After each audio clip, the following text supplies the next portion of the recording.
blue planet, which has existed for 4.54 billion years, was suddenly invaded by an alien world called Boundless Dimension, and the immense power of the dimension completely swallowed the entire blue planet. In its final moments before disappearing, Blue Star exhausted its power, randomly teleporting 8 billion humans across the globe to different dimensions and binding everyone to the unique Dawn system of a human faction. The Dawn system is a supreme creation jointly built by the 7 major human factions in the explored planes. It integrates spacetime magic, modular technology, and various cutting-edge technologies from different civilizations, with only one mission: to help humanity survive in a perilous alien world.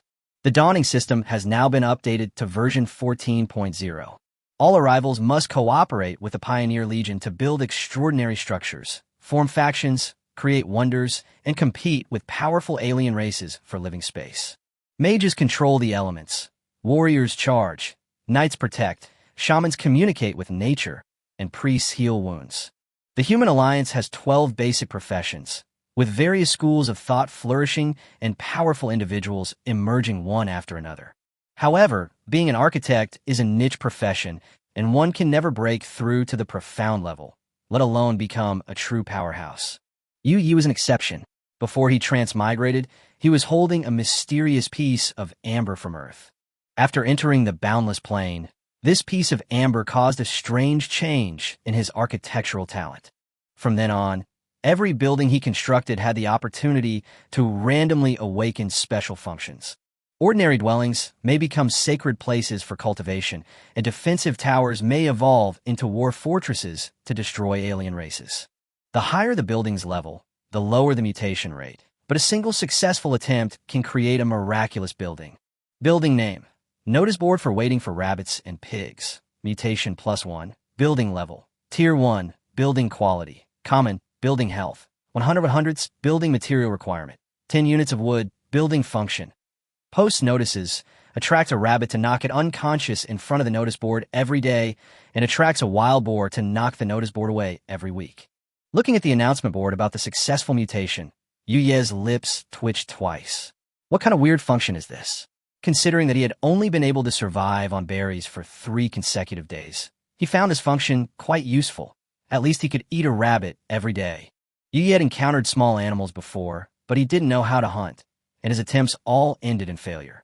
Apart from the notice board and fence, there were only 2 buildings in the territory. One was the Lord's Hut, where he could rest, and the other was the Time-Space Tavern, which connected to the Time-Space node. Lords wishing to recruit mercenaries, laborers, or slaves must post their requests through the Time-Space Tavern. Once both parties confirm the personnel, resources, and price, they can trade across dimensions. This type of trade is not limited to humans. Any race with sufficient strength will construct similar structures to facilitate communication. To prevent their coordinates from being exposed, each race's space-time structures obscure their signals, a rule established by the planetary will and the world tree. Therefore, the Space-Time Tavern is the most important building in the territory.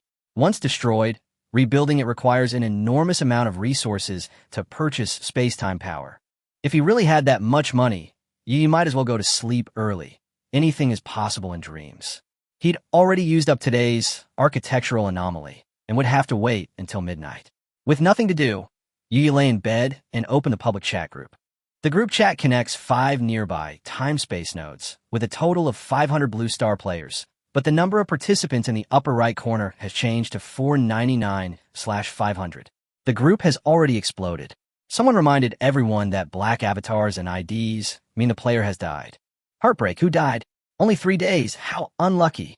Soon someone found out the deceased player was named Abstract Handsome Guy. Yesterday, he was bragging, claiming he had changed his class tonight, awakened an S-rank talent, and then spent 3 consecutive days grinding monsters. Your wife is leaking air in the middle of the night. So he went too far and killed himself? Cute-faced thief, probably. Combat professions can quickly get rewards through kill missions, but even S-rank talents can backfire. Very silly and naive. Yesterday, someone was provoking him to go out and prove himself, and now the results are in. The group quickly changed the subject. Players who focus on crafting and resource gathering had a more stable start. mostly beginning with chopping down trees to collect resources and managing to gather 50 units of resources to establish their territory in just 3 days.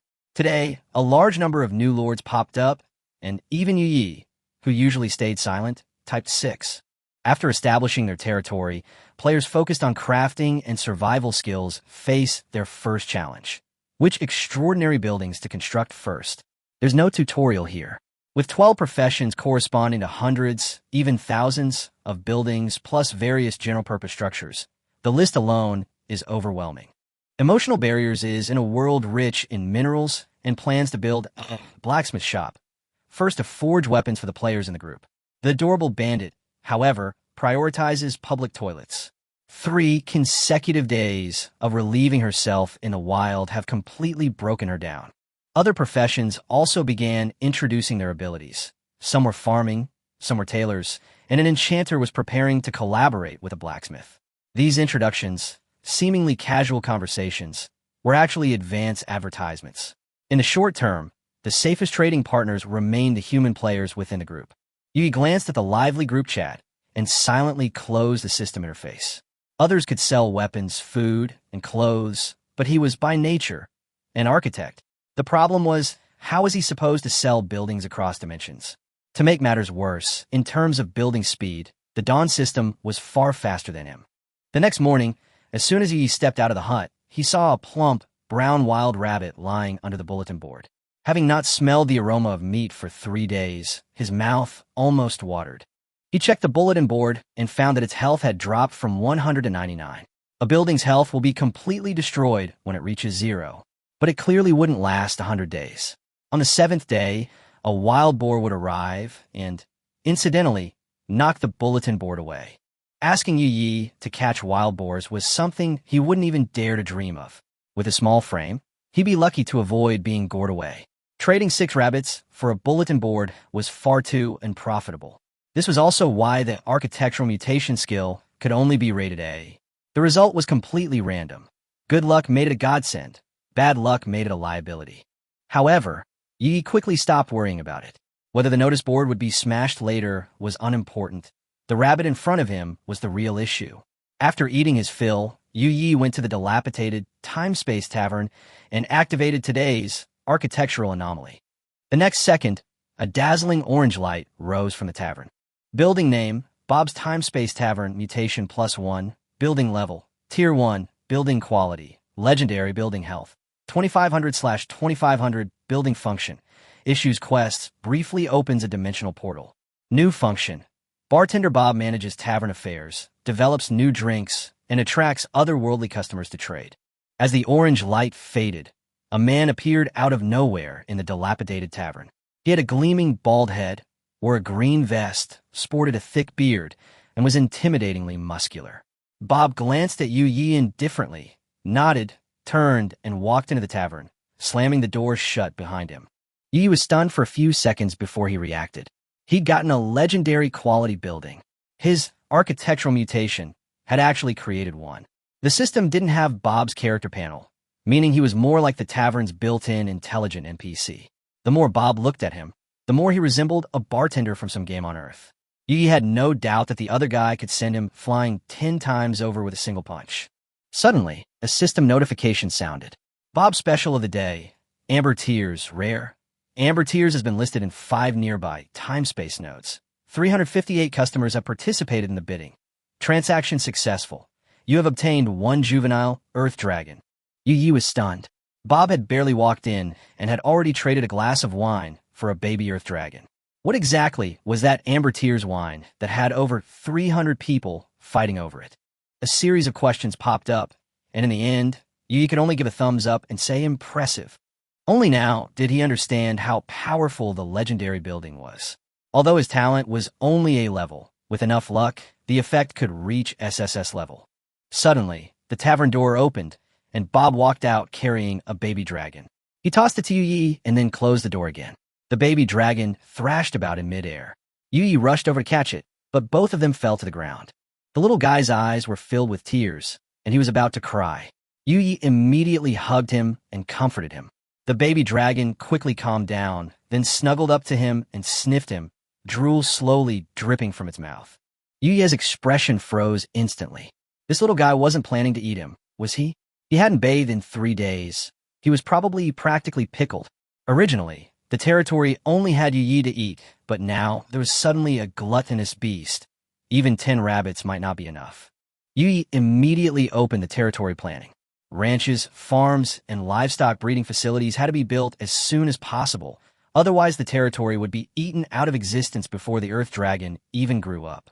The Earth Dragon was an omnivorous giant dragon with Earth attributes, and theoretically, it could also eat grass. Yi had considered letting it eat grass and soil, but ultimately gave up. Dragons are precious enough, let alone a cub with whom a bond could be formed from infancy. From now on, it will be the second member of the territory. Now that it's in his territory, Yi naturally can't mistreat it. To solve its livelihood problem, Yi opened the planning interface and quickly selected a suitable location to build a plant farm. Building name, Plantation Farm, building level, Tier 1, building quality, common, required building materials, 200 units of wood, 100 units of soil, 10 units of, or building function. Nurtures fertile land, comes with more than 10 kinds of common crops, and increases the growth rate by 80%. The farm occupies 10 squares, almost the size of the entire territory. Fortunately, there's no shortage of wood and soil. The real problem is the 10 units of ore. Yi searched the vicinity for 3 days without even finding a trace of ore. Since it can't be found in this plane, he can only exchange it at the time-space tavern. He opened a group chat and found Qingguan Nangua, who had mentioned the abundant mineral resources yesterday. Yi Benyi. Bro, do you have any ore? Qingguan Nangua. A blacksmith doesn't need ore, right? What do you want? Yi Benyi. 1 rabbit plus 3 units of berries, for 5 units of ore. Trade for 2 consecutive days. Qingguan Nangua, deal? I have ore everywhere here. I've been craving meat for ages. The two parties quickly reached an agreement. Yi used 2 days' worth of rabbits to exchange for 10 units of ore, then issued a quest, arranging the trade for the next day. After processing the ore, Yi prepared to go out to collect timber. Bob was still wiping the wooden cups, not even glancing at him. Yi wisely didn't disturb him and picked up the little dragon cub beside him. Little guy, where did you come from? Yi reached out to tease it. The little guy didn't understand, only thinking that he was playing with it, and tried to grab his fingers with its paws.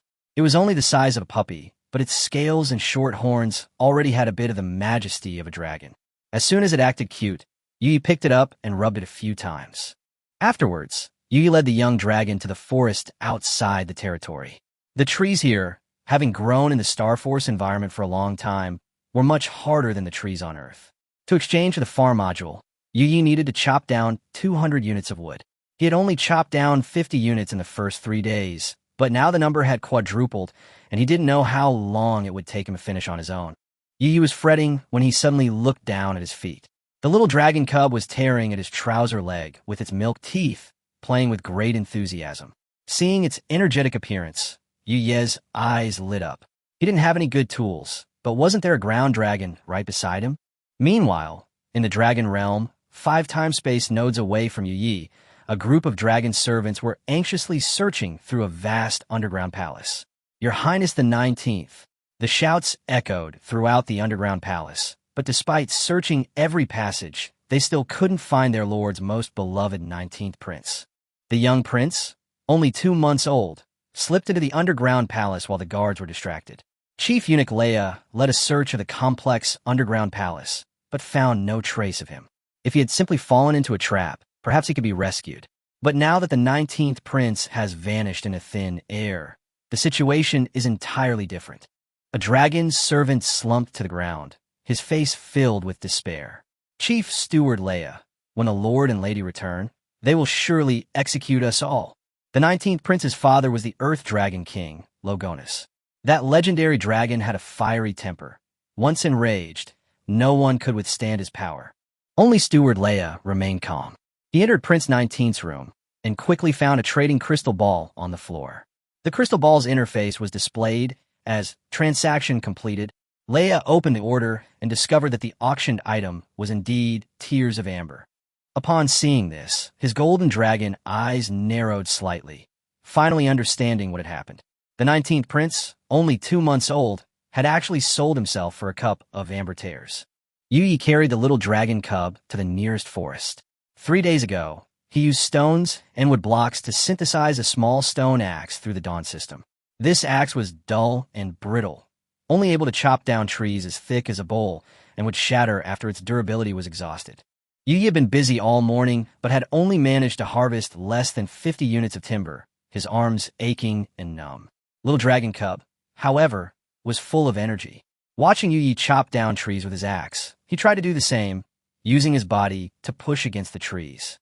At first, Yu was waiting to see him make a fool of himself, but to his surprise, the little guy only bumped into the tree 3 times, and a giant tree thicker than his waist broke off at the root, turning into 10 units of wood. Yu was stunned on the spot. The little dragon cub approached with a fawning expression. Yu patted its head and pointed to another large tree. The little guy tilted its head, glanced at it, and immediately dashed off on its 4 short legs. Bang! Bang! Bang! Several large trees fell one after another, all of which were collected by the dawn system, and the amount would instantly exceeded 100 units. Yu lovingly picked up the little dragon cub and opened its attribute panel. Name: Juvenile Earth Dragon, Unnamed Race, Dragon Attribute. Earth Rank, First Rank Health Points, 5500/5500 Strength, 20 Spirit, 5 Agility, 11 Constitution, 20 Charisma, 8 Luck, 3 Racial Talents. Earthwalker, Source of Earth, Earth Sensing, Dragon Language Magic. The dragon race truly lives up to its reputation as the most powerful race. Even a newborn cub possesses 5,500 points of life, maxed out strength and constitution for its tier, and also has healing, perception, and dragon language magic. Looking at Yu, all 6 of his attributes are 9 points, and his only talent is architectural mutation. Compared to the little dragon cub, the only thing worth mentioning is his 9 points of luck. What should I name you? Yu rubbed its triangular head and laughed. Seeing how domineering you are, let's call you Giant. The little guy raised its head and barked excitedly twice, clearly liking the name. With Giant's help, the logging speed increased dramatically. By evening, Yu had not only gathered 200 units of wood, but also collected 10 units of berries. The next morning, sure enough, another unconscious hare lay under the bulletin board, its health points reduced again. Yu gave the hare and 3 units of berries to Unbreakable Bond, successfully exchanging them for 5 units of ore. With another trade tomorrow, he would have all the farm materials he needed. Meanwhile, the building mutation had completed its cooldown. This time, Yino set his sights on the fragile wooden fence surrounding the territory. Building name: Swordthorn Fence, mutation +1. Building level: Tier 1, building quality, excellent, building health. 200/200s require materials, 10 units of wood and 1 unit of swordthorn seed per meter, building function. Blocks wild beasts, reflects 100 damage from melee attacks, and inflicts a mild paralyzing poison. While this incident wasn't as spectacular as the legendary Tavern, it was far more reliable than the old, dilapidated fence. Swordthorns are vines covered in sharp spikes. When they pierce a target, they inject venom that amplifies pain. I'd seen them when Akuno was gathering berries. Getting the seeds wasn't difficult. Since the farm was located outside the territory, he also had to fence it off with thorny brambles, causing the demand for timber to surge again. Without hesitation, Yu picked up the behemoth and rushed into the woods. Although the behemoth looked completely bewildered, it still happily crashed into the trees. Despite its small size, each impact caused large swathes of trees to fall. Wood +20, wood +15, wood +33. Yu followed behind, frantically collecting the wood, grinning from ear to ear. The behemoth, possessing this source of earth, regained its strength simply by stepping on the ground. Before long, all the trees except for fruit trees and swordthorns were felled. Looking at the thousands of units of wood on the panel, Yu couldn't help but sigh. With this logging efficiency, what other players could possibly compare to him? Klein Dimension, Human Alliance Dimensional Management Bureau.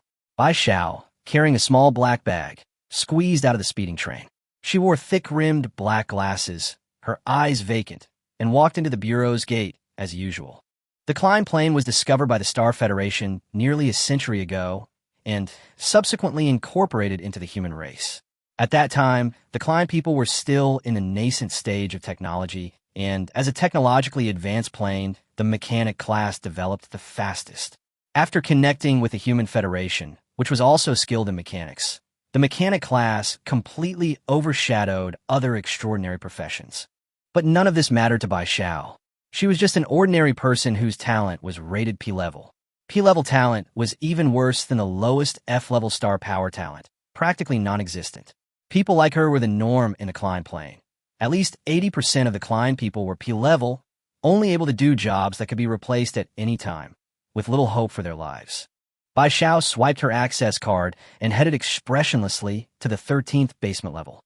Almost all the positions on that floor were held by ordinary people like her. The elevator plummeted without stopping, reaching the 13th basement level directly. As soon as the doors opened, several colleagues who had just finished their night shift walked in, yawning. They simply nodded to each other and then left. After escaping useless social interactions, Bai Xiao walked through a series of huge studios to her workstation. It was an inconspicuous little corner, less than 2 square meters in size, with the Dimensional Management Bureau's dedicated quantum computer on the table, directly connected to the Dawn system. She only had the right to use this device, not ownership. Although the Dawn system was not as expensive as before, it was still beyond the reach of ordinary people in Klein. So the quantum computer was created, a photonic product even more simplified than the stripped-down version of the Dawn system. Bai Xiao turned on her personal computer and logged into the only operable interface. 96 split screens lit up simultaneously, with light and shadow switching back and forth. She raised her hand and swiped the screen. In the images, figures hiding their true faces were busy in different dimensions. She randomly clicked on an interface to zoom in, then took out some snacks from a drawer and ate them while watching. The image shows a young woman with a pretty face, but her expression appears somewhat unnatural upon closer inspection. She is turning over the soil in a small farm, planting tender seeds into holes. The holes are quite deep, indicating that she has put in a lot of effort. As she wipes her sweat, some mud from her hands accidentally gets on her face, leaving a brown mark, but she is completely unaware of it. At this moment, a comment popped up in the live stream chat. "Wow, she's a real beauty." Another person immediately chimed in. "Newbie, huh?" Live streams, without the person's authorization, can't reveal their real face. Our observation record is an unauthorized live stream, and this face is clearly generated by the Dawn system. I've learned something. There were only 2 viewers in this live stream. Bai Xiao was watching from backstage and wasn't counted in the audience count. One was a newcomer, and the other was a long-time viewer, and the 2 started chatting. A newcomer asked what exactly changed in the Dawn system update to version 14.0, as there was a live streaming function before. A veteran viewer quickly explained that this version's theme is New Human Observation Log, and its purpose is to observe the otherworldly humans who have just been absorbed into the Boundless Dimension. It aims to see how they expand the dimensional world and defend against enemy forces after obtaining the Dawn system. In the past, live streams of extraordinary individuals building territories and constructing superhuman structures were not open to ordinary people. This time, it's like everyone is getting a free pass, and in the future, we might even be able to see scenes of frontline combat. After a while, the newcomer complained in the live chat again, asking why all those otherworldly beings had a Dawn system while the natives could only watch live streams at home. That thing wasn't cheap. However, longtime viewers argued that this cannot be calculated in this way. Firstly, those otherworldly beings suddenly descended, and if they were not helped, they would likely die immediately, which contradicts the Human Alliance's concept of mutual assistance among humans. Secondly, this group numbers in the tens of billions, and even after excluding infants and the elderly, there are still nearly 7 billion living people. If they join the Pioneer Legion, the number of people the home plane needs to send out will decrease. To put it bluntly, the Dawn system they were given was more like a life-saving payment. The Zerg, demons, undead, and orcs are no joke. If transcendent territories were so easy to establish, humanity wouldn't suffer so many casualties every year. More importantly, the Dawn system released its first set of data yesterday. The awakening probability of the 7 billion otherworldly beings is as high as 99.999%, almost equivalent to all of them being extraordinary. Now, many people online are speculating that these otherworldly beings may have been favored by the will of the plane. Otherwise, such an outrageous awakening rate would not be possible. This longtime viewer clearly had a strong desire to share, and quickly poured out all the information he knew. In short, it boiled down to one thing. The beings from another world have enormous potential. The locals provide them with systems, watch live streams, and observe how they operate, learning what they can and modifying what they can. The so-called New Human Observation Records is, frankly speaking, the era of nationwide live streaming. Not only are there rewards offered on private forums for summarizing the behavioral patterns of Earthlings, but even the official authorities seem to be taking similar actions. Newcomers have been bombarded with a mountain of information and can only repeatedly say they've learned something new. Bai Xiao watched with great interest. She had just turned 20 and had never experienced such a major event as a version update before. This was like witnessing history.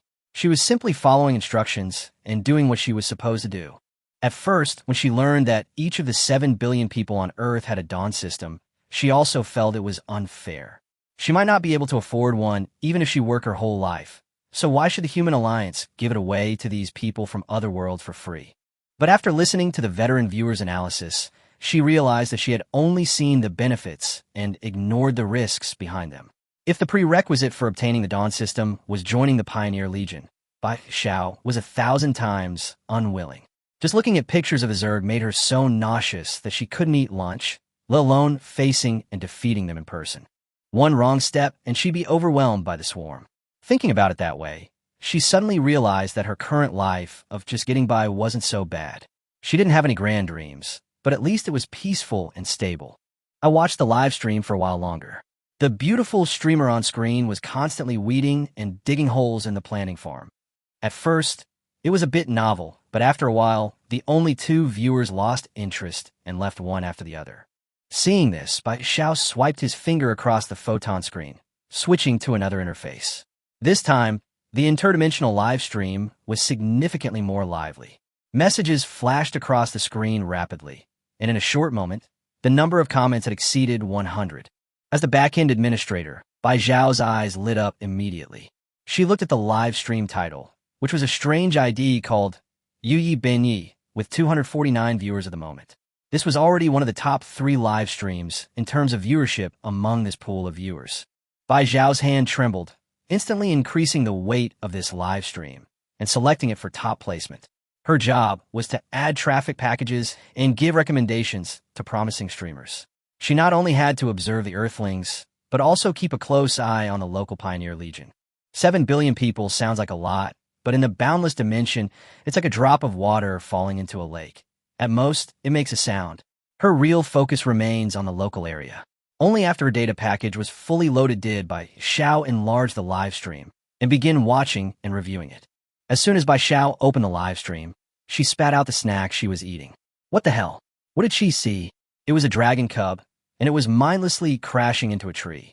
Even more outrageous is that its owner, a handsome young man whose face has been swapped by the live streaming system, is sitting lazily on the wooden stake, drinking tea and enjoying the breeze, looking extremely comfortable.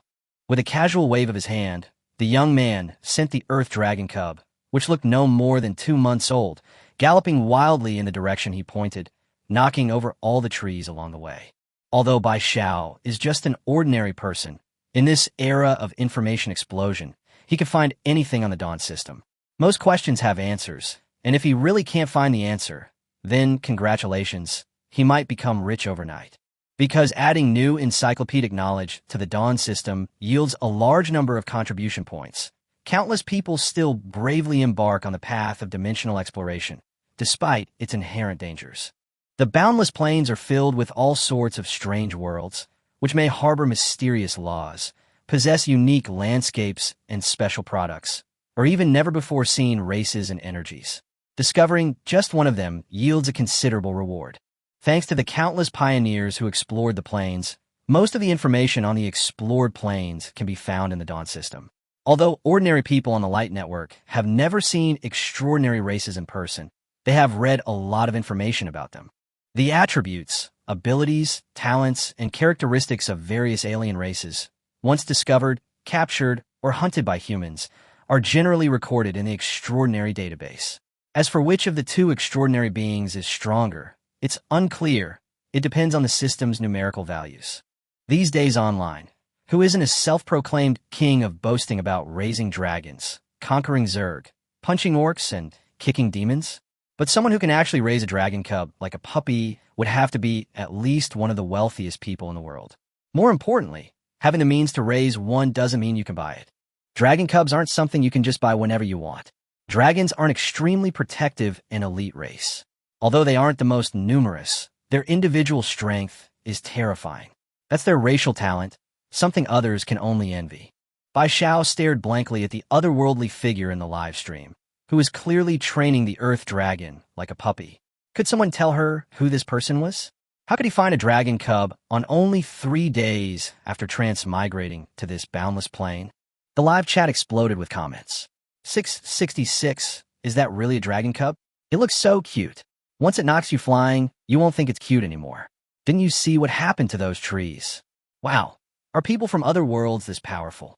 One baby dragon every 3 days at the start. Want to become a mature, giant dragon in a few more days. This guy probably has a summoning talent, right? I'll definitely keep an eye on him. His territory potential is huge. Huge potential? Need I say more? I just checked the database. This 2-month-old dragon cub has maxed out strength and constitution at Tier 1, far surpassing ordinary Earth dragon cubs. It has the potential to become a king in the future. Isn't anyone going to do anything about this? He's making the little dragon crash into a tree. Using such a rare creature to crash into a tree is practically abuse. I suggest calling the police.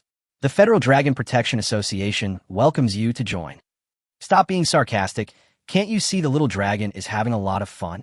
Bai Xiao scrolled through the comments and noticed a slight surge in traffic since she pinned the live stream to the top. In just a short while, the number of viewers had exceeded 350. If 1,000 people can watch simultaneously within a short period of time, then the live stream room with the ID will enter a new traffic pool and continue to compete. Whether she can climb higher again is uncertain, but she's basically secured in this round of bottom-tier competition. Bai Xiao rubbed her hands excitedly. As the person discovering the backstage, if her live stream becomes popular, her salary will also increase accordingly. The climb plane can only receive live streams from all the Trailblazer legions within 5 nearby spacetime nodes. This means that Yu Yebanai is near the climb plane. However, the spacetime channels within those 5 nodes may connect to countless planes, and these channels change constantly, making it extremely difficult to locate him. The Dawn system's strength lies in this. Even without a location pinpoint, it can continuously receive signals and expand its coverage area. If the live stream becomes wildly popular, the system will provide a signal enhancement plugin, allowing the broadcast to reach even more distant human dimensions. Only then will it truly be considered a top-tier phenomenon in its dimension. Bai Xiao quietly clasped her hands together and silently prayed to the contented-looking earthling in the image. Whether she could become rich overnight depended on whether this person could become famous. Ultimately, Yu Yi Benyi's live stream reached 1,126 viewers, successfully advancing to the next round of viewership pool. Shortly after, the live stream reached its maximum duration, automatically ended, and viewers gradually left. The Dawn system will directly cut off any content that might reveal the host's personal abilities or absolute privacy. After all, this supreme creation of human intelligence is not just for show. So, seeing scenes like beautiful women taking a bath is absolutely impossible. The new human observation log version of the live stream primarily focuses on daily life, the construction of extraordinary buildings, and territory planning. Once a certain level of viewership is reached, the system will formally initiate live stream contracts with these observers through back-end personnel. At that point, whether to continue streaming and when a stream will be entirely up to them. Bai Xiao can only make big money if she waits until this step. As long as Yu Yi Benyi signs the contract, she could transform into a manager and fully represent all of Yu Ye's rights and interests in the human alliance. Meanwhile, Yu Yi, who was still in the woods directing the little dragon cubs to chop down trees, was unaware that his actions were being broadcast live across the entire dimensional world. Looking at his system inventory, which now contained 2,000 units of wood, he finally grabbed the behemoth that was still eager to continue crashing into the tree. The timber resources were sufficient. The leveled forest was now a vast, bare expanse, the result of the giant's afternoon's work. Beneath the fallen trees lay numerous shrubs and strangely shaped plants. Some of these were unidentifiable even by the Dawn system, so you submitted several images of these unusual plants for identification. If the plant is confirmed to be a new plant not found in the encyclopedia, he will receive a gold coin as a discovery reward. If he can research the plant's effects and submit physical evidence, he can continue to receive research rewards. This system is indeed quite user-friendly. However, what you needed to do right now was to find the sword thorns among these bushes and carefully extract their seeds. These were the materials needed for his extraordinary structure, the sword thorn fence. Fortunately, this needle-like plant, resembling a small sword, was quite conspicuous among the other plants, and Yi found it without much effort. The seeds of the sword thorn are hidden within its small, sword-like leaves. These leaves, once they pierce a creature's skin, inject a paralyzing toxin, instantly paralyzing it. Extracting the seeds is indeed a skilled task. Yi had been as careful as possible, but he was still pricked several times. The sensation was like an electric current coursing through his veins. His body stiffened, and he collapsed to the ground. The pain was amplified, causing him to foam at the mouth. About 30 seconds later, he recovered from the sore sensation and scrambled to his feet, his legs weak. After all that effort, Yi had only managed to get a dozen or so seeds, and he had lost count of how many times he had collapsed in pain during that time. The little dragon cub beside it looked completely bewildered, thinking its owner was playing some new game behind its back. It sniffed Yuye's face, then charged towards the sword thorns with the same ferocity it would when crashing into a tree. The next moment, numerous sword-shaped leaves pierced its soft skin. The little dragon's two big eyes instantly shrunk, and large tears fell down. After struggling to pull out the leaves, it collapsed stiffly to the ground. Yi stared at the pitiful dozen or so seeds in his hand, his face stiffening. This amount was far from enough to transform the entire territory's fence into a thorny barrier. In other words, he would have to keep harvesting. However, Yi also realized that he had underestimated the thorny barrier. Although the Dawn system only rated it as excellent quality, among one-star buildings this thing was definitely not weak. The sword thorns themselves don't deal much damage, but the amplified pain and paralysis effects are something that even a Tier 1 creature can't easily withstand. Even a Tier 1 dragon with maxed out constitution was left in tears by the thorns, let alone ordinary enemies. One hit meant standing still for 30 seconds, and a section of thorny fence could only withstand 5 stabs at most. If the entire perimeter of the territory were replaced with thorny fences, the sense of security would be off the charts. For the sake of his life, Yi gritted his teeth and decided to continue. Better a short pain than a long one. He reached out and touched the small sword-like leaves. The next second, he pinched a seed and collapsed dramatically, seeing stars and foaming at the mouth. Seeing its master's heroic sacrifice, the little dragon seemed deeply moved, its eyes displaying a determination beyond its 2-month-old age. It gritted its tiny teeth and charged forward again, then collapsed beside Yi, just as it had.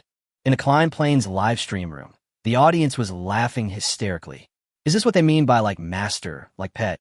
Someone actually pulled out a sword thorn with their bare hands? This thing isn't very lethal, but its pain-inducing properties are famous among first-tier spiritual plants. I don't understand. Why pick this in the early stages of territory development? You can't eat it, and it's useless, right? Wah, my poor little dragon. Bai Xiao watched as the Yi Ben Yi livestream room regained its popularity, her face beaming with joy. The traffic package that morning had worked well, giving Yi more time to stream, which led to this appearance. As soon as the broadcast started, over 50 people streamed in, clearly longtime fans.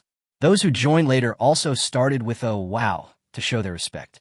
After all, seeing a giant dragon cub in new human observation records is extremely rare. Even though it's only less than 2 months old, its cuteness alone is enough to win over a group of fans. The chat quickly became lively. Someone said they had just come from another live stream where the streamer had completed 3 farming farms in one go, which was mind-numbing. They wanted to find a change of scenery, but the lucky streamers here were even more overwhelming. Someone immediately chimed in, saying that the streamer had most likely awakened the druid class. However, someone else pointed out that the 3 plantations only yielded 600 units of wood, while Yi had harvested at least 2,000 units of wood that morning using the baby dragons. The atmosphere in the live stream was cheerful, but Yi himself was in excruciating pain. He would take a seed, get pricked, and foam at the mouth, take another seed, get pricked again, and foam at the mouth again. If it weren't for the fact that he was indeed getting more and more seeds, he would have even suspected that he had fallen into some kind of cycle. Again and again, he repeated it so many times that Yi lost count. Taking the seeds and being pricked seemed to have become instinctive. He mechanically reached out, convulsed, collapsed, and then got up to continue. Suddenly, this time he didn't collapse immediately. He forced himself to stay upright and took out another seed. Through their blurred vision, 2 lines of golden text appeared. You have learned the passive skill, Pain Blocking LV1. Your pet, the giant, has learned the passive skill, Mild Paralysis Immunity LV1. Upon seeing the notification, Yi and the little dragon cub finally couldn't hold on any longer. Their vision went black, and they collapsed to the ground. The live stream room in the Klein dimension exploded instantly, filled with 666, a Chinese internet slang for awesome. Some viewers even donated 1,000 contribution points and 520 small stars on the spot. My God, learning a skill live? This is the first time I've ever seen someone learn a skill. Same as before, first time gone, gather together. Isn't this outrageous? Learning skills live just like that. So, stimulating the sword thorns really works? Can otherworldly beings train like this? Or can we do it too? This comment sparked considerable reflection among many. Even a P-level talent is still talent. A slightly lower aptitude doesn't matter. If one can make up for it through hard work, who wouldn't be tempted? Of course, most people thought it was just a coincidence for Yi, lacking any real logic. But a few ruthless individuals ordered Sword Thorn online overnight, preparing to try it out for themselves. Yi and Xiao Longzai just lay there unconscious to fill the live stream time. But the popularity didn't drop.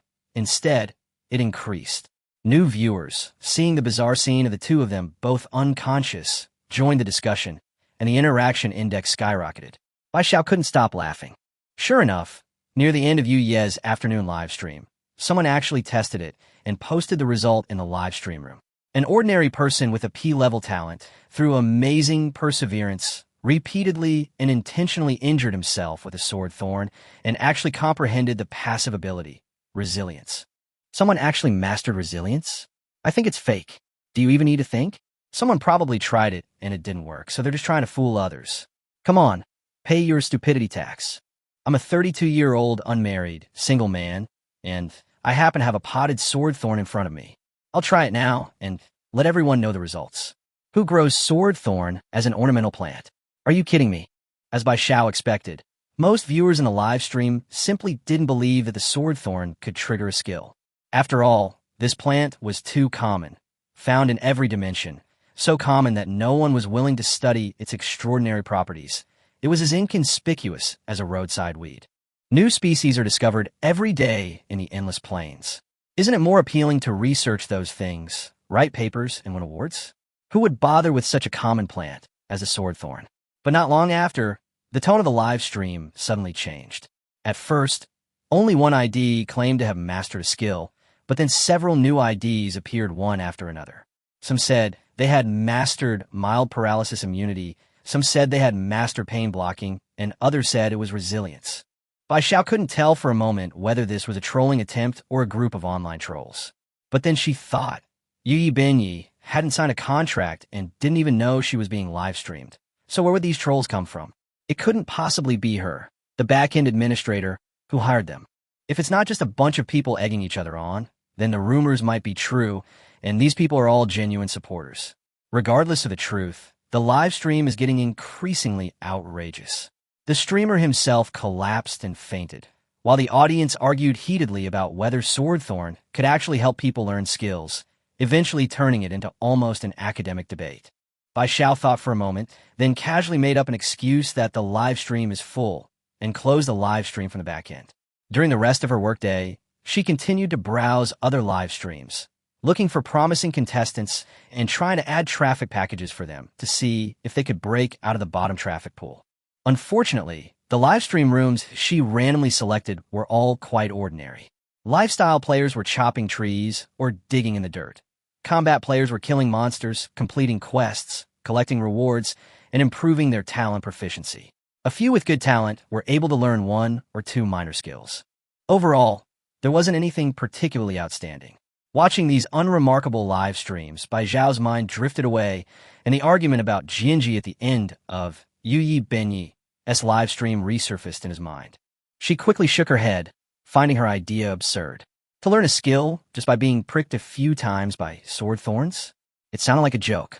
Even if Yu Yi Benyi managed it, it didn't mean the natives of the Boundless Plain could replicate it. There are too many factors that could influence the outcome. Perhaps the human body on this alien planet has a special constitution, or perhaps the sword thorns in Yu Ye's plane are not a common species, but some kind of difficult-to-distinguish subspecies. Or perhaps it's just a coincidence. After all, she even summoned a dragon. Who knows if she's just incredibly lucky? Bai Xiao banished these absurd thoughts from her mind. As dusk approached, she packed her things to leave work. Passing the elevator, she ran into Gao Li, the colleague who was relieving her of the night shift. Gao Li was heavily made up and looked beautiful, as if she had just returned from a nightclub, still carrying a faint smell of alcohol. Bai Xiao nodded to her, but Gao Li acted as if she hadn't seen her, turning and walking away, her slender waist swaying like a water snake. Because of limited workspaces, the two shared the same desk and computer, only logging into different backend accounts. Bai Xiao was already used to Gao Li's haughty attitude and couldn't be bothered to argue. On her way home, she passed a flower shop and suddenly noticed several small, sword-shaped leaves peeking out from a flower basket at the entrance. Those were sword thorns. They weren't particularly attractive on their own, but with a little trimming, they could be used as an ingredient in special bouquets. The absurd thought popped into Bai Xiao's mind again. Stabbing herself with a sword thorn was ridiculous, but what if it really happened? What if it was true? She bit her lip, hesitated for a moment, and finally went into the flower shop. Meanwhile, Yu Yi slowly awoke. She glanced at the setting sun, picked up the still-sleeping little dragon cub, and returned to her territory. The first thing she did was place a large number of sword thorn seeds on the fence. 1 unit of fence paired with 1 unit of sword thorn. Once the conditions were met, the extraordinary building finally lit up with a green light. The seeds sprouted and grew rapidly, with tiny, sword-like, needle-like leaves emerging to completely cover the outside of the fence. The fence also suddenly rose in height, from waist level to chest level, making it nearly impossible for ordinary creatures to cross over. Wild animals without protective gear will suffer for a long time if they are pierced by the thorns. This is a basic survival skill for wild animals in the forest, so the thorns themselves are intimidating, and few things will provoke them. Yu Yi looked at the fence surrounding his territory and nodded in satisfaction. His sense of security was instantly boosted. If only these thorny fences were waterproof. The giant, lying nearby, was startled to see the bare fence suddenly covered in thorns and hopped forward on its 4 short legs. Clearly, the afternoon's experience had left a considerable shadow on it. The result was actually quite good. By sheer chance, Yu Yi gained the passive skill pain block, and the giant also gained mild paralysis immunity. This was the first time Yu Yi had learned a skill on his own. The people in the group who discussed skills most often were mostly combat-oriented players. They had been killing monsters for several days in a row, and even the slowest among them should have mastered 1 or 2 commonly used attack skills, such as thrust, parry, and jump. Lifestyle players had fewer opportunities, but some did learn passive skills like focus and patience. After dealing with the blade thorn, it was already late. Yu Yi picked up the little dragon and returned to his lord's hut. Little farmer in the mountains. Friends, my farm is finally finished. It's a pity I couldn't find a seed from my past life on Earth, and the spirit plant seeds in the system are ridiculously expensive. What should I plant at this stage? As soon as these words were spoken, several active IDs in the group instantly flooded the chat. Qingguan Nanguo, holy crap, a master has appeared. Hua Guonan Bu Hua Xin, holy crap, a master has appeared. Xia Xia Tou Chou Jiao, Shi Wo Chou Jiao, holy crap, a master has appeared. Yi was also somewhat surprised. Accumulating 200 units of wood in just a few days required either incredible luck or an incredibly dedicated grinder. Yu Yi was able to do it because of the Earth Dragon hatchlings, which provided him with an extra boost in productivity, while Mountain Farmer was clearly more like the latter. We're all modern people who traveled from Earth, and we're usually too weak to lift heavy objects. If it came down to physical labor, like chopping trees, very few of us could handle it. The fact that Mountain Farmer was able to build a farm so quickly shows he's definitely not an ordinary player who just lazes around. Heartbreak. Anyone want some wood? I'll trade or for it. The plants in my world are as hard as stone. It hurts my hands to cut them. Cute bandit. 666, my territory was just built, and everyone else has already saved up 200 wood. I guess I'm useless. So naive. You believe him just because he says it's built? I could say the arrow towers are already up. We're not all combat geniuses, so why is he so fast? Your wife leaks gas in the middle of the night. I figured it out. You don't believe anyone who's stronger. You don't believe the abstract handsome guy when he says he's S-class. You don't believe the mountain boss when he says he built a farm. So if someone's better than you, it's fake, right? Very silly and naive, of course. She wouldn't accept it and immediately retorted defiantly. Just as the two were about to start arguing in the public group, someone quickly stepped in to smooth things over. Difficulties in relationships. All right, the big shot is seriously asking about planting. If you want to argue, go have a private chat. The cute thief. That's right. We're all from Earth. The natives of the endless plains might not look up to us, and various races could invade at any time. We need to unite to have any hope. 花姑娘不是花心. That's true. If the area around the mountain stronghold is suitable for planting, it might solve the food problem for some people in the group in the future. Mutual exchange and complementary strengths are essential for development. My area is all ocean, currently on archipelago. Feel free to contact me if you need salt or pickled fish. The arguments in the group chat were quickly drowned out by a series of messages. These people usually enjoyed chatting and joking, but when it really mattered, they remained relatively clear-headed. For players focused on crafting and survival skills, their territory was the foundation for their future. Amidst the otherwise harmonious advertising session, an ID that hadn't appeared much before suddenly spoke up. Cold-faced Godslayer. Anyone need tier 1 monster meat? More than I can eat? Selling in bulk. This person didn't say much, but the information they conveyed was substantial. Being able to hunt tier 1 monsters and have more than enough to eat clearly indicated they weren't an ordinary player. Love is hard to overcome. 666. This is a real master. Cute face thief. 666. This is a real master. Sneaking a whiff of my stinky feet downstairs. 666. You guys are such broken wrecker machines. Flower girl isn't fickle. 666. It's your stinky feet again. Your wife is leaking air in the middle of the night. Speaking of which, in this group of 500 people, how come it's just a few of us chatting back and forth? Are we all just casual players? Difficulties in love. No, I didn't. You're talking nonsense. Flower girl isn't a heartbreaker. Don't you know that fishermen are all very free? Cute thief. That's the truth. The combat classes are all busy grinding kill missions or learning skills and practicing proficiency. It's true that only we life classes have time to chat. As the conversation progressed, the topic of the true combat master, cold-faced Godslayer, was veered off course. Yu Yi, however, kept that message in mind. Although the Earth Dragon was omnivorous, it still had to do physical labor while eating grass every day. It sounded pitiful. As its owner, Yu Yi naturally wanted to improve its diet. He wasn't sure what a combat class like the cold-faced Godslayer lacked. The wild rabbit in his hand was probably worthless to someone capable of hunting level 1 magical beasts. After thinking for a moment, he sent a private message anyway. Yu Yi Benyi, what are you planning to exchange for? Cold-faced Godslayer replied quickly, clearly having been watching the system interface as well. Cold-faced Godslayer, do you have any wood? The place I'm exploring right now is a bit far from my territory. I'd like to build a base. Yu Yi Benyi, how much do you want? Cold-faced Godslayer, 80 units of monster meat for 200 units of wood. Is that okay? This deal isn't very cost-effective for most crafting players. After all, they can only honestly chop down trees, and 200 units of wood would take at least 2 days to accumulate. However, combat-oriented players would definitely be more efficient at chopping trees than ordinary players focused on crafting. Perhaps in their eyes, 200 wood is worth that much. Moreover, level 1 monster meat is considered a good item. Depending on the quality and type of meat, consuming it has a chance to increase attribute values. Yugi glanced silently at the several thousand units of lumber in his inventory, then at the behemoth playing with a tree in the open space next to him, and directly selected the trade request. The next second, the trade was completed. For combat-oriented players, the core objective is naturally to level up and become stronger. A Tier 1 creature has a maximum of 20 points in each attribute. To improve attributes, besides completing tasks issued by the Dawn system to obtain rewards, you can also gain attribute points and skills through training and learning. If even one attribute exceeds 20 points, it barely qualifies as advancing to Tier 2.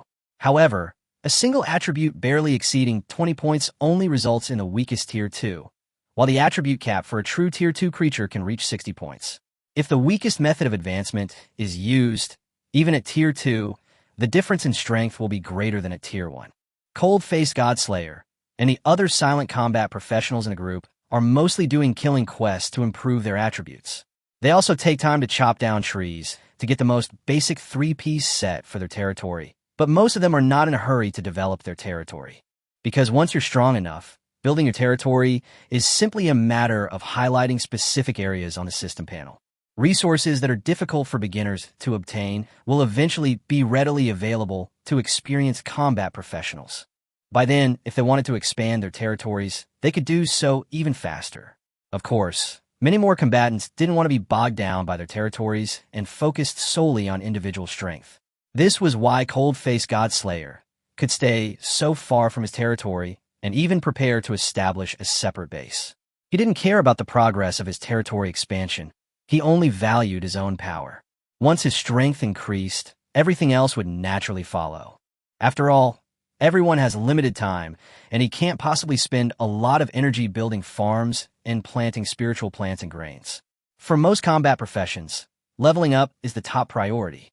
As for food, supplies, and clothing, aren't there still these life skill players in the group? When it really comes to it, he can hire himself through the time-space tavern, sell his body, and all these problems will be solved, right? Bob once again brewed a Tears of Amber today. He was also eager to taste what this drink was like, but when he thought about how it could be exchanged for dragon cubs and 5 nearby time-space nodes, he knew that this stuff was definitely not something he, who had started from scratch, could afford. Ding!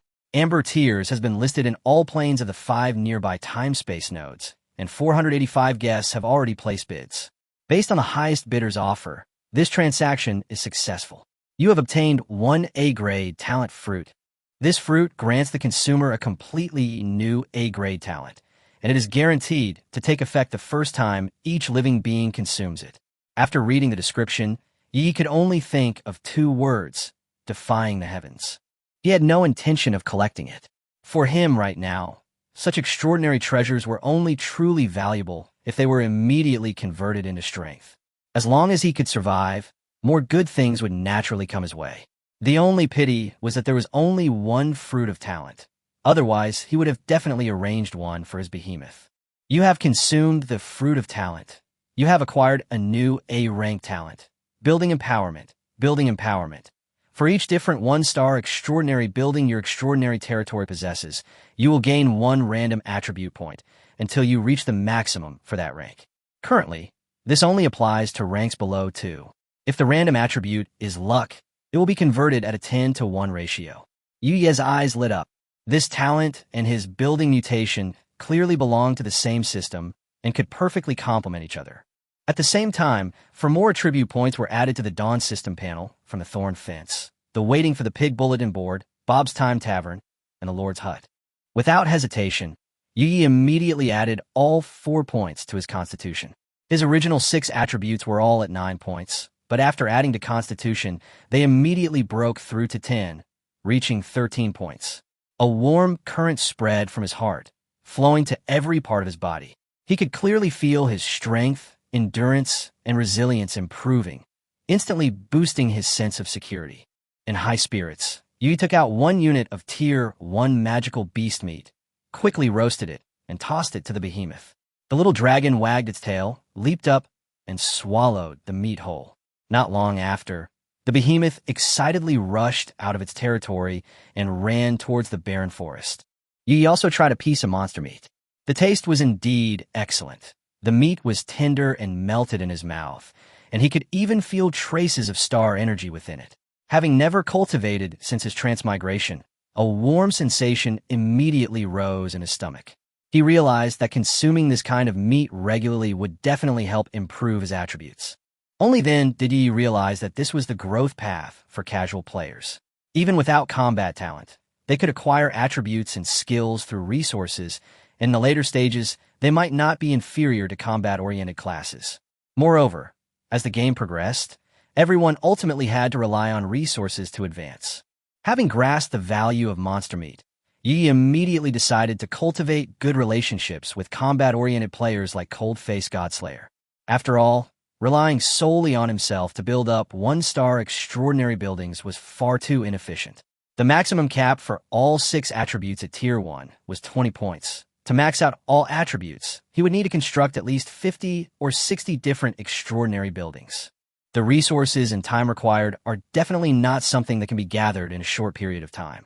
This is also why architecture empowerment can only be rated as Grade A. It is indeed powerful, but its limitations are also obvious, and it currently only works on Tier 2 and below, with its upper limit temporarily capped. Another day ended, and Yi lay in his small room, opening the chat interface. In a large group of 500 people, many new IDs were now posting. Yi scrolled through the records and quickly figured out the cause and effect of the matter. It turns out that after the mountain farmer created his farm, he planted the first-tier spirit plants he found in the jungle. As a result, when he used his talent, the fluctuations in the growth of the spirit plants attracted a group of native goblins. As a crafting professional, it's not difficult to take on goblins with all their stats below 5 in a one-on-one fight. The problem is that there are just too many of them. The small-time farmer in the mountains simply can't hold them off, and his newly built farm is immediately taken over by dozens of goblins. At this moment, he was preparing to post a mission through the time-space Tavern to recruit mercenaries.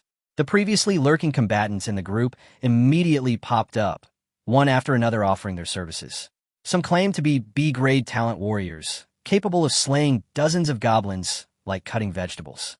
Others disagreed, stating they were A-grade archers, taking down goblins with a single arrow. Still others patted their chests, saying that if they were given a chance, they could unleash their full power and wipe them out in no time. Soon, someone started making sarcastic remarks, mocking how everyone in the group seemed to have A or B-level talent, as if high-level talent was commonplace. Another person immediately retorted, saying they didn't know other people's talent levels, but this person was definitely not B-level. Their sour grapes practically overflowing from a screen. The two quickly disappeared from the public chat, clearly continuing their private flame war. The combatants were boasting enthusiastically, but it wasn't long before someone jumped out to play the victim, revealing their true, embarrassing situation. Casual players then discovered that while combatants sounded prestigious, their lives weren't glamorous at all. Many were even living on the streets. Everyone knows that grinding monsters makes you stronger, but the Boundless Dimension isn't a game world. Monsters don't respawn regularly. Once all the monsters in one area have been killed, players have to travel around the map to find more. Once a territory is established, a warrior's activity range will be fixed in the vicinity. Traveling to more distant places will require a significant amount of time for both round trips. This is precisely why the Cold-Faced Godslayer wants to establish a new stronghold. This method does alleviate the problem, but it doesn't address the root cause. Outposts can only slowly expand to the periphery of the territory, still unable to reach further areas, and the original territory will become partially abandoned as a result. More importantly, grinding monsters wasn't as easy as it seemed. The group now has 497 500ths members, and besides the abstract handsome guy, 2 more unlucky individuals have perished for various reasons. Upon review, it was discovered that both were combat-oriented players, and both died while grinding monsters. So far, all 3 players who have died in the group are combat-oriented. Conversely, none of the casual players who focused on developing their territories have died. Clearly, monster hunting is extremely risky. Even if one survives, injuries would require a significant amount of time to recover. Fortunately, everyone can recover by cultivating star power, and minor injuries can heal on their own. Otherwise, the mortality rate would be even higher. In this situation, some players who lack strong combat skills have shifted to a life skills approach, becoming a strange hybrid of life and combat. This is why, when dozens of goblins appear near a small farmer in the mountains, the combat-oriented players in the group instantly scramble to get in. By eliminating these goblins, they might learn skills, improve their proficiency, and even complete the killing missions issued by the Dawn system. The benefits are indeed numerous. As for who was ultimately chosen by the country bumpkin farmer, Yi didn't continue to pay attention. However, this incident also served as a wake-up call for him. While casual players are more stable than combat players, the dangers within the plane are never static. As his territory expands, various troubles will inevitably arise sooner or later. And the native goblins, might just be the lowest level of danger. On the new day, after harvesting the rabbits, Yi also completed his second transaction with Qin Guan Nangua at the Tavern. He finally gathered all 200 units of wood, 100 units of soil, and 10 units of are needed to build the extraordinary building, plant farm. Yi immediately rushed to the location he had chosen beforehand and submitted his resources on the Dawn system. Soon, a brand new plant farm appeared out of thin air on the open ground. The Jumbo had been relentlessly pushing down trees for the past 2 days, so Yi had plenty of wood. In addition, he had also painstakingly collected a considerable amount of sword thorns from the jungle, so he simply created dozens of sword thorn fences in one go, completely enclosing the farm. He then paved the extra fence into a path leading to his territory. This made it easy to travel between the farm and the territory, while small enemies like goblins would have no chance of crossing the spiky corridor. The farm was neatly divided into 10 compartments, each containing 1 unit of extraordinary soil, just enough to plant 1 unit of seeds. As for what to plant, Yi hadn't decided yet, but he certainly couldn't plant the ordinary crops from his previous life. The long maturation cycle alone was enough to make him feel insecure. He stood in front of the newly built farm and activated building mutation again. A dazzling white light flashed, and a new building panel immediately appeared. Building name: Dave's Plantation, mutation +1, building level, tier 1, building occupancy, 10 tiles, building quality, radiant, building health, 500 500s plus 300 building function, nurtures fertile soil, allowing the planting of dozens of common crops and accelerating their growth. New feature: Dave, an NPC added to the farm, will assist the Lord in completing all planting tasks. New feature: Dave is skilled in planting and improving crops, but for some reason, he seems to harbor a great hatred for zombies and the undead. Plants modified by him appear to be inedible. Dave? Yi was taken aback. The name, placed alongside the farm, immediately reminded him of a once popular minigame from his past life on Earth. And Bob, the NPC in Time-Space Tavern, shared the same name as a tavern owner from a certain game. Was this a coincidence, or was there something else going on? Yi couldn't figure it out. After all, these NPCs, bound to the buildings, didn't seem like completely real people. Just then, a burly man with a thick beard, wearing a baseball cap and jeans, walked out of the farm. He waved and greeted Yi without any hesitation. The next second, Yi suddenly realized that 200 units of his lumber inventory had disappeared out of nowhere. Immediately afterward, a small hut was quickly erected in a corner of the farm. Clearly, this was Dave building a home for himself. Then, the burly NPC, carrying a hoe, began cultivating 10 plots of land. He pulled a handful of oddly shaped seeds from his jeans pocket and quickly scattered them into the soil. Not long after, Dave leisurely sat down in a deck chair that had just been built of wood, sunbathing, and even put on a pair of sunglasses that seemed to have appeared out of nowhere. The system interface displayed only one line of information: Dave's mysterious seed. Sunflower. Looking at this, Yi suddenly felt much more relaxed. He no longer needed to worry about what to plant on the farm. He smiled contentedly, feeling exceptionally comfortable being a hands-off manager. A mature, extraordinary building should spawn its own NPCs and manage itself. After a period of sunlight, the sunflower seeds in the ground quickly sprouted, growing flower heads facing the sun. Yi took one look and immediately understood. Wasn't this the sunflower from Plants vs. Zombies? Although its appearance had changed slightly, its ability to collect sunlight was clearly still there. Name: Sunflower. Race: Spirit Plant. Attribute: Light/Wood. Rank: First rank, HP 100 out of 100. Spirit 13. Constitution 5. Charm 8. Luck 5. Racial talent: Photosynthesis. Sunflower seeds germinate quickly and grow flower heads after receiving sunlight, producing solar energy to support plant growth. Racial talent: Energy storage. Once mature, sunflowers store excess solar energy in their golden flower heads. After withering, the energy in the flower heads continues to supply other spiritual plants. The system also specifically notes that the solar energy produced by the Tier 1 sunflower has a significant effect on ordinary plants and Tier 1 spirit plants, but large-scale uses only a slight effect on Tier 2 spirit plants and is completely ineffective on Tier 3 spirit plants. 10 golden flower heads quickly sprouted from 10 units of soil. Clusters of vibrant solar energy fell into the farm, constantly being absorbed by the flower heads.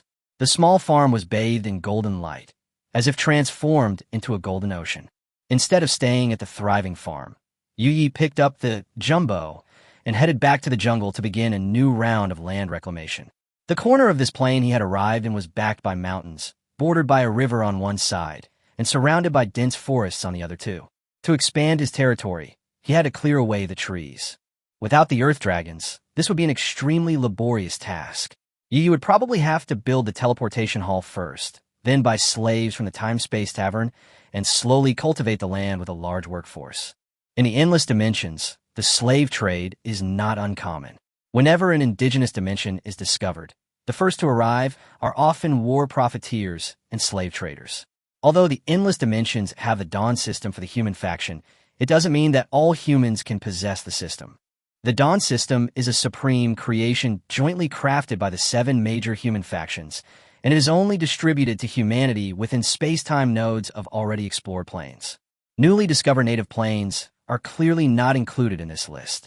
Blue Star, as a small world absorbed by endless planes in an alien universe, was deemed by the Dawn system to have extremely high potential, which is why the system expended enormous power to bind it to the humans of Blue Star. Both the Dawn system and the humans of Blue Star are fully aware of this. Even the latest version of the Dawn system is named New Human Observation Record. Both sides have their needs. The Earthlings need to survive in the boundless plains, while the Alliance wants to know what kind of abilities the otherworldly beings, with an awakening rate as high as 99.999%, can unleash. Looking at the sprawling, unruly thorny bush in front of her, Bai Xiao suddenly regretted buying it from the flower shop. She didn't know what she was thinking at the time. On a whim, she wanted to verify the absurd claims made in the live stream. But now that she had the thorny bush in front of her, she hesitated. After all, it takes a lot of courage to intentionally self-harm or abuse oneself, and that's exactly the courage Bai Xiao lacks right now. Maybe she should just treat it as an ornamental plant? The moment this thought crossed her mind, she felt incredibly stupid. Who would specifically buy such a wildly growing and difficult-to-prune plant as a decoration? If she really kept it home, once it grew too lush, it would probably block the way. But she couldn't bear to throw it away, even though it cost her several dozen yuan. After agonizing for a long time, Bai Xiao finally gritted her teeth and made up her mind. If what the livestream said was false, she would just consider it a waste of money. She closed her eyes, extended one index finger, and pressed it hard against the thorn. The next second, the chair overturned, and Bai Xiao foamed at the mouth, collapsing to the ground. She didn't know how much time had passed before she finally woke up, her eyelids drooping. It was real pain, no exaggeration, and the pain was accompanied by a numbing electric shock-like sensation throughout her body, a sensation so intense it was almost intoxicating. She wiped her mouth, her first thought being to give up. But then she thought, if she gave up now, wouldn't all that hit have been for nothing? That would be too much of a loss. But what if the people in the live stream were just joking around and lying?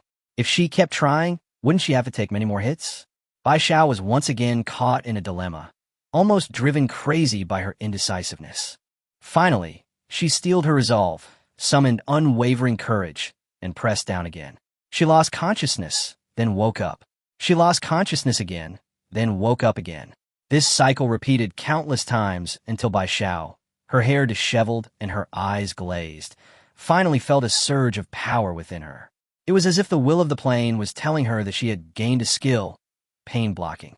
With her last shred of sanity, Bai Xiao nodded, her mouth full of white foam, and shouted incoherently, "I did it." As soon as she finished speaking, her eyes rolled back, and she fainted in blissful happiness. On the other side, Yu was crouching in a corner of the plantation, furtively observing the first-tier spirit plant, the sunflower, which was smiling upwards among the 10 units. These little flowers had golden flower heads, as if they were made of pure gold, and their surfaces had simple line drawings of facial features. They looked exactly like the first plant in his previous life's Plants vs. Zombies. If it really is a sunflower, then how can the energy it produces be used on other plants? In order not to disturb the seemingly intimidating NPC, Yi deliberately found a suitable spot to peek and waited quietly. As he waited, a bitter feeling welled up inside him. Being a lord was truly stifling. Both NPCs in his territory were bearded and had menacing faces. Especially Bob, who brewed amber tears at the tavern every day, yet Lord Yu hadn't tasted a drop. Not only were the drinks expensive, but when they met in private, they would only nod, without exchanging a single word. Yu had once suspected that the NPCs randomly generated by these buildings might all have communication difficulties. It wasn't until Dave joined the territory yesterday that he realized that wasn't the case. Bob and Dave actually chatted quite easily in private, and what's even more absurd is that they spoke entirely in English. Yu had long forgotten his English, and after eavesdropping for ages, he couldn't make out what they were talking about. This made him, the Lord, lose face. There were only 3 people in his territory, yet he felt isolated. No way. Next time he'd have to create a Chinese-speaking NPC to isolate them in return. As he was thinking, Dave slowly walked out of the cabin. He was wearing a white shirt and a blue baseball cap, and walked into the farm step by step. Dave looked at the sunflowers covering the ground, stroked his chin, and pondered for a moment. Then, as if making a decision, took out a small shovel, dug up a sunflower, and transplanted it outside the farm protected by the thorny fence. The transplanted sunflowers retained their smiles, still focusing the direct sunlight into golden spots even after leaving the farm. Dave didn't stop. He quickly transplanted 4 more sunflowers, planting them next to the first one. As for the remaining 5 on the farm, he left them untouched. Then, Dave reached in his pocket and pulled out a handful of mysterious seeds. Yuye's eyes immediately flashed with information. Dave's mysterious seeds, pea shooter. Seeing this, Yuye raised an eyebrow. It was already quite clear. This Dave was extremely similar to a certain game from his past life. Not exactly the same, but definitely sharing some commonalities. At least the NPCs in these extraordinary buildings possess abilities not found in the original game. For example, Dave might currently be cultivating plants from Plants vs. Zombies, but what about later? Could he cultivate plants from Plants vs. Demons or Plants vs. Zerg? After all, in the Boundless Plane, the human faction faces more than just zombies as enemies. It's really hard to say. At this moment, Dave rubbed his fingers together and scattered the mysterious seeds.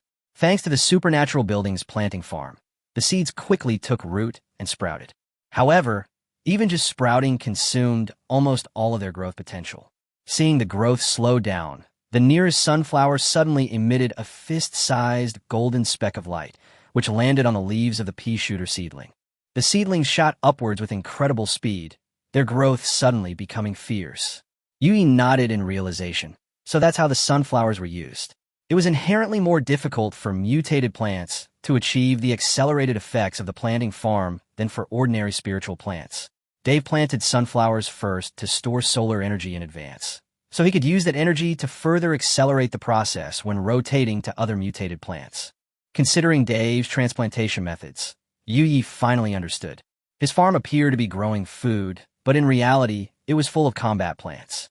When other people's spiritual plants matured, they were either harvested or replanted, and the harvested plants were ultimately consumed as food. However, once the spiritual plants here in Yuye mature, they can be transplanted to the surrounding areas of the territory to directly provide defense. As long as the planting speed exceeds their death rate, their numbers will increase exponentially. This is indeed a good thing. Yuye nodded in satisfaction, but his expression suddenly changed. So, how is he going to solve the problem of feeding the behemoth? Did anyone remember that the plantation was originally for growing food, not for growing weapons? When Bai Xiao woke up, it was just getting light outside. She didn't have time for breakfast and rushed out to the Dimensional Management Bureau. Her home wasn't close to the bureau, and commuting was already time-consuming. By the time she arrived, she was just in time to clock in and didn't even have time to go next door to buy a McDonald's.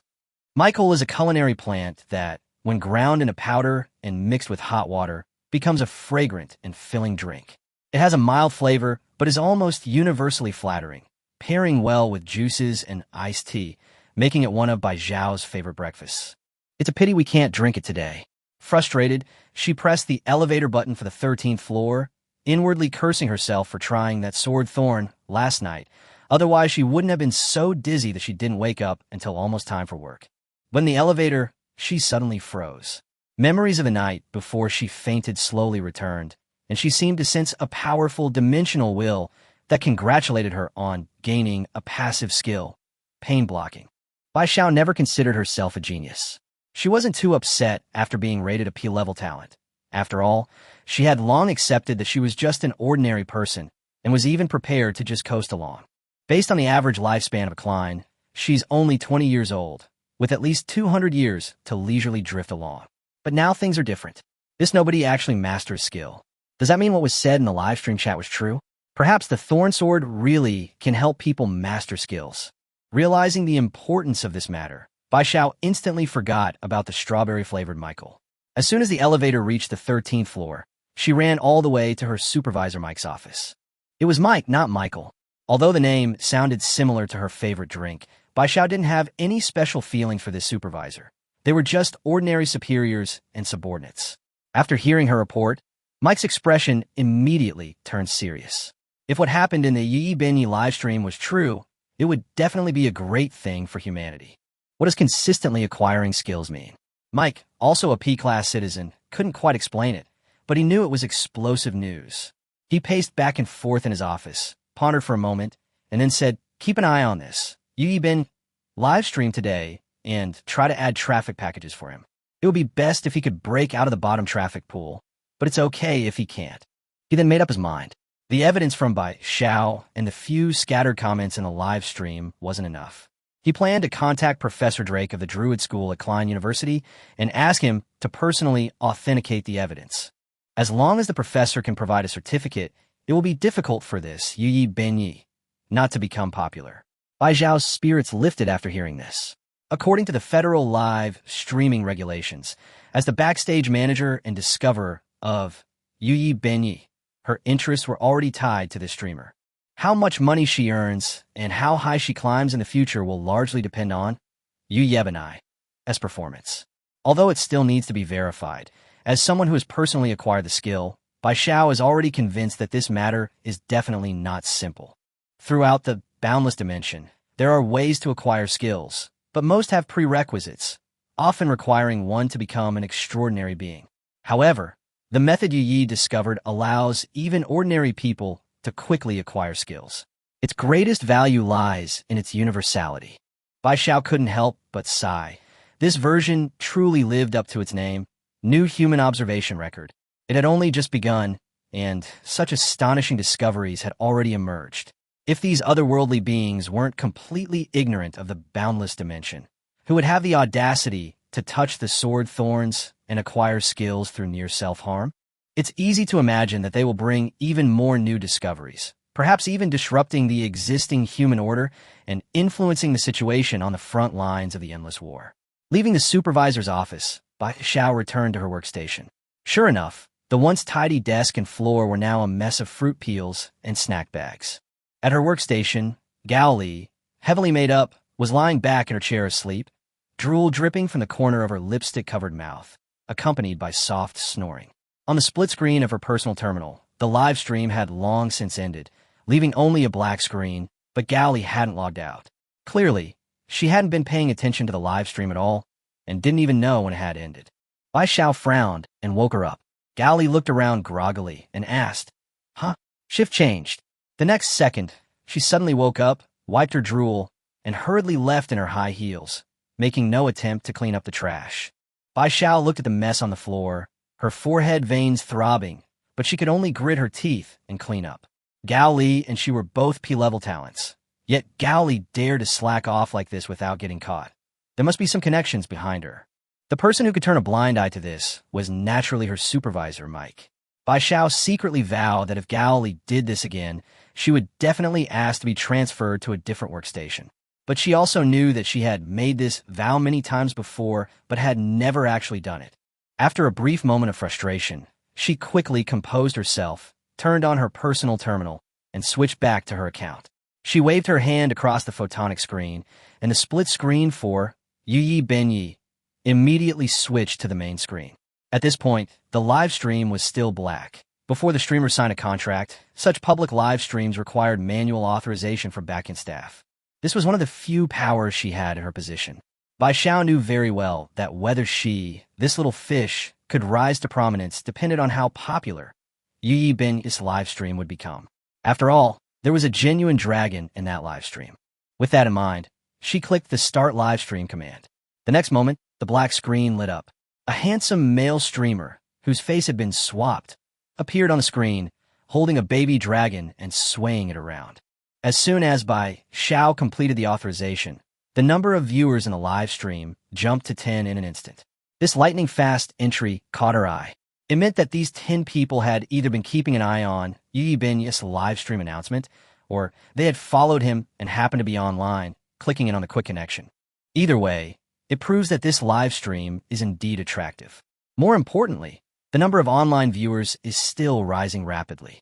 Bai Xiao withdrew her gaze from the number of viewers and finally focused on the live stream screen. Haha, it's you again. Yesterday you said you could learn a skill by getting pricked by a sword thorn. Wasn't that you idiot? I thought you were too scared to come. Who's the idiot? You'll find out later. This live stream has really given me a passive skill. I'm telling you, I'll watch it every day from today onwards.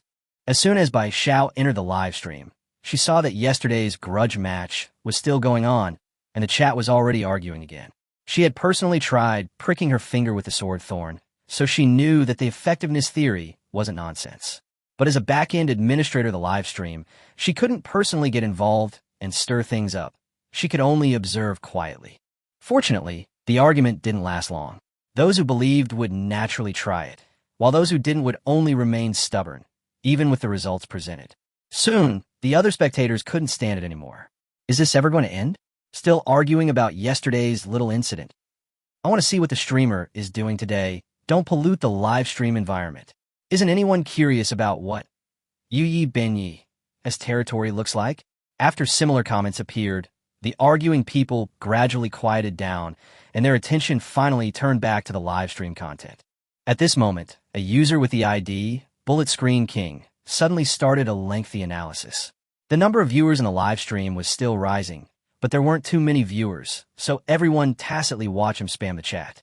He stated that once a player's territory is built, it typically consists of only 3 basic buildings: Lord's Hut, Time Tavern, and Fence. As for a bulletin board, it's at most a side addition.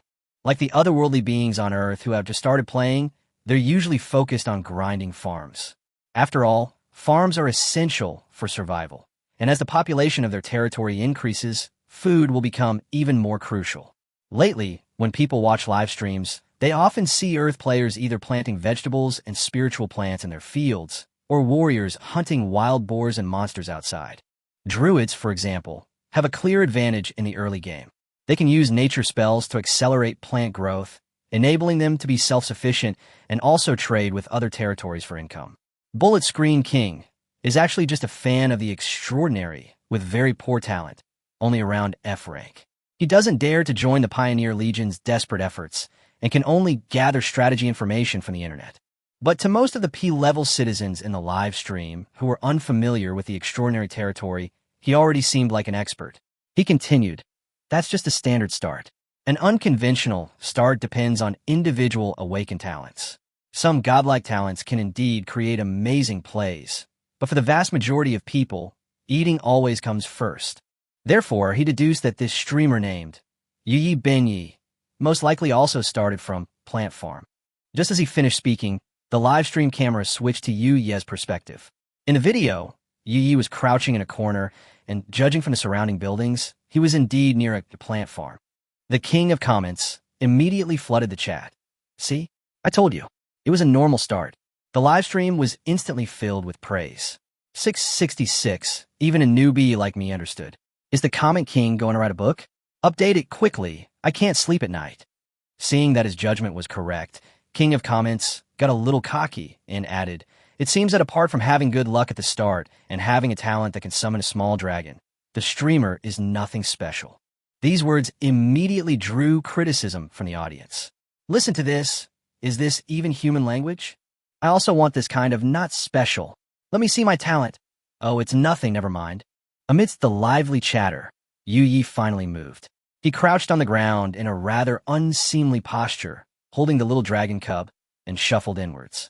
Both the man and the dragon tiptoed furtively behind the wooden stake, peeking inside. This unusual behavior immediately piqued the audience's curiosity. What's he doing? King of Comments, keep commentating. Does anyone know what he's watching? Is there something he can't show us? Do we need to pay for VIP? The moment that comment was sent, a notification flashed in the live stream chat that someone had recharged to become a VIP. The person who recharged was none other than the same hot-tempered guy who had just questioned them. Whether it was the money or not, the previously fixed live stream perspective suddenly changed, switching to an angle level with Yu Yi. The next second, thousands of viewers finally saw what Yu Yi was secretly watching. NPC Dave was standing in the farm, scattering pea shooter seeds on the ground. The live stream chat exploded instantly. Wait, who is this person? If Yu Yi Benyi is the streamer, then this person is his resident? How did he get a territory and population so quickly? Has no one said what he's growing? Why does that spirit plant have eyes on it? They look pretty cute. I hope the streamer doesn't want to eat them. The viewpoint shifted, and the comments section became even more lively.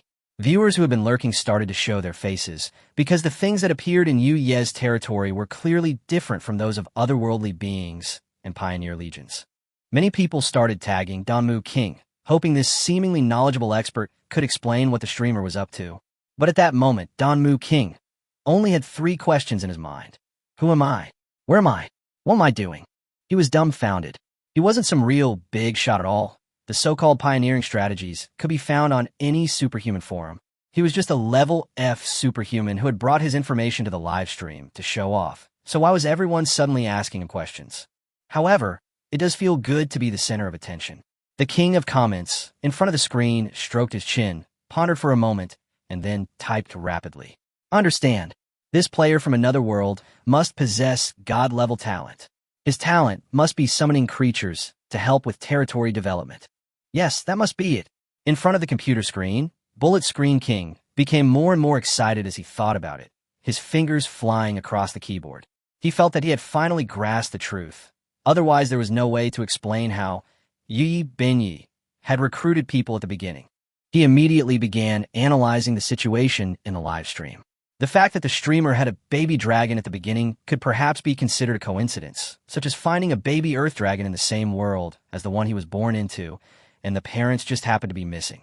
But now, a new person has appeared in the territory, which can no longer be explained by coincidence. As everyone knows, to recruit people, you either need to upgrade the Tavern to 2 stars or build the 1-star extraordinary building, Teleport Hall. However, Yu Yebenai clearly does not meet either of these conditions. Therefore, only one possibility remains. He possesses a god-level summoning talent, capable of summoning both dragons and ordinary villagers who understand farming. A string of pronouncements from the king of bullet comments flooded the chat, silencing the live stream for a moment. Just then, from the corner of the streamer's view, the door to the Time-Space Tavern suddenly opened. A bald man in a green vest, with melancholic eyes, stepped out, casually tossed a poorly made drink onto the doorway, and slammed the door shut. Although the scene wasn't in the center of the main shot, it was still seen by many viewers who quickly took screenshots and posted them in the live stream. The appearance of yet another person became the most compelling evidence. It's important to know that summoners need to consume a significant amount of star power and spirit to bind a contracted partner. Typically, the number of partners a summoner can summon at a given rank is extremely limited. The more partners a summoner has, the higher their talent level. Meanwhile, in Yu Yi Benyi's territory, 2 humans and a dragon cub have already appeared. If they weren't summoned, where could they have come from? More importantly, how many days has this otherworldly being in the boundless plane? His ability to summon continuously in such a short time is incredibly limited. What else could this be but a godlike talent? As the analysis unfolded, the king of bullet comments let out a long sigh of relief. He hadn't felt this exhilarating while typing in a long time, especially with so many people watching and appreciating his work. The sense of accomplishment was incredibly overwhelming. The livestream chat quickly filled with praise. Some people exclaimed that the king of comments was truly talented, analyzing things in a very logical and insightful way. Others suddenly realized that they had initially thought the streamer was being paid by a super rich family to help them clear content, but it turned out to be a matter of talent. Some even clamored to learn summoning skills so they could summon helpers when they were exploring new areas, only to be immediately ridiculed by other viewers who told them to wake up and that dreams are just that, dreams. This wave of unanimous agreement made even Bai Xiao think that this was probably the truth. The first VIP brother in the livestream had even made his first donation, sending 66 little stars. Just then, Yu Yi, who had been spying, finally made a move. He tiptoed to the edge of the territory, walked up to the 5 sunflowers that NPC Dave had just transplanted to the outskirts, and gently touched them. The sunflower, its face slightly squinted, seemed to have been tickled, and its smile widened. Suddenly, a golden light shone between Yu Ye's fingers, warm and comforting, as if he were holding a small sun. On a whim, he cupped the small sun in his hands, turned, and walked towards the nearby thorny fence, casually tossing the ball of light into the fence where the seeds had just been planted. The viewers immediately became curious. Some asked what kind of spiritual plant it was, since it wasn't in the database, and asked if they could upload information about it. Others reminded them that this was an unauthorized live stream, and the streamer had no idea that their content was being broadcast, so of course they couldn't see the comments. Some speculated that it might just be a native spiritual plant from its birth plane, nothing special. Others wondered what he was doing throwing the small light into the fence. Was he throwing away trash? The answer soon became clear.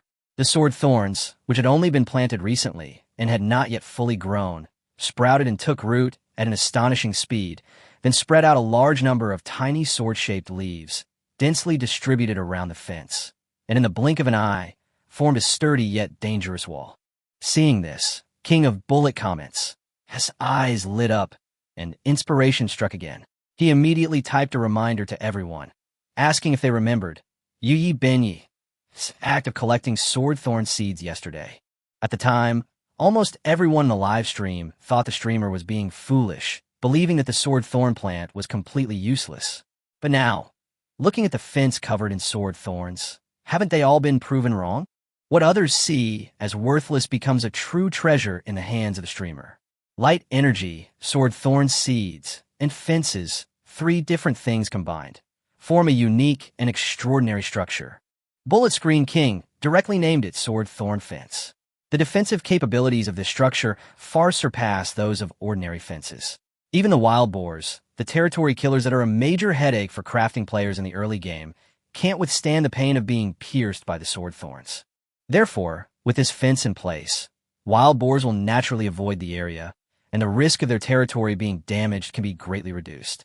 Don't underestimate this small detail. It can often play a big role in crucial moments. He also anticipated that someone would argue that this was because the dimension of Yu Yi Benyi had a flower that could condense light energy, and that anyone else could do the same, or even do it better. To this, King of Comments can only say that these people have completely missed the point. Without light energy to accelerate growth, wouldn't the sword thorn seed sprout on its own? It's just a matter of time. What's truly important is this innovative mindset.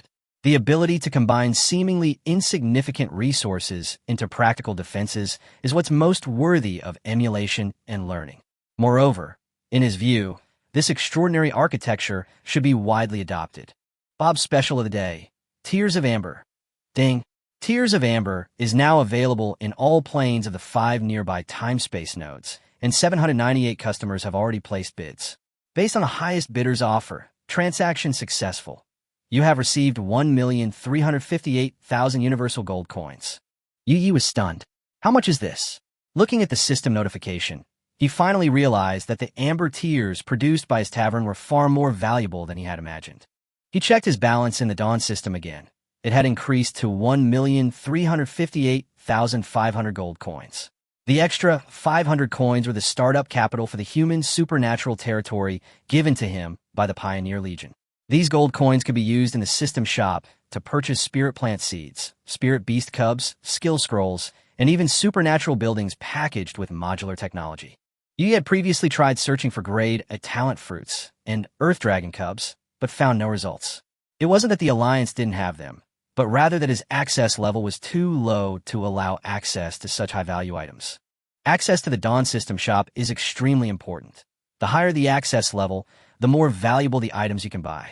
For example, dragon cubs are incredibly rare to ordinary forces, but the 7 superstar forces of the Alliance can still purchase them as long as they have sufficient access. The same principle applies to grade A talent fruits.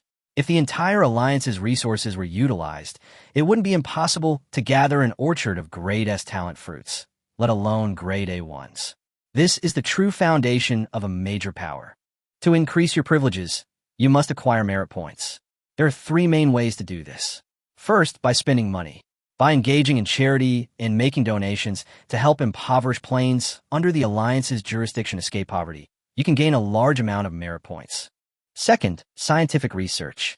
As long as you develop technology that is rated as Omega level by the Alliance Patent Office, you won't have to worry about merit points.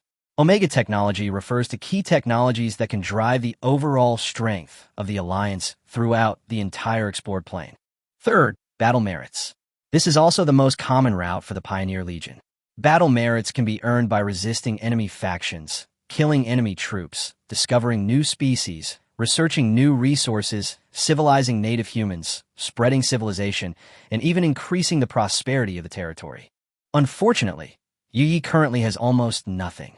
Therefore, most of the items he can buy in the shop are ordinary goods. However, this time, the transaction price of amber tears still gave him a huge shock. He had originally guessed that the Earth Dragon and the Fruit of Talent were valuable, but he didn't expect them to sell for millions.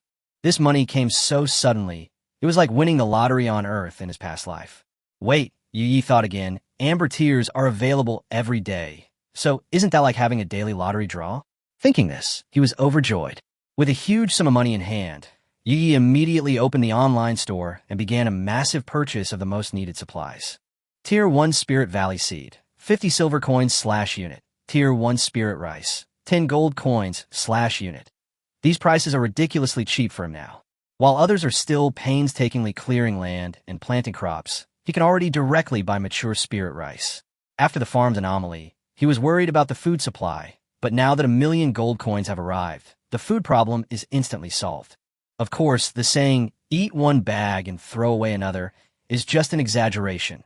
Yi wasn't so extravagant as to waste food. Without even blinking, he bought 1,000 units of spirit rice and then tossed bags of grain to Dave, who was still lying in a chair sunbathing. Looking at the piled-up grain, he even started to consider whether he should take some time to build a granary. Then, Yi looked at the building items. Tier 1 Building Expansion Scroll, 500 gold coins/1 expansion unit. As a major contributor to the territory, Bob naturally cannot be neglected. The Time Tavern is currently too dilapidated and pitifully small. The exterior cannot be changed for the time being due to the limitations of the building's class, but the interior space can be expanded using modular technology and space extension technology. Buy it. The original tavern, which occupied only 4 units, was instantly expanded to 20 units, enough to accommodate more guests. Amazingly, from the outside, it still appears to occupy only the original area. Bob continued, wiping his glasses with a melancholy expression, seemingly oblivious to the changes around him. But Yi felt that the oppressive atmosphere emanating from him seemed to have lessened considerably. Finally, Yi turned his gaze to the finished buildings being sold in packages in the system's shop. These modular technological products require no material collection from players. They can be installed directly after purchase, making them extremely convenient. Many of these extraordinary buildings originally required specific professions to construct using star power and magic runes. However, once modularized and packaged, even players focused on crafting can purchase them directly, as long as they can afford it. Of course, very few people do this, because it's not cost-effective. Extraordinary buildings that don't belong to your own class system are very troublesome to upgrade, modify, and enchant, unless you happen to have followers of the corresponding class under your command. For example, Tier 1 Power Totem Pole, Healing Totem Pole, Swiftness Totem Pole, and Petrified Totem Pole are all extraordinary structures for the Shaman class. Other classes can buy them and use them, but they are far less powerful than when a Shaman player controls them personally. The reason is simple. These buildings can synergize with the Shaman's skills and talents, something other professions can't do. Yuya's current profession is architect, which, in a sense, still leans toward the life skills profession. The true path to transcendence requires choosing from the Alliance's 12 basic professions. This choice would determine his future path, but Yuya couldn't be bothered to think about it. Only children make choices. Adults want it all. After all, he's a millionaire now. Moreover, the building empowerment talent he gained from the A-grade talent fruit is inherently related to the number of extraordinary buildings in his territory. The more buildings he has, the more advantageous it is for him. Whether there is any class synergy is completely irrelevant. A Tier 1 Arrow Tower for hunters, a Tier 1 Mage Tower for mages, a Tier 1 blessing altar for knights, and the 4 basic totem poles for shamans. Yi bought a complete set of everything he liked. He's inhumanly extravagant. After purchasing a batch of Tier 1 building module scrolls, Yuye's account balance remained above 1 million. Looking at that number, he realized for the first time that spending money was quite difficult. It wasn't that the shop was lacking in items, but rather that he had already purchased almost all the urgently needed supplies. After all, Tears of Amber couldn't always yield large sums of money. He needed to keep some aside for unforeseen circumstances. Soon, white lights lit up one after another in the territory. Tier 1 arrow towers were successfully built. Tier 1 mage towers were successfully built. Tier 1 blessing altars were successfully built. More than 10 kinds of war buildings were placed around the territory. The originally thin territory was now surrounded by layers of protection, and the sense of security was greatly enhanced. This was just a random selection by Yu Yi. If he had searched more carefully, there would definitely have been many more strange and extraordinary buildings in the mall.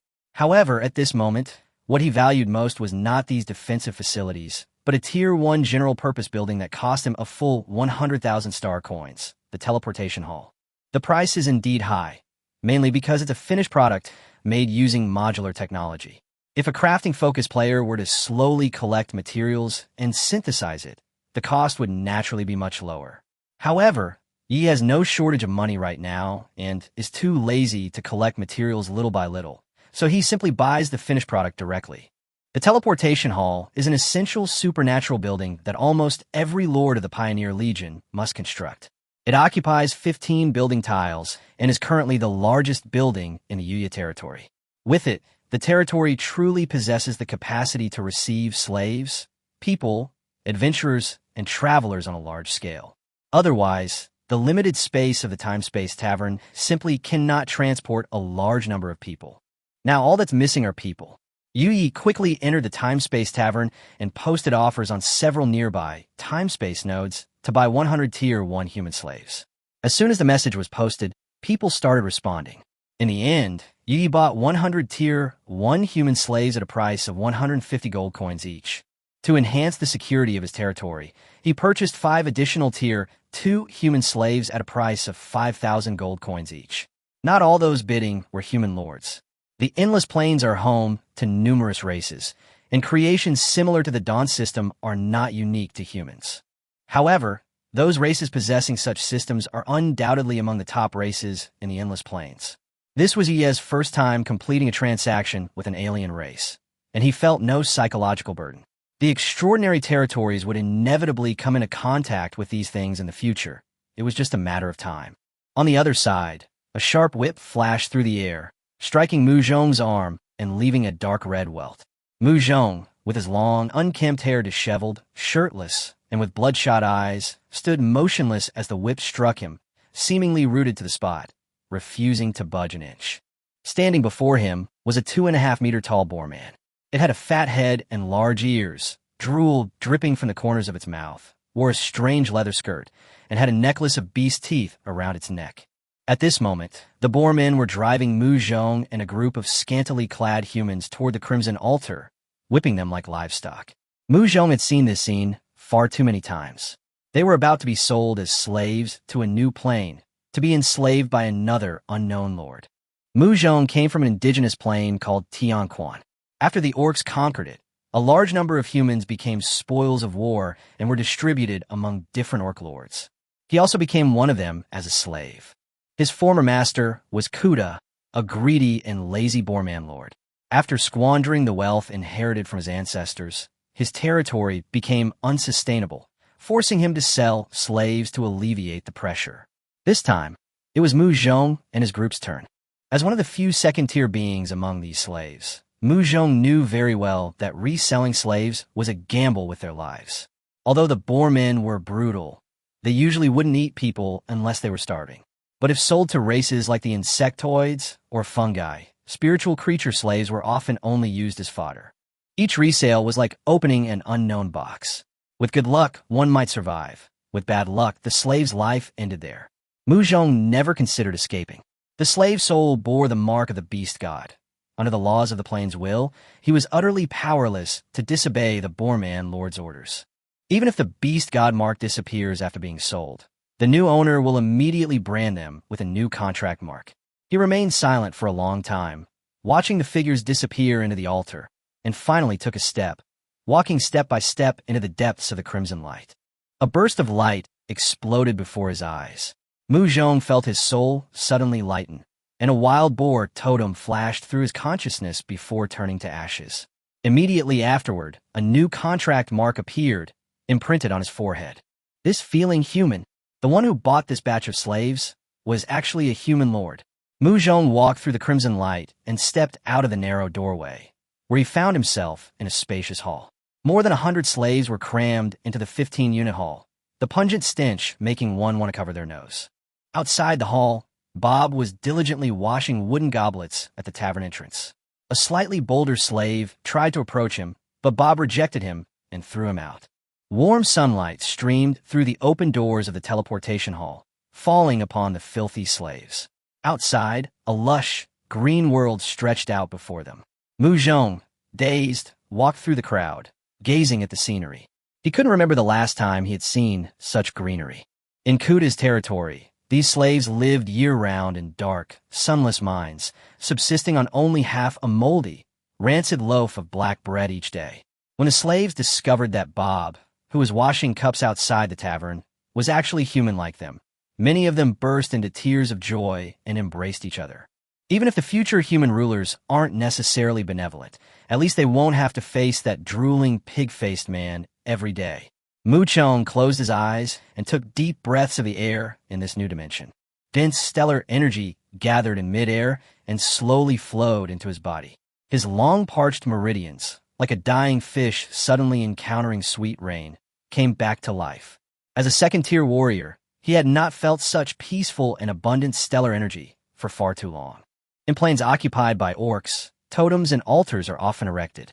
Through sacrifices to the orc gods, the astral energy is modified to better suit the orc's traits.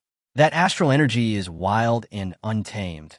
Long-term absorption by humans would continuously damage their bodies. The warm and peaceful stellar energy here was repairing his meridians, rapidly restoring his strength.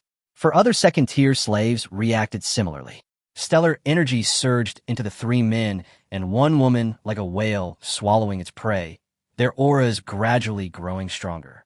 Second-tier transcendents can reach up to 60 points in their six-dimensional attributes. Although they are far from their peak, such a commotion is already far beyond what first-tier humans can achieve.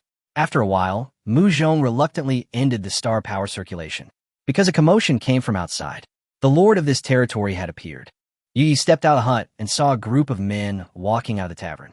They were disheveled, dressed in rags, their bodies emaciated as if they were just skeletons, their faces sallow, their eyes sunken, and their exposed skin covered with dark whip marks, clearly indicating that they had suffered inhuman torture. Yi stood rooted to the spot, his heart jolting violently. He had seen photos of the brutal history on Earth, but when the so-called slaves actually stood before him, he realized that those photos couldn't even begin to depict 1/10,000th of what he had witnessed firsthand. Sensing his emotional turmoil, the little dragon cub immediately let out a yelping sound, trying to attract his attention. On the other side, Mu Zhong was also sizing up Yi. The young man in front of him was neatly dressed, handsome, and looked young enough to be cultivating star power in a school, but the soul imprint clearly told him that this was his lord. Mu Zhong knelt down first, performing the oldest and most honorable ritual in the Tianquan Plain. He placed the backs of his hands on the ground, bowed 3 times, and finally kissed the ground in front of Yi's feet. He asked in a strange syllable, "My lord, what do you wish us to do?" Yi looked at the nearly 2-meter-tall man kneeling before him, and roughly understood that the man was bowing, but he couldn't understand a word he was saying.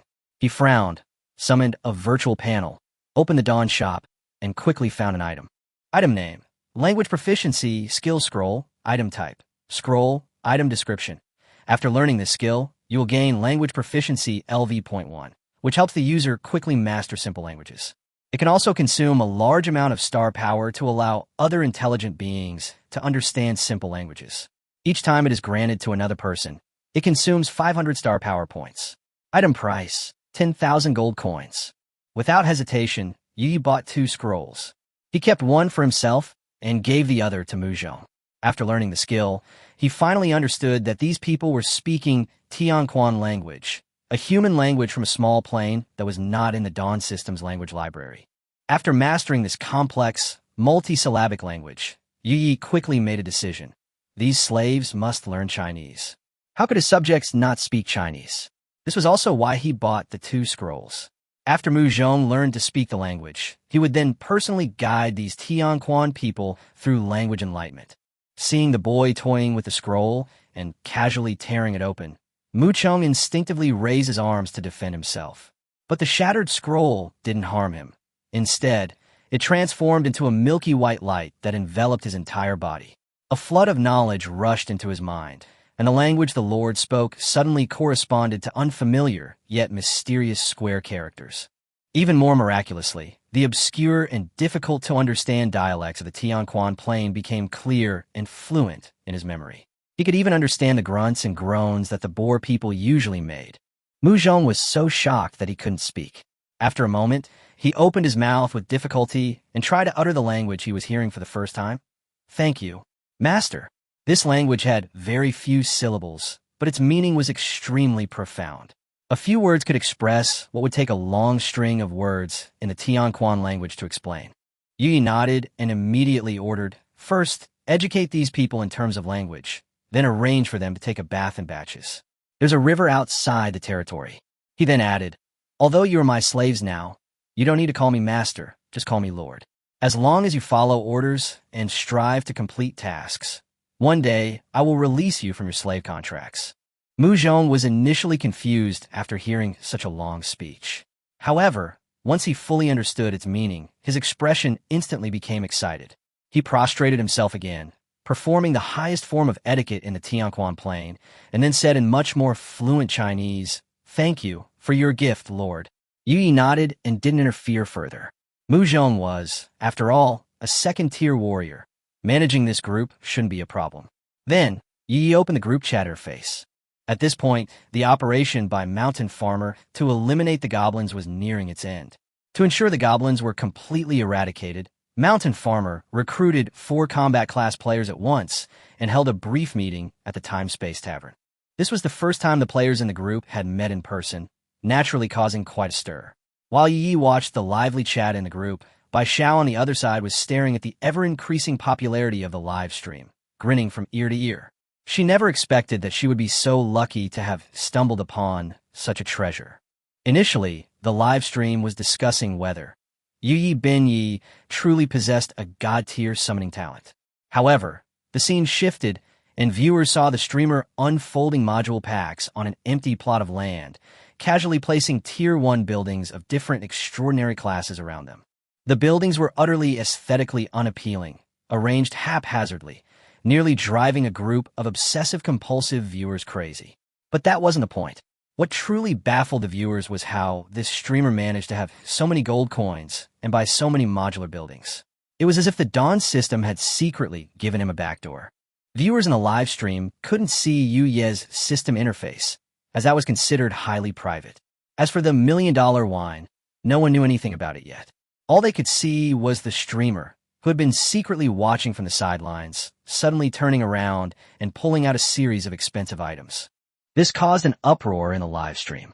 Countless comments began calling for the expert, the king of comments, to come out and analyze what kind of outrageous move this was. Bullet Screen King sat in front of his personal terminal, watching Yi Benyi in the video pull out one Tier 1 extraordinary building after another from the Dawn system, as if he were using cheat codes. He placed these buildings around his territory as if they were free. It has to be said that this streamer's aesthetic sense is really mediocre, and his territory planning is also very haphazard, clearly requiring a professional to organize it. For example, both Tier 1 Arrow Towers and Tier 1 Mage Towers have an attack range of 1,000 units. They could have been placed close together to support each other and create suppressive fire when the enemy attacked. But Yi did the opposite, placing one in the east and the other in the west. While this might seem to increase the coverage area, the actual firepower was dispersed, completely wasting the advantage. While thinking, King of Bullet Comments quickly typed these analyses into the public chat. Soon, he received another wave of praise. After all, He was called king of bullet comments, not just a king of talk who only knew how to talk big. But what the audience was really interested in wasn't the building placement. Someone directly tagged him. Don't just analyze the layout. Tell me where he got so much money to buy modular buildings. Soon someone did a rough calculation. The dozen or so tier 1 modular buildings Yi had just bought had cost close to 200,000 gold coins. Just one teleportation hall cost 100,000 gold coins. New viewers were even more shocked and couldn't help but ask why this streamer could own so many extraordinary buildings.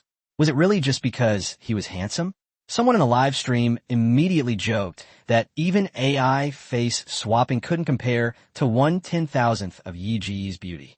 He was a cosmic-level pretty boy with a face so white that he could win a dragon cub.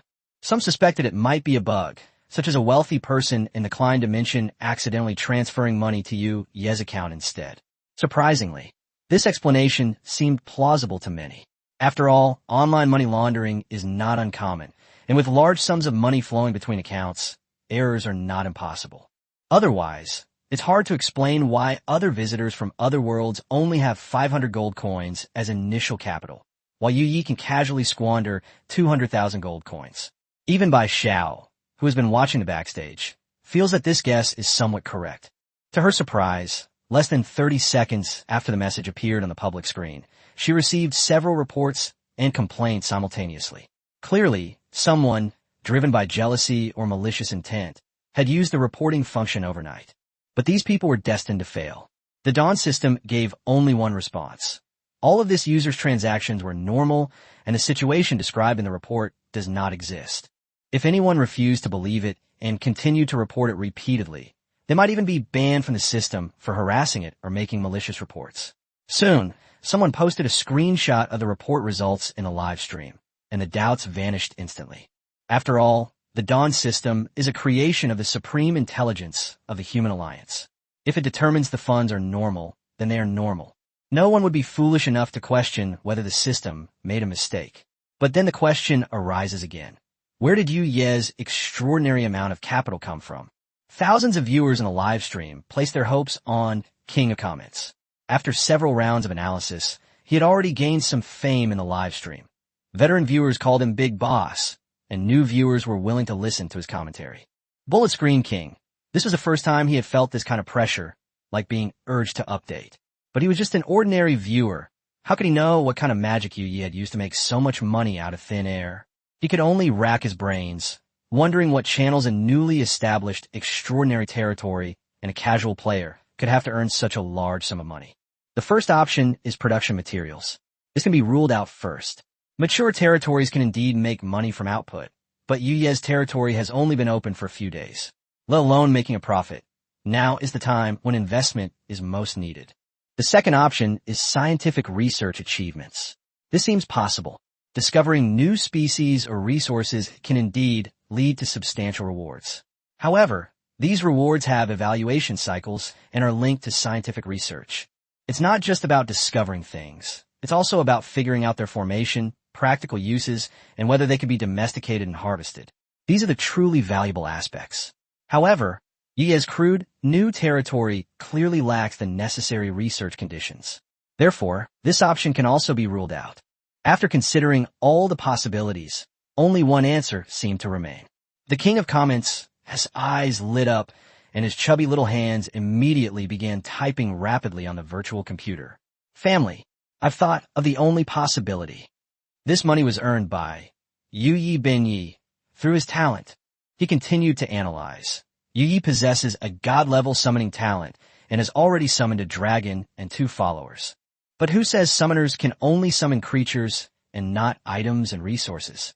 As long as Yi summons a material of extremely high value and then sells it back to the Dawn system, he can naturally get a lot of gold coins. The King of Comments continued. Everyone was dazzled by those 200,000 gold coins. It's normal to feel resentful seeing the streamer buy so many extraordinary buildings in one go. But they've already seen things that are much more valuable. That's right, it's that little dragon cub. A burrowing dragon like that would easily fetch at least 1 million gold coins if sold elsewhere. Yi even lets a dragon cub worth 1 million run into trees and get pricked by sword thorns. Now, spending 200,000 gold coins on a building is just basic stuff. The king of bullet comments truly lives up to his name. With just a few words, he brought the flow of the live stream back on track, and his logic was sound, not at all like he was making things up. His explanation immediately made sense to many viewers in the live stream. Yeah, they've seen even more expensive ones before, and now they're still questioning this 200,000? This live stream didn't just start going crazy now. It's been ridiculously outrageous from the very beginning. The viewers in the live stream watched as Yi set up the teleportation hall, and then made a large-scale purchase of a batch of human slaves. Soon, a group of emaciated, poorly clothed people emerged from the teleportation hall. At this moment, the live stream fell into an unusual silence. No one sent any more funny comments, and no one continued to act silly. Everyone seemed to be overwhelmed by what they were seeing. Most of the viewers of the live stream were P-level gifted citizens without superhuman powers. They usually did a lot of labor and did not have an easy life in the Klein Plain, and they would complain about how difficult life was. No matter how difficult it was, for these native humans who had been enslaved, their lives were still like paradise. In the Boundless Plains, the human population is immense. Among the plains already explored, those under the jurisdiction of a human alliance have a population in the hundreds of millions. Not to mention the native inhabitants of those less civilized plains. They don't understand systems or have complete supernatural systems. They still slowly follow the trajectory of ancient civilizations. If they remain undetected, they may continue peacefully. But once they are observed by a powerful intelligent race, and their location in space and time is determined, disaster will strike. No race ever thinks it has too many resources, and a plane suitable for intelligent races to live and reproduce is itself one of the most precious resources. Every moment, native inhabitants of the original world are discovered, slaughtered, conquered, and enslaved. To stop this, the human alliance must rise to the top among the pinnacle races of the Boundless Plains and truly gain a voice. Only when humanity becomes so powerful that alien races, upon discovering the human native plane, dare not invade, but instead immediately report to the alliance and provide protection, can humanity truly be considered the supreme race. All of this cannot be achieved with words alone. It requires strength. Endless wars are the stepping stones for the most powerful races to reach ultimate dominance. Only through continuous victory can they earn respect. This is the cruelest truth of the Boundless Plains. In a live stream, someone couldn't help but sigh. Perhaps this is the meaning of the Trailblazers, to liberate the natives, build extraordinary territories, incorporate them into the Alliance's domain, and spread the seeds of civilization. Some people said that this was the first time they had seen slaves in person, something they had only seen in video footage before. The new human observation records launched by the Dawn system has indeed allowed ordinary citizens like P to see the cruel side of the world, instead of just watching those entertainment live broadcasts that gloss over the truth. Soon, more comments flooded the screen. Our safety is thanks to the frontline troops. We hope that more indigenous people can be protected and no longer suffer oppression. Looking at these heartfelt comments backstage, Baishao decisively temporarily lifted the character limit, allowing viewers to freely express their emotions. Before long, the same sentence was flooding the live stream chat. War has never been far away. May all heroes return safely. War has never been far away. May all heroes return safely. One blessing after another floated by. The new viewers, though unaware of what was happening, saw the natives, recently bought by the human lord, embracing and cheering with ecstatic joy, and silently joined in with their blessings. While other live streaming rooms were still focused on weeding, farming, and killing monsters to level up, Yi's live streaming room had already started to focus on value and concepts. This is a devastating blow to other live streaming rooms. Looking at today's trending topics, Baishao couldn't help but sigh. It seems we're going to advance steadily in the second round of the traffic pool again. However, this somber atmosphere didn't last long. Yuya's extravagant act of casually pulling out 2 skill scrolls immediately shifted the mood of the live stream. Almost simultaneously, the viewers had the same thought. As long as Yu Benyi appears on camera, the development of this live stream will definitely become outrageous. 1 second they were being sentimental, and the next second everyone's envy, jealousy, and hatred were completely ignited. That's a set of language proficiency skill scrolls worth 10,000 gold coins. The new streamer didn't even blink before taking it out, and it was even given to the slave she had just bought. In this world, it's not uncommon for slaves to be exploited to the point of exhaustion. Lords, in particular, wield immense power over their slaves, their lives and deaths decided in an instant. In most cases, simply being given food is considered a blessing.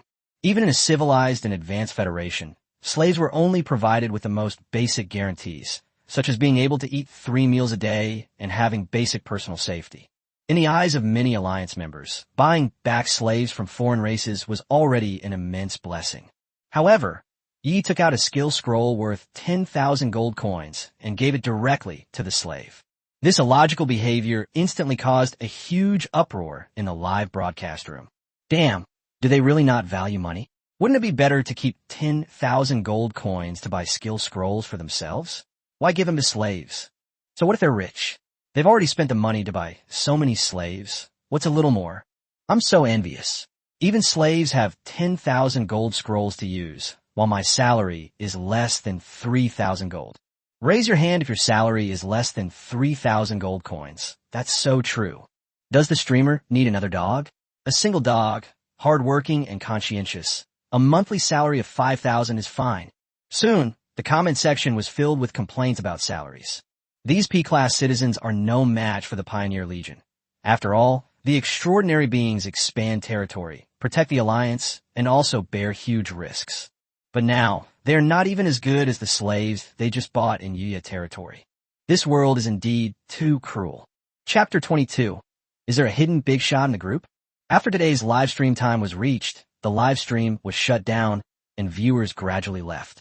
Bai Xiaoxin switched to other live streams with satisfaction, ready to see if she could find any promising talents. Yu Yi Benai's successful escape from the second round of viewership was already a good sign for her. Not to mention Yu Ye's current extraordinary territory, with over a dozen Tier 1 buildings spread out, a population, and even baby dragons. Bai Xiao glanced at the opponents in the next round of the traffic pool. They were mostly mediocre, with few capable of fighting. According to her estimation, as long as he doesn't do anything reckless, he'll almost certainly win the first 10 rounds of the basic traffic pool competition. Once he survives the 30th round, he can enter the signing stage, at which point he'll have control over his live streaming time, and once he has a large fan base, he can also start live streaming e-commerce. If the hype could last for a few months, Bai Xiao felt she wasn't far from making a fortune. She didn't dare to hope that Yu Yi would become a huge star. After all, the population of the Boundless Plain was too large, and the audience could be drawn away by more exciting content at any time. While Bai Xiao was still dreaming of getting rich quick, Yu Yi was browsing the system group interface, watching a group of people chatting and joking. The topic was still about fighting goblins in the territory of the little farmer in the mountains.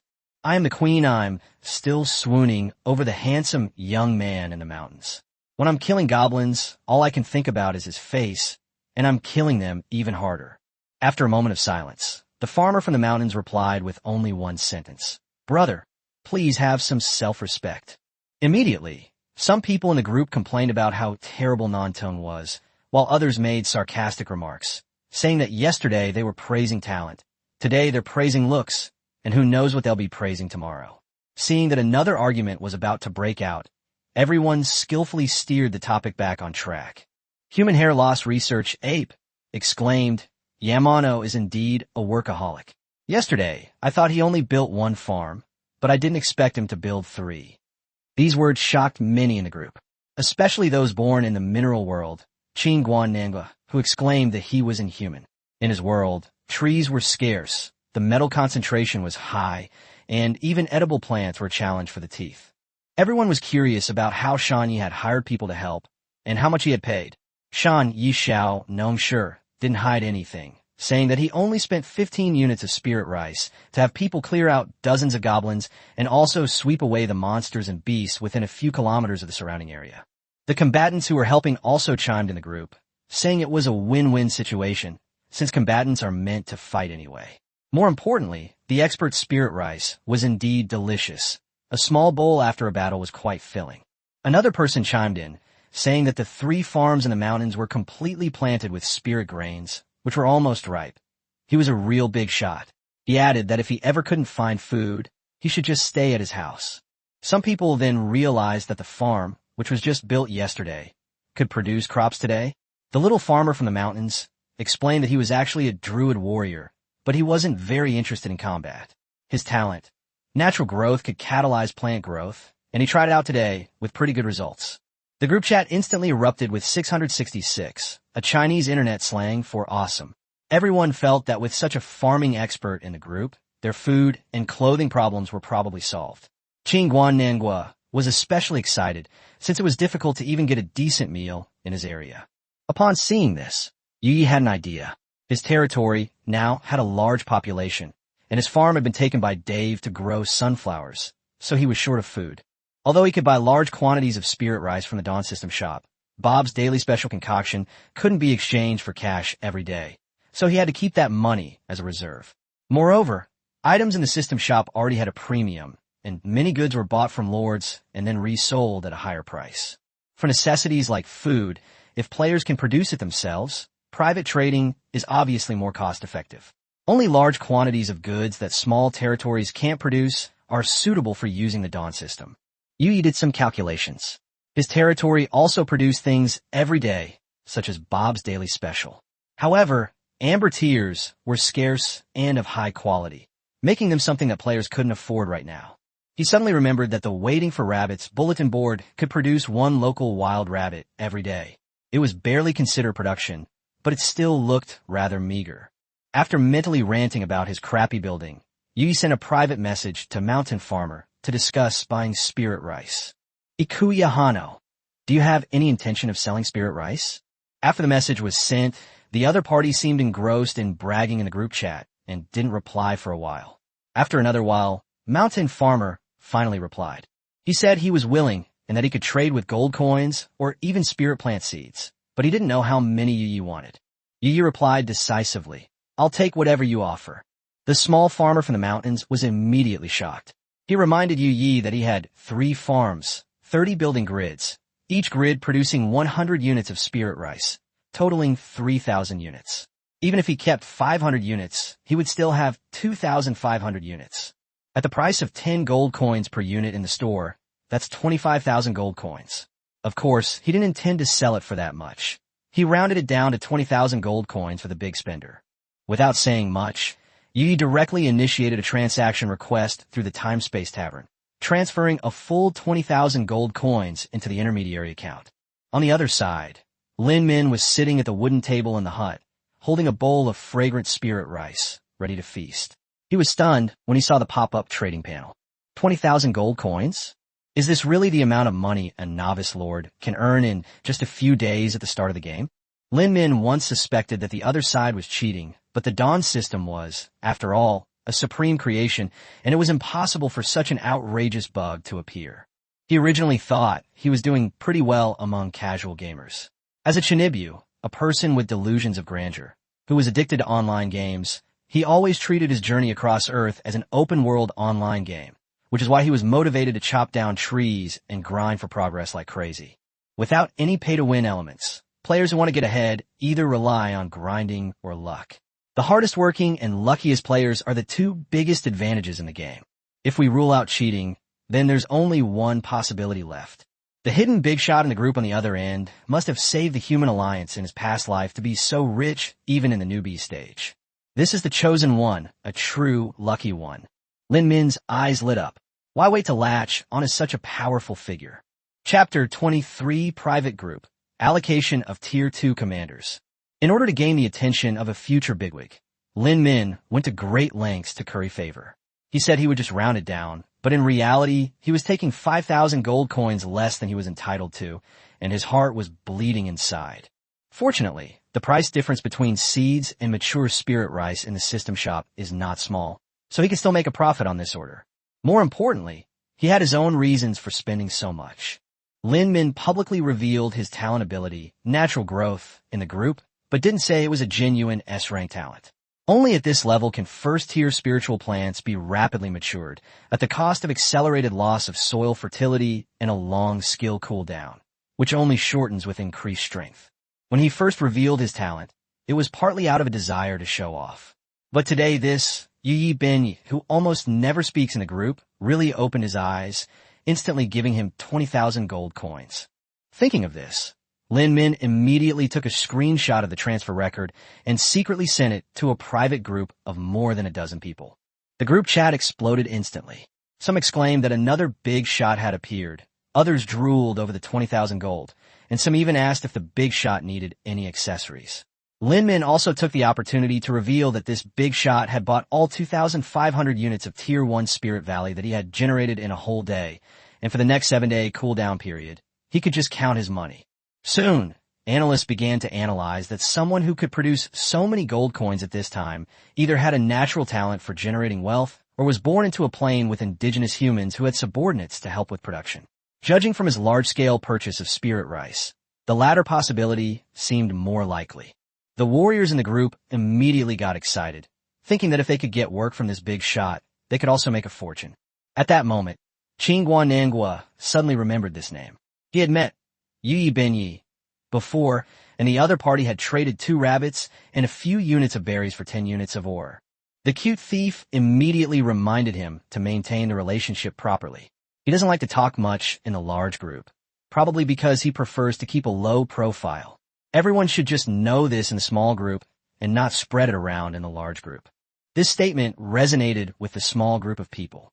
As a result of this transaction, Yi Benyi's reputation only spread within the active small circle, while the larger groups remained calm. Yi was completely unaware of the discussions taking place in the private group. At this moment, he was listening to Mu Zhong arrange affairs within the territory. The food, clothing, shelter, and transportation of 100 slaves were all major problems at hand. Yi bought 2,500 units of spirit rice from Mountain Farmer and replenished it with 1,000 units from the system shop, which temporarily alleviated the food pressure. However, the territory cannot sustain these people indefinitely by purchasing from outside. Now that we have acquired 100 people, we must unleash their potential. Besides Mu Zhong, there were 3 men and 1 woman among the slaves who had also reached the 2nd tier. Although most of them had only broken through 20 points in a single attribute, making them the weakest in the 2nd tier, they were still not easily contended with by ordinary 1st-tier combatants. To ensure a proper division of labor, Yi had Mu Zhong compile a list of all the natives' talents. The results surprised him somewhat. The talents of this group were generally quite poor, with most only rated P by the Dawn system, a few F level, and reaching D level being considered excellent. Even Mu Zhong and his rank 2 counterparts barely reached C level. Compared to the blue star people in the group, who easily started at B level star power talent, the gap was truly obvious. Yi couldn't help but wonder if the blue star humans in this other universe were generally more talented than the native humans of the Endless Plains. Of course, this is just his deduction. Even though these Tianquan people didn't have strong star power talents, Yi still divided them into 2 categories according to the Dawn system's approach. One category was combatants, responsible for patrolling and guarding the village. The other category was producers, responsible for territory construction. The combatants were further subdivided. Those skilled in ranged attacks were assigned to the archer squad, led by the only female Tier 2 combatant, Wu Lu, and stationed near the Tier 1 arrow tower. Those with a talent for magic are assigned to a mage squad, led by Song Anjia, a mage, and stationed around the 1st-tier mage tower. The remaining group consisted of the largest number of people with melee combat talents, such as knights and warriors. Mu Zhong was appointed as the overall leader, and 2 vice-captains were appointed, 1 each to Fan Shi and Gao Chao. At this point, the armed squads in the Yuya territory were basically formed. As for the rest, Yi classified them all as producers. Their first task was to build their own houses. Because of the limited resources in the early stages, Yi couldn't just fence off large tracts of land for them to build on at will. He planned to use a 6-person dormitory model to accommodate as many people as possible on the limited land. Yi could also directly spend gold coins to exchange for the universal building, house, from the Dawn system. However, that kind of house is more like a small house suitable for a family of 3, taking up a considerable amount of space. Using all of them would not only be extremely expensive, but would also spread the territory too far. Moreover, he hadn't forgotten that he would have to defend against an invasion from the enemy camp later. Secondly, he bought these slaves not to support them for free, but to involve them in the development of his territory. In other words, they couldn't be left idle. They had to have work to do. Letting them build their own dormitories is the most appropriate task at hand. Chapter 24. Preview of the enemy's first attack. Yi immediately divided the slaves into warriors and producers to prevent the sudden increase in population from disrupting the territory and to get things back into order as soon as possible. Building the dormitories required timber, so he simply waved his hand and released 2,000 units of timber, piling them on the open ground for everyone to use. This method, which the Tianquan people had never seen before, immediately made the slaves even more awe of him. Of course, this timber is only temporarily borrowed. Once the dormitories are built, the remaining timber will have to be replenished by the slaves slowly cutting down trees. The slaves don't have the little dragon cubs or the dawn system, so their efficiency is far inferior to Yu Ye's, but their numbers make up for it, saving him a lot of time in gathering resources. To reduce the hassle of transporting timber, Yi arranged for Tianquan to build a logging camp in the forest. The felled timber was piled up there, and he could collect it directly using the system module when he had time, which was quite convenient. After assigning dormitory tasks, Yi continued planning other matters. Now that the territory had over 100 more people, food had become a top priority. He divided the casual players who didn't need to build houses for the time being into gatherers and planters. The gatherers are responsible for finding edible berries to continue stockpiling food. The growers are centidaves. That NPC wearing sunglasses and sunbathing in a rocking chair shouldn't have any problem dealing with these people. Yi planned to build a few more ordinary plantations, but he lacked ore, so he approached Qingguan Nanguo again. This transaction went surprisingly smoothly. The other party barely tried to negotiate the price and agreed to exchange 200 units of wood for 50 units of ore.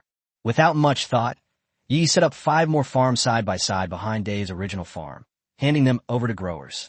The seeds came from the 1,000 units of Spirit Valley seeds he had previously collected. Soon, the entire territory began to function like a machine. Everyone had work to do, and everyone was full of energy. Especially after the slaves ate spirit rice, which even the common boar people might not be able to afford, they became completely devoted to their new lord, Yu Yi. Before he knew it, the entire morning had passed. Yu Yi was patrolling the territory with a behemoth when a blinding red system notification suddenly popped up in front of him. Warn! Warn! The human faction plane, Klein Plane, located 5 spacetime nodes away from you, is currently under attack by the hostile faction, Hive. To alleviate pressure on the front lines, this system will use the power of time and space to divide the enemy Zerg into small groups and randomly deploy them around the territories of nearby players. Please annihilate this enemy force. Permanent quest, Infinite War, is now available. The enemy's first offensive will begin in 3 days. All casual players, please prepare yourselves. Note, final rewards will be awarded based on the number of rounds of resistance, with the highest being SSS and the lowest being P. The message caused an immediate uproar in the group. All the surviving players had clearly received the same quest notification. The countryside farmer was the first to break down, exclaiming that the preview came too suddenly. He hadn't even finished building the arrow towers yet. Was he going to be sent away directly? Sister is the queen immediately popped up, saying that the combatants had also received the mission and could be hired to go to the nearby live players' territory to assist in the defense.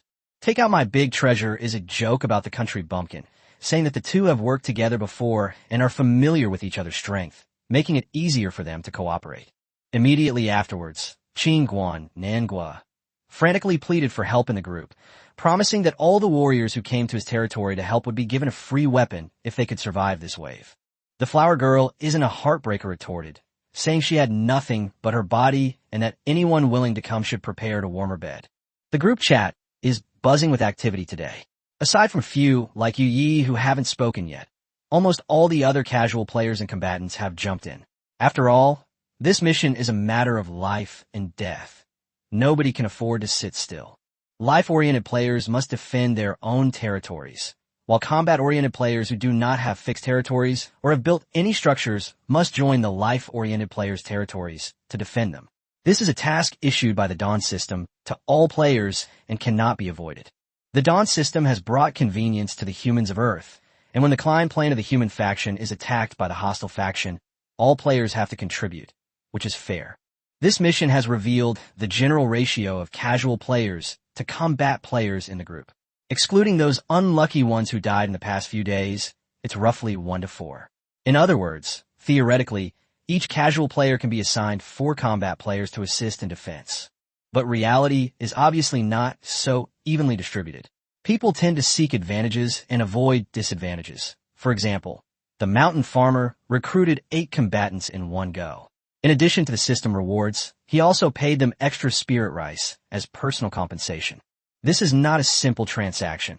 It is clearly a matter of human relationships and social interactions. The more combatants there are, the greater the chance of surviving attacks, the more rounds they can withstand, and the richer the final rewards. As a result, casual players began frantically recruiting, and once the original 1:4 balance was broken, some players were destined to be left unattended. Very naive and innocent was so anxious that he shouted in the group that he had an S-level talent, waste utilization, which was definitely worthwhile, and asked if any combatants were willing to come. Your wife is leaking air in the middle of the night. Immediately jumped out to mock, saying that there is such a talent as making use of waste. Didn't you say before that everyone was B or a grade, and that was just other people bragging? How come you're now S grade? Very naive and innocent.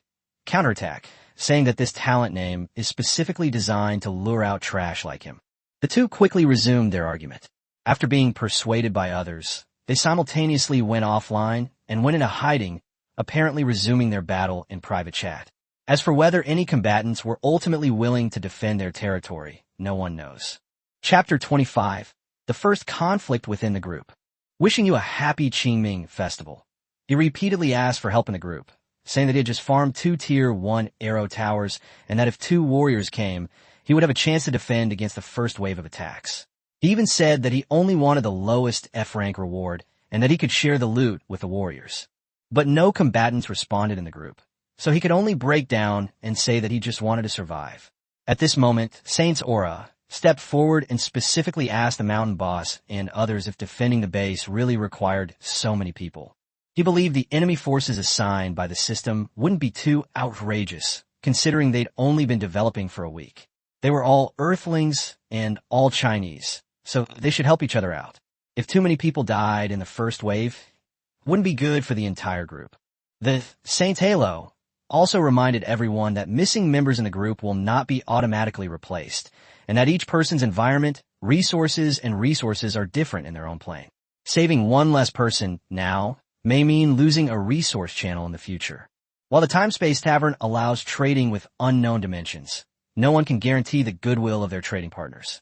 Rather than fighting individually, it's better to take advantage of the remaining resources and distribute the extra combatants to the struggling casual players, thus preserving as many people as possible. These words quickly garnered support from many casual gamers, but some immediately launched into a tirade. One player, a Hunsha Huntangent, directly mocked him as a necessary saintly figure in the apocalypse, adding that no one had ever seen the Zerg's combat power, and what if even 4 combatants couldn't stop them? Even the user, your wife leaks air in the middle of the night, couldn't help but criticize him, saying that he himself was still a 0 combatant in his own territory.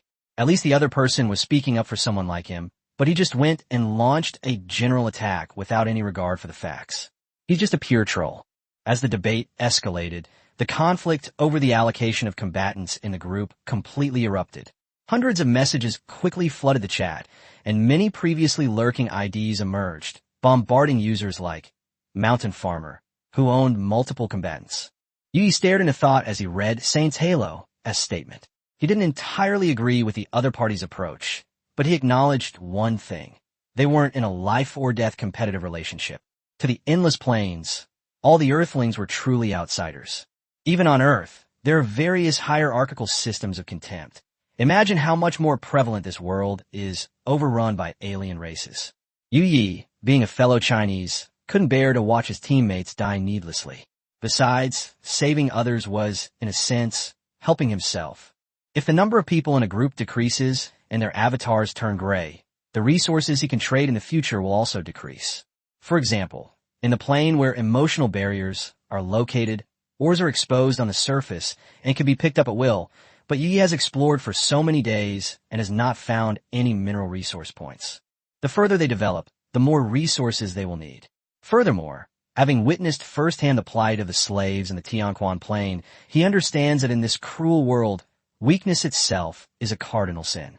Sooner or later, He will reclaim the plane that belongs to the Tianquan human race. With external enemies nearby, how could the group be thrown into chaos first? With this in mind, Yi stopped being silent and spoke directly in the public chat.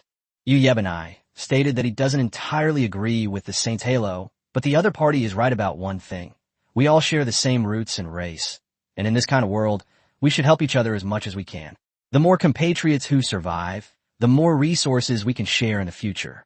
He suggested that lords who did not have enough warriors or had not yet built war buildings could temporarily abandon their territories, seek refuge in other territories, act as warriors, and weather the disaster before returning.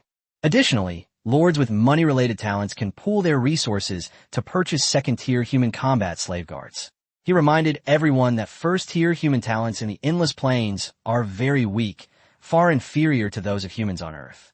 Everyone has great potential. It's better to suffer a slight loss now than to die easily. Yu Ye's typing speed was extremely fast, and messages quickly filled the public chat. The previously noisy group chat gradually quieted down. But then, very silly and naive jumped out again, asking who he was, pointing fingers and telling him how to do things, and even showing off his S-level talent, waste utilization. Yi was too lazy to waste words with such trolls, so without saying a word, he directly sent a screenshot of his system coin balance to the group. Millions in savings. This screenshot instantly dazzled everyone. The group, which had been arguing heatedly just moments before, seemed to have been paused, and no one spoke for a full minute. Even a very silly and naive comment was completely silenced. The Dawn system currently lacks any function to fake screenshots, so no one would suspect anything. The next second, the public chat was filled with holy crap and 666. Faced with the power of money, the tense atmosphere just moments before instantly transformed into a peaceful one. The countryside farmer was the first to speak up, clinging to the big shot's coattails, doing whatever the big shot says, and being the first to support him.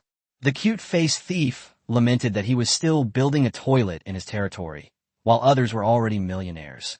Emotional Barrier also spammed OMG, asking the experts to take a look at him since the two had made a deal. Your wife leaks gas in the middle of the night. Took the opportunity to mock him, saying that someone now doesn't dare to utter a single fart. As a result, very silly and naive, directly tagged Yu Yi and immediately changed his tune, saying that from today onwards everyone should recognize this person as his elder brother, and that he only respected his elder brother, no one else in the group. This complete 180-degree turn in attitude, this ability to bend and stretch, left all the lurking players speechless. That saying was indeed true. When a person has no shame, he is invincible. Chapter 26, Giving Commands. How to survive the first intrusion. Even the most difficult person in the group, very silly and naive, has bowed his head, which means that Yi has finally gained a real voice in this small group of 500 people. Although this authority is only supported by a screenshot of $1 million bank account and is not very stable, most people are more accustomed to following a leader than to issuing orders themselves. Yi didn't waste the opportunity and continued to send messages on the public screen. Yu Yebanai, if you want to buy second-tier warrior slaves or other slaves, you can go to these coordinates. I can provide partial loans as long as you sign an agreement with the Dawn system.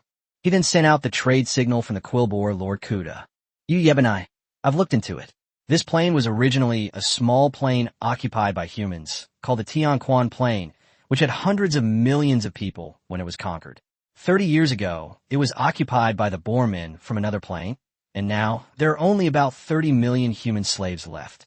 If you wanted to become like this, then keep arguing. He added another sentence. Yahano.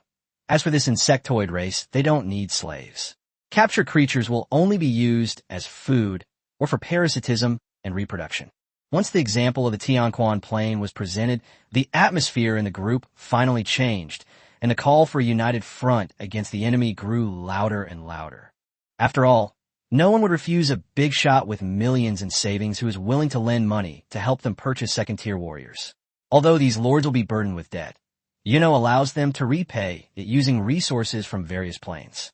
According to the Dawn Alliance's contract, if anyone is ultimately unable to repay the loan, the purchased Tier 2 combat slaves, as well as anything of value in the territory, will belong to Yu Yi. Of course, this deal also carries risks. 3 days later, the Zerg will invade. If those lords die and their territories are destroyed, Yi will never get his money back. However, for Yi, this money was like winning the lottery. Even if he lost it, he wouldn't be too heartbroken, as long as Bob's Daily Special was still available. Items worth millions of gold coins would continue to flow in. More importantly, he felt it was worthwhile if these investments could save the lives of some of the minor lords. You Yebanai, lords who have taken out loans from me, can ask me for help once through the Time Tavern if they encounter an overwhelming insectoid force. I will send reinforcements in the order the requests are made. With the teleportation hall, as long as Yi has the other party's coordinates, he can locate and teleport there. After setting the round-trip time in advance, it can also automatically send the person back to his own dimension at the appointed time. This ability is indeed powerful, and it's no wonder that the teleportation hall is ridiculously expensive. The group chat became lively again, but this time the discussion wasn't about internal strife, but about how to ensure that all 497 players could survive. Soon, the group was divided into 5 teams. The 500 people were divided into 5 groups, each with several leaders responsible for organization and support. After the Zerg invasion, in addition to the combatants guarding their respective territories, additional mobile squads would be formed specifically to provide support. As the plan gradually took shape, Yi finally breathed a sigh of relief. If nothing unexpected happens, other groups around the Klein Plain will likely experience their first major loss of members after this Zerhive invasion. Yi stopped participating in the detailed discussions and instead opened the panel to process the constant stream of trade requests in the group. Most people were applying for loans, while some lords wanted to trade with him. One of the female players, named Silkworm Weaver, brought out a piece of fabric called Silkworm Armor, which increases Constitution and Charm by 1, making it a pretty good piece of equipment. Yi bought her entire inventory. Unfortunately, even with her talent for weaving like crazy, she only had a few dozen pieces at the moment, far from enough to give everyone one, as he wanted. Fortunately, there's still 3 days before the Zerg invasion, so we should be able to restock. There were many similar outputs, and Yi didn't have time to examine them all in detail, so he bought everything he could. His, or reserves, which weren't particularly abundant to begin with, had grown to nearly 1,000 units after today's transactions. To his even greater surprise, he also received 5 units of star stones that could aid in cultivation from someone with the ID One Leaf Knows Autumn. Judging from the other person's expression, they clearly had even more. As expected, in a group of 500 people, everyone had a different start and different adventures. As for weapons, the production of weapons by casual players is currently too low, so you can only try to acquire them as much as possible and make up for the shortfall from the system store. The Dawn system does have a complete selection, but the prices are really high. You glanced at the weapon interface and noticed that each weapon had a purchase limit. That's normal. The Dawn system faces countless humans across countless planes simultaneously, so it's impossible to supply a certain resource infinitely to one person. Unless he gains higher authority in the future, the limit might not be increased. After finishing all the chores, Yi carried the little dragon cub back to his lord's hut to rest. Recalling the events of the day, he found it hard to fall asleep. From a moment he decided to expose his $1 million savings, Yi had already made up his mind that he would never allow other players to enter his dimension through the Time-Space Tavern. This was his way of ensuring his own safety. Only slaves who are absolutely forbidden from harming the Lord can enter and leave his territory. These slaves all bear the mark of the Dawn system, and are therefore incapable of disobeying orders. In other words, if others want to invade his plane, they can only do what the Boormen did when they attacked the Tianquan plane. First, they need to know the plane's coordinates, then they need to spend a lot of money to break through the interface barrier, and finally they need to establish a stable teleportation array. This is something that current players are definitely not capable of doing. By the time the others in the group actually have the ability to invade other planes, Yi's territory will already be teeming with powerful individuals and filled with extraordinary buildings. Therefore, he is not worried that the exposure of his $1 million savings will bring him any crisis. Over the next 3 days, he will focus his talent-based architectural mutations on war buildings, making them even more powerful. He purchased over a dozen Tier 1 war buildings at once, which left him somewhat overwhelmed. After much deliberation, he decided to reserve tomorrow's building mutation opportunity for the Tier 1 Arrow Tower. The Dawn system also has higher-level building scrolls, but to buy them, in addition to gold coins, merit points are even more important. The first offensive battle, 3 days later, will be a good opportunity to earn a lot of merits. Then he can try to buy higher-level buildings and then undergo mutation. What kind of extraordinary architecture will he get then? With such anticipation, Yi held the little dragon cub and gradually drifted off to sleep. Chapter 27, Pre-War Preparations. The Troubles of the Rich. A brand new day has begun. Perhaps because there are only 3 days left until the Zerg invasion, there's been an unusually quiet chat in the group. Everyone's frantically grinding resources and building structures. After yesterday's group assignments, everyone's actions have become much more organized. Many combatants used the recruitment function of the time-space tavern to arrive at the territory they were to defend in advance. Hunters set up traps around the area. Summoners prepared summoning rituals in advance, and even warriors could contribute to collect more resources. Yi was much more relaxed. After having someone under his command, he told Mu Zhong about the Zerg invasion 3 days later, and then didn't concern himself with it anymore. Although Mu Zhong didn't know where his lord had gotten the information, he dared not be negligent in the slightest and immediately made arrangements for the 100 men. Those who needed to cut down trees did so, those who needed to plant spirit grains planted spirit grains, and those who needed to dig traps dug traps. The entire territory was in good order. Before the Tianquan plain was invaded, Mu Zhong had never heard of the Zerg. It wasn't until the Orc invasion that he learned about the various rumors of the endless plain from the Boar people, and realized that this world was far more vast than the people of Tianquan had imagined. In his view, the Boar men were already ferocious and terrifying enough, but the insectoids that could make them wary must be even more dangerous. So, from the moment Yi spoke, he treated this matter as a top priority. Mu Zhong also told Wu Lu and the others the news, and the 5 second-tier junior commanders immediately became worried. Wu Lu had her long hair tied up in a high ponytail. Her face was ordinary, but her tanned arms were muscular. Those who knew her well knew that these arms, which didn't seem particularly strong, could draw a giant bow almost as tall as her. As an archer with a strength attribute exceeding 20 points, she was no joke. If she really threw a punch, she could make Yi cry for a long time. At this moment, Wu Lu frowned and said, "I don't know how the young master got the information. The opponent is the insectoid race, which even the Boar men are afraid of. But looking at him, he doesn't seem nervous at all." Song Anjia slammed his hand on the newly assembled wooden table. He was lean and wiry, but his eyes were wide open. "Even if it costs me my life, I cannot let the young lord get hurt. I have been a slave since birth and have never truly had a full meal. On my very first day here, I ate spirit rice that I never even dared to dream of. A lord like this must not die at the hands of the insectoids." Fan Shi and Gao Chao both nodded. Gao Chao pondered for a moment before speaking. "Haven't you noticed? The stellar energy in this plane is much denser than in the Tianquan plane. If we can live here for a long time, not only will our hidden injuries heal, but we might even be able to make further progress in the future. Even if not for the Lord, for our own sake, we must defend this territory." Fan Shi chuckled sheepishly. "I didn't think that much about it.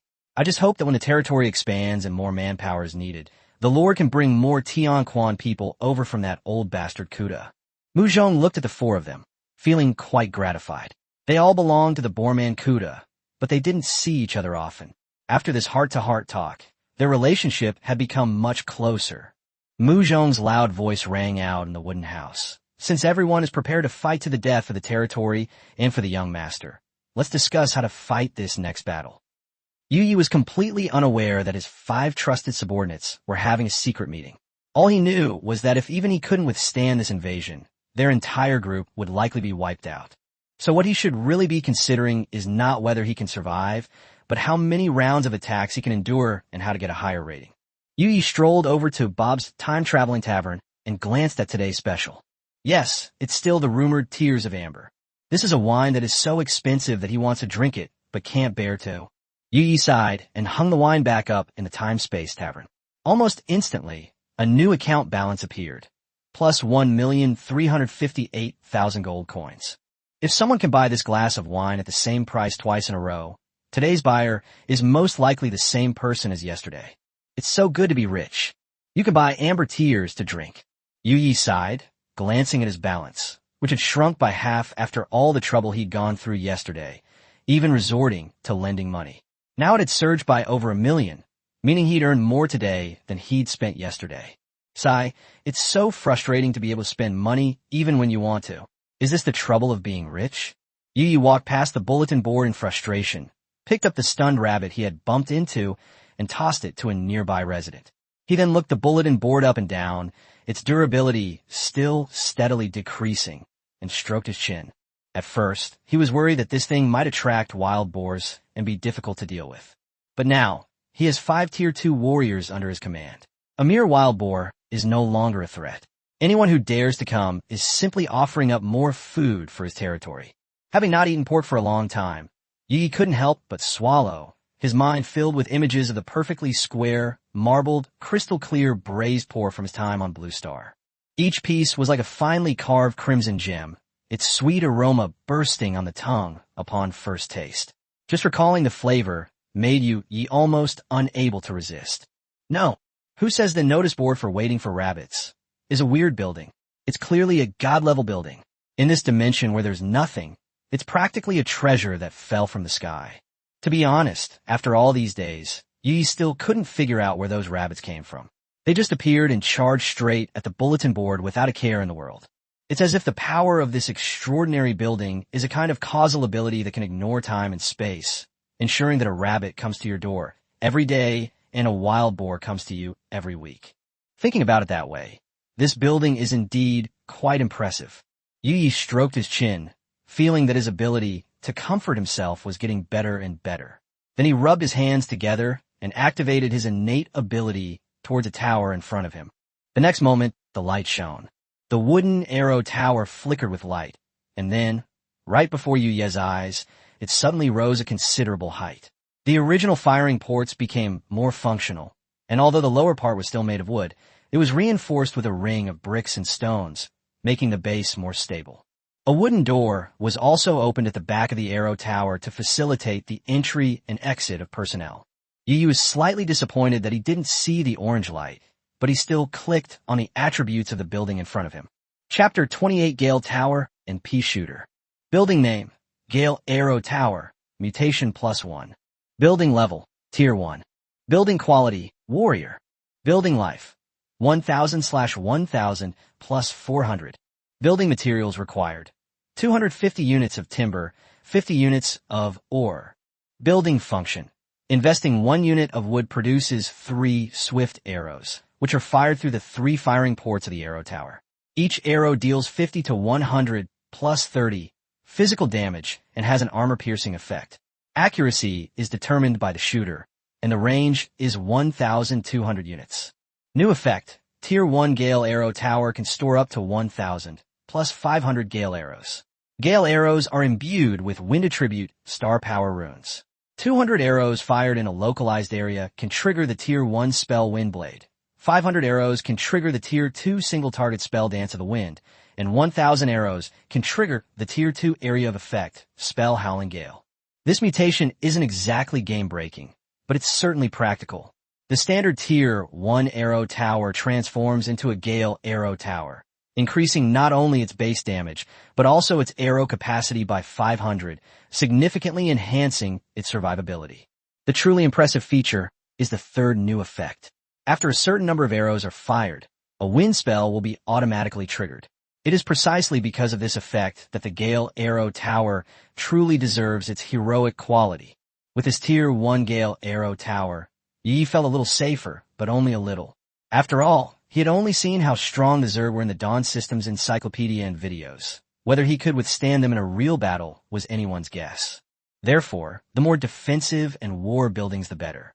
With that thought, Yi turned and walked towards Dave's plantation. Last time, Dave created the Pea Shooter, a magical plant that could be used as a weapon, so Yi naturally wanted to check on the research progress. Before he even arrived at the farm, he found a circle of slaves surrounding it, all members of the planting team, craning their necks to look inside. Yi casually stopped the gaunt slave and asked what had happened inside. Upon seeing him, the man immediately knelt down and replied in broken Chinese, "My lord, Farmer Dave has developed a new mutated plant today, and everyone is watching." These slaves found it novel, but Yi had already seen the seed panel and naturally understood that the pea shooter must have been successfully cultivated. His face immediately lit up with joy as he pushed through the crowd and entered the farm. The soil, which had originally been covered with sunflowers, was now dotted with a patch of mature new plants. These plants have two tender leaves growing underneath, a medium thick and medium thin root in the middle, and a round nozzle head on top. They have two big, bright black eyes that are wide open and a tuft of hair on their heads. They look cute and familiar. Isn't this just a pea shooter? Dave actually managed to create it. Moreover, since Yi hadn't been here, the farm had changed drastically. Outside the thorny fence, there was now a large patch of Tier 1 sunflowers, and around that, a ring of pea shooters had been planted. They stared with their adorable big eyes, absorbing the solar energy coming from behind them. This isn't a game world, after all. In the game, the pea shooter can endlessly fire peas, but in this otherworld version, each bullet consumes star power. Once the star power is depleted, these Tier 1 spirit plants will cease fire completely. The normal way to replenish star power is to feed its star stones. But on Dave's farm, it's not that complicated. The solar energy produced by sunflowers can replenish the energy consumed by pea shooters, and it's also effective for other mutated plants. Yi became more and more satisfied as he looked at the properties panel and immediately opened it. Name, pea shooter. Race, spirit plant. Attribute, wood. Rank, first rank. Status, suitable for planting. Health points, 150/150. Strength, 7. Spiritual state, 6. Agility, 3. Physical constitution, 7. Charm, 5. Lucky, ba. Racial talent, pea shot. Upon encountering an enemy unit, it absorbs air energy every 5 seconds to condense a pea bullet that attacks targets within a straight line of 800 units, dealing 10 to 50 damage per pea. Undead Slayer. Pea shot deals 2 to 5 times more damage to undead creatures and inflicts a wood elemental petrification effect. Petrification causes wounds to be invaded by wood elemental energy, which spreads to the surrounding flesh, forming a wood-like structure. Dave has already planted nearly 100 of these pea shooters outside the farm. With nearly 100 firing simultaneously, the firepower suppression is definitely not weak, but the corresponding star power consumption will also be considerable. Yi quickly made a plan in his mind. The search for the Starstone mine had to be put on the agenda. But then it suddenly occurred to him that these mature pea shooters could be sold as a product. With their help, the others in the group would definitely have an easier time dealing with the first wave of invasion. Chapter 29, since we're already taking out loans, let's borrow as much as possible. Yi looked at the panel, both surprised and delighted. The pea shooters were only Tier 1 spirit plants, and their individual stats didn't seem high, but they were surprisingly effective against undead. Although he will be facing the Zerg next, these pea shooters can still be a decent fighting force. More importantly, Yi confirmed with Dave that these plants only need to be accelerated to maturity using solar energy in the special building, Dave's planting farm, and then they can be transplanted to the surrounding areas of the territory. Planting a ring of pea shooters around your territory is like adding an extra line of defense out of thin air. Plus, you can sell them to smaller lords who are struggling to defend against the Zerg. They were already heavily in debt anyway, so what difference would a little more make? The more Yi thought about it, the more he felt that these mysterious NPCs bound to the mutated buildings were his real cheat code. He immediately ordered the slaves to plant the first batch of pea shooters around the arrow towers and mage towers. At the same time, Dave sowed mysterious seeds in the fields and took a golden sunflower head from a wooden box, crushed it, and mixed it into the nearby soil. These flower heads fall off automatically after the sunflowers finish blooming, containing a large number of seeds and serving as excellent nutrients for planting. Thanks to the golden flower heads, new pea shooter seedlings soon sprouted from the soil.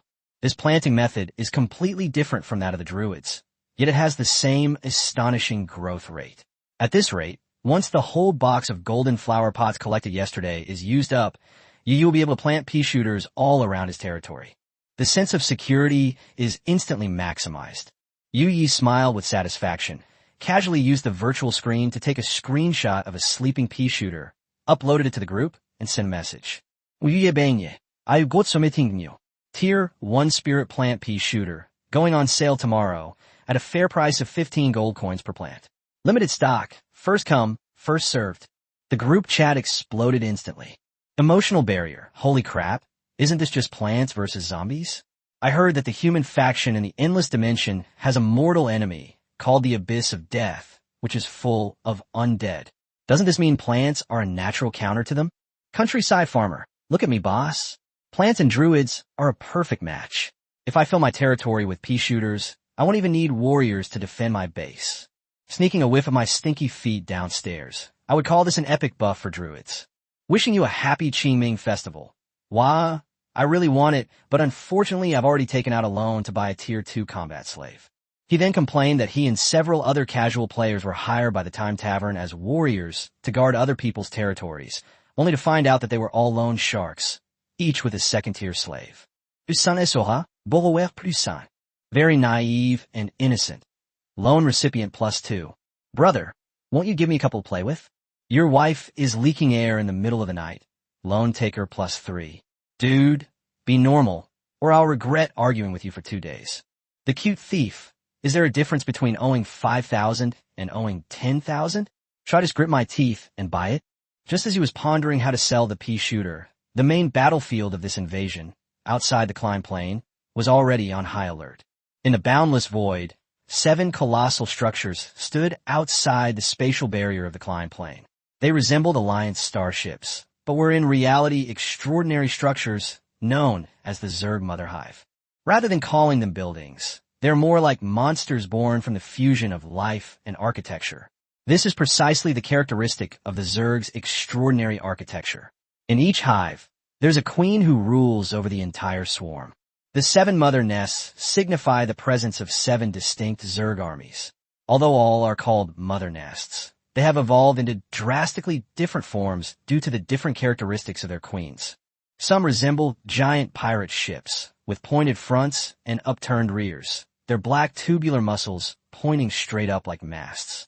They are covered with layers of sail-like fungal carpets, the fibrous strands of which undulate gently, absorbing free energy from the void, like some kind of living solar panel. Below the mast, countless void Zerg of various shapes sat quietly on the deck, one on top of the other, without any chaos, as if even the last bit of space had been precisely utilized. Some of the mother nests resemble jellyfish, with thick, fleshy strips hanging down like willow branches, each with a different extraordinary structure hanging beneath it. There are incubation chambers, genetic modification chambers, and bizarre pods whose purpose is completely unclear. One by one, the insect eggs were sent downward from the top of the jellyfish umbrella through the fleshy passageway. Soon, terrifying insectoid creatures capable of moving in the void crawled out of the hull. Other nests are regular, fleshy spheres covered with hard shells and covered with protruding spines, resembling a ferocious sea urchin from a distance. The fleshy ball opens and closes in the center, with layers of sharp teeth spiraling and changing like a kaleidoscope. Among these teeth, many insect-like creatures live attached to it, walking as if on flat ground, completely unharmed. The human side was not unprepared either. Outside the spatial barrier of the Klein Plain, layers of hexagonal prisms were laid out. At intervals, behind each prism was a huge, cold white metal device. These devices, named Radiant Shield Generator V-Type, are also extraordinary structures, masterpieces crafted by the mechanic class. They can grant immunity to all forces below the Radiant level within a certain range, and Radiant corresponds to Tier 8. The amount of materials and resources required to envelop the entire Klein Plain like a bubble using such a large number of shield generators is simply unimaginable. Besides the shield generator, dozens of void starships were anchored in midair, with powerful figures exuding strong auras guarding around them, facing off against the Zerg Mother Hive from afar. Directly below both sides, a completely desolate superplane is slowly unfolding. The plane's will and a world tree are guiding both sides to replenish their forces in an orderly manner. According to the covenant signed between the plane will, the world tree, and numerous elite races, in order to protect the ecology of the explored planes, when elite races are at war, the plane will find a desolate plain in the nearby space-time curve as the battlefield in advance. All formal battles will take place within the desolate plain. Of course, the Dawn system's use of space-time manipulation to transfer enemy forces to other smaller planes is not considered cheating. This is because the human lords of those smaller planes are also counted as reinforcements within the human alliance. However, these reinforcements must also abide by the rules. Regardless of the outcome of the small enemy force that was teleported away, the Dawn system must send them back to the main battlefield when the war ends. At this moment, above this superplane chosen as the battlefield, a huge countdown is slowly ticking. There are less than 3 days left before the official start of the war. At the same time, this completely unimaginable war scene was broadcast live to all P-class citizens in the Klein Plain. This was the first time ordinary viewers had ever seen a live broadcast of war on such a large scale, truly embodying the theme of version 14.0, New Human Observation Records. Undoubtedly, this bold move immediately generated a huge response. Chapter 30. The P-class Citizens of the Klein Dimension. Ever since the Dawn system announced the start of the Klein Dimension War, the entire optical network has been in an uproar. A large number of netizens flooded major websites with their personal computers, keeping a close eye on the impending war. Prior to version 14.0, New Human Observation Chronicles, the Klein Dimension was not without war. During version 13.0 alone, hundreds of wars of various kinds broke out, some of which lasted for several years. But the human alliance of the past never directly exposed the cruelty of war to ordinary citizens like P. They lived peacefully through countless battles until their deaths, perhaps unaware that countless extraordinary beings had sacrificed themselves beyond the plane of existence. The new humans in version 14.0 include not only all the Earthlings who have traveled here, but also the native superhumans who have long been overlooked by ordinary people. In the eyes of citizens of the P level, they're also new humans. Despite being a highly information-driven world, the world of the superhumans seems to be deliberately hidden. Citizens like P are trapped in information cocoons made up of entertainment, games, and comforting content, while the terrible wars seem to be solely the responsibility of the superhumans. With great power comes great responsibility. This principle applies to Earth and to the vast universe. But is it truly a good thing to completely isolate ordinary people from the harsh realities of life? Not only some superhumans, but also some pioneers among P-class citizens are dissatisfied with this information cocoon. Version 14.0 had just sparked a live-stream craze for extraordinary individuals building their territories, and just days later, a live stream of actual warfare was about to begin. One can only imagine how terrifying the attention this live stream would draw. The Dawn system even specifically enhanced the Klein Plain signal, allowing it to be broadcast synchronously to more distant human alliance control planes. Before the war even officially began, the popularity of the pre-war livestream had already exceeded 100 billion and was still rising rapidly. Wow, this is the first time I've ever seen so many people in a live stream. How do I send comments? If no one sees it, I'll secretly change it in the public chat. Upstairs, who said no one saw it? Sketching is prohibited in the comments section.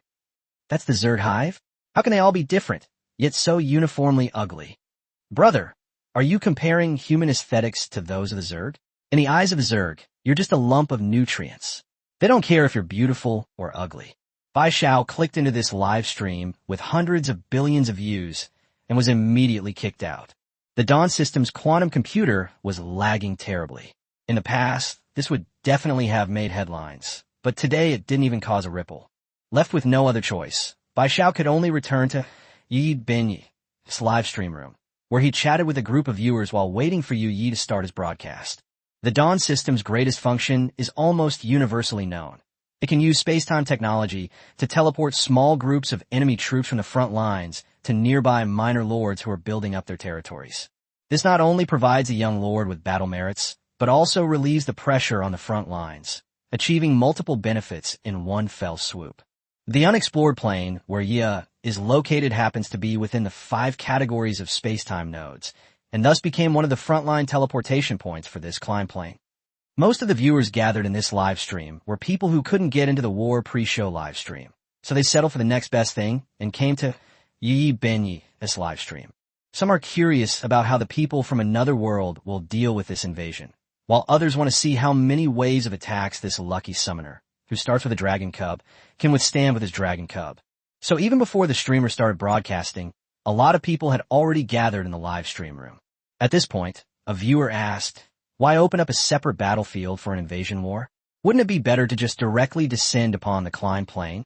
Bullet Screen King, quickly typed out a long comment explaining that this was a contract witnessed by both the Will of the Plane and the World Tree, which none of the top races could violate. As for when the contract was signed, he wasn't sure, but it was probably during the time of the ancient human race. In any case, this set of rules was already in use in the explored planes before the human alliance was officially established. The user who asked the question sent a thank you emoji and then went back to lurking. As for the specific rules of this war, they will only be revealed after both sides enter that vast, desolate plane together. There are many war modes. For example, the border slaughter mode means that the war only ends when one side is completely wiped out. There's also a conquest mode, where participating forces start building from scratch after entering the same plane, and the winner is determined by the size of the territory they occupy. In addition to these, there are also deathmatch mode and arena mode modes. The final selection, whether it's random or based on the conditions chosen by both sides, will only be known when the superdimensional war truly begins. The King of Bullet Comments didn't stand on ceremony and went on to add the information he hadn't finished saying. Just as these science-related comments were flooding the screen, the live stream suddenly flickered. Yuya Hano's live stream has finally started again. Bai Xiao immediately stared at the main screen, but her expression suddenly froze. What is this? If she remembers correctly, it's been less than 24 hours since her last live stream, right? Can anyone tell her what kind of cheat this streamer used to make such a big difference in such a short time? Chapter 31, When will this streamer sign a contract? The live stream screen lit up, and today's live stream officially began.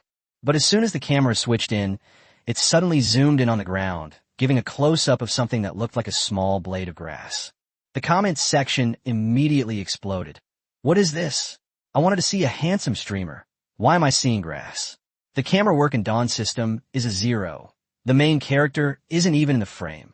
As a longtime viewer of the live stream, King of Bullet Comments didn't rush to join the trend of criticizing, but instead stared at the screen and observed carefully. The thing had a tender leaf on each side, a stem that was neither too thick nor too thin, a round nozzle at the top, too big, black eyes embedded in the back, and a tuft of hair sticking up on its head, making it look adorably ugly. What kind of strange plant is this? Actually, P-Shooter had already made an appearance in a live stream before. At that time, Yi was secretly watching NPC Dave plant seeds, but the audience's attention was all on why this streamer has a population right after building his territory, and no one paid any attention to the seeds. At the time, the King of Bullet Comments analyzed the situation and concluded that Yi possessed some kind of god-level summoning talent. Whether it's a baby dragon or a population that suddenly appears in the territory, they could all be beings summoned by Yi. So when Bullet Screen King saw this strange, spiritual plant, he immediately realized, no matter what abilities it has, it must be the streamer's new summon. He was about to type his opinion into the public chat when he discovered that someone had already sent out the same opinion first. The King of Bullet Comments raised an eyebrow and took a special look at the other person's ID. Newbies should humbly seek advice. This name sounds familiar. It seems like every time he finishes his analysis, the other person follows up with a comment. Now, they've even learned to preemptively answer. He snorted inwardly, thinking to himself that this person really lived up to his ID. He had learned some knowledge from him and was now starting to put it into practice. Experienced viewers will usually answer the question themselves. The King of Bullet Comments withdrew his hand from the virtual keyboard and continued watching the live stream. Perhaps due to feedback received in the background, the Dawn system quickly adjusted its camera. It first captured the first-tier spiritual plant clearly, then raised the camera and zoomed out abruptly. With this pull, the entire scene instantly opened up. The King of Bullet Comments couldn't help but clap and cheer. This camera work technique first uses a small corner to hide information, then uses a wide shot to create impact, maximizing the effect. A single tier 1 spiritual plant might not seem like much, but when the audience sees the entire outer perimeter of the territory filled with countless P-shooters with their tufts of hair on their heads and eyes closed in rest, the sense of awe is immediately overwhelming. Sunflowers were also scattered around these P-shooters. The sunflower is continuously collecting solar energy and transferring it to the P-shooter next to it, accumulating power for the Zerg invasion 3 days later. The viewers in a live stream went wild. Is this the same live stream I watched yesterday? The entire territory has changed overnight. Many hands make light work.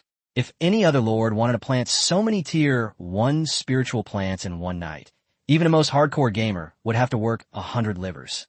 Am I the only one curious about what these spiritual plants are used for? Is the streamer obsessed with spiritual plants? He even poked the sword thorn with his finger before. A new viewer immediately asked, "What do you mean by hard-jawed? What did I miss?" The veteran viewer chuckled and told him to find the screen recording replay himself. Some female viewers were so charmed that they cried out in the comments, "These spirit plants are so cute. I really want to buy one and take it home. But I just searched the Dawn Alliance store, and there's no one like it." Someone immediately explained, "Little sister, this was summoned by the streamer through her talent. We don't even know which unknown dimension it comes from, so of course you can't buy it in the store." The shopaholic girl immediately replied, "Huh? When will the streamer sign a contract? I really want to buy the produce from his territory. What should I do?" Some joked, "Then you'll have to wait. If you want to break through the 30-round traffic pool, it'll take at least a month." The little girl could only manage a dismayed, "Huh." While everyone was still in shock at this spiritual plant stronghold, Bullet Screen King had already begun a new round of analysis. With his discerning eye, these plants were most likely offensive spiritual plants.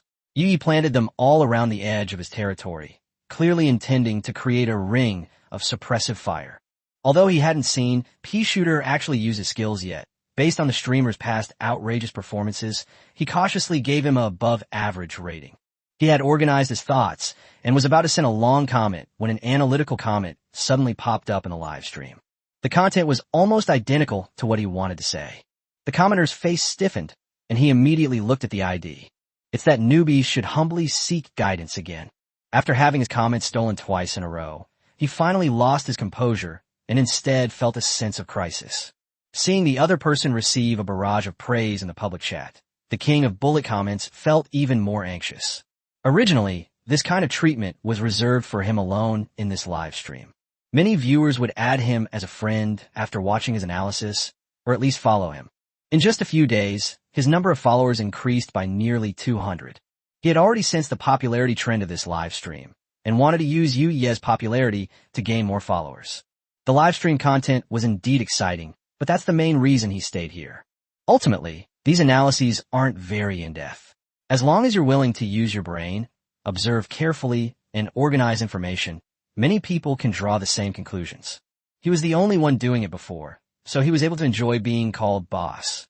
He had even considered creating a dedicated social media account to commentate on Yu Benyi's live streams. This way, you can both help the streamer increase their viewership and manage your own account. But now, competitors have emerged. The king of bullet comments could tell at a glance that the other person's thoughts were similar to his own. It's only been a few days since it started airing. How many viewers are there yet?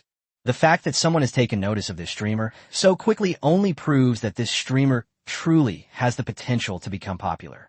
The king of bullet comments dared not relax any longer, staring intently at the live stream screen, afraid of missing any details.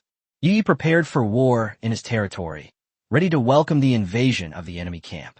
And he, the king of bullet comments, will also wage a silent bullet comment war in the live stream. The verification results in Chapter 32 had a minor issue. The king of bullet comments made the decision privately without telling anyone. Although he didn't express his opinion in the bullet comments, he kept the ID, "Newbies should humbly seek advice," firmly in mind. But on the other hand, Bai Xiao really ran into trouble. Early in the morning, her supervisor, Mike, called her into his office, his expression much more serious than usual. Mike immediately asked, "Bai Xiao, I heard you have a pretty good anchor this time?" Bai Xiao was still a little confused, so Mike added, "It's the streamer you mentioned before, the one who went his stab, Sword Thorn." Upon hearing the words Sword Thorn, Bai Xiao immediately realized what was going on. Mike's sudden private call to her was most likely because the psychic analysis he'd sent to the Druid department at Klein University had yielded results. Looking at Mike's excited and barely contained expression, Bai Xiao already knew that the result of this test was probably not bad. Sure enough, Mike quickly lowered his voice and said mysteriously, "Experts and professors have verified that Sword Thorn can grant skills by stabbing people. Such an outrageous rumor is actually true." He said that Professor Drake believed this was likely some kind of hidden rule recognized by the Plains Will. It's just that sword thorns are so common, and the pain of being pricked is so agonizing, that no one has seriously considered this possibility. Mike couldn't help but sigh as he spoke.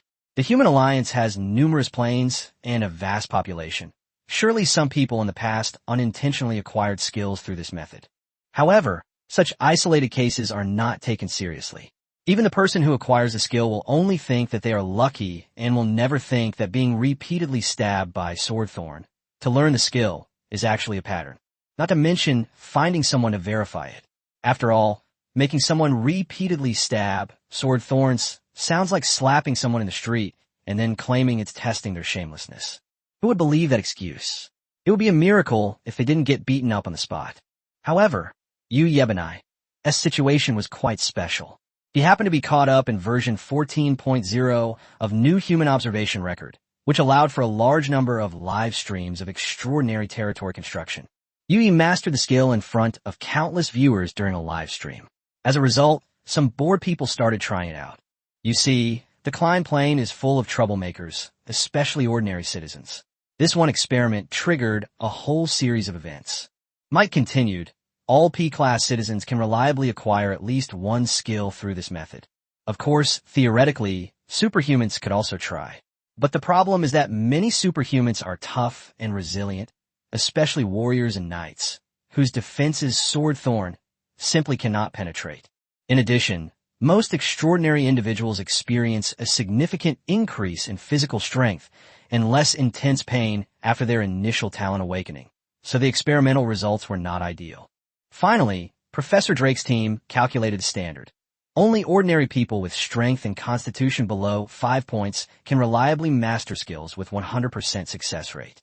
For others, it depends on comprehension and luck. If Yi heard this, he would probably feel incredibly lucky. His initial 6 dimensions were all 9, which seemed much higher than Bai Zhao's, but he was, after all, already an awakened superhuman. 5 attribute points are normal for an ordinary person, but Yi has a 9 in all 6 attributes. Except for luck, which is something to brag about, the other values are actually quite average among extraordinary individuals. Especially among combat-oriented classes, these stats are simply inadequate. Those truly suited for a combat-focused build need at least a few attributes exceeding 10 after awakening to be considered barely qualified. It's not impossible for some highly talented individuals to have a certain attribute jump to 20 points immediately upon awakening. Therefore, it's not a problem for the system to assign Yi to the life skills type.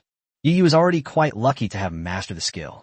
As for the little dragon cub, that was purely due to its exceptional talent. Or perhaps, this is simply a unique characteristic of the dragon race. These past 2 days, Yi hasn't been keeping an eye on it, only letting it follow the slaves to crash into trees. As a result, the little dragon cub has actually learned a skill called Rampage LV1. The skill's name is simple and straightforward, and its usage is even simpler. Just charge in. If Yi were in front of him, he'd probably be smashed to pieces. After all, the little dragon cub's strength and physique are both at the first tier max level. If such a collision force really hits its chest, it's no joke. Returning to Mike's office, Bai Xiao was stunned. The thing the guy named Yu Yebanai had casually tried had actually yielded results. This is not an ordinary discovery, but a method for steadily acquiring skills. It's important to understand that some extraordinary individuals cannot reliably obtain these attributes simply because they have already matured. As people grow, their attributes continuously improve, and the values of infants and adults are naturally completely different. In other words, if human teenagers are not fully grown and their strength and physique are below 5 points, they could be trained by piercing with sword thorns, which could give the Federation's future generations this skill. Even when the technology matures in the future, priests, mechanics, and druids may be able to extract factors that promote enlightenment from sword thorn and make it into a vaccine, like potion. By then, teenagers of the appropriate age will be able to reduce their suffering and acquire skills steadily, the significance of which is self-evident. In this boundless world, acquiring skills isn't particularly difficult, but certainly not easy either. The most common method is to practice a particular action repeatedly. For example, early-stage combatants practice swordsmanship every day, as they use straight thrust more often, and their proficiency in concealment reaches a certain level. Planetary will convert it into a skill. Once a skill is mastered, it not only becomes easier to use, but also unleashes increasingly greater power as the user levels up. Skills like pain block, mild paralysis immunity, and resilience are not as easy to master as straight thrust. These invisible and intangible abilities, which in the past relied more on chance and coincidence, may now become truly universal skills. The value of this is astonishing, even to Bai Xiaowang. However, at that moment, Mike's excitement faded, replaced by a wry smile. He looked at Bai Xiao and said with a hint of helplessness, "However, there's been a small problem with the application for this research result." Chapter 33, Ownership Issues and Protection. Upon hearing what Director Mike said, Bai Xiao's heart sank slightly. If it were a minor matter, he wouldn't have maintained such an apologetic and troubled expression. Sure enough, Mike went on to say that when Professor Drake reached his conclusion, he was unaware that the conjecture originated from the live-streamed experiment and directly attributed the results to his own research team. From a procedural standpoint, this seems plausible. After all, it was Mike who privately approached the research team to verify it. And Drake had no idea why Mike would propose such an outlandish hypothesis, let alone how a back-end manager of a live streaming department could have access to this kind of research. But Drake has a keen scientific sense. He immediately judged that this direction was likely unexplored. Once he couldn't find any relevant papers online, the urge to be the first to publish them on the internet arose immediately. It's not uncommon for researchers to vie for first publication. With numerous planes within the alliance and countless researchers working in the same direction, often the hard-earned results are registered by other planes just a short time later. The verification experiment was not complicated. Even students could produce results. Drake didn't know if Mike had shared his hypothesis about Sword Thorn with anyone else, so he decided to act first and submit his findings application ahead of time. Afterwards, Drake casually praised Mike, telling him to find more similar conjectures to verify in the future, and that he wouldn't treat him unfairly then. Under normal circumstances, while this approach will be problematic, it might not have caused such a stir. After all, it was Drake's team that ultimately completed the experimental verification. They did indeed put in the work. Mike, on the other hand, merely provided a seemingly simple conjecture, which on the surface doesn't seem like a significant contribution. But everyone knows that this conjecture is anything but simple. Which lab can't do similar experiments? The real challenge is that someone first proposed this direction. Normally, Mike might have glossed over it. He's not a researcher, and he's not particularly sensitive to the benefits of being a first-time winner. He's happy as long as he gets some personal advantage. But this time is different. This conjecture wasn't Mike's own. Bai Xiao told him about it. Bai Xiao, in turn, saw the news in a livestream chat. The person who actually completed the practical awakening in public was Yi Benyi.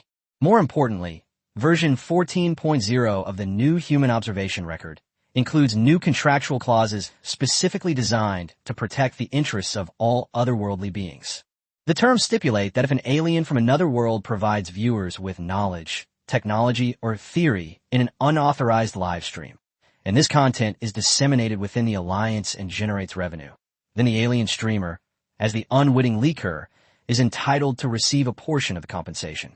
And this profit-sharing percentage is not low. On the day of the incident, Yu Ye's live stream was unauthorized, which fully complies with the regulations. In other words, although Yu Yi was completely unaware of this, his actions during the live stream benefited the League, and a share of the profits should not be erased. This new regulation was originally intended to protect the vulnerable. After all, live streaming without consent, even with blurring and head swapping, is fundamentally not respectable. It's just that in this other world, where even slavery is prevalent, this issue seems insignificant. But now, Drake has already submitted his findings. If this conjecture hadn't been relayed to Mike by Bai Xiao, but rather discovered by Mike himself during the live stream, he would probably have simply pretended not to hear and let the matter slide. After all, Yi Benyi hadn't even passed the minimum 30 rounds of traffic pull required for a contract, so he was just a nobody. Even if this profit was swallowed up, the other party wouldn't even know. But the benefits Drake could bring were real. It was the friendship of a superhuman, and Mike naturally wanted to curry favor with him. No matter how you looked at it, Mike felt this was a very worthwhile endeavor. But then Bai Xiao was added to the mix. This put Mike in a difficult position. He wasn't the only one familiar with the new regulations. All employees in the department had undergone training. Bai Xiao was also one of the parties involved in this incident. If she revealed that Drake and Mike had secretly taken over the rights to Yi Benyi, the consequences would be dire. So on the surface, Mike was explaining this operational error. In reality, what he really wanted to do was to get Bai Xiao to shut up too. Bai Xiao quickly understood the cause and effect, and her expression immediately turned serious. She didn't like Mike much to begin with, but she didn't expect to be involved in something like this. Mike didn't say it outright, but his words implied that the profits were substantial, and Bai Xiao would also get a share if the matter was successfully completed. His methods were very smooth. He laid out the whole story without ever directly admitting to embezzling profits with Bai Xiao. Even when the recording was played for others, no obvious flaws could be found. Bai Xiao, seeing Mike constantly hinting at her intentions, immediately began to play dumb.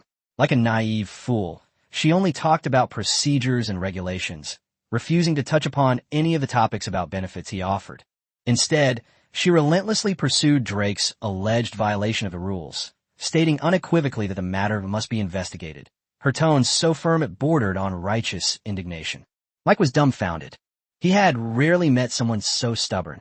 The money was right in front of him, yet he refused to take a single penny. In his eyes, such a person deserved to remain at the bottom of the world. But Bai Xiao wouldn't budge, so he could only handle it according to the rules. Actually, the whole thing isn't complicated. Drake's mistake was at most an operational error, not serious enough to warrant severe consequences. It could be resolved by simply modifying the ownership settings in the initial declaration. But the thought of that huge sum of money slipping away without him getting a single share filled Mike with resentment. And this resentment naturally fell on Bai Xiao, who had just been playing dumb.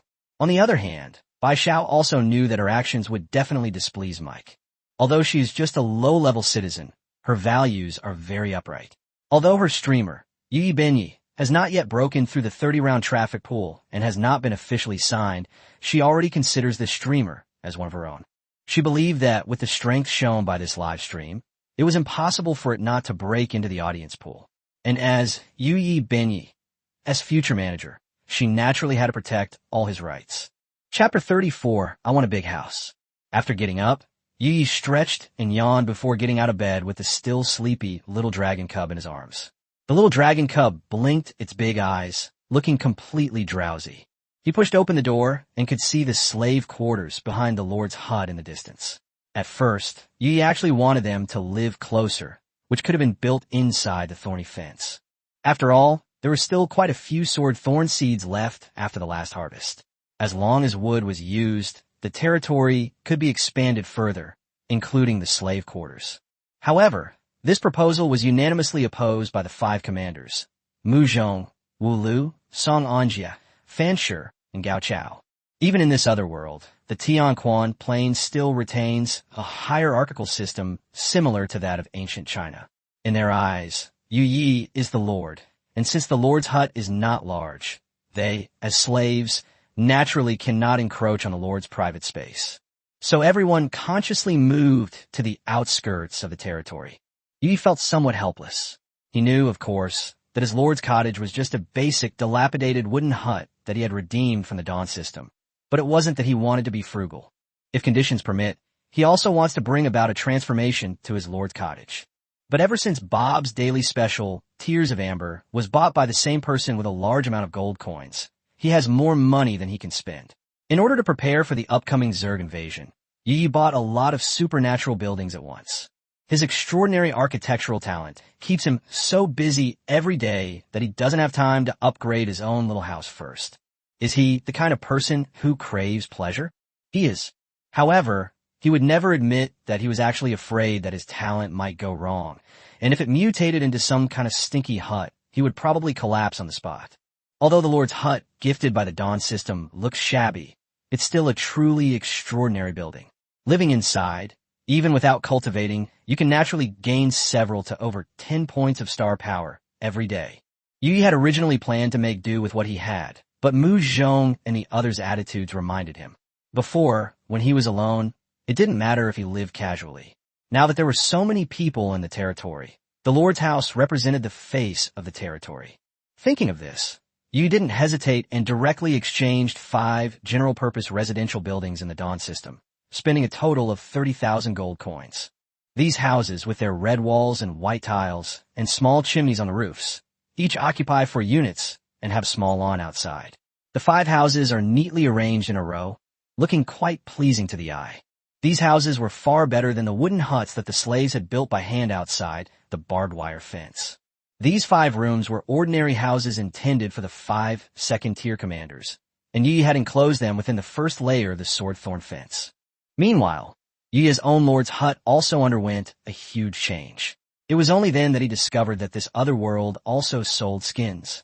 He only realized after opening the lord's hut interface that the so-called hut was not the same for everyone. The Alliance members from the Boundless Dimension who joined the Pioneer Legion were not like Yu Yi, a Blue Star person, who started with only a pitiful 500 gold coins. While most pioneers were similar, some well-off families could easily pave the way for their descendants in advance. The simplest way is to invest funds in manpower. Ordinary wealthy young men who venture into other dimensions aim to build extraordinary cities. Unlike Yu Yi, who starts from a small village, they not only have abundant funds, enabling them to quickly construct a batch of extraordinary buildings, but they can also open up dimensional coordinates, allowing their families to send people to provide support. As for the truly super-rich families and tycoons, those were beyond Yu Ye's imagination. The bodyguards accompanying the princesses and princesses on their explorations were at least at the 5th or 6th rank, and some even had saint-level experts accompanying them. Their lord's cottage was naturally not in the same style as Yu Ye's dilapidated little house. Yu Yi stared at the various lords' hut skins in the Dawn system, his mouth practically watering. One was a Barbie dream castle style, the next a self-propelled fortress, and then there was a sky city, each design more outrageous than the last. He even doubted whether anyone would actually buy this at the start. But the buyer reviews below completely shocked him. A buyer named Princess Peach commented, "There isn't a 400-unit king-size bed in the castle, so it can't meet my needs for running exercises. That's why I'm giving it a bad review. Everything else is fine." Yu Yi glanced at the financial display and thought that this online princess might actually be a princess. Another person who bought the self-propelled fortress said that it was just for show and not very practical, so he had it disassembled and reassembled. The comment also included a picture of a giant humanoid machine. If no one told you, Ikuno would never have guessed that it was actually a house.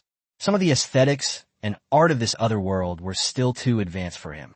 Looking at his own dilapidated little house, Yu Yi suddenly felt his self-esteem had been hurt. In a moment of impulsiveness, he spent 500,000 gold coins to buy himself a 3-story, villa-style detached house. The house is indeed beautiful, but apart from being bigger and more comfortable, it doesn't have many other extraordinary features. If I had to say something, it would be that cultivating inside has a certain acceleration effect, automatically increasing star power by 10 to 25 points every day, which is a little bit stronger than before. It really is just a little bit. From a functional perspective, spending 500,000 yuan isn't worth it. But from a psychological and living experience perspective, it's simply paradise. Yu Yi paced back and forth in the new house, his face full of excitement. If it weren't for the extraordinary buildings and scantily clad slaves outside, he would have almost thought he had returned to a scenic hillside villa on Earth. In front of the 5 commanders, Yu Yi directly exchanged the civilian houses and the Lord's cottage. This time, the 5 second-tier native leaders were once again dumbfounded. It was clearly too difficult to make them understand the spacetime power and modular technology possessed by the Alliance. When they learned that the 5 exquisite houses were actually for them, the 5 men were overwhelmed with excitement. Once they were just slaves under the Boorman Kuda, barely able to get enough to eat. But now, they even have their own houses. Chapter 35 Maria, Rosetta, and Sheena. Although Yu Yi accepted Mu Zhong and others' plan to separate private territories from slave dormitories, he still seriously reminded Mu Zhong that with only a little over a day left before the Zerg invasion, this battle would definitely be difficult, and those people would also need the protection of the sword-thorn fence. He didn't have many sword-thorn seeds left. Mu Zhong and the others would have to collect more themselves. Mu Zhong and the others nodded solemnly and immediately led their men away to carry out their mission. Yu Yi then began to reorganize his territory. Since it was still unclear how the Dawn system would deploy the Zerg, he simply designed his territory into a concentric circle structure, dividing it into an inner circle and an outer circle. The inner circle consisted of his 3-story villa and an open space, while the outermost circle featured 5 residential houses inhabited by 5 second-tier commanders. This way, in the event of danger, they could arrive at the Lord's hut to provide immediate support. The remaining open spaces were planted with pea shooters and sunflowers, and then enclosed by the first layer of thorn fence to form the core defense line. The outer ring had even more buildings. Numerous slave dormitories were right next to the inner ring fence, and there were several plant farms around it, where most of the slaves worked. The most conspicuous of these was, of course, Dave's plant farm. At this moment, the farm is bustling with activity as people migrate and plant pea shooters. This first-tier spirit plant grows quickly, has offensive capabilities, a familiar name, and an adorably ugly appearance, making it very popular among casual players in the group. With the purchase of pea shooter sunflower, which accelerates growth, naturally became a hot commodity as well. More importantly, after personally testing it, Mountain Farmer discovered that sunflower also has remarkable effects on Spirit Valley cultivation. The news caused an instant uproar in the group chat. Food is a top priority for the Chinese people, and for a time, the sales of sunflower even surpassed those of pea shooter. After all, the number of territories urgently needing defense is limited, and many casual players who couldn't defend their territories have already chosen to join other territories for protection. As a result, almost all the slaves in Yuya territory were frantically rushing to complete the planting under the leadership of the NPC Dave. In contrast, the other extraordinary building, Bob's time-traveling tavern, was much quieter. The tavern doors were wide open during the day, but it was empty inside, except for the bald, burly man still wearing his vest, arrogantly wiping glasses. As for the waiting for the pig notice board, Yi will skip it for now. The remaining outer ring buildings are mostly war-related supernatural structures, such as the Swift Arrow Tower, Mage Tower, Blessing Altar, and 4 types of Shaman, Totem Pole. They are distributed throughout the outer ring, guarding the center and protecting the perimeter. Yuya's plan was simple. Have the people build another swordthorn fence on the outer edge, forming a second city wall. This line of thinking was somewhat influenced by the anime Attack on Titan from his previous life.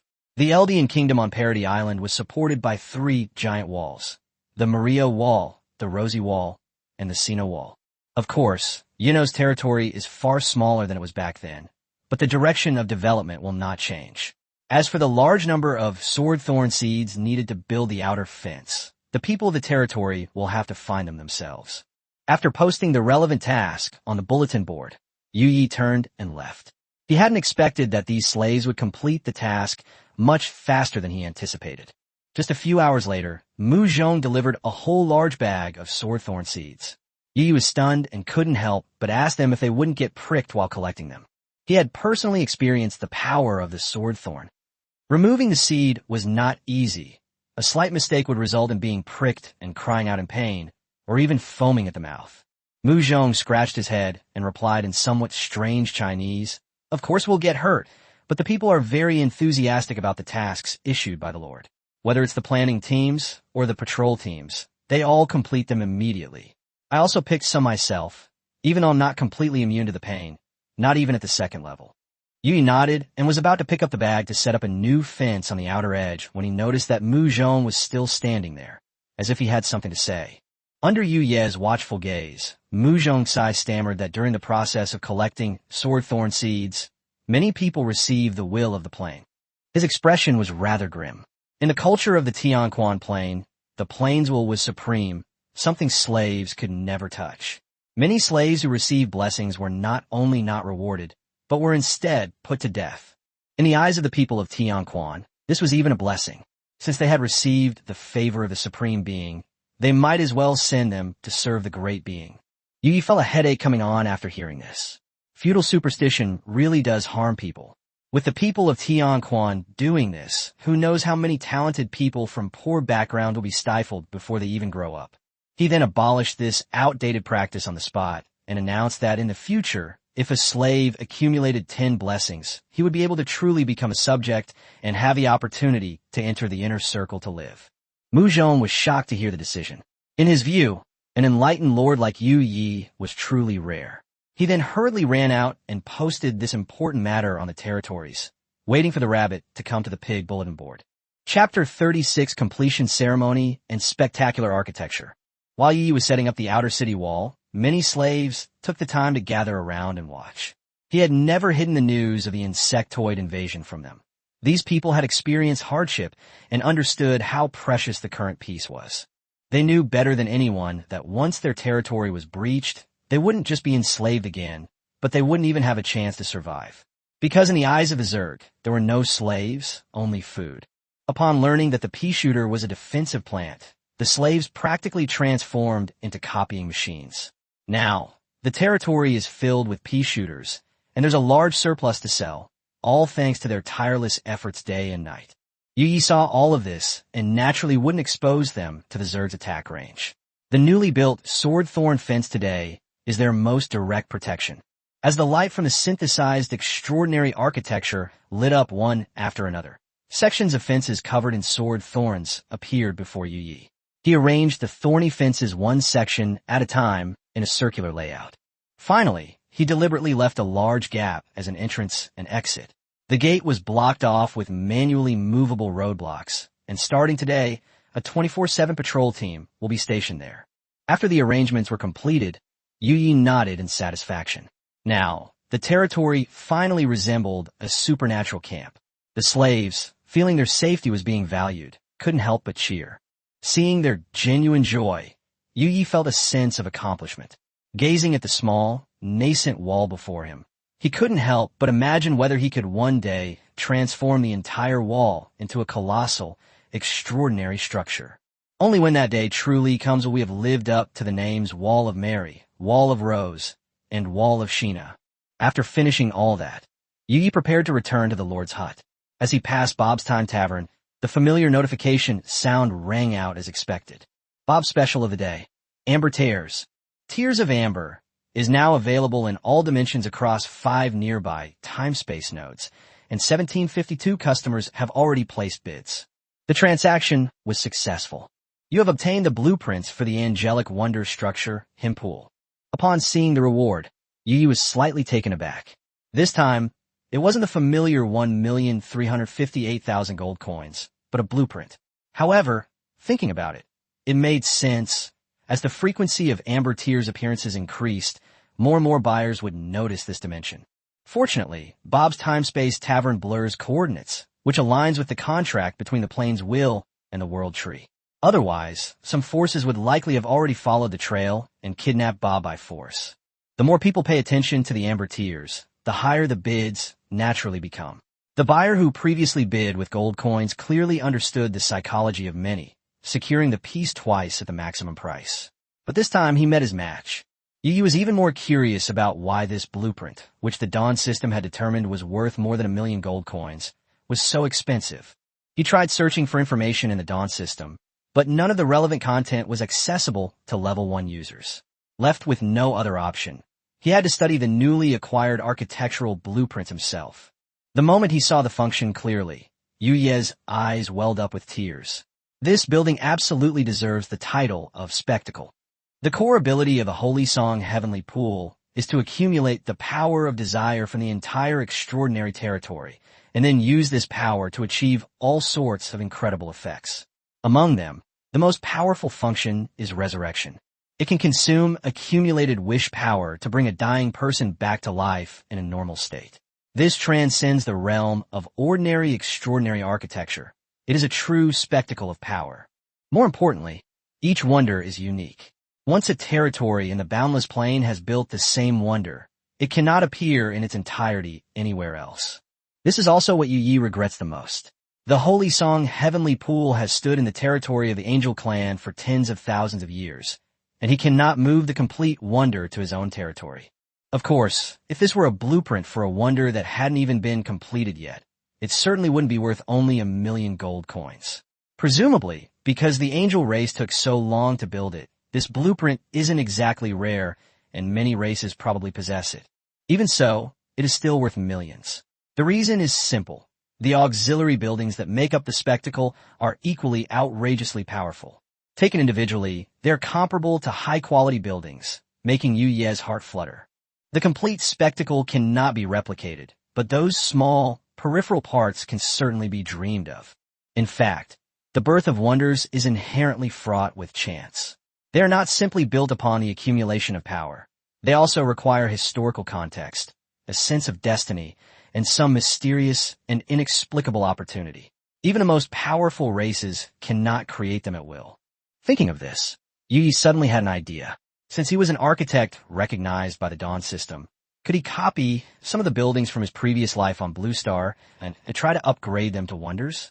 Especially the Great Wall and the Forbidden City, which are etched into the very fabric of ancient China.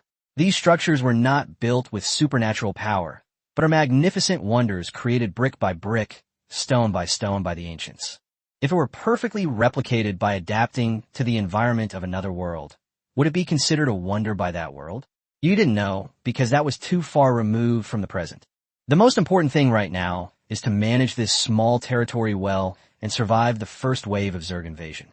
He quickly cleared his mind of distractions, calculated the time, and arrived at a 3-story wooden tower. This was a first-tier mage tower, and also the target of his planned transformation today. The mage tower is a war building that can cast spells to attack enemies, making it ideal for novice lords to overcome early game challenges. It has 3 branches: Elemental Mage Tower, Arcane Mage Tower, and Production Mage Tower. Yino chose the Elemental Mage Tower.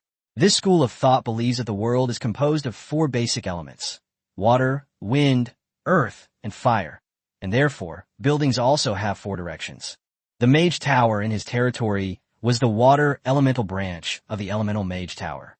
As one of only 2 ranged war buildings in the territory, the Arrow Tower had already mutated, so today's opportunity naturally fell to it.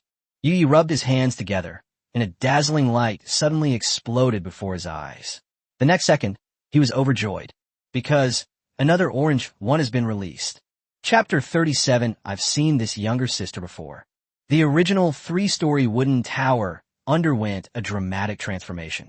While the tower itself remained a wooden structure, it was transformed into an extraordinary building primarily constructed of snow maple wood. Snow maple wood naturally possesses an affinity for ice elements, making it a top-tier material among 1-star spiritual plants. Ice element mage towers crafted from it not only occupy 9 squares more space than 4, but also show a significant increase in height. At the top of the tower, a massive, deep blue crystal floated in midair. At the very top of the tower, a graceful figure flashed by. Yi immediately perked up. This seemed to be the first female NPC to appear in his territory. He wondered who she might be. As the figure descended step by step from the mage tower, Yi found the figure increasingly familiar. She wore a white, off-the-shoulder fur cloak and a white felt hat, and her delicate, rounded ears were hidden among her long, icy blue hair. Her face was beautiful, her expression serene, and she carried a huge staff that was taller than a person. The top of the staff was also inlaid with a deep blue crystal, radiating a chilling aura. Yi's heart skipped a beat. He felt like he had actually seen this younger sister before. Isn't this the person from the wildly popular mobile game Honor of Kings in my past life who looks 8 or 9 parts like Zhaojun? Back in the day, he was considered a veteran mage player in the Rift, especially fond of the middle left bushes, and even earned the nickname of one of the 3 sisters of the bushes. But now that he actually saw Zhaojun, he didn't know how to greet her. He couldn't very well go up to her and say, "Hey, we're destined to meet. I must have messed with you in past life, right?" If he said that out loud, he'd probably be beaten to death on the spot. Don't let her gentle and elegant demeanor fool you. She may seem weak and helpless, but she's a genuine ice mage. If you really provoke her, a blizzard can freeze someone solid, even in the sweltering summer heat. Wang Zhaojun didn't say much, only bowed slightly to Yi, and then returned to her room on the top floor of the mage tower, quietly watching the flowers bloom and fade, and the clouds roll and unroll, looking completely at ease. Yi then turned his gaze away and carefully examined the extraordinary new building that had undergone the transformation. Building name: Zhaojun's Mage Tower, with 1 additional mutation. Building level: Tier 1. Occupancy: 9 squares. Quality: Legendary. Life: 5,500. Scope: 1,200 units. Its normal attack is to gather star power every 10 seconds and fire a freezing ray that deals magic damage to enemies along the way and inflicts a slow effect. The powerful attack requires charging for more than 90 seconds to release a freezing ray that deals high magic damage to enemies along its path and inflicts frostbite. Because the entire tower is built of snow maple wood, it also has an additional affinity bonus with ice elements, which increases the damage coefficient of all ice spells. More importantly, the tower now features a new Ice Mage NPC, Wang Xiaojun. She possesses extremely powerful ice magic, but due to the building's tier, she cannot unleash its full potential for the time being. Once in a state of war, Wang Xiaojun can recall one ice-type spell of tier 3 or lower every 10 seconds and randomly cast it on an enemy unit. The first spell does not consume star power, and its duration depends on the number of star stones stored in the building. She will end the state of war if all enemies are eliminated. In addition, Wang Xiaojun can also serve as an Ice Mage mentor. Water mages who enter the Mage Tower's area have a chance to obtain a job change scroll and change their job to Ice Mage. She also creates ice scrolls, some of which are given to the Lord as taxes, while the rest are allowed to be traded freely by the people. The last item is even more special. Wang Xiaojun wants to regain her power, which requires Yi to continuously upgrade this extraordinary building and complete a series of preparations. She will freely issue tasks to those who possess the Extraordinary Citizen Qualification Certificate of Yuye's territory. After reading it, Yi could only sigh. She truly deserves to be called Wang Xiaojun. It's no exaggeration to call this one-star extraordinary building legendary. Putting everything else aside, the fact that it can unleash a third-tier or lower ice spell every 10 seconds after activating war mode is already outrageous enough. At best, a single attribute in Tier 1 only reaches 20 points. Even at its peak, Tier 2 only reaches 60 points. Tier 3, on the other hand, is a powerful entity where the highest attribute can reach 100 points. If this level of spell is an area of effect attack, it's enough to wipe out a large number of enemy monsters. Not to mention, Wang Xiaojun brought more than just combat power. Job change certificates, ice scrolls, and quest chains all brought about new changes to Yuye's territory. Yuye rubbed his forehead, increasingly feeling that his extraordinary territory was like a game. Even NPC quest chains had appeared. Once the city was filled with various powerful buildings and NPCs, the scene would surely be spectacular. However, such a scenario is still too early for Ikono at present. Just as he finished his transformation and left the Mage Tower, the atmosphere in the distant Klein Plains live broadcast room had completely boiled over. The show quickly gained popularity after it started airing today, with the number of viewers reaching around 4,000 to 5,000. Because they finally witnessed the entire process of Ikono's summoning. Chapter 38. When Bai Xiao changed shifts today, she was unsurprisingly greeted by a mess at her desk. Sunflower seed shells, snack bags, napkins, and drink cups littered the table, leaving almost no room to touch anything. The instigator, Gao Li, was walking out of her superior Mike's office. Her clothes were loose, and her delicate face was covered in powder, but it couldn't hide her satisfied and smug expression. She glanced at Bai Xiao haughtily, returned to her seat, picked up the expensive lambskin bag, and swayed away without looking back. Bai Xiao cursed inwardly. It would be one thing if these two were just messing around in private, but now they weren't even bothering to cover it up. They were utterly shameless. As she tidied up the trash on her desk, she secretly vowed once again that she would definitely change her workstation next time. Whoever wanted to share with Gao Li could use it. She'd had enough anyway. Bai Xiao had already sworn the same oath a few days ago. As for whether it had any effect, just look at this table right now. After cleaning up the trash, Bai Xiao logged back into her personal terminal. She immediately switched between the 96 split screens and rushed to Yuyi Benyi's live stream room to keep watch. These unauthorized live streams are not scheduled at fixed times, and the Dawn system will avoid awkward moments. However, Yi has already passed through several rounds of traffic pools, so in order to stabilize the audience, a relatively fixed broadcast time will generally be arranged, and the error will not be too large. Therefore, in the black screen live stream room, a group of viewers who have been vying for the first comment were already waiting and chatting about all sorts of things. Some say that the war between the Klein Plain and the Zerg will officially begin tomorrow, and even though he is just a low-level citizen, he can't help but feel nervous. Some people echoed this sentiment, saying that such wars used to happen every few days, so they didn't really notice them. But after version 14.0, new human observation records, was released, everyone was able to see the situation of the otherworldly beings firsthand, which gave them a sense of immersive tension. The topic quickly shifted to the tower defense rankings. Some had heard that the tower defense in the Klein Dimension was ranked in rounds, with both the native pioneer legions and the otherworldly beings participating. Immediately, some people felt that the otherworldly beings were at a huge disadvantage. After all, even if the local superfamilies couldn't openly provide much assistance, secretly leaking a little resource would be enough for them to easily survive 20 rounds. Not to mention that many of them also had high-ranking bodyguards protecting them. It seems unrealistic for those Earthlings, who have only been developing for a few days, to expect to withstand 20 rounds. Bai Xiao, observing the comments, naturally understood the true rules. As the person in charge of building the livestream backend for the extraordinary territory, she knew far more comprehensively than these half-informed netizens. This ranking does exist, but the native pioneers and the Blue Star aliens will each have their own independent lists, which will count the number of resistance rounds within each group. The ranking rewards are also generous, including a large amount of merit points and territory development packs.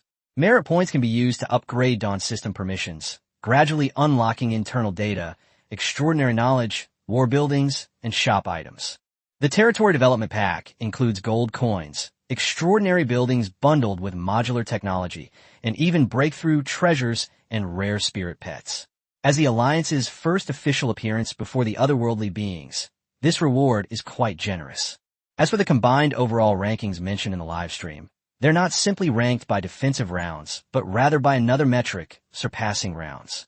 Many extraordinary territories on Earth have preferential resource allocation. It would be unfair to the Earthlings and ordinary local pioneers to only consider how many rounds they survive. The so-called Beyond rounds means that the Dawn system first scores the development level of each extraordinary territory, and then give a score based on the enemy's siege strength. Only when the enemy's score exceeds the territory's score in a round will subsequent defenses be included in the ranking. The enemy forces in the tower defense will become stronger with each round. Once the enemy's strength surpasses the territory's rating for the first time, it will be extremely difficult to survive each subsequent round, further proving the territory's strength. If a territory develops ahead of its time, has a high score, and even has high-level bodyguards, it may not truly enter the Beyond rounds until after 100 rounds.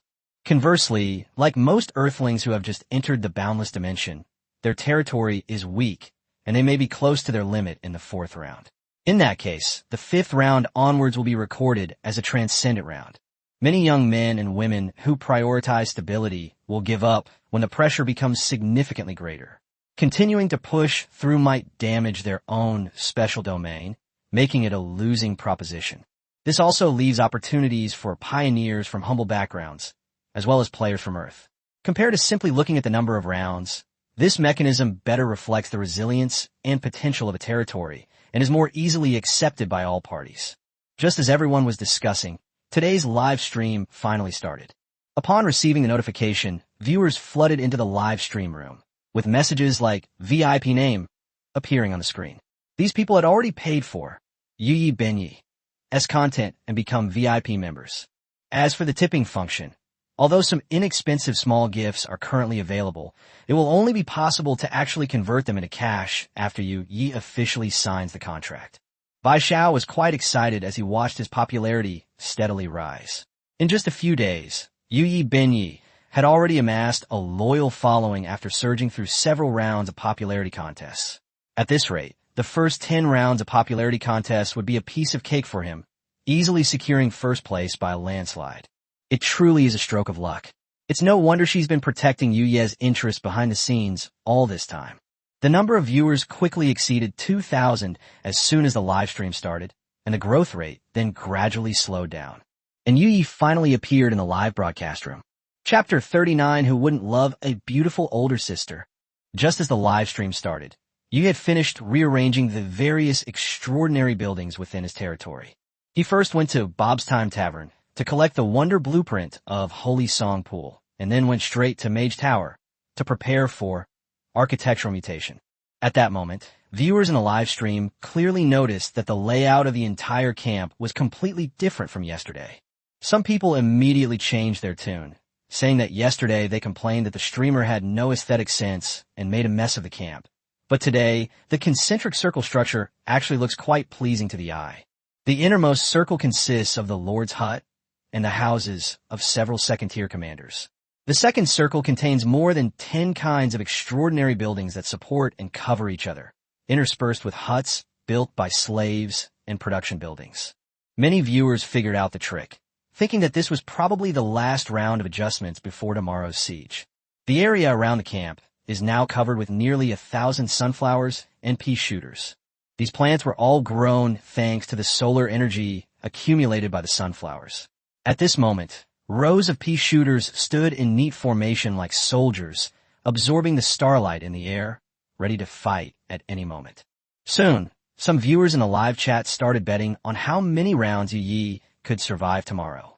The suggestion immediately attracted a group of bored viewers to join in, and some even created private groups to start guessing games. In a Klein Plain, principal-level citizens enjoy relatively high welfare benefits. Because the more powerful a transcendent being is, the less likely they are to have offspring. The Alliance still needs to select new transcendents from the vast ordinary population. With declining birth rates in recent years, the Alliance has been vigorously encouraging childbirth and continuously increasing various benefits. The extra spare money has naturally flowed into the live streaming industry, which has become popular in recent versions. Some people compared the territories of other beings from other worlds and commented that if even Yuya Hano couldn't withstand 20 rounds, then there probably wouldn't be many streamers who could. But someone immediately countered, saying that this generation of otherworldly beings was not weak. He had casually browsed through several territories with great potential. For example, a few days ago, a druid player who was going for the Treant build had grown a whole patch of ironwood saplings, and they were all top-tier Tier 1 spiritual plants. Those iron trees have 3 stats close to 20, making them almost impossible to break through against Zerg basic units. Although there are many types of Zerg, most of their units have clearly defined attributes, making it difficult to fight against this group of plant-based units that have almost no weaknesses. Bai Xiao glanced at the comments and nodded slightly. She actually knew that the druid player who planted the iron tree had an administrator's office not far from hers. During this period, in the back-end staff's small group, people often shared various powerful or novel otherworldly territories. This Treant druid build is one of the most famous life skill players. These high-quality streamers will also become competitors in the traffic pool before Yi signs a contract. Of course, competition among top live streamers doesn't mean anyone will be eliminated. Most will eventually get signed. The real competition lies in the contract duration, salary, and subsequent traffic packages and sales resources. These competitions had already begun quietly, even without the streamer's knowledge. Just then, a large area of orange light suddenly lit up in a live stream room, and the number of comments surged instantly. Everyone's attention was drawn to the newly appeared NPC, Wang Xiaojun. The reason this sparked a barrage of comments is simple. She's too beautiful, and not the kind of face-changing template we see these days, but a naturally stunning beauty. When Yi summoned the new character, before the Dawn system even had time to process the image, it was already being frantically screenshotted by a group of long-time single otaku. After the system completed the face swap, viewers were even more embarrassed to discover that the altered Wang Xiaojun didn't even have 1% of her original beauty. The live chat exploded with comments. Some exclaimed that the streamer had summoned a stunningly beautiful woman this time, while others were even more certain that Yu Ye's talent was most likely that of a god-level summoner. Some people angrily denounced the Dawn system, demanding that the Fairy Sisters' original appearance be restored. While a group of fans were flooding the comment section with pictures of Wang Xiaojun's appearance, some noticed her outfit and felt that her exotic style was completely different from the minimalist style of the Klein world. The female viewer who didn't care about money last time roared again, regretting that the streamer hadn't signed a contract yet. Otherwise, she could have bought the same clothes as the beautiful lady in the live stream. The comment section immediately started generating a lot of buzz. Pass this on. This male live streamer is selling women's clothing. Pass this on. This male anchor is dressed as a woman. Pass it on. This male anchor is a woman. This time, Yi practically made a magical transformation right under the noses of all the viewers. Regarding Yu Yebenai's talent, everyone has basically agreed that it is the summoner direction, one of the 12 basic professions of the Federation. However, observant viewers, such as King of Bullet Comments and newbies should humbly seek advice, notice something unusual. It's one thing for the streamer to summon characters, but why does the material of that, Mage Tower, also change? Could it be that this newly summoned character also altered the nature of the extraordinary building? Upon realizing this, many people were startled. If that were true, the summoned creature's grade would likely be quite high. Some viewers with keen interest have already secretly recorded this summoning scene, intending to edit it into footage later. Bai Xiao smiled broadly as she watched her live streams surpass other live streams in traffic within half an hour of its launch. Based on this trend, the popularity of Yu Yi Ben Yi today may even reach the level of the next round of traffic pool ahead of schedule. Generally, there are 30 rounds of traffic pools before signing a contract, but there are also live streaming rooms that suddenly become popular and can jump through levels in a short period of time, directly rushing into the signing pool. If you can skip grades in school, you can certainly skip grades in live streaming. However, skipping a grade requires an exam, and the exams in the live streaming room are at 10th point milestones like the 10th, 20th, and 30th rounds. If nothing unexpected happens, given the current popularity of Yu Yi Ben Yi, tomorrow will likely see the first entrance exam. This pace is just right. It perfectly capitalizes on the tower defense trend. Some territory battles end in half a day, while others can drag on for days, keeping the excitement going. Which one will the audience choose? The answer is obvious. The live stream chat was still buzzing with excitement, urging viewers to focus more on the beautiful woman. However, Wang Xiaojun in the footage only made a brief appearance in front of Yu Yi before returning to her mage tower with a haughty air. The audience immediately groaned, saying that it was inhumane for the streamer to let the young lady stay in such a cramped room. Some people have already started fantasizing about going there for tourism and taking photos with the beautiful ladies when Yu Ye's extraordinary territory opens up in the future. However, some people quickly warned that it's best to be cautious about interdimensional travel, as small territories are not safe. A friend of his once went to a small territory, only to be caught in an emergency siege. He couldn't even squeeze into the teleportation hall, and was eventually captured and enslaved by orcs, where he's still mining. Although this may sound a bit alarmist, it's always good to be cautious. Seeing that the topic in the live stream was starting to go in a strange direction again, Bai Xiao watched for a while longer before switching the split screen to other live streams. After all, she is not yet Yu Yi Ben Yi, an exclusive agent, and still has a lot of aspiring streamers under her control. Chapter 40 begins the main storyline, Infinite War. To alleviate the pressure on the front lines of Klein Plain, a small group of enemy troops will now be officially teleported to the territory. Countdown. 3, 2, 1. Teleportation complete. Permanent mission. Infinite War officially launched. The first wave of enemy troops, consisting of 32 red beetles and 9 purple-bellied ringworms, has been deployed to the battlefield.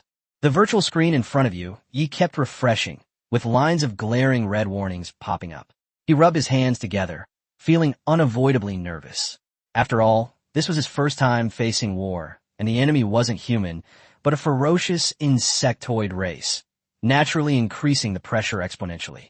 However, when he turned around and saw the territory protected by the double-layered sword-thorn fence, along with swarms of pea shooters and various extraordinary structures, his mind finally calmed down a bit.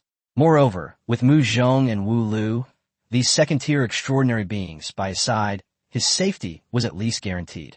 Soon, a dense whirring of wings filled the forest. Several crimson beetles, the size of wild boars, charged out without any attempt to hide, wielding their sharp forepaws to easily cleave through the trees blocking their path, heading straight for their territory. Above them on the other side, a blackish-purple, bee-like insect the size of a head followed closely behind. Its tails were covered in long, jet-black spines that occasionally flashed with purple light, and its enormous mouthparts dripped with purplish-black saliva, a sight that sent chills down one's spine. The Zerd have arrived. Mu Zhong, Wu Lu, and the others were also seeing this creature for the first time, and their expressions turned serious after just one glance. Wu Lu even wanted to draw her bow and shoot it from a distance, but Yi stopped her. There might be tough battles ahead, and she couldn't waste her star power prematurely.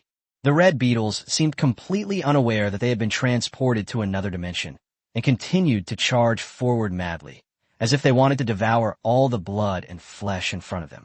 Yi stared at these monsters, hundreds or even thousands of times larger than the insects of his previous life, silently waiting for them to enter his firing range. 5,000 units, 3,000 units, 1,000 units, 800 units. He raised his hand and waved it, and nearly 1,000 pea shooters stationed on this side opened their eyes at the same time, frantically absorbing the surrounding star power, and then simultaneously fired pea bullets. A barrage of green projectiles rained down on the battlefield, striking the red beetles and purple-bellied ringworms like a storm, with many also landing on the ground, kicking up clouds of dust. Yi clenched his fists, awaiting the outcome. This volley had nearly drained the surrounding stellar energy. A few seconds later, the smoke and dust dissipated. 800 units away, only a pile of indistinguishable, mangled insect corpses remained. Yi forced himself not to vomit, but only one thought remained in his mind. That's it? Mu Zhong and the others looked at each other in bewilderment.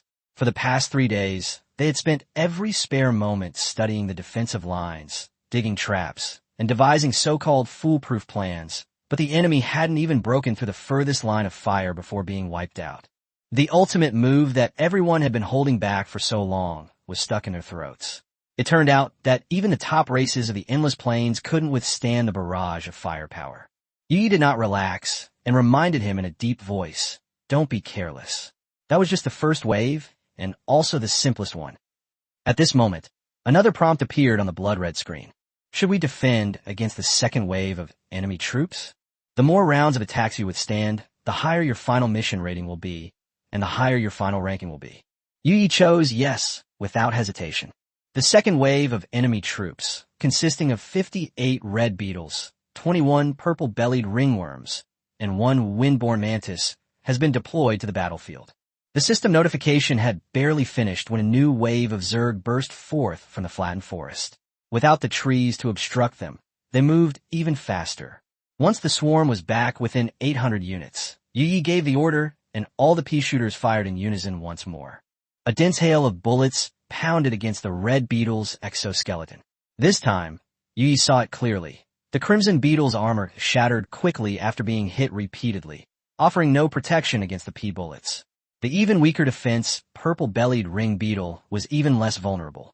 The only thing that surprised him was the Zerg creature named Wind Mantis. It was incredibly fast, constantly dodging through the barrage of bullets, managing to charge forward another 150 units from the 800-unit fire zone, until it was 650 units away from its territory before being bombarded and killed. Yi's heart skipped a beat. If he were to engage in close combat head-on, he would most likely die at the hands of these insectoids. Fortunately, he had subordinates, resources, and territory, so there was no need for him to confront them directly. The subsequent battles almost all repeated the same tactics. The Zerg were crushed by the pea shooters' firepower as soon as they entered the 800-unit range. It wasn't until the 7th wave that the situation finally changed. The 7th wave of enemy forces, consisting of 148 red beetles, 56 purple-bellied ring beetles, 6 windborne mantises, and 4 weevils, has been deployed to the battlefield. 800 units of distance had become the Zerg's death line. Large numbers of corpses were piled up here, even blocking the path to the forest. But this wave was clearly different. While the red beetles and purple-bellied ringworms were still wiped out, 5 windleaf mantises and 4 weasel beetles had actually broken through the firing line. The most conspicuous among them were the 4 first-order elephant beetles. They were covered with hard, porcelain-white shells like ivory, with smooth surfaces and not a single dent. These weevils somehow passed through the pea volley without being injured. Mu Zhong and the others tensed up. Judging by the naked eye, these insects had extremely high defense. If not 20 points, they were probably 17 or 18. Such monsters were perfect for dealing with the traps they had dug in advance. Another volley of straight, horizontal shots rained down, and the remaining wind mantises all fell to the ground, their life force waning, while the elephant beetle remained unharmed. Clearly, the ordinary pea shooter couldn't break through their defenses. Mu Zhong and Wu Lu exchanged a glance, feeling slightly relieved. Just 2 more steps forward, and the elephant beetles would fall into the pit. Given their bulky size, they wouldn't be able to climb out anytime soon. Before the thought could even form, 3 swift arrows pierced the air and struck the beetle's exoskeleton almost simultaneously. Milky white blood slowly flowed from the wound. The weevil is injured.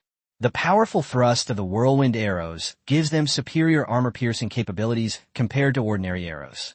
Although a single shot failed to kill the weevils, it proved that this insectoid species is not without weaknesses. As if to confirm Yu Ye's judgment, 3 more swift arrows shot towards the wounded elephant beetle. This time, the arrows pierced its vital organs, killing it instantly. The slaves who had been watching the battle with bated breath suddenly burst into cheers. Chapter 41. Live streaming, another battlefield. Sofa. No, I am number 1. Are even viewers this competitive now? The live stream hasn't even started yet. I can't wait any longer. I'm going to take a look at the main battlefield first. Bai Xiao raised an eyebrow as he watched the audience flooding in even before the show started. At this rate, Yu Bin, you might very well break through in the 10th round of the PK. She casually clicked into the live streams of several other contestants in the same pool of viewers and found that there were already people waiting in those rooms, and their popularity didn't seem to be much weaker than that of Yu Bin. Perhaps to coordinate with today's tower defense battle, all unauthorized live streams of extraordinary territory construction were scheduled to start simultaneously. That moment coincided with the Dawn system's allocation of spacetime power from the main battlefield for teleportation. Before the live stream even officially started, many viewers simply went to the main battlefield to watch. On the main battlefield, the Zerg and the Klein humans faced off above a vast, desolate plain separated by an invisible barrier. Above the plain, a massive countdown slowly ticked, signaling that the war between the Zerg and the humans had finally reached its most crucial stage. 19. As the numbers continued to decrease, an enormous, indescribable branch suddenly emerged from the void and plunged into the dimensional barrier of the desolate plain. It grew extremely rapidly, becoming lush and leafy in just a few seconds, reaching straight into the endless void. At the same time, it seemed as if some kind of will in the darkness had opened its eyes from its slumber and turned its gaze to this corner. 3, 2, 1. The countdown has reached 0, and the war has officially begun. The dimensional barrier slowly opened, and ordinary soldiers of the Zerg and Terrans rained down, both sides vying to seize advantageous terrain. The desolate plain was not devoid of resources, just unsuitable for life. However, for the sake of war, its local resources would naturally be squeezed dry and utilized. The Zerg poured down from the void like a black waterfall, completely disregarding the damage inflicted during their descent. Those Zerg that survived landed and immediately used their senses to locate the nearest Queen clan member, completing a mental Zerg frequency synchronization. The Queen Mother emitted a mental wave, and a strange, mud-like insectoid race began to dissolve, eventually transforming into a fungal carpet that covered the ground. Nutrients in the barren soil were frantically extracted, and the stellar energy permeating the air was drained. The queen insects stepped onto the fungal carpet and began directing the construction. The situation was completely different for the humans. The massive starship at the top remained motionless, while only the smaller ships detached from the main body and descended downwards. Upon reaching the designated altitude, the smaller ships automatically separated into numerous smaller modules, which landed steadily along preset trajectories towards the target locations of the pioneer soldiers. The branch ship then returned to the main ship according to procedure. The pioneers who landed climbed out of the hull and, almost without hesitation, immediately activated the Dawn system. Modular cubes unfolded across the barren land, and various extraordinary buildings instantly covered vast swathes of wasteland, quickly forming the prototype of an extraordinary city. Territories participating in the main battlefield were naturally quite large. The different professions of the pioneers led to different focuses in the development of the extraordinary city. Lights shone continuously in the teleportation hall, as mercenaries and adventurers participating in the main battlefield arrived one after another, most of them being combat-oriented individuals. War buildings for each class were activated. The shaman's Murloc hatchery began laying eggs, the mechanic's armory produced war machines, the priest summoned nagas, the mage condensed elementals, the hunter released beasts, and the druid spawned treants. Even within the same class, unit builds differ. For example, shamans have Murloc shamans, totem shamans, and even the notoriously risky evolution shaman. Compared to the monotonous unit composition of lower-tier Zerg, the Terran side truly boasts a diverse and abundant array of units. Because this desolate plain was so vast, the territories of humans and insectoids were interspersed after they landed. Some unlucky lords, upon landing, found themselves surrounded by insectoid territory, and their spirits instantly sank. Fortunately, The teleportation hall is still there, so there's always a way out if things get really bad. If one side is in danger, the surrounding human territories will receive a notification. Whether or not to provide support depends on the situation.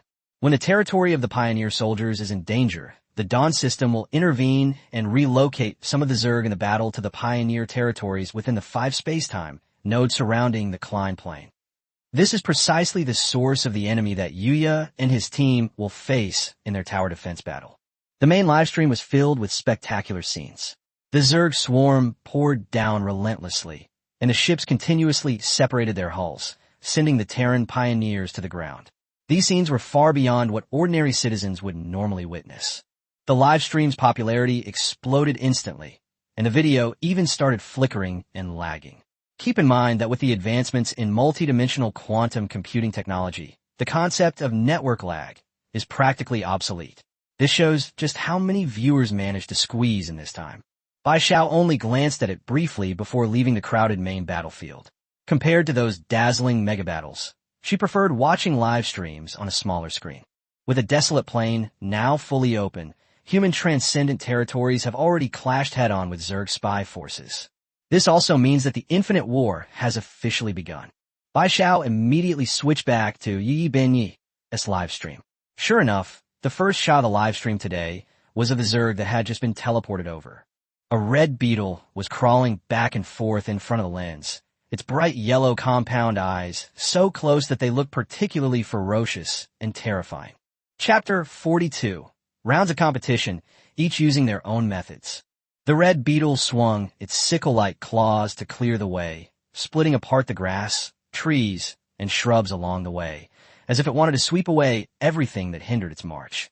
The camera flashed with a cold light, followed by a series of rapid, icy stomping sounds as a swarm of Zerg weapons moved in rhythm, rapidly approaching Yuya's territory. Although the ordinary citizens in the live stream had seen images of the Zerg on the internet, this was the first time they had actually seen the Zerg in motion. The cold, menacing aura they felt slowed down, even the speed at which they typed comments. Is this the Zerg? They look so bizarre. I feel weak and helpless, but I still want to watch. Who understands? I want to hide under the covers, even in broad daylight. Me too. I feel like my bed is full of red beetles tonight. Get lost. I'm a man, you're the sister. The audience knew that with Yuya's current territory development, there was virtually no chance of problems in the first round. But watching these emotionless Zerg charge, they couldn't help but feel a little worried for him. The swarm of insects, though not numerous, possessed a ferocious aura capable of devouring all life, and quickly approached the defensive line. But what awaited them was not close combat, but a rain of green arrows that had been prepared for attack. In an instant, the once menacing red beetles and purple-bellied ringworms were riddled with holes and lay on the ground, unable to move. A chorus of vomit immediately filled the live stream room. Bai Xiao was also jolted by the scene and quickly activated the image processing function to transform the overly gory remains into a more acceptable effect for the audience. Why do these insects seem ridiculously weak? It didn't even last a second. It's not that the insects are weak, it's that the streamer's territory is too fierce. I just saw a few beautiful female lords next door, leading warriors and squeaking around on the arrow towers, picking off the red beetles one by one, not daring to fight them head-on at all. The difference is too big. Are you kidding? Do you think those girls can fool me with my brother's strength? There was already a group of Yuya's die-hard fans in the live stream room, especially those who had acquired skills by watching his live streams, who were praising him with extra enthusiasm. The scene that followed became extremely monotonous. Waves of Zerg spawned, waves died, then spawned again, then died again, as if trapped in a fixed cycle. That defensive line, spanning 800 units, was like a death line that the Zerg could never cross. The chat in the live stream gradually shifted from initial tension and fear to yawning. Some say the Zerg are just feeding, while others feel it's not enough and say they'd rather see the streamer personally engage in melee combat. It wasn't until the 7th round, when a new Zerg species called the Weevil appeared, that the live stream finally started to stir. This was because this insect had actually broken through the 800-unit death threshold, proving even more powerful than the previously seen wind-slaying mantis. The audience's spirits lifted, eager to see how Yu Yi would handle the situation. But the next second, they fell silent. The seemingly tough and ferocious elephant beetle was accurately struck by several swift arrows and quickly collapsed to the ground. Everyone's first reaction was the same. It seems like it's not that strong. In reality, by the time Yi advanced to the 7th round, most of the extraordinary territories had only just finished their first round of resistance. Some lords, whose development was too poor or who had long since given up, abandoned their territories and fled as soon as they saw the tide turning against them. Those who are lucky can hide in a concealed location beforehand and are ultimately judged to have failed in their defense, resulting in the destruction of their territory. Those who are unlucky have their live stream shut down on the spot, which is tantamount to death. Of course, there are also stronger territories that have already entered higher rounds. Bai Xiao kept an eye on Yu Ye's live stream while switching between split screens to observe other popular streamers in the 10th round of the traffic pool. The most eye-catching of them all is the extraordinary lord who follows the tree druid path. He's a druid by nature and originally just wanted to level up by grinding monsters normally. Unexpectedly, during his exploration of the other world, he stumbled upon the remains of intelligent tree people, as well as a large number of ironwood saplings. So, the player with the ID, Bro, Save Me, decisively gathered the saplings, infused them with natural energy, and began farming in this other world. The ironwood saplings he cultivated were impervious to swords and spears, naturally countering the insectoid race. Before the insectoid invasion, he had long ago surrounded his territory with ironwood.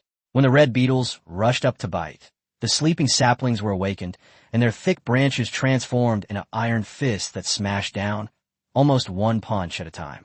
This unique defensive approach quickly attracted the attention of many netizens and became Yu Ye's main competitor in this round of competition.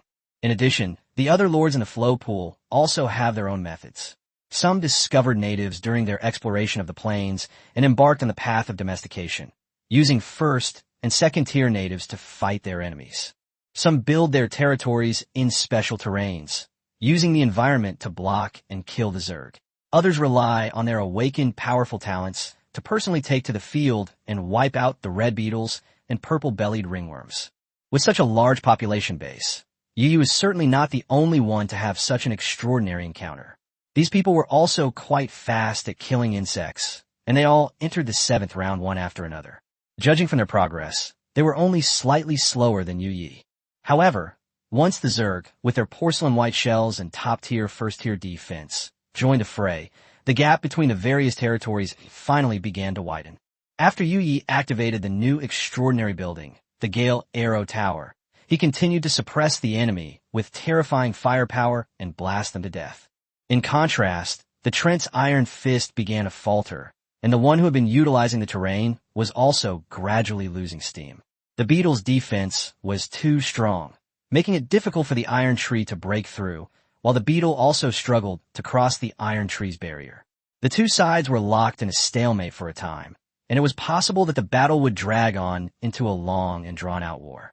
As for the one who relied on the terrain to his advantage, he was clearly powerless against this insect with almost maxed-out defenses. He was on the verge of defeat and had no choice but to abandon his territory and flee. The two who relied on their own strength to fight, and those who used the power of their tribes to fight head-on have not yet shown any signs of fatigue, which surprised Bai Xiao slightly. After all, in the 10th round of the traffic pool, the cry of "Hey bro, save me" was consistently high. No one expected that the ironwood, which seemed to counter the Zerg, would be so awkward when facing an enemy with similar defensive attributes. Bai Xiao looked around, and finally a look of joy appeared on her face. Regardless of the show's effect, judging solely by the speed of her defense, Yu Ye's college entrance exam was completely secured. Chapter 43. A distress signal and assistance provided. The whistling arrow tore through the air again, carrying a powerful impact, and blasted a large gash in the beetle's porcelain-like shell, piercing through the tender flesh inside as well. These swift arrows possess an extremely strong armor-piercing effect. Yu Yi was somewhat surprised, but considering that wind elements are adept at creating impact, this performance made sense. At this moment, a new wave of Zerg was about to push forward, and his defense had already advanced to the 8th round. As the number of rounds increases, the number of insectoid species on the battlefield grows, and the types have changed from the initial red beetles and purple-bellied ring beetles to a mix of wind-borne mantises and weevils. Following this trend, even more insectoid species will inevitably appear later. Although these Zerg are all only Tier 1, none of their 6 attributes reach 20 points. Even the seemingly troublesome elephant beetle is just a low-level unit in the Zerg branch. The problem is that they have evolved in different directions. The red beetle is balanced and ordinary. The purple-bellied ring beetle is poisonous. The wind-borne mantis is incredibly fast, and the weevil beetle is more defensive. The real challenge will come when insectoids with multiple attributes exceeding 15 points appear. The terrifying aspect of the Zerg lies in their infinite numbers and numerous specialized branches, making them capable of dealing with all kinds of enemies across the boundless plains. Yuya has held out until the 8th round, and the Zerg still haven't been able to break through the 800-unit defense line. But the other territories in the group aren't having it so easy. At that moment, a yellow distress signal suddenly popped up on the system interface. Wishing you a happy Qingming festival has initiated a transaction request with you. Wishing you a happy Qingming festival. Help boss. Come quick. We can't hold on past the 3rd wave. Yi raised an eyebrow, remembering this young lord. Previously, at his suggestion, she and several other young lords had gathered together to prepare for a joint effort to resist the insectoid invasion. Moreover, they had all applied for loans from Yi, which means that there were at least several second-tier warriors and a group of first-tier slaves responsible for defense on their battlefield. With this configuration, how could it not stop the 3rd wave? Yi quickly realized that the 3rd wave must have included the wind mantis. Those incredibly fast Zerglings were indeed difficult to deal with when facing warriors who were slower than them. Even with a barrage of peace shots, one could charge through 150 units before finally falling. Without delay, Yi gave a few simple instructions and then sent Wu Lu with a team of archers and a batch of swift arrows to quickly go to the plain of wishing you a happy Qingming festival to provide support. Because this was a mission to send people to serve in the outside world. After Wu Lu entered the other dimension, a small window popped up on Yu Ye's virtual interface and began to broadcast the support situation live. This was the first time Yu Yi had ever seen another lord's plane with his own eyes. The territory of wishing you a happy Qingming festival is located on a yellowish-brown land, next to a dried-up riverbed with only a small amount of clear water flowing.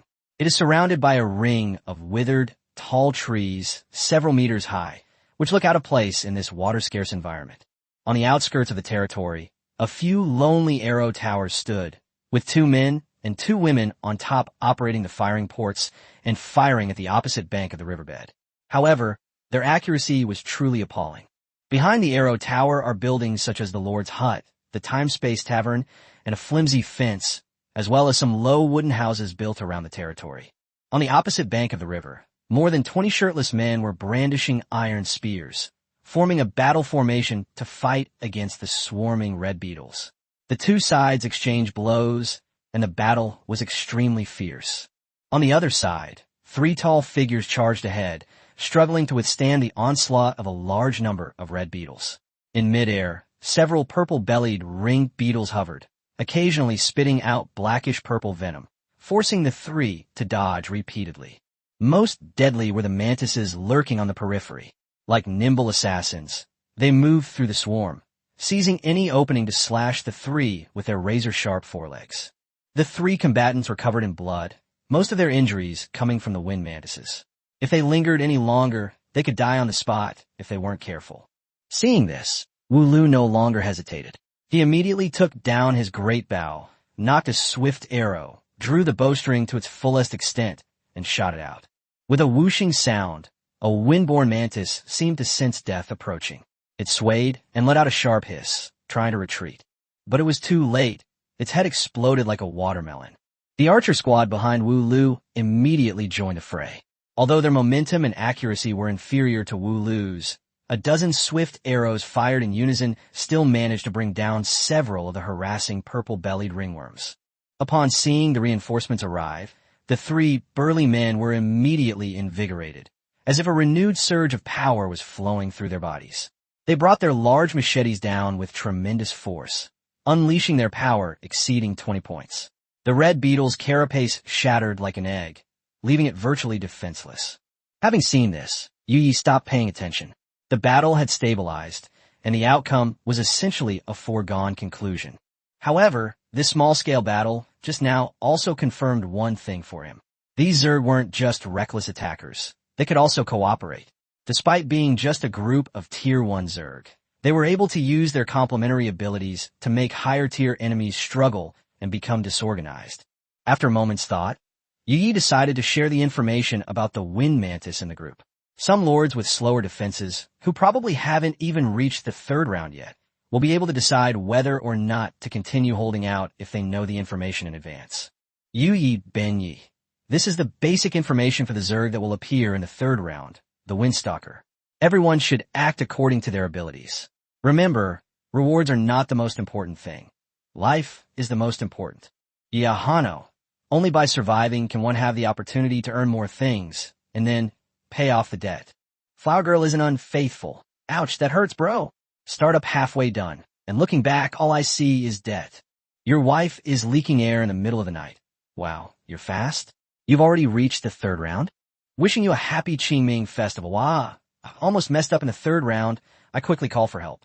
A powerful player sent a team through the time-space tavern, and they immediately stabilized the situation. Wishing you a happy Qingming festival. Thank you so much for saving my life. I'm already satisfied that I made it through the third round. I'll definitely work hard to earn money and pay off the loan as soon as possible. Wishing you a happy Qingming festival. Just a heads up, the third round is really tough. The Wind Mantis is too fast. Even with 3 Tier 2 warriors, over 20 Tier 1 slaves, and 3 arrow towers, we were struggling. Lords who aren't strong enough should think twice. The other 3 minor lords, under her name, also expressed their gratitude in the group and promised to work hard to earn money and repay the loan as soon as possible. This personal warning instantly sobered up many lords who had already reached the second round and were still planning to push for a third wave. Their territories often only had players and a handful of combat professionals, and even if they had good talent, they couldn't say for sure that they were stronger than the second-tier natives. In fact, the fact that Wishing You a happy Qingming festival was able to pass the first 2 rounds faster than them already says a lot. So, after her persuasion, most of the lords in the group finally chose to give up and stop before the third round. Chapter 44, The Real Resistance, has only just begun. Yuyebanai. To prevent everyone from rushing through rounds and causing losses to the extraordinary territory, I'm releasing another piece of data. This is the new insectoid race that will appear after the 7th round of resistance, the Weevil Beetle. Then, Yi posted the Weevil's attribute panel in the group chat. Its defense of 17 points immediately caused a stir among everyone. Emotional barrier. Damn, this defense is protected by insect armor. I can't even cut it if it stands still. Pulling out my precious treasure. You, a casual player, think you can chop it up? I'm a warrior with 14 points of strength, and I can probably only scrape the skin off with a big cleaver. Cute-faced thief. Master Bao, stop scratching. Aren't you a warrior? Why are you chatting instead of grinding monsters right now? Small farmer in the mountains. Hee hee. Thanks to the pea shooter sold by the big boss, I'm under zero pressure for now. The topic veered off course for a while, but eventually returned to the Weevil Beetle. Even the usually quiet, cold-faced Godslayer chimed in, saying that these creatures were very strong. He might be able to slowly wear one down in a one-on-one fight, but with 2, he could only maneuver around, and with 3 or more, he had to turn and run. Fortunately, Weevils are large, but not very agile, with only 5 points in agility, slower than an average person running. If they can't hold out, they can at least escape, provided they deal with the other Weevils, the wind-leaving mantises. The adorable thief. Its defense is amazing, but its agility is a major weakness. If you can get it to fall into a pit or get it trapped by a hunter's trap, you should be able to grind it out in the 7th round. The adorable thief. The first team can try to reach the 8th or 9th round. The number of Weevil Beetles will increase, but you can still manage. The second team should stop at the 7th round. This assessment is quite accurate, and most of the players who are ahead of the curve share this intention. Flower Girl isn't unfaithful. If all else fails, you can always ask a big shot for help. A second-tier combatant can definitely break through armor. It just takes a few more hits. You didn't reveal the whole story about the Gale arrows. With these star pattern arrows, Wu Lu's strength was already close to Mu Zhong's. If we only consider killing the elephant beetles, Wu Lu might even be stronger. Just as the group was discussing this, Yi was hit by the 10th wave of attacks. The 10th wave of attacks, consisting of 421 red beetles, 128 purple-bellied ringworms, 35 windborne mantises, 28 weevils, and 13 rock-splitting moths, has been deployed to the battlefield. Rock-splitter moth. It's another completely new Zerg race, but we don't know what abilities they possess. The spatial passage opened, and hundreds of red beetles stomped over the rocks and soil, creating a cacophony of annoying noise. At the head of the procession, pristine white weevils advanced slowly like giant shields. Wind-blown mantises weaved among them, their yellowish-brown, compound eyes constantly blinking. In midair, the purple-bellied ringworm hovered and fluttered, like a loyal guard protecting the newly appeared brown moth. The rock-splitting moths were only the size of a fist, smaller than the purple-bellied ringworm, but when they spread their wings, they easily stirred up ripples of wind. Yi immediately realized that with these rock-splitting moths around, it would be several times more difficult to penetrate the weevil directly with an arrow. Sure enough, when the swarm approached the 800-unit warning line, the first wave of nearly 1,000 pea shooters was fired, but only half hit their target. The rest were either deflected by the ripples created by the rock-splitter moths or blocked by the fan-shaped bodies of the weevils. This concentrated attack only killed more than 200 red beetles and more than 30 purple-bellied ringworms. This is the first time that red beetles and purple-bellied ringworms have crossed the 800-unit warning line. In previous rounds, these basic Zerg units had practically been given away for free. Yi took a deep breath, his gaze hardened, and he gave the order without hesitation. Full power! The Swiftwind Arrow Tower was already prepared. Wu Lu led her team back to their posts, and the team members entered the 3 preset firing windows and began to fire accurately. Below the Arrow Tower, another team member guarded the mountain of timber, ready to feed raw materials in through the arrow-making window at any time. On the other side, the top of the Tier 1 Mage Tower, which stood alongside the Arrow Tower, also lit up with a crimson light. This building, named the Crimson Flame Mage Tower, is a new structure that Yi just mutated today. It can consume starstones to release blazing rays, dealing high magic damage to single enemies. The tower's tip has a 30-second cooldown after each attack. In addition, it can store star stones and enter an overload state. Activating 3 star stones at once releases crimson rays, 5 releases a burst of flames, and 10 releases unleash a devastating fireball. However, overload will damage the building itself and continuously reduce its health. Once the health reaches 0, the entire Mage Tower will be completely destroyed. The Crimson Mage Tower is powerful, but its weaknesses are also obvious. Its strongest output relies on overload, which is why it's only a good building, not a hero building. The Mage class's extraordinary buildings have 3 branches: Arcane, Elemental, and Production. For this round of defense, Yi once again chose the Elemental branch to undergo mutation. But this time he did not summon Wang Zhaojun as before, but instead conventionally enhanced it into the Crimson Flame Mage Tower. In terms of strength, it is clearly inferior to Zhaojun's Mage Tower.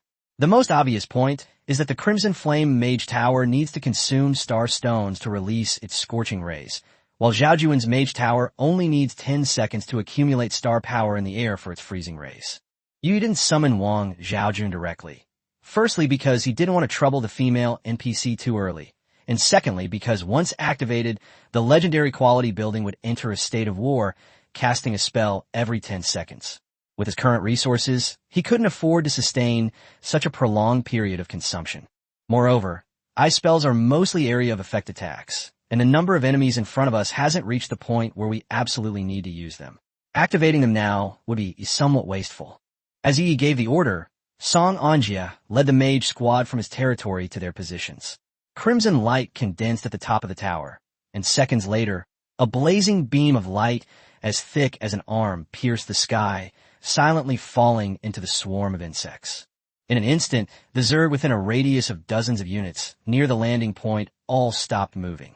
Whether it's the incredibly defensive weevils, the extremely fast wind-borne mantises, or the flying purple-bellied ringworms and rock-splitting moths, a red line appears on their bodies, and they are neatly cut in half the next second. Inside the severed insect body, the snow-white insect flesh was still steaming, and even emitted a strange meaty aroma. Chapter 45, Progressive Cycles, Full Unlocking of the Extraordinary. Viewers in a live stream could see clearly that before the crimson beam of light fell, several rock-splitting moths flapped their wings simultaneously, trying to create ripples to block it. But how could the wind possibly carry away the light? A single, blazing ray pierced the battlefield, instantly slicing red beetles in half upon being grazed along its path. Even the weevil beetle, with a defense of 17 points, couldn't withstand it for even half a second. The wind whipped up by the rock-splitting moths only slightly deflected the rays before they were completely obliterated by the crimson light. Seeing the snow-white, tender insect flesh on the ground, many viewers in the live stream subconsciously touched their stomachs. It seems like it's time to eat. The comments section immediately went off topic, with some saying they were crazy for finding the insect meat appealing. Others admitted they were hungry and even became curious about what it tasted like. Upon seeing this, the king of bullet comments immediately perked up and started typing away on the keyboard to explain the facts. He said that although these insects look fierce, they are indeed first-tier creatures, and that consuming their flesh over a long period of time may even grant attribute points. Seeing that newbies should humbly seek advice, did not speak up in time, King of Bullet Comments took the opportunity to make his presence known in the live stream.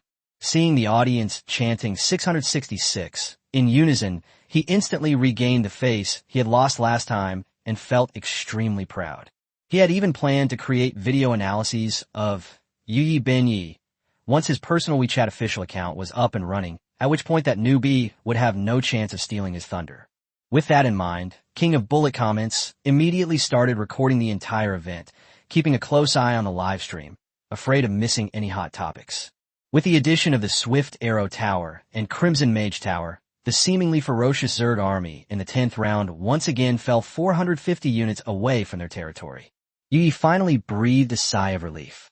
The enemy was just a hair's breadth away from reaching our territory. Faced with the impending 11th wave of Zerg, he no longer intended to drag things out, but rather prepared for a swift and decisive victory. The Crimson Mage Tower is very powerful, but also has obvious drawbacks. Its strongest burst of power can only be achieved by relying on overload, so it is only a good building, not a higher-level hero building. However, there's no need to use overload to deal with the current 11th round. If the Swift Arrow Tower is strong because of its attack frequency, then the Crimson Mage Tower is specifically designed to eliminate single, powerful enemies. A single fire ray can deal thousands of damage. If it hits, the enemy won't even have time to scream before being reduced to ashes. The 12th, 13th, and 14th rounds followed in quick succession. On Yu Ye's territory, more than 10 spiritual lights of different colors lit up at the same time. These were the extraordinary buildings he had bought in one go last time, and now they had all joined the battle. With the activation of supernatural buildings such as the Knight's Blessing Altar, the Shaman's Basic Totem Pole, and the Hunter's Trap Hut, the Zerg population surged, yet they still failed to pose a real threat to the territory. The most eye-catching of them all is the Basic Totem Pole, created by the Shaman class. Similar to the Mage Tower for the Mage class, it can be divided into 4 totem directions: Strength, Healing, Swiftness, and Petrification, which provide aura bonuses in terms of strength, recovery, speed, and defense, respectively. These halos can affect not only friendly units within a range of 1,000 units, but also extraordinary buildings. Of course, activating them also requires consuming star stones. If he hadn't made transactions with many life-related lords in the group before, he might not have had so many starstone reserves. Now, he can finally indulge himself. Of the 4 halos, the biggest beneficiary is the swarm of pea shooters. Their peas are more powerful, attack more frequently, and regenerate star power faster. In an instant, a rain of green bullets poured down like a waterfall, engulfing all the Zerg that tried to approach. Other extraordinary buildings also play their respective roles. The Blessing Altar releases a baptism periodically, purifying and dispelling the toxic power brought by the black saliva of the purple-bellied ringworm. The Trap Hut continuously produces various traps to trap enemies, which are placed by the guards within the last 200 units of the defensive line, adding another layer of security to the camp. There's also the Druid's extraordinary architecture, the Crystal Cavern, which continuously absorbs dimensional energy, transforming ordinary stones into starstones. This is a production-type superconstruction that Yu Yi recently acquired. These types of buildings are extremely sought after on the Dawn system, and they're almost always sold out as soon as they are listed. Yu Yi was lucky enough to finally acquire one a couple of days ago, allowing his territory to have its own starstone production. Even with increasing numbers of Zerg in subsequent waves, they still couldn't break through the blockade laid down by so many extraordinary structures. Even compared to the 11th wave, they were cleared out even faster, collapsing almost effortlessly. Mu Zhong and the others were already numb to it. The number of Zerg that has appeared now is so great that even he, a second-tier player, is feeling a chill down his spine. Yet they're being held back by 500 units, unable to break through even half a step. It turns out that human power can be this strong. Mu Zhong and Wu Lu exchange a glance, their hearts filled with bitterness. Since humans are able to create such powerful offensive structures, why were the humans in the Tianquan Plain still breached by the savage orcs? If the Tianquan Plain back then had been filled with such defensive structures, then even if the Boermen had managed to break in, they would have inevitably paid a much heavier price. With this battle, Yu Yi made these people, who had been enslaved for many years, understand one thing. Humans have never been weak. Wisdom and creativity are the true foundation upon which humanity stands at the pinnacle of all planes. In the 14th wave of Zerg, the new six-winged locust appeared. This insectoid creature is faster than the wind mantis, can quickly devour wood-attribute spiritual plants, and can even gnaw on small amounts of metal. In the 17th wave, the golden-backed spider joined the battle. This tank-sized spider has golden silk on its back and 8 sharp, knife-like legs, allowing it to move quickly across various terrains. As a Tier 1 Zerg with a spirit attribute of 20, it can also continuously spray out webs to intercept a large number of incoming P-bullets. Its appearance immediately caused considerable trouble for Yu Ye's territory. As the rounds progress, insects with maximum values for a single attribute begin to appear. Even the extraordinary territory of Yu Ye finally felt a bit of pressure. Chapter 46, It Doesn't Matter. Zhao Jun will take action anyway. A slender figure, like the Grim Reaper in the darkness, charged ahead of the swarm. Dense green pea bullets grazed past it, but none could hit it. Even a Tier 1 Gale Tower struggled to track its trajectory. Upon seeing this, the expressions of Mu Zhong, Wu Lu, and other second-tier commanders on the tower changed. This speed was no less than theirs, and even faster than that of Song Anjia, a second-tier magic user. Although they broke through to the second tier with a single attribute, they also underwent the baptism of the plains while during their advancement, and their other attributes were also enhanced to 16 or 17 points. Any first-tier creature that could surpass them in agility, even if not at its maximum value, would definitely not be much worse. In other words, in the 20th wave, a Tier 1 Zerg with near-maximum agility appeared for the first time. Moreover, its attack power was certainly not low. Everyone could only watch helplessly as this Zerg creature pierced through the hail of bullets, rapidly breaking through the 800-unit defense line, and then traversing distances of 450, 300, and 150 units, heading straight for Yu Ye's extraordinary territory. The Zergling named Sharp-Edged Scythe flashed in front of the outermost pea-shooter. With a flash of cold light, the pea-shooter was instantly decapitated, its dark green sap spurting out. The gruesome scene, coupled with its disgusting insect head and tentacles, immediately drew screams from the live stream viewers. To many, those adorable little plants were being cleaved in two by this monster. However, it was precisely at the moment it made its move that Wu Lu, who had been preparing for a fight, seized the opening and fired a swift arrow, which directly blew off the monstrous head of the dagger scythe, thus avenging the pea-shooter. Fortunately, there was only one of these spiked scythes in the 20th wave. After it was dealt with, the remaining Zerg were quickly wiped out by the firepower of multiple reinforced buildings. The live stream chat immediately became lively. Some people breathed a sigh of relief, saying they had finally passed the 20th round. That last scare was almost fatal. Others had been so aggressive in their insults that they were immediately muted by the system for 30 minutes. More viewers began discussing the remaining rounds. Some had bet on 27 rounds, but worried that their territory had already suffered damage, and continuing might not be worthwhile. After all, tower defense isn't about holding out as long as possible. Rewards are important, but losses can't be too great. Of course, some people disagreed, claiming they had bet 35 rounds. But they were immediately ridiculed by others, who said that many ordinary local pioneers couldn't even reach that number, and that Earth population had only been developing for a few days, with 25 rounds being the absolute maximum.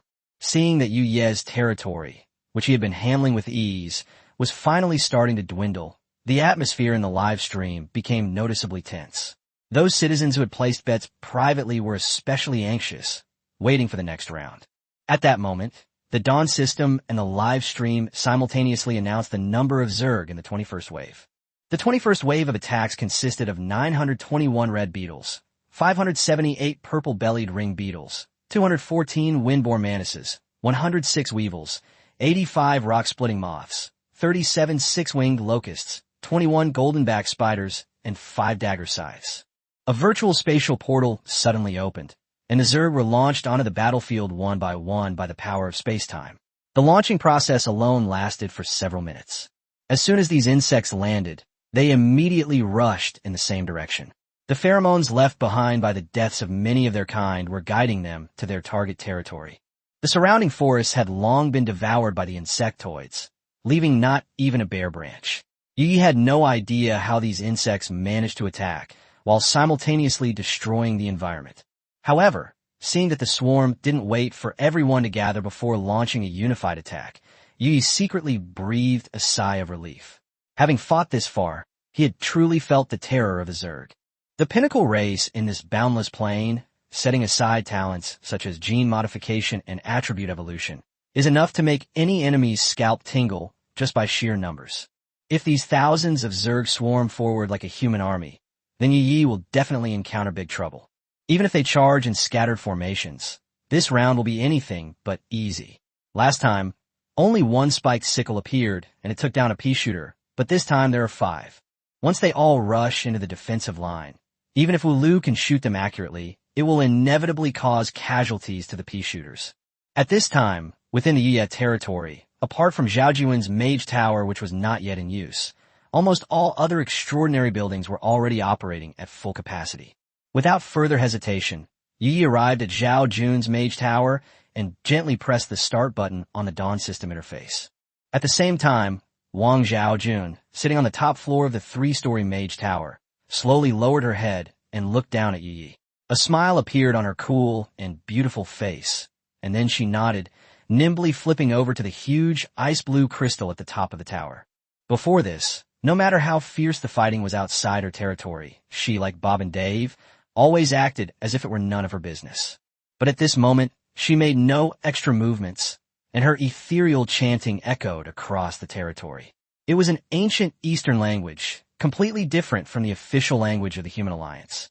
Strands of icy, blue spiritual patterns condensed in midair. The slightly chilly air quickly turned into frost, and the whole world instantly turned white. This is definitely not a spell that a first-tier mage could cast. This is a 3-star ice spell, Frost Nova. Chapter 47, What is a Legend? The Zhaojuan's Mage Tower now features a 4th building effect, the Ice Mage NPC Wang Zhaojun. She possesses extremely powerful ice magic, but due to the building's tier, she cannot unleash its full potential for the time being. Once on a battlefield, Wang Zhaojun will enter War Mode, recalling an Ice-type spell of Tier 3 or lower every 10 seconds and randomly casting it on an enemy. More importantly, the first spell cast after entering this mode does not consume star stones. In other words, the higher the rank of the first spell, the more profitable it is. And Yu Ye's most valuable attribute, luck, which is as high as 9 points, once again came into play. At this moment, Wang Zhaojun released a 3rd-tier ice-type spell, Frost Nova. Getting a 3rd-tier spell for free is a huge win. Frost Nova increases the affinity of the ice element on the battlefield and draws star power and ice element from the nearby air to condense hundreds of star-shaped hailstones. Each one that hits an enemy will explode, dealing high magic damage and splashing 3 times in succession, inflicting a frostbite effect. What does 2,000 points of spell damage mean? The little dragon cub, Jumbo, in Yuya territory, which has multiple racial talents and maxed out strength and physique at Tier 1, only has 5,500 health points. Most of these ordinary Zerg units have less than 2,000 health points. Even more outrageous is that this is an area of effect attack, covering an area of 1,500 units. Therefore, there is no need to wait for subsequent splash damage to trigger. The first round of Nova Burst alone is enough to wipe out the thousands of Zerg in the 21st wave. Hundreds of shimmering stardust rained down from the sky, instantly turning the battlefield into a vast expanse of ice flowers. The Zerg splattered blood, and exploding limbs were frozen into ice sculptures in the blink of an eye. Even Yu Yi himself didn't expect that the seemingly overwhelming 21st wave of insect swarms would end so quickly. The live stream went completely silent at that moment. The viewers who were just arguing about how many rounds Yu Yi could last suddenly fell silent. Those who had bet on the number of rounds were especially speechless. Viewers who have been following Yu Ye's live stream have already figured out what other tricks he has up his sleeve. First up is the baby dragon, Jumbo. After netizens did some digging, it's basically confirmed that this is definitely a top-tier Earth Dragon cub, with at least one attribute reaching the maximum value for Tier 1. The dragon race rose to the top through individual power. Even a mere cub could easily crush ordinary insectoids. However, the insectoids also have evolutionary branches specifically designed to counter dragons. So, what will Yu do if dragon-eating bugs appear later on? Secondly, there are the 5 second-tier commanders. Although they are not top-tier experts among the second tier, they are still true second-tier individuals, and if they go all out, the results should not be bad. For this reason, many viewers judge that Yu Ye's extraordinary territory could probably last until around the 27th or 28th round. As for the streamer, Yu Yi Benyi himself, in everyone's eyes, the ability he has shown so far is just a god-level summoning talent. The characters he summoned included one farming on a farm, one bartending in a tavern, and another who, although related to the Mage Tower, looked weak and frail, hardly the type to go to the battlefield. Therefore, fans including Danmu King and newbies should humbly seek advice speculated that Yu Ye's summoning talent might only be able to summon production professions. If that's the case, then this talent's rating will be significantly lower. After all, this is a supernatural world that values individual combat prowess. Being able to summon production personnel might be advantageous in the early stages, but will inevitably lead to losses later. This is also why many people are not optimistic about Yi. But now, as soon as the 21st wave appeared, Wang Xiaojun sat atop the Mage Tower, lightly flicked her fingers, chanted a cold chant, and unleashed a 3-star Frost Nova, silencing all the viewers in the live stream. It turns out that the territory wasn't on the verge of collapse, but rather that the streamer still had a real trump card up his sleeve. This isn't the first wave of flash sales, but the 21st wave. Looking at the other Blue Star lords who built their territories in the same batch, the vast majority had already given up their resistance. Many people were already flustered when they encountered the Wind Mantis in the 3rd round and regretted starting the challenge when they met the Elephant Beetle in the 7th round. In the end, they either stayed in their territory and held on to the death, or they simply abandoned their territory and fled. Even the Mountain Farmer in the Yuya group, who had developed well and planted a large number of pea shooters, suffered heavy losses after encountering the 6-winged locust that countered spirit plants in the 14th round. After struggling to survive, he gave up on the 15th round. Viewers can easily compare their observations with other live streams, thus gaining a clear understanding of the situation in each territory. This is precisely why Yu Ye's 21st round of annihilating the insect swarm was so breathtaking. For the next few rounds, the battlefield almost became a solo showcase of Wang Xiaojun's ice magic. 1-star spells Frostbolt, Cold Breath, Frost, and Freezing Ray appeared one after another. 2-star spells like Ice Armor, Icy Wisdom, and Freezing Ray were casually unleashed. The 3-star spells Frost Nova, Ice Lance, Ice Blast, and Ice Wing rained down in succession. Ice spells were unleashed like water, and combined with other extraordinary buildings in Yu Ye's territory, more than 10 waves of Zerg attacks were easily crushed. Everyone, what do you mean by legend? Yu Yi, this is what you call legend? Chapter 48, Ikuno's Attribute Panel. Although Yu Yi has already blocked more than 30 waves of insects, the actual time spent was less than a day, as its main feature is highly efficient insect control. He held a freshly baked spirit rice lunchbox, watching his NPC Wang Xiaojun wreak havoc on the battlefield. She wielded ice magic with unparalleled skill. No matter how many insects came, hail, and ice crystals rained down like a shower of flowers. Yu Yi ate while watching and couldn't help but open his mouth and take a bite, exclaiming from the bottom of his heart, "It's so delicious!" However, the other second-tier commanders nearby were in a completely different state. Despite the enticing aroma of the spirit rice lunchboxes, they were all listless and lost their appetite, as if they had lost their souls. Logically, seeing their territory so strong, they should have felt proud. But instead, they felt more disappointed. A few days ago, when they learned that the Zur were going to invade, they were extremely nervous and were even prepared to sacrifice themselves to protect the young overlord. To everyone's surprise, the little lord seemed to have done nothing at all, but with just these extraordinary buildings, he easily wiped out swarms of Zerg. These buildings are ridiculously powerful. If they were to personally take to the field, even second-tier commanders would have been swallowed up by the swarm of insects long ago. Their star power would be exhausted, their stamina would be depleted, and even the strongest bodies could not withstand the endless swarm of insects. Compared to the extraordinary architecture, the sense of frustration became even more pronounced. A thought even crossed some of their minds. Were they no longer needed? You could more or less guess what they were thinking, but he didn't care. In his opinion, it was just being pretentious and needed to be corrected. What's most important in another world? Talent, of course. Extraordinary buildings can be rebuilt after they're destroyed, but people are a different story when they die. Although this world has methods of resurrection, and the Wonder Blueprint, Holy Song Heavenly Pool, in Yu Ye's possession can achieve a similar effect.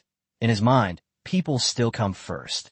Whether it's the humans in the boundless plains or his fellow Chinese in the group, he has the same attitude. Moreover, compared to those extremely ugly-looking insectoids, at least their human appearance gave him a greater sense of identification.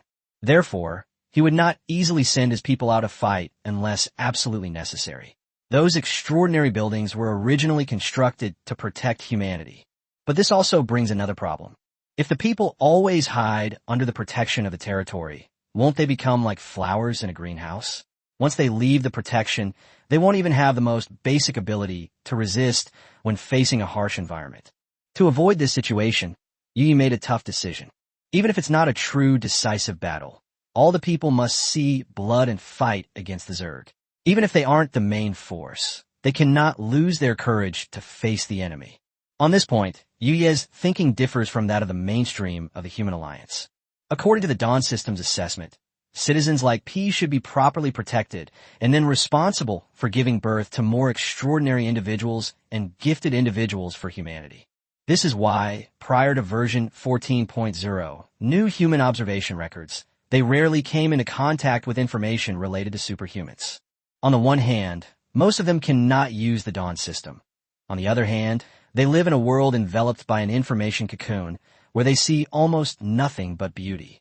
As long as the Dawn System exists and the Human Alliance is not destroyed, they can naturally continue to live carefree lives.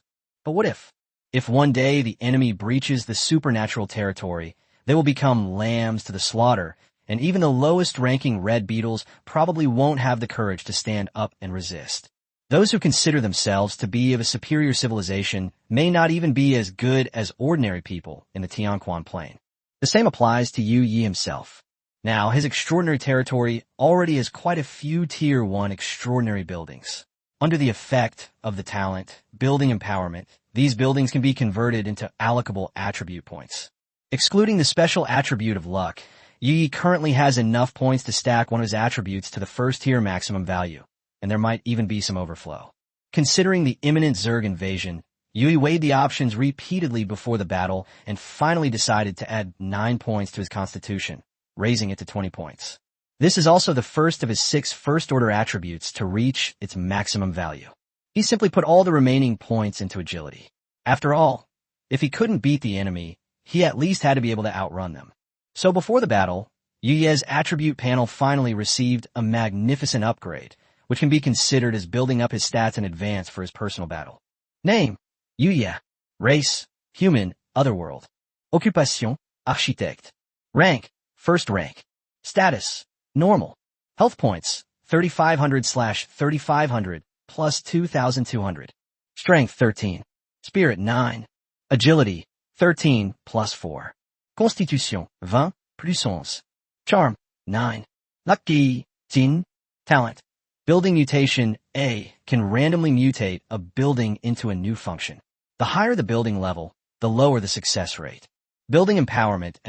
For each different one-star extraordinary building possessed in an extraordinary territory, one randomly allocated attribute point is gained up to the attribute cap for that tier. Currently only applies to Tier 1. Skill. Pain blocking LV1, passive. Despite Yu Ye's impressive stats, which even surpass some talented combatants, he is still a complete weakling in combat. Having power and mastering power are two completely different things.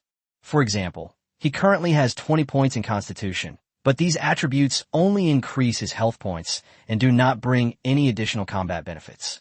If you combine Constitution with a Tenacity skill, you can increase your overall endurance. If you combine it with the Stone Skin skill, you can increase your physical defense even more. This is why many combatants have less health than Yu Yi, but are more durable than him. The key to truly developing attributes and talents lies in skills. And mastering skills requires constant practice and application. This is precisely the advantage of combat professionals.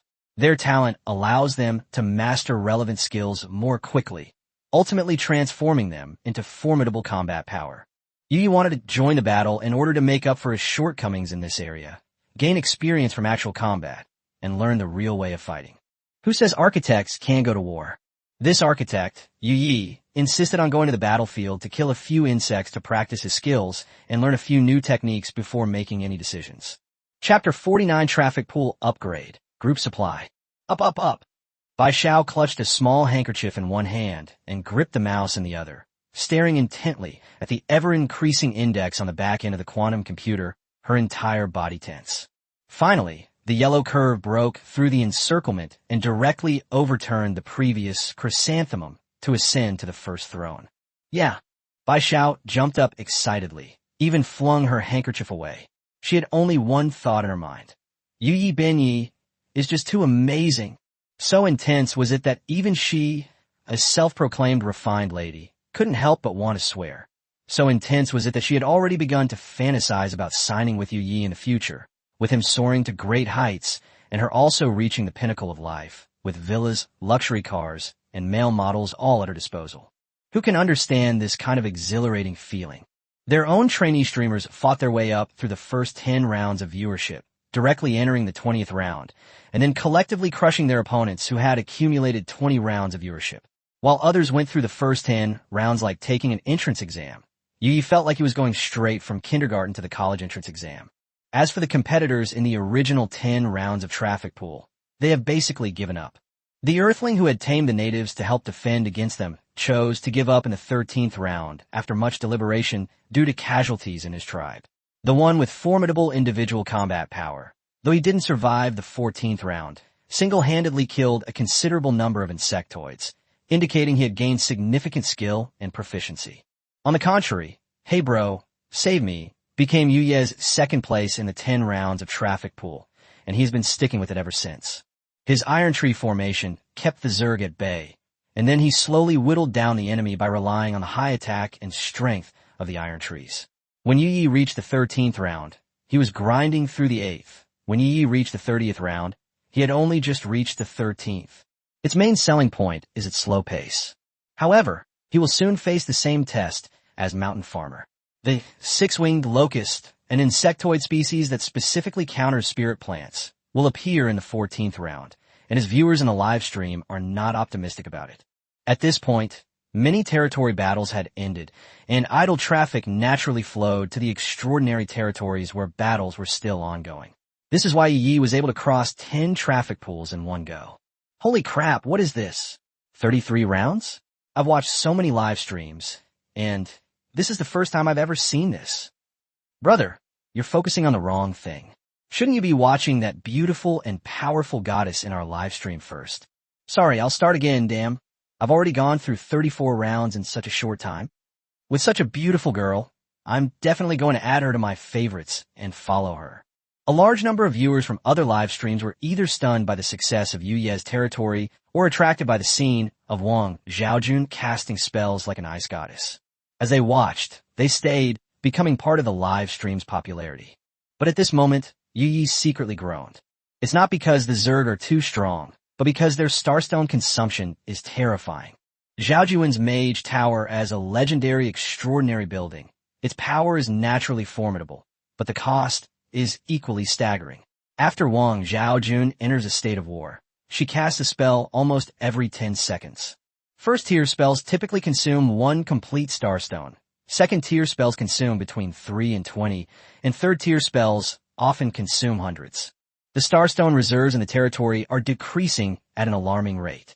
Even with the Druid's 1-star extraordinary building, Crystal Cave, continuously producing starstones in Yi, and even with many life skill players in the group using starstone resources to pay off debts, it's still not enough. War is indeed expensive. If Wang Zhaojun hadn't cleared the insects so quickly, pushing forward more than a dozen rounds in one go, allowing Yi to see the results, he probably would have stopped long ago. Now it seems the legendary building is indeed terrifying. As long as supplies keep up, Yi even suspects that with just this one extraordinary building, they could easily push through 50 rounds. Even with only 1 star, the power it displays is already ridiculously strong. On the battlefield, Wang Zhaojun grew increasingly excited, a faint blush spreading across her cool, aloof face like a slightly tipsy apple, making her even more alluring.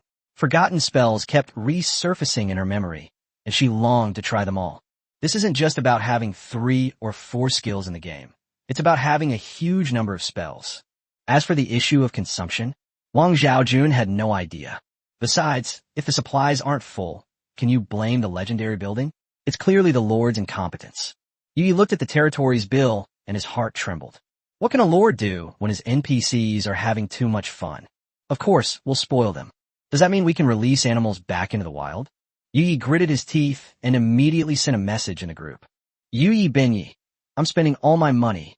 I'm buying a lot of starstones at the Dawn system price per unit.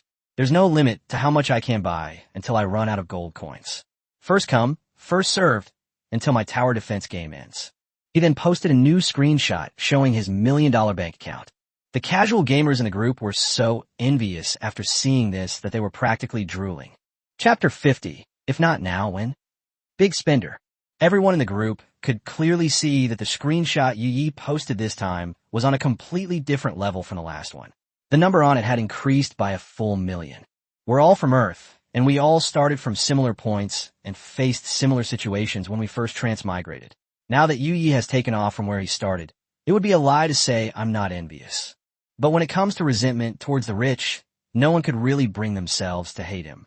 Because in this battle against the Zerg, Yi had indeed helped a lot of people, proving his importance in the group through his actions. 497 people participated in the battle, and 497 people survived. In this group, the only true casualties were the 3 unlucky warriors who went out to kill monsters at the very beginning. In contrast, other groups around the Klein Plain, which also experienced this tower defense, suffered casualties to varying degrees. After all, other groups also have conflicts between life-oriented and combat-oriented factions, and the war tower defense came suddenly, leaving many extraordinary territories undeveloped. Some small territories couldn't even withstand the first wave of Zerg. Well-developed territories attract a large number of combatants, fighting their way to later rounds. If Yi hadn't stepped in so forcefully at the first opportunity, this group might not have escaped such a disparity. But when a millionaire in the group speaks up, not only providing financial assistance, but also offering targeted poverty alleviation, who can disagree? Without Yuye's funding, organization, command, and rescue efforts, the achievement of 0 deaths, 0 injuries, and all survivors would have been impossible. Many people ask themselves, if they suddenly had $1 million in savings, what would they think of besides showing off? But Yi not only showed off, but he also convinced everyone. There's really nothing to be envious of in people like that who are wealthy. Because Yuye's early wealth is genuinely helping others to get rich. Of course, these kinds of mushy words are best left unsaid. It would be too embarrassing to say them aloud. When it's time to take advantage of someone's generosity, you still have to. When it's time to secretly curse the rich and powerful, you still have to. If we don't treat the dog-loving big spender to a good meal now, when will we ever get another chance? Unlike the viewers in the live stream, the group members couldn't see Yuye's live stream and could only speculate privately about how this big shot made so much money. Some say that he has an indigenous tribe behind him that helps produce supplies, which are then sold to the Dawn system. With more people, it's naturally easier to make money. Some speculate that his birthplace was exceptionally auspicious. Perhaps he stumbled upon some ancient artifact, which is why he took off so quickly. Many others believe that Yu Ye's awakened talent is most likely related to money. After all, the talents of Earthlings are incredibly diverse, and that notorious troll in the group, very silly and naive, has always claimed that his talent is S-grade, making the best use of waste. Regardless of the truth, now that Yu Yi is preparing to spend money to acquire resources, the people in the group certainly won't let this opportunity pass. Almost all players who focus on crafting owe Yu Yi a debt, and even if it's just to pay it off as soon as possible, they have to desperately scavenge for resources like starstones. As for combat-oriented players, they certainly wouldn't miss the opportunity to earn extra money. After all, they lack stable income and are all dirt poor. So even though everyone was exhausted after finishing the last round, Yi gave a command in the group chat, and the entire group immediately sprang into action. Those life-type lords who had already discovered starstone minerals in their own planes quickly recruited miners.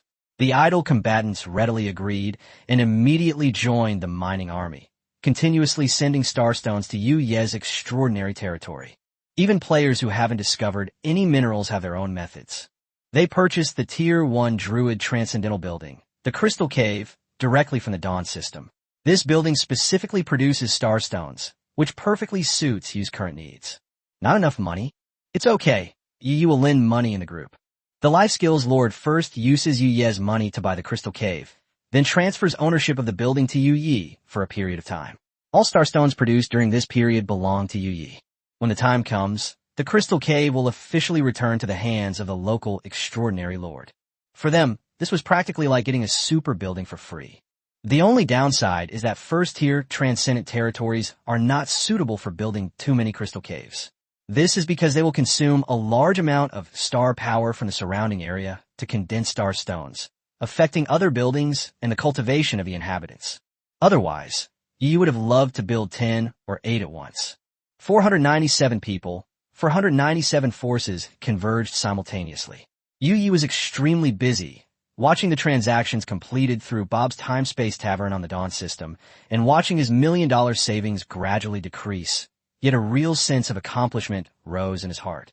His extraordinary territory has been able to withstand the Zerg for so long, thanks to the strength of no one person alone. Without the entire group providing him with supplies, even if Yi possessed a superb building of 1-star legendary quality, he would be powerless to do anything without resources and would have to end his defenses much earlier. Now that the supply of star power is no longer limited, Yi himself is starting to look forward to seeing how far Wang Zhaojun can lead her territory. In midair, Wang Zhaojun's long, icy blue hair danced wildly, defying gravity. She fought from day to night, yet showed no signs of fatigue. Yu Yi even felt that only Wang Zhaojun, after leaving the Mage Tower, truly possessed such a lively and vivid expression, instead of standing on the top of the tower all day, gazing at the sky in boredom. Her blue and white mage robes fluttered in the gale. She waved her ice crystal staff, and streaks of ice crystal light blasted down on the earth, annihilating all the insectoids that tried to escape. Zerg corpses littered the ground, quickly freezing before being covered by new ones. If it weren't for the surrounding greenery reminding them, the battlefield would have resembled a frozen polar region. Wang Zhaojun's cool and elegant face carried a faint smile, like a goddess emerging from ice and snow, breathtakingly beautiful, yet only to be admired from afar. Under the tranquil moonlight, a semi-transparent shield suddenly appeared in front of her, as if to separate her from the mortal world and prevent her from being tainted by worldly affairs. Yu Yi was stunned when he saw this familiar scene. Isn't this the shield that Wang Zhaojun automatically generates after leaving combat in honor of kings? How did it end up here? Just then, a new notification from the Dawn system popped up. Your NPC Wang Zhaojun has rediscovered her lost talent, Frozen Heart, during a long battle. This talent is exclusive to Wang Zhaojun. She will gradually regain her forgotten ice magic and once again ascend to the legendary status of the Boundless Plane. The hero's journey for NPC Wang Zhaojun has officially begun. Chapter 50 won the eyes of the mayfly in harmony with the insect frequency. The Path of Heroes. Yu Yi recalled the legendary description in Zhaojun's Mage Tower. Wang Zhaojun, limited by the extraordinary architectural grade, couldn't unleash her full power. The so-called path of a hero might be her way of gradually unlocking her power. But right now, he had no time to examine it closely. The extraordinary territory had been pushed to its absolute limit. As the defensive phases intensified, the Zerg forces joining the battle grew, increasingly terrifying. A unicorn soldier ant with a strength stat of 20, the maximum for Tier 1, and the abilities of Mega Strength and Instant Burst. A stone-spotted beetle with a maximum constitution stat and the abilities of strike resistance, static recovery, and stone armor. And a chirping wing creature with a maximum agility stat and the abilities of wind speed and air barrier. These Zerg units are now comparable in strength to the warriors in the group. Previously, the warriors were able to fight multiple enemies at once because the red beetle, purple-bellied ringworm, wind-leaving mantis, and weasel beetle were just ordinary, basic units. They have different stats, but no skills. So even if an elephant beetle has a constitution of 17, it will be slowly worn down by a warrior. But once the attributes are maxed out, the only way for the insectoids to become stronger is through skills. In other words, these Zerg with stats and skill panels are already elite among Tier 1 Zerg. Individually, an elite Zerg is comparable to an ordinary B-tier talent warrior in the group. However, the Zerg never appear alone. By the 50th wave, there were already over 100 of these elite Zerg, along with tens of thousands of ordinary Zerg, a number that was enough to make one scalp crawl. As the 51st wave began, a strange-looking, eye-like Zerg creature appeared on the battlefield. Both Yi and those watching the livestream who had been closely observing the resistance instantly turned serious. Because it is the top-tier existence among the Tier 1 Zerg, Eye of the Mayfly. Its spirit and agility are both at their maximum of 20 points, and it carries 4 to 5 skills simultaneously. The Dawn system quickly retrieved its attribute information. Name, Eye of the Mayfly. Race, Insect. Attribute, Spirit Wind. Rank, First Rank. Health points, 500/1500. Strength, 7. Spirit, 20. Agility, 20. Physical Constitution, 11. Charm, 4. Lucky, Num. It possesses the 3 racial talents common to the Zerg. Gene Tree allows the Zerg to grow into war machines according to the direction set by the Hive. Mutation Evolution can create new units through devouring. And Hive Will ensures that all Zerg absolutely obey the Hive's commands and never betray it. What's truly terrifying is its skill. Insect Frequency Synchronization can use the Mayfly's eye as the center to cover all insectoids within a radius of 3,000 units, bringing them into the same frequency and allowing them to be uniformly coordinated. Mental Disruption can interfere with all spell attacks aimed at it, causing the attacks to be redirected to nearby friendly units. If the attacker's mental strength is lower than its own, the success rate of the disruption is as high as 95%. The high-frequency vibration will keep it in a phantom state, creating 3 illusory clones, and it can switch the position of the real body at any time. Wailing Howl releases a wave of infrasound covering 3,000 units, reducing the sanity of all enemy Tier 1 units by 5, while increasing the sanity of friendly Zerg units by 3. When sanity falls below 5, it will also trigger negative effects such as dizziness, vomiting, and weakness. The King of Comments immediately posted the information about the Eye of the Mayfly. Once again beating, newbies should humbly seek advice. After seeing the attributes, everyone in the live stream realized they were in big trouble. The mere presence of one of these Zerglings can double the combat power of the entire swarm. Just look at Zerg synchronization. As long as the Eye of the Mayfly is present, all Zerglings will prioritize protecting it. Swarms of Zerg that initially relied solely on sheer numbers to charge indiscriminately can instantly transform into an army adept at formation and warfare. Therefore, Zerg with psychic abilities that achieve Zerg frequency synchronization are undoubtedly among the top-tier species of their kind. Cerebrates and parasitic crabs also belong to this category. What's even more troublesome is that the Mayfly Eye has been endowed with 2 survival mechanisms by the gene tree. Mental disruption to prevent spell targeting, and high-frequency vibration to prevent physical attacks, making it very difficult for enemies on the battlefield to kill it directly. Sure enough, the moment the 51st wave of Mayfly Eyes appeared, the Zerg, who had instinctively wanted to charge, stopped in their tracks and quickly gathered around it, forming a formation. Beside the Void Passage, Zerglings continued to fall, yet they forcibly suppressed their killing instincts and joined the ranks in an orderly fashion. The eye of the mayfly did not rush to attack, but hovered in midair, coldly observing the extraordinary territory opposite. As a top-tier Tier 1 insectoid, it already possessed a portion of spiritual consciousness. It could sense the overwhelming presence of its own kind's flesh and blood on the battlefield ahead. It was patiently waiting for all the Zerg in this wave to be in position before launching its final assault. Chapter 52 In the Name of Anger. The air was bitterly cold, and a sharp edge suddenly appeared. A 3-meter-long ice crystal spear instantly materialized in front of Wang Zhaojun. She raised her slender, white finger and pointed it from afar, and the ice spear shot out with a whoosh, heading straight for the eye-shaped, ephemeral eye in midair. I, the Mayfly, wanted to unite all the Zerg before launching a full-scale attack, but the humans weren't stupid. How could they just stand by and watch it succeed? Wang Zhaojun didn't waste any words and directly unleashed the 3rd-tier spell, Ice Lance. This spell consumes a large amount of star power and ice element to condense an ice crystal spear that deals area damage along its path, inflicting frostbite and slow. If it hits a target head-on, it will also deal high single-target damage and piercing damage. Upon learning this, Yu Ye's eyes lit up. In war mode, Wang Zhaojun could instantly cast a random spell ranging from level 1 to 3 every 10 seconds, with an extremely low probability of drawing a high-level spell. Yet she had drawn a level 3 one. It seemed her 9 points of luck were truly not just for show. If this shot hits, even a dragon cub with maxed out constitution at level 1 will be instantly killed. Whether it's healing or armor restoration, it's meaningless if it doesn't trigger in time. The eye of the mayfly in midair bristled the moment the ice spear condensed. Its high spirit attribute of 20 points clearly conveyed a signal. Being hit meant certain death. In the face of intense crisis, it let out a silent lament, and a wave of mental fluctuations spread outwards, with mental disturbance being the first diagnosed.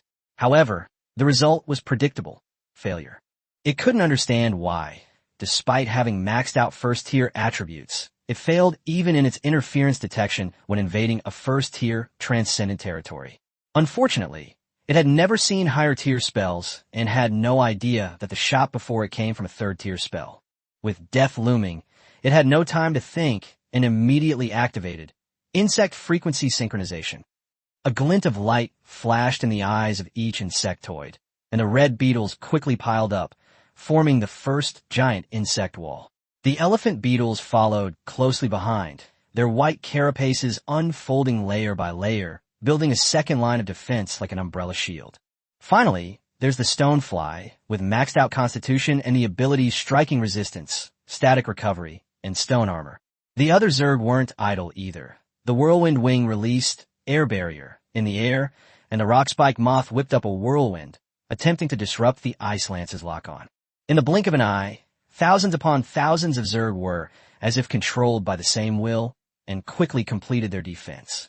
The next second, the ice crystal spear crashed into the insect wall.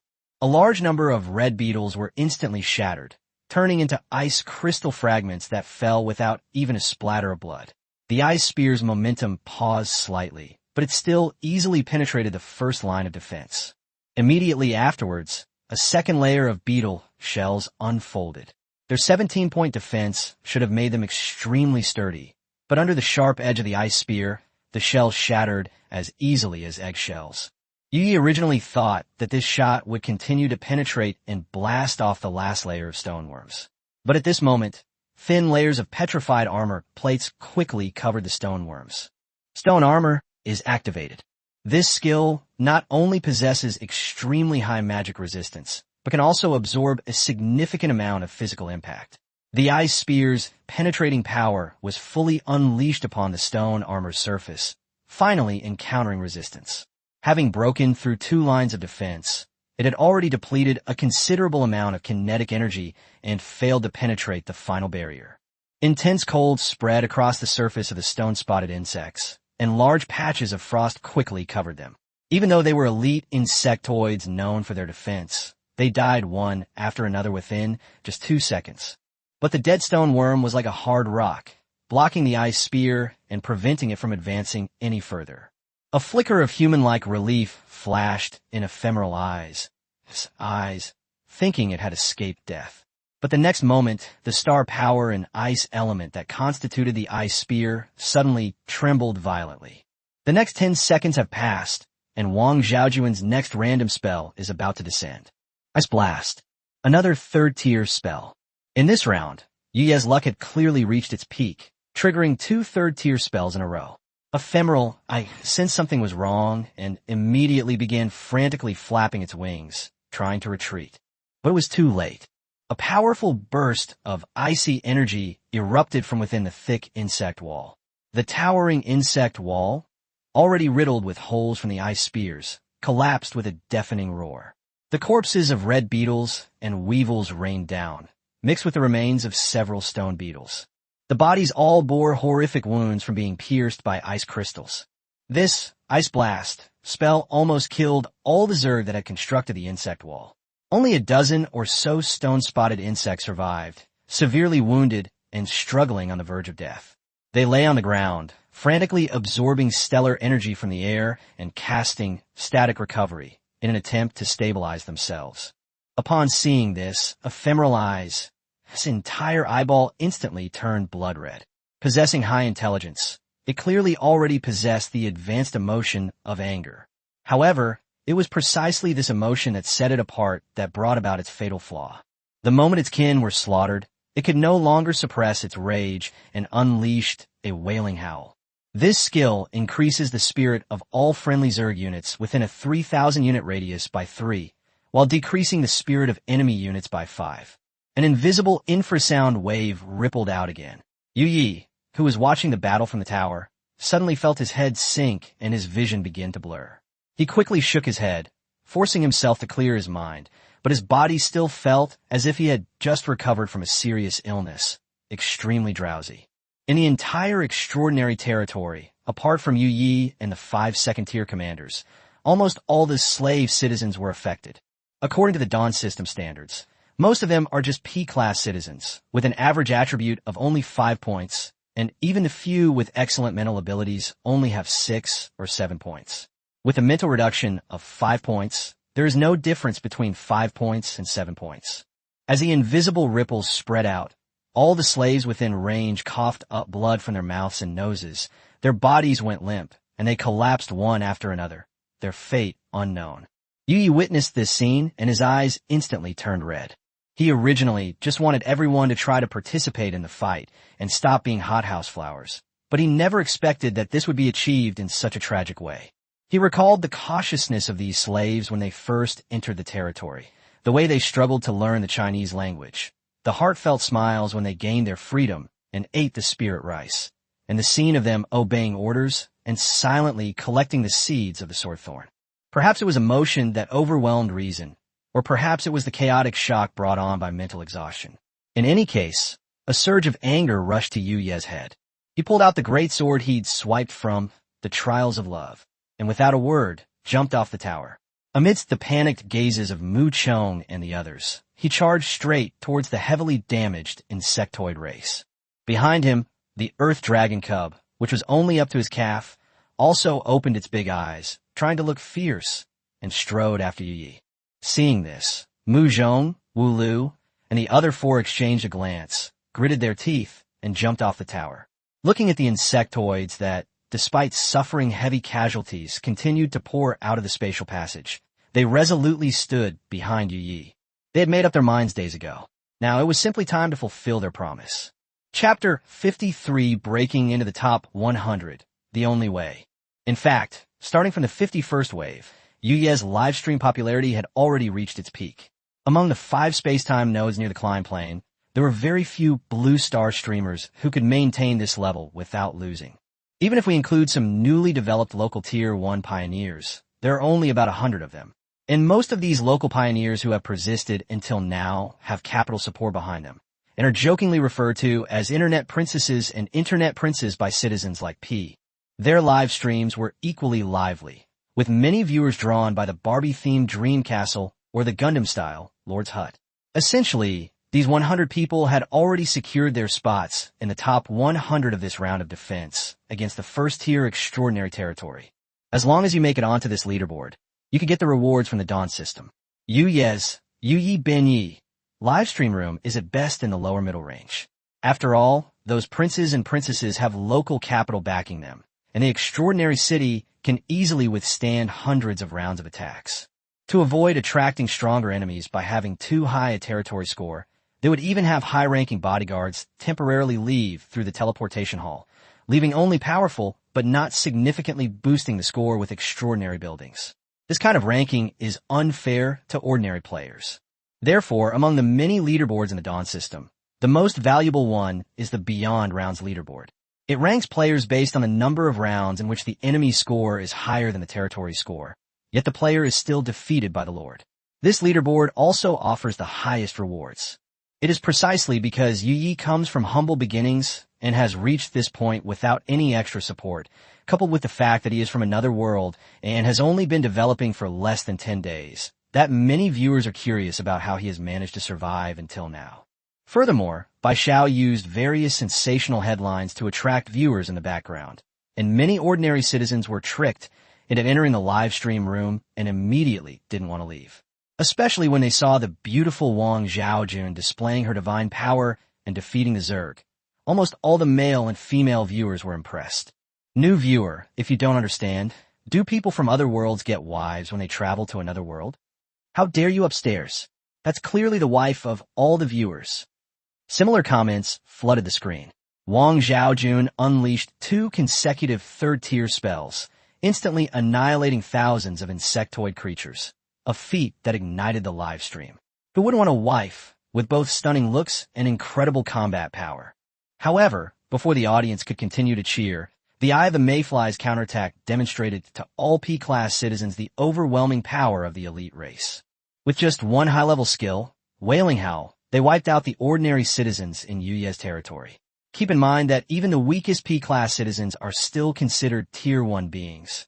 Wielding a machete on the battlefield, killing a few red beetles wouldn't be a problem for them.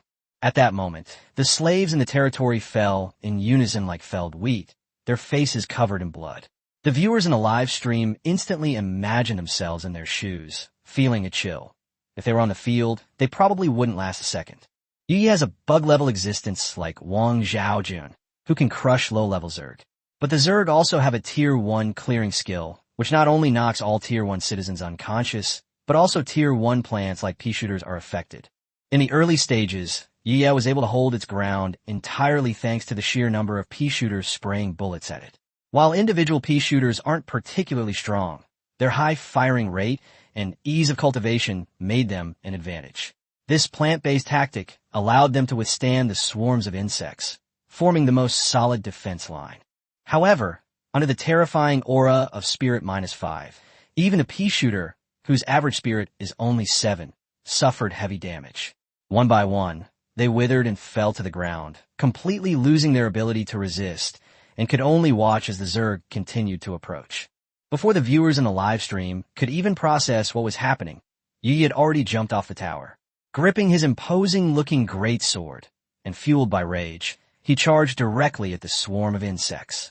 Behind him stood a dragon cub and 5 second-tier commanders.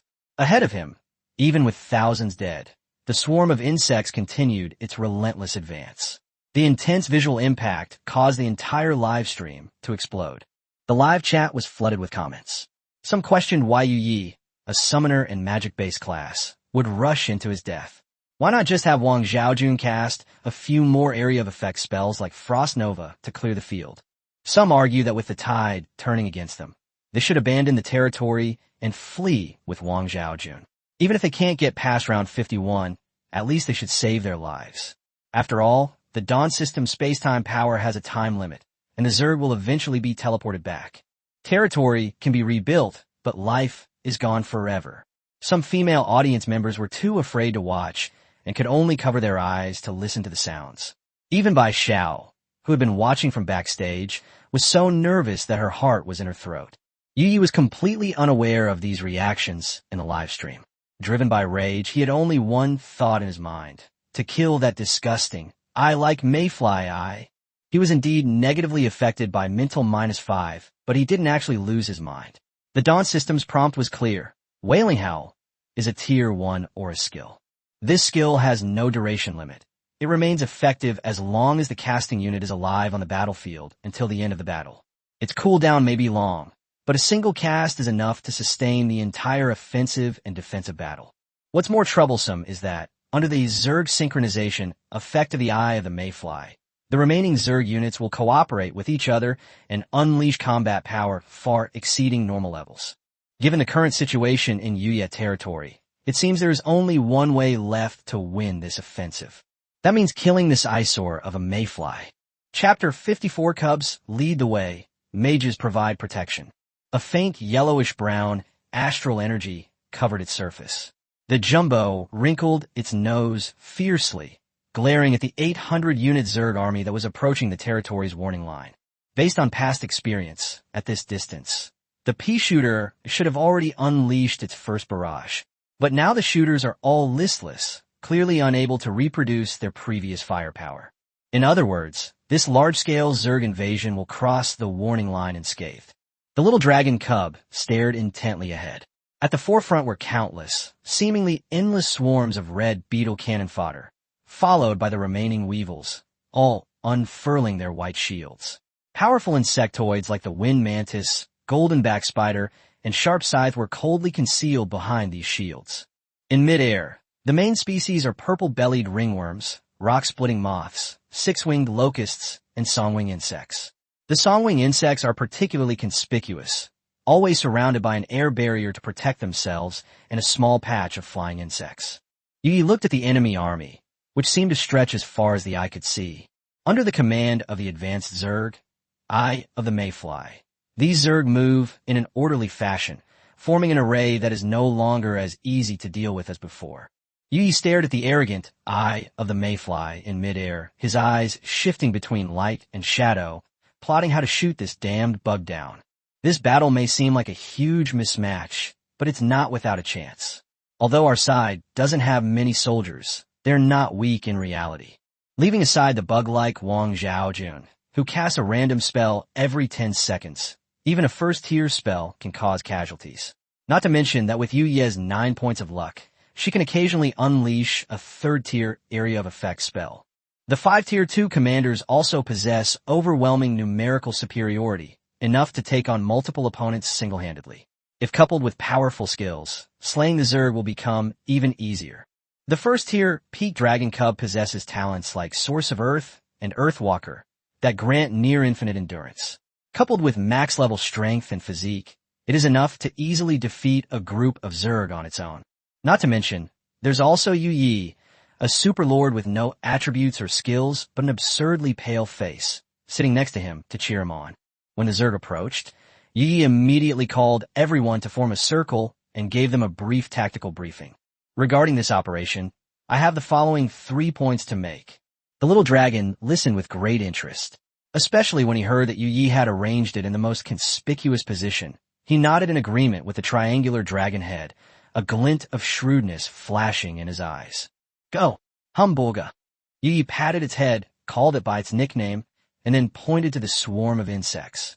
The earth-yellow starlight instantly enveloped the entire earth dragon. Hamburger shrank into a tiny ball, like a crystal-clear diamond drill bit, and its 2 little claws fiercely dug into the ground, shooting out hundreds of units in the blink of an eye. Skill, Rampage activated. Rampage LV1. Charges 500 units in a straight line, dealing 1,500 points of collision damage to enemies along the way, and inflicting effects such as knockback and stun. The user will also take some damage. Despite its small size and golden color, the Jumbo is incredibly fast when it charges. The ochre-colored streak collided violently with the Zerg army. It ruthlessly tore through the formation like a drill. The fragile Zerg were instantly turned into mincemeat, and even the more robust Zerg like the elephant beetle and the stone beetle were knocked away, landing dazed and unable to get up for a long time. Just as one sprint ended, the little dragon shook its head, took a breath, and then unleashed another familiar, reckless charge. This skill, which can harm oneself, has an absurdly short cooldown. The Eye of the Mayfly, in midair, slightly contracted its pupils. The faint, lurking dragon aura made it instinctively uncomfortable. Even though it was already a high-level insectoid among the first-tier insectoids, it still felt intense pressure when facing a dragon, a superhuman creature known for its individual might. The cub before was definitely not an ordinary earth dragon mixed with dragon blood, but a true, pure-blooded earth dragon. While ordinary ground dragons are troublesome, they only inherit some of the dragon's talents, so they can still be dealt with. But pure-blooded dragons, regardless of their branch, are synonymous with power and terror. Just like now, this earth dragon cub hasn't mastered bloodline skills like breath and dragon's might yet, but with just one charge, it has already shattered the Zerg formation. What's more troublesome is that the earth dragon is known for its endurance and defense. As long as it stands on the ground, its racial traits will continuously replenish its energy and star power. Combined with its extremely short skill cooldowns, the Juggernaut can practically cheat its way through with endless dashes. The Mayfly, as planned to maintain the formation, was completely shattered by this move. This was precisely the real purpose behind Yu's previous training of having it repeatedly crash into trees. What frustrated the Zerg even more was that none of the Zerg present could break through the defenses of this high attack, high defense, and high regeneration Earth Dragon hatchling. Even when they charged in with spiked size, it was like scratching an itch. The Mayfly felt extremely aggrieved. It was precisely because dragons were so difficult to deal with that the Zerg were willing to pay a huge price to create the dragon-eating bugs branch, which specialized in hunting dragons. In order to obtain this source of mutation and supplement their gene tree, dragons and Zerg had long been mortal enemies. But it couldn't understand why invading a human's extraordinary territory would lead to encountering a purebred dragon. The Mayfly flapped its wings and rose, but showed no panic. The name Earth Dragon sounded imposing, but it posed little threat to a creature that could fly. As for the ordinary Zerg that are killed or trampled on the ground, it doesn't matter how many die, as the Zerg hive can continue to produce more at any time. But it's clearly impossible to let the little dragon cub keep charging like that. In an instant, Eye of the Mayfly came up with the optimal solution. Accompanied by a shrill insect chirp, a large number of purple-bellied ring insects fluttered their wings and flew into the air, rushing towards the little dragon cub as if they were courting death. One was killed, and another immediately took its place. Large amounts of purplish-black saliva sprayed onto the earth dragon's crystalline shell, after which these purple-bellied angioworms clung tightly to it. The purple torrent quickly enveloped the giant creature, which still wanted to continue its rampage. The surrounding purple-bellied ringworms flapped their wings in unison, attempting to lift it directly off the ground. The earth-dwelling dragon is most vulnerable when its limbs are off the ground. Yi saw through the opponent's tactics and sneered. The Eye of the Mayfly was indeed the best solution, but it seemed to have forgotten that the Jumbo was not fighting alone. It had the support of the entire extraordinary territory behind it. Snowflakes began to fall again.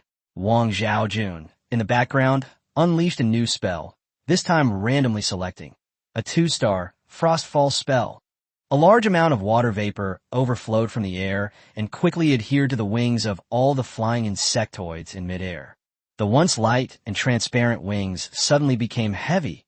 The flying insectoids flapped their wings more slowly and gradually began to lose the ability to fly. The purple-bellied ringworms, which had just lifted the spherical giant, immediately lost their balance and crashed heavily to the ground. The next second, a figure enveloped in earthen yellow crystals burst out from the swarm of insect corpses and once again unleashed its most famous trick, charging wildly. Chapter 55, Rogue Tactics and the All-Out Attack. The behemoth, rescued by Wang Zhaojun using the 2-star Frostfall technique, once again resumed its rampaging attack style. It didn't care what kind of insects were in front of it.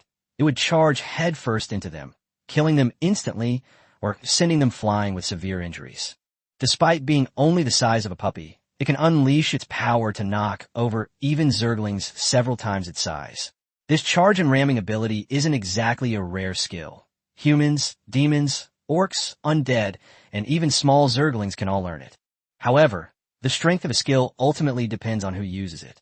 This skill essentially involves physically ramming into the enemy, causing impact to both sides, a style of fighting that results in significant self-inflicted damage.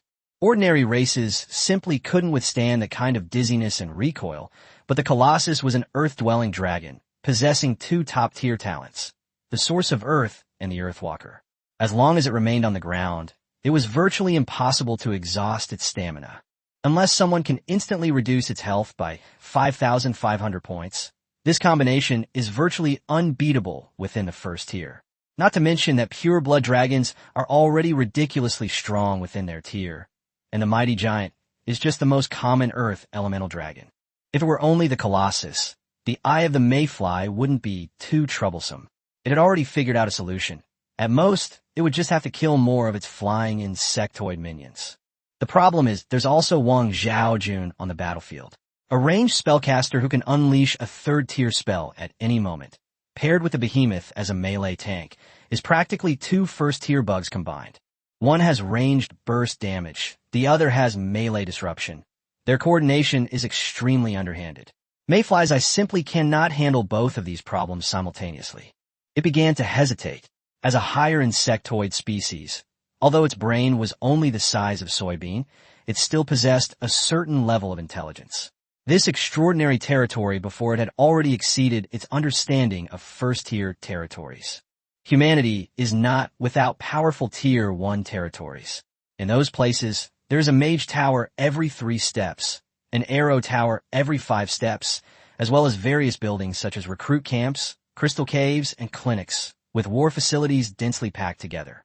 Even the Mayfly would avoid a first-order transcendent city of that size. But it had never seen a territory that developed so hastily yet managed to survive to the 51st cycle. Should they continue the attack? The Zerg value merit. Advanced Zerg rely on merit to obtain attribute points, skills, and rank advancements granted by the Hive. And the source of merit is conquering territory and plundering life resources. The population and number of spiritual plants in this territory are definitely top tier for a first-tier territory. If the insect swarm could devour it all, it would surely trigger mutation plans in many of the insectoids, adding to its past achievements. Even if it can't officially advance to the second tier this time, it will certainly be close. With this in mind, the Eye of the Mayfly quickly made up its mind, fight. Since those two bugs can't be fixed, let's just leave them alone. It might not be able to defeat the behemoth and Wang Zhaojun, but can certainly cause maximum damage to the territory itself. Since the Earth Dragon can't fly, it poses no threat. It only needs to keep an eye on the woman who can cast powerful spells. If things get really bad, it can always retreat thanks to its ability to fly. So the Eye of the Mayfly decided to go all in, sending all its Zerg legions forward. Its target was clear: the thousands of Tier 1 pea shooters and the nearly 100 immobile humanoid life forms within its territory. Its strategy was simple: eat and run. As for whether Yu Yi, who was protected by layers of experts, lived or died, it didn't care that much. Seeing the swarm of insects completely disregard the giants and charge forward even at the cost of heavy casualties, Yu Ye's expression immediately changed. The situation he feared most had finally come to pass. Once the Zerg stopped paying attention to the Colossus and stopped keeping an eye on Wang Zhaojun casting spells in the back, Yu Ye's biggest weakness was exposed. Too few people, they simply couldn't keep an eye on the entire territory. Faced with such a massive swarm of insects, close combat was unavoidable if they wanted to defend their extraordinary territory. Yu Yi led Mu Zhong and the others in a rapid retreat, casually slashing down a wind-leaving mantis that was trying to charge forward. Although he lacks offensive skills, his 13 points of strength are not just for show. He might struggle against elite Zerg like the Roaring Wing and the Stone-Spotted Insect, but with his 20 points of stamina, he can easily last a long time against ordinary, low-level Zerg. Mu Zhong had somehow appeared in front of Yu Yi, holding a massive heavy sword generously sponsored by Qingguan Nangua. His moves were wide and sweeping, seemingly clumsy, but in reality, he wielded them with extreme agility. With a single sword strike, more than a dozen insects were cut in half. Even the weevils were no match for it. Only the stone beetles, charging forward, could barely withstand a few blows. From Mu Zhong's effortless swordsmanship, Yu Yi witnessed for the first time the unique qualities of the extraordinary civilization of the Tianquan Plain. Those exquisite moves resembled the masterful techniques passed down in martial arts novels, so captivating that it was impossible to look away. Fan Shi and Gao Chao, both armed with decent weapons, one wielding a sword and the other a staff, stood guard on the left and right sides, blocking the swarming insects. Both fighters displayed exquisite skill, felling hordes of Zerg. Behind them, Wu Lu and Song Anjia fought and retreated simultaneously. One targeted the toughest targets with pinpoint shots, almost always headshots. The other continuously hurled fireballs the size of millstones, aiming for the densest parts of the Zerg swarm. For a moment, Yu Yi seemed completely unaffected. He only needed to find an opening, thrust his greatsword forward, and then pull it back to easily harvest several insectoids. He repeatedly thrust out and retracted, piercing the insects like a string of candied hawthorns, becoming increasingly adept at killing them. Thanks to the solid protection of the 3 second-tier warriors, Mu Zhong, Fan Shi, and Gao Chao, the swarm of insects desperately tried to push forward, but could never break through their defenses. The insects in front couldn't get through, and the insects behind kept pushing and shoving, getting stuck together. This gave Yu Yi an opportunity, allowing him to easily harvest round after round, as if he had found a loophole. He didn't know how many times it had been repeated, but that familiar sense of being watched by the will of another dimension returned. Immediately afterward, a pleasant virtual electronic voice rang in his ears. You have learned the skill, Straight Thrust LV1. Yu Yi was momentarily stunned. You've grasped it already? The battle doesn't seem as difficult as I imagined. Chapter 56, The Overlooked Fatal Blow. The Zerg army pressed forward with full force, and the first to suffer were the pea shooters on the outer perimeter. Now affected, they lay helplessly on the ground, unable to resist the Zerg swarm's advance. Yu Yi and his group had already fought with all their might, and the insect corpses around them fell in droves, but the insects behind them continued to pounce forward like madmen. At this moment, he truly understood what it meant to be outnumbered. Several red beetles suddenly rushed to a dazed pea shooter and began to devour it frantically. Yu Yi saw it all clearly, but he couldn't break free at all. He could only mechanically swing his sword, killing every single insect in front of him. You have mastered slanting /LV1. You have mastered jump /LV1. 2 more basic, universal skills were recognized by the planes while during the intense battle. But Yi had no time to rejoice. He kept a close eye on the battle and soon noticed that after ephemeral I ordered the Zerg to launch a major attack, the number of guard around him had significantly decreased. This is the opportunity.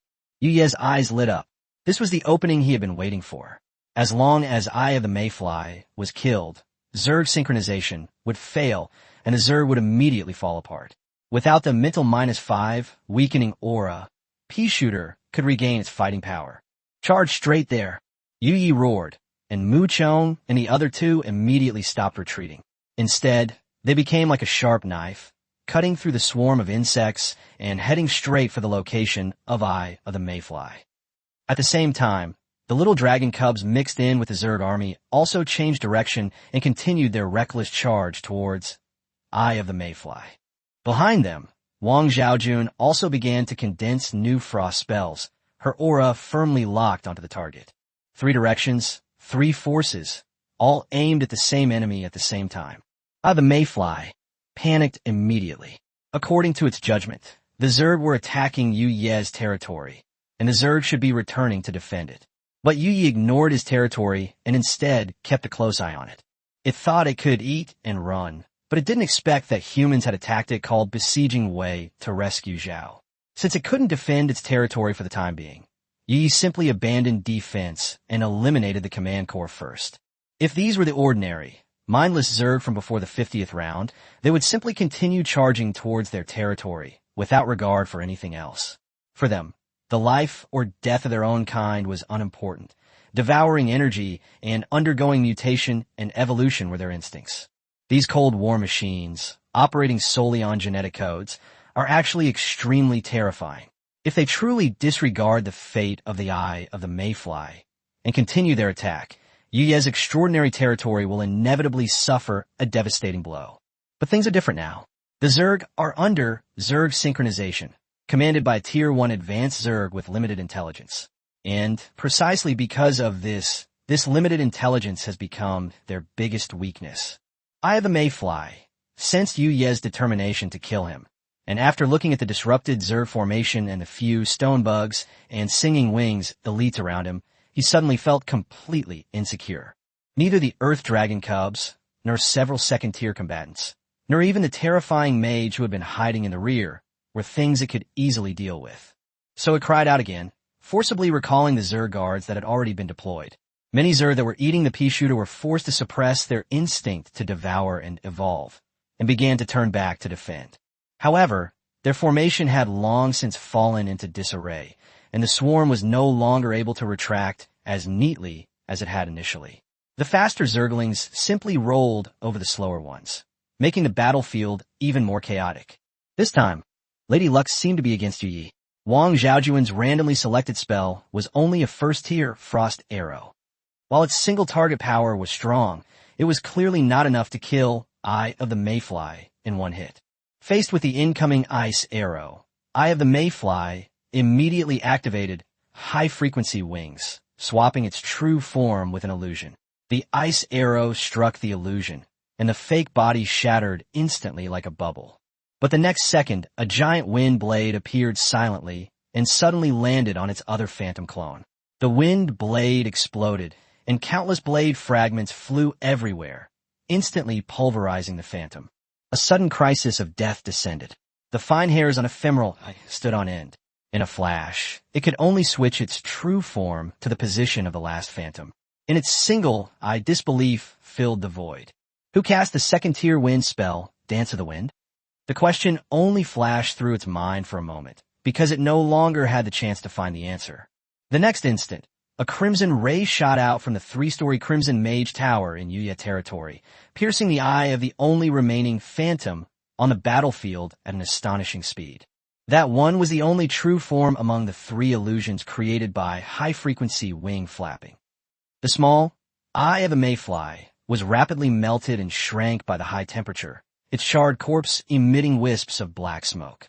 Its wings trembled slightly, as if it still wanted to struggle, but ultimately it fell helplessly from mid-air.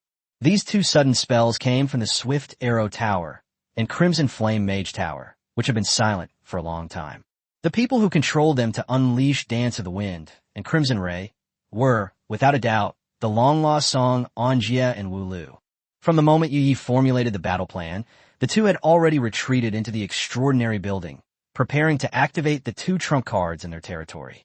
As expected, while Eye of the Mayfly focused all its attention on Wang Zhaojun, Little Dragon Boy, Mu Zhong, and others, Song Anjia and Wu Lu finally seized the opportunity and delivered this overlooked fatal blow. These 2 suddenly appearing second-tier spells became the key to securing victory. Chapter 57 Shocking. Yu Yi has actually become. The Spirit -5 aura effect completely dissipated with the death of Eye of the Mayfly. Yu Yi felt as if the invisible shackles in his mind had been suddenly torn off, and he instantly felt relaxed, his irritability and distracting thoughts vanishing. The battlefield situation quickly stabilized. The previously dejected pea shooter rallied, its cannons blazing as it began to retaliate. Without the command of the Mayfly, most of the Zerg were thrown into chaos. Under the combined onslaught of Wang Zhaojun, Zilong Zai, Mu Zhong, and others, the insect swarm was utterly routed. Not long after, the 51st offensive finally ended. Should we initiate the 52nd wave of the offensive? Looking at the panel that popped up in the Dawn system, Yu Yi refused without even thinking. A mere Tier 1 high-level Zerg had almost turned his territory upside down. He didn't want to gamble with his life any longer. It wasn't that Yu Ye's territory wasn't strong enough, but rather that the war between the Klein Plain and the Zerg came too suddenly. The Blue Star people had too little time to build their extraordinary territories. The fact that they could hold out until the 51st wave was already quite absurd. This wave was indeed dangerous. The advanced Zerg skills produced by the Hive are well balanced. Aura-type units like Eye of the Mayfly will inevitably be targeted as soon as they appear, so its survival skills are also very strong. Whether it's the high-frequency wings creating phantom clones or the mental disruption deflection skill, both are specifically designed for survival. If it weren't for the higher-level powers within the Yuya territory, it would practically be considered a bug in Tier 1 battlefields. The mental disruption spell failed to take effect simply because Wang Zhaojuan's mental stat consistently outpaced it. Furthermore, the two spells that ultimately delivered the fatal blow were both Tier 2 power spells, not Tier 1 skills. Following the standard tactics of Tier 1 Trailblazers, killing such advanced Zerg usually requires first using supernatural buildings to whittle down the swarm, then sending in a spearhead to decapitate them. However, to directly confront tens of thousands of Zerg, the number of starstones and buildings would have to be terrifyingly high. Regardless, Yuno won her first battle in the Otherworld. After tallying the losses, it was actually only about 100 pea-shooter plants, plus a batch of starstones. As for the people, although they were affected by mental -5 and were impacted at one point, Wailing Howl was not a true mental attack. After Eye of the Mayfly died, they gradually awoke, but were somewhat mentally weak and needed to recuperate. After the entire battle, Yi himself suffered the most severe losses. Looking at his meager gold coin savings, now reduced to only a few digits, he couldn't help but sigh deeply, feeling as if he had gone back to square one in a single day. All of this was because his massive purchase of star stones ignited the enthusiasm of the group's players. He had initially worried about not having enough star stones, but after so many extraordinary buildings were used up, he ended up with tens of thousands of units left over. This is the power that the group of 496 animals unleashed in just half a day. Indeed, people can unleash astonishing motivation whenever money is involved. The group was buzzing with excitement, like it was Chinese New Year, with almost everyone making thousands of gold coins. Those who owed money took the opportunity to pay back Yi, while those who didn't know anything rushed into the Dawn Mall for a shopping spree. It's also Yuye's fault for not accurately assessing the demand for starstones, and for letting the system automatically purchase them, resulting in excessive spending. Now, his 3-digit savings are almost at the bottom of the group. However, there was a little incident in the middle. The group's treasurer, very silly and naive, actually spent money to buy a batch of waste stones from Yi at a low price. There were a full 10,000 units of these stones, all of which had exhausted their star power and were worthless. At first, Yi didn't understand what this guy wanted to do, but he was busy with the offensive and defensive battle and didn't have time to think about it. So he let the Dawn system complete the transaction automatically. Not long after, very silly and naive, sent another transaction request, directly submitting 5,000 units of star stone resources and once again swindled a large sum of money from Yi. Yi then realized that he hadn't been bragging on the public chat at all. He really did possess an S-rank talent. Waste utilization. Waste utilization, S. After a production resource is used, all of your star power can be consumed to restore 50% of the resource using residue and fragments. The more resources restored, the longer the cooldown.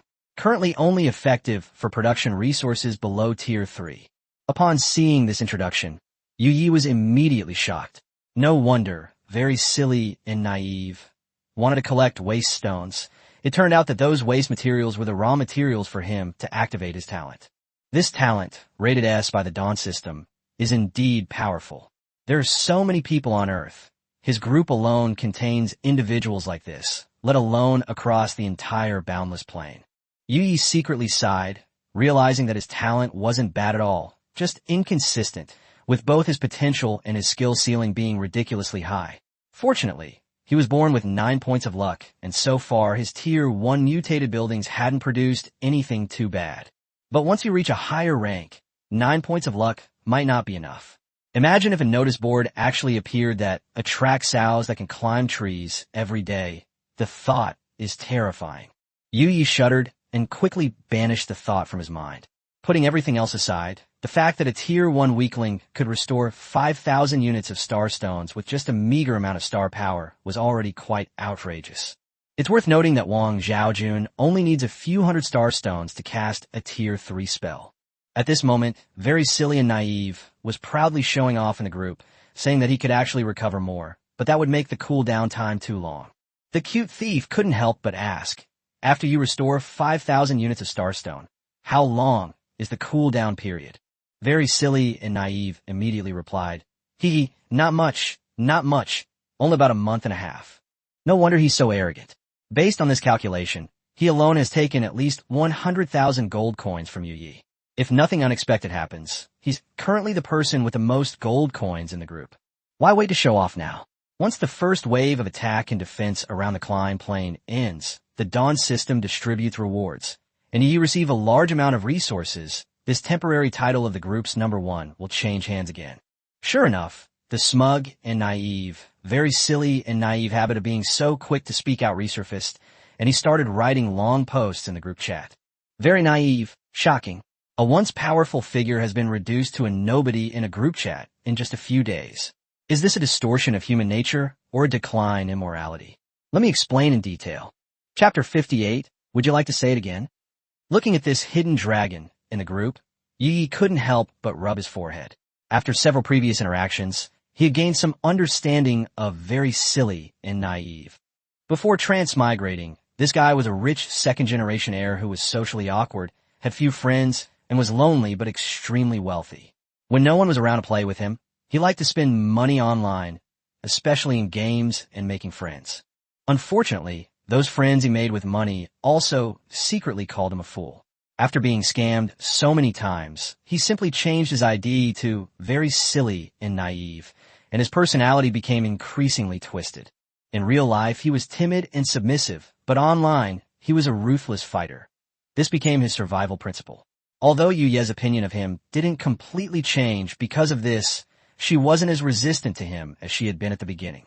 Especially since this person possesses the S-rank talent of waste utilization, which is indeed very valuable. He might even be useful in the future, so Yi didn't bother to respond when he saw him being cheeky in the group chat again.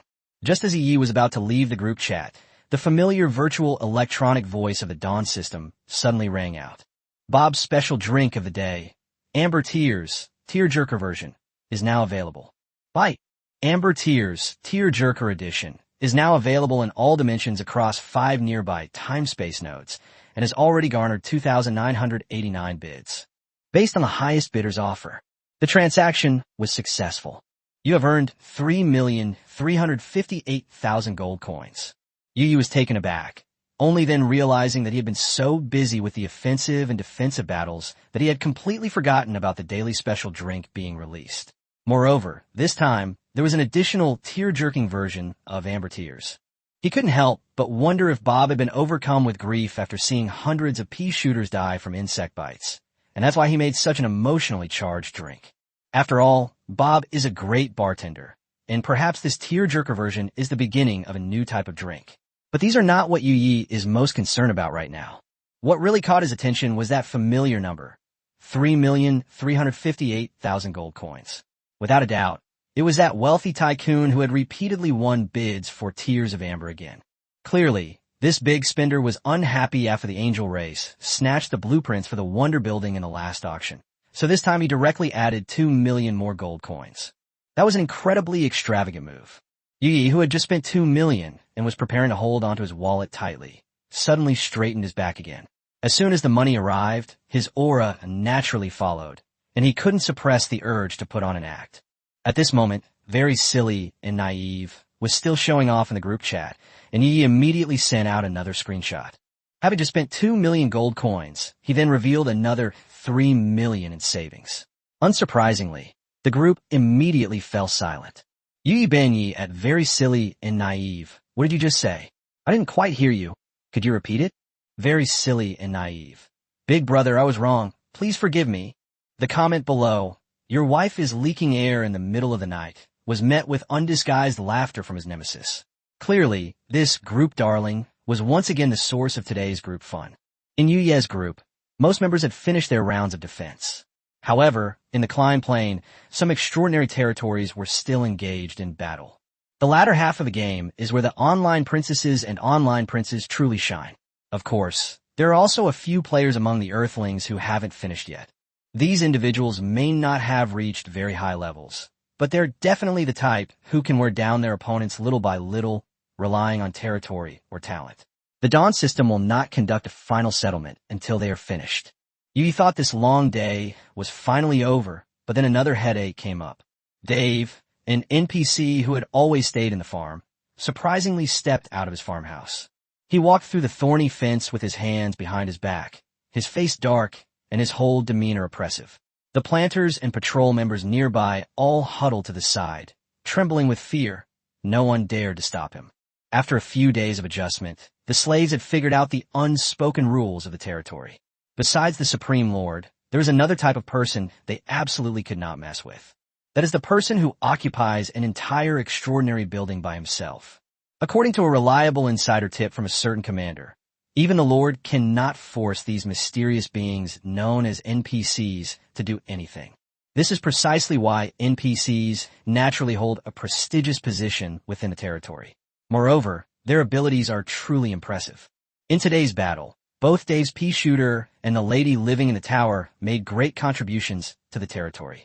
So when Dave walked out of the planting hut in the middle of the night, looking like he was about to leave the territory, the patrol team and the growers were quite frightened. Although the Zerg were repelled, many remnants still roamed the surrounding areas. If a top-notch technical talent like Dave were to venture out and be harmed by the Zerg, the losses would be enormous. Upon learning of the patrol team's concerns, Yi became interested as well. After a moment's thought, he decided to see for himself what this NPC was up to. With no patrols to stop him, Dave finally pushed open the gate to his territory and walked alone into the dark night. Chapter 59, your bulletin board status has been updated. Yu Yi and Mu Zhong watched Dave walk into the darkness and immediately followed him quietly. The white NPC, wearing a baseball cap and a white vest, walked all the way to the edge of the territory. He stopped for a long time, especially in front of the pea shooters that had been eaten by the Zerg, and Yu Yi suddenly felt a little uneasy. The pea shooters didn't originally belong to the Boundless Dimension. They appeared alongside Dave. In a sense, these magical plants were Dave's life's work. Now, ravaged like this by the Zerg, anyone would be angry. Yi had already imagined Dave storming over to confront him angrily about why he hadn't protected the pea shooter. Fortunately, this didn't happen. Dave simply stood with his hands behind his back, silently observing for a long time, then produced a small shovel from somewhere and continued walking out of the territory. That area was quite far from the extraordinary territory, and a light only illuminated a patch of darkness. It was the main battlefield of this battle, with countless insect corpses submerged in the melting snow and ice, a scene resembling purgatory. Dave remained unfazed, acting as if nothing had happened, picking through the various severed limbs, and even digging here and prying there with a small shovel. Yu Yi and Mu Zhong exchanged a glance and shivered simultaneously. Could Dave be trying to vent his anger by desecrating a corpse? The two hid behind a tree and observed. Come to think of it, this wasn't the first time Yu Yi had spied on Dave. This time, he seemed quite adept at it. After searching for a while, Dave finally stopped, then casually produced a bamboo basket, put the trash he had picked up into it, and turned to go back into the house. Yu Yi and Mu Zhong exchanged bewildered glances. So this guy was out in the middle of the night, instead of sleeping, just to collect insect corpses? Since Dave was all right, Yu Yi quickly put the matter out of his mind and returned to his villa-style manor house, where he slept soundly. The next morning, Yu Yi was awakened by a burst of lively shouts. He opened the window and saw Mu Zhong and Gao Chao excitedly carrying a long wooden pole, like carrying a shoulder pole, as they hoarsely carried a fat wild boar into the inner enclosure. Yu Yi was a little puzzled. Were these two up so early to go hunting? As soon as Gao Chao saw the Lord come out, he immediately shouted at the top of his lungs, "My lord, look what we found." Yu Yi glanced at it. A wild boar?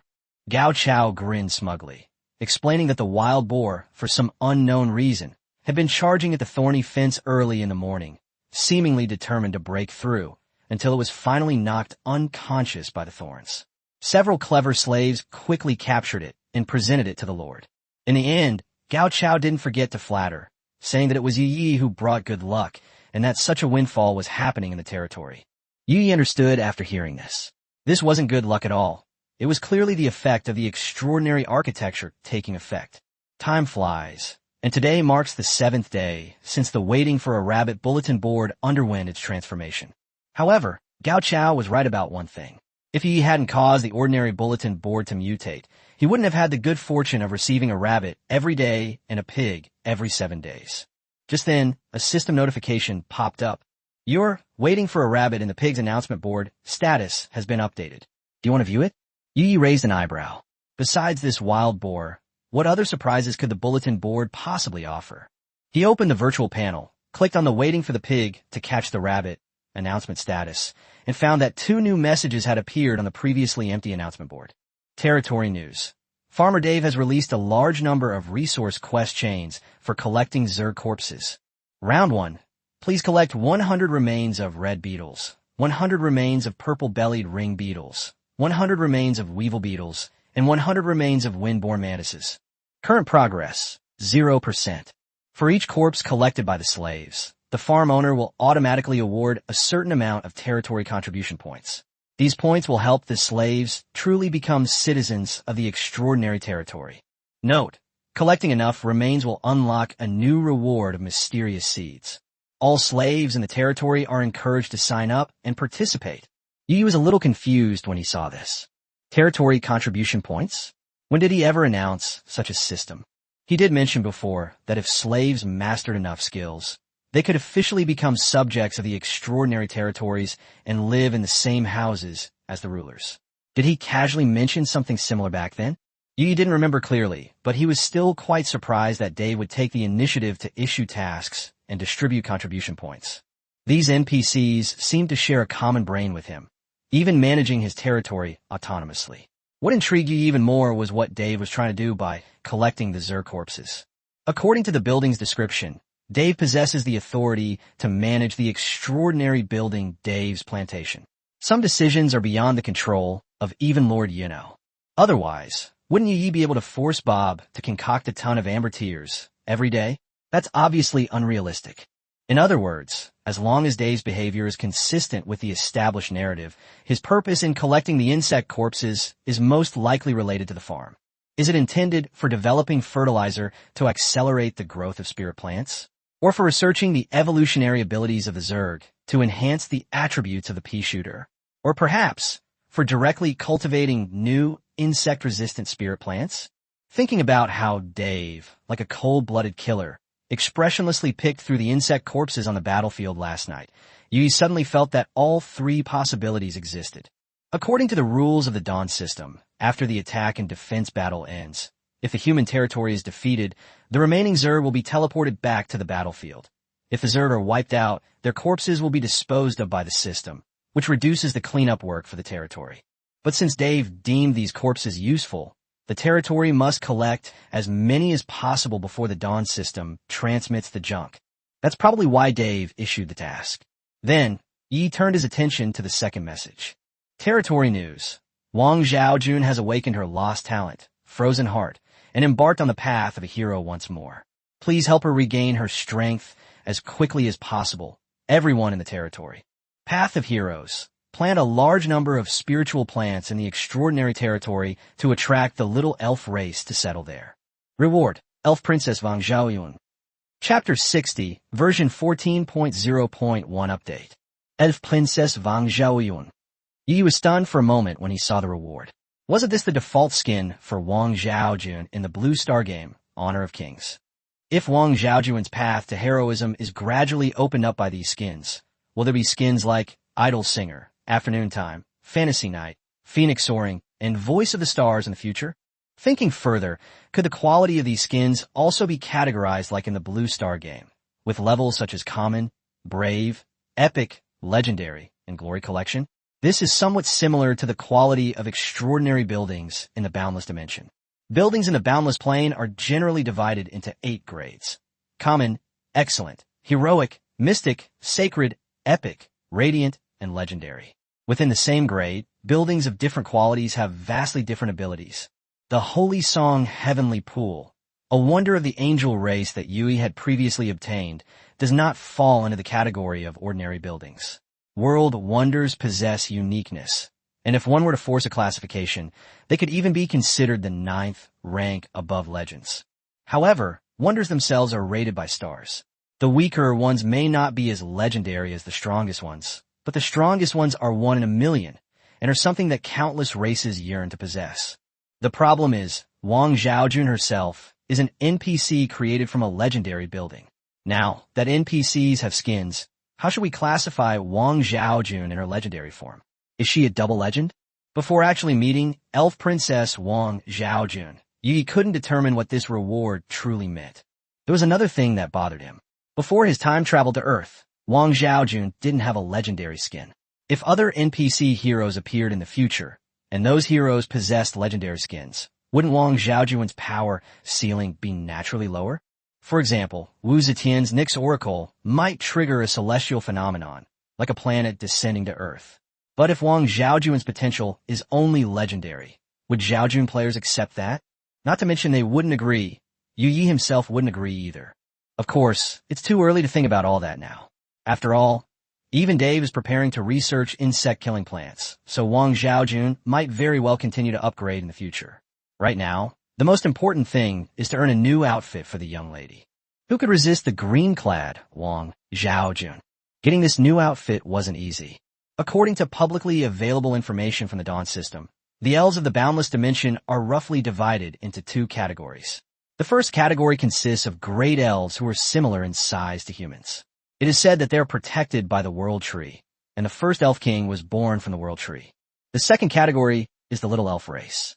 They are born from all things in nature, with spirit plants being the most common. A few are also born from special environments such as light sources, soil, and wind eyes, and usually only appear in places with abundant natural energy. Spirit plants can attract a large amount of natural energy and star power, making them the most favored by little elves. However, in reality, not all spirit plants can nurture little elves. Their birth conditions are quite demanding. Because they are only the size of a human's palm, elves are often called fairies by humans. Elves and fairies are born in similar ways and have similar names, so the two species are often confused. There's even a theory that elves are actually a branch of fairies, but the spiritual plant, World Tree, that nurtured them was so powerful that it gave them a human-like physique. The elves have consistently denied this claim. However, their open acceptance of the World Tree as the origin of their race is ambiguous, making it difficult not to speculate. Regardless of the truth, it would be quite difficult for the fairy race to emerge in Yu Ye's territory. Even the spirit rice fairy, which is most common in human territories, requires large-scale cultivation of spirit rice for it to have any chance of being born. However, this also sparked a new thought in Yu Ye's mind. What would it be like if the mysterious spiritual plants Dave researched truly gave birth to fairies? Could it become a special entity that commands other spirit plants of the same rank, like the eye of the mayfly, a first-tier high-level insectoid? Thinking of this, Yu couldn't help but feel hopeful. After waiting for most of the day, the battles finally ended in all the first-tier, transcendent territories of the 5 spacetime nodes near the Klein Plane.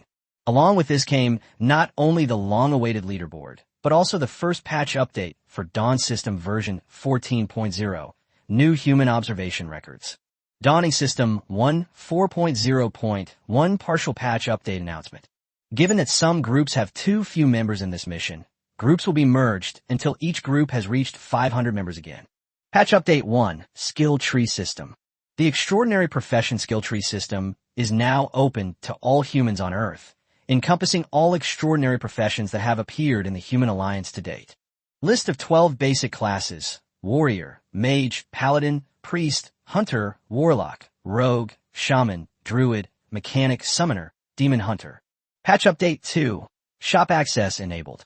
Given that at least 100 Earth players within the Human Alliance have broken through to Tier 2, some Tier 2 extraordinary building blueprints and scrolls are now available for sale in the Dawn Shop. Note, some buildings can only be constructed by specific professions. If a lord wishes to use them, he must purchase the finished scrolls and hire extraordinary talents of the corresponding profession. Patch Update 3, Dimensional Investment Plan. The live streaming system is now officially open to all Blue Star players. Players can choose whether or not to participate in live streams. After passing through 30 rounds of basic traffic pools, streamers will receive contract offers. After signing the contract, Blue Star streamers can showcase the development of their territory and obtain funds from the planes under the jurisdiction of the 7 major forces of the Human Alliance through methods such as receiving gifts, investing, crowdfunding, selling land, and attracting investment, thereby accelerating the development of their territory. Dimensional Lords can also create dimensional development plans and publish them through the Dawn system. If they're noticed by investors, they can also receive angel investment. Patch Update 4. Leaderboard System Enabled. Starting today, war rankings will be available based on the number of times each tier of extraordinary territory has resisted attacks, including rankings for highest resistance rounds, surpassing previous rounds, native pioneers, and Blue Star pioneers. At the same time, the Territory Development Index rankings will be available, including the Prosperity Ranking, Scientific Research Contribution Ranking, and Tourist Visit Ranking. Those who rank on these lists will receive corresponding rewards. Note, the Territory Development Index will comprehensively consider multiple indicators, such as population, environmental sanitation, comfort, religious culture, medical care and education, and war buildings. A settlement will be made every 7 days within the group, with the top 10 on each leaderboard receiving a resource chest. A settlement will be made monthly within the region, with the top 1,000 on each leaderboard receiving a resource chest. Announcement complete. The update is now officially starting. Chapter 61 reveals the rankings, with one more person added. Permanent mission, infinitoire.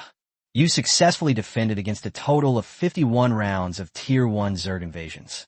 A total of 63,058 red beetles, 32,356 purple-bellied ring beetles, 8,856 wind-borne mantises, 3,289 weevils, 1,276 six-winged locusts, 826 golden-backed spiders, 415 sharp-spined sickles, 108 singing winged insects, 87 stone-spotted beetles, 38 one-horned soldier ants, and 1 mayfly were killed. Your territory suffered no casualties and minor property damage during this mission. Based on the above assessment, your overall evaluation for this mission is SS. Byte. In recognition of your selfless assistance, your group suffered 0 deaths in this mission, and an additional level of credit is awarded.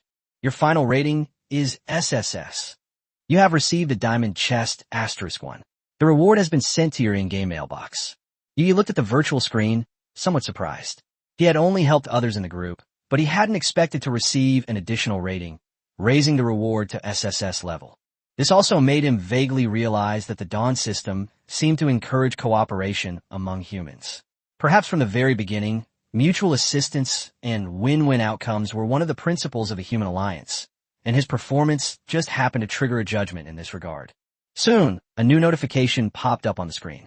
With your help, all Tier 1 battlefields in the Climb Plane have worked together to kill over 10 billion Tier 1 Zerg, reducing Zerg attacks by 0.15% and relieving some of the pressure on the front lines. Immediately after the patch announcement, the system began updating the rewards. Besides receiving a diamond chest, Yi also made it onto multiple war leaderboards due to his outstanding performance. Highest number of rounds defended, 51 rounds, ranked 89th. Blue Star Resistance round ranking, 51 rounds, ranked 13th. Beyond rounds ranking, 13 rounds ahead, ranked 4th. He made it onto all 3 major lists, and to Yuye's surprise, his highest ranking was on the Beyond Rounds list. The criterion for this ranking is the number of rounds in which the Lord successfully defends against an enemy force whose combat strength score exceeds the territory score. In other words, from the perspective of the Dawn system, Yuno's territory should have given up by the 38th round. The system's assessment wasn't entirely wrong. Judging from the territory Starstone reserves at the time, even with a legendary building like Zhaojuan's Mage Tower, it would have been difficult to survive the 38th round without sufficient Starstone support. The fact that they were able to last for 13 more rounds was entirely due to Lord Yi spending his own money, using the extra income from Tears of Amber to buy a large number of Starstones, thus making up for the losses. More importantly, the Dawn system hadn't anticipated that he could mobilize the entire group to continuously provide him with Starstones. Therefore, his 4th place ranking on the Beyond the Round ranking this time was somewhat of a fluke. As for the highest resistance rounds ranking, Yi is ranked 89th. There are 15 people who have resisted for 51 rounds as well, which means that players who have resisted for 50 rounds and local pioneers have been squeezed out of the top 100. To Yuye's slight embarrassment, among the people in the same round, he was the only one who got an SSS rating and a diamond chest, while everyone else got an SS rating and only a platinum chest as a reward. This difference is so obvious that it will definitely be noticed by many people. Those who didn't receive the extra points will likely feel dissatisfied and may even be preparing to report it. The Blue Star Resistance ranking excludes native Tier 1 pioneers, and the list is entirely made up of Blue Star people.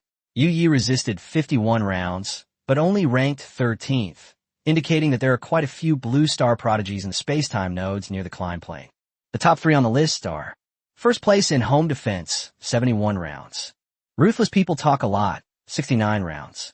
I want Jingjing, not Jingjing, 66 rounds.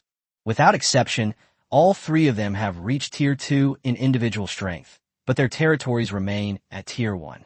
If their territories were to also advance in tier, they would not appear on the Tier 1 leaderboard, but would instead enter the Tier 2 Pioneer leaderboard. Clearly, the gap between Tier 2 territories will only widen. Without thorough preparation, none of the three rashly upgraded their territories.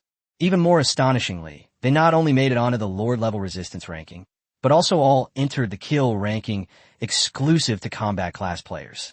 This shows that no matter how they managed to survive to higher rounds, their individual combat strength is definitely not weak.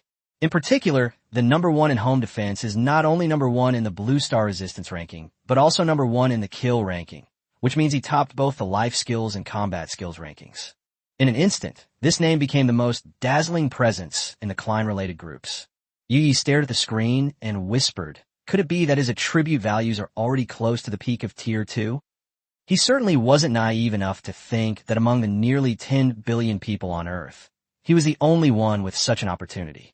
Some awakened SS-level talents. Some are born in resource-rich plains teeming with star power. Some picked up divine beasts at the start, and some had powerful backers behind them. Endless plains, infinite possibilities. Any special starting point can quickly produce a powerful figure. This number 1 in home defense is clearly one of them. Thinking of this, Yuye's previously inflated ego immediately calmed down.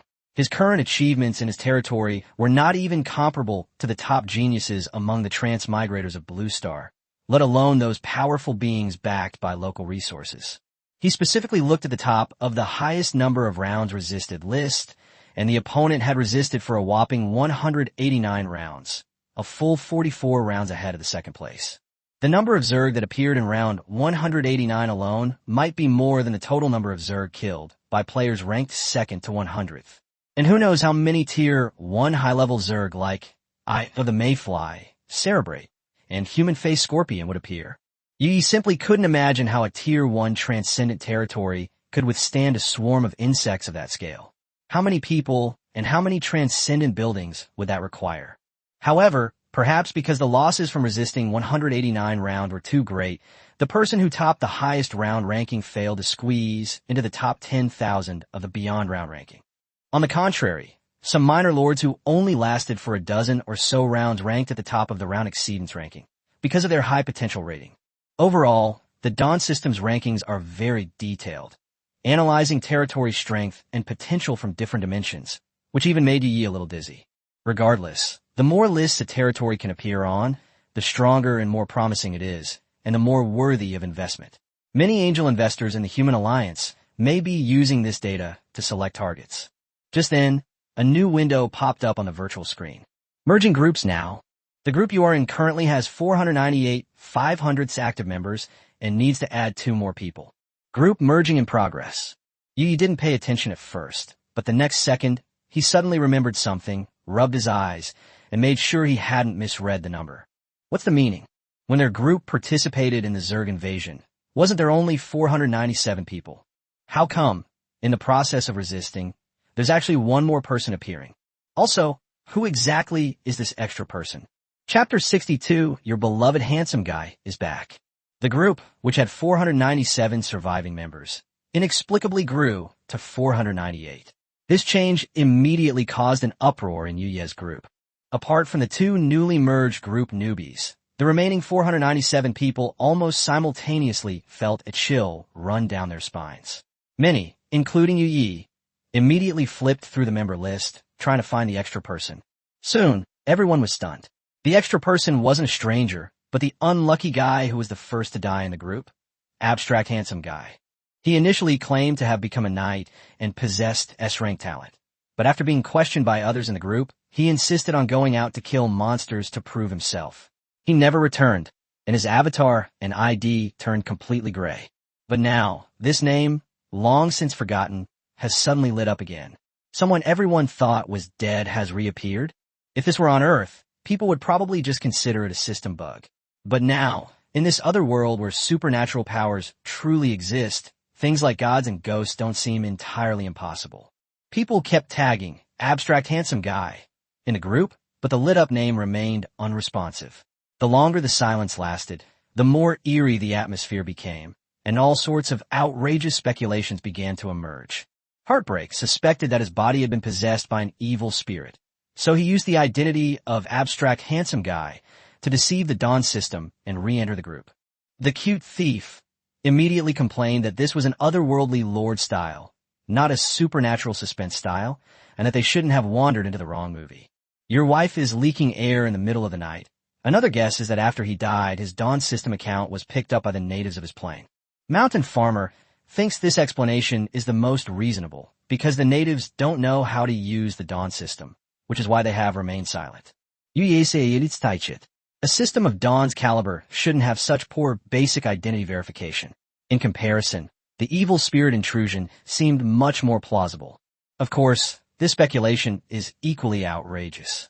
If there were truly evil spirits watching them through the system, probably no one in the group would dare to chat normally.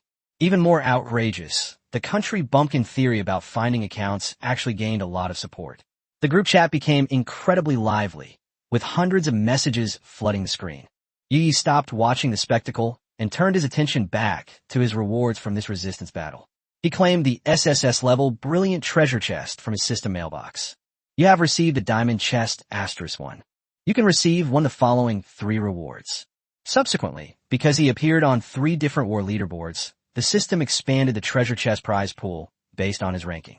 You can receive 3 of the following 7 rewards. The first item is a finished scroll of the Murloc Hatchery, a first-tier shaman profession, arcane quality building. The second item consists of 5 permanent skill scrolls: Knight's Stomp, Warrior's Charge, Mage's Arcane Bolt, Hunter's Aim Shot, and Druid's Activate. The third item is a miniature Starstone Vein resource site.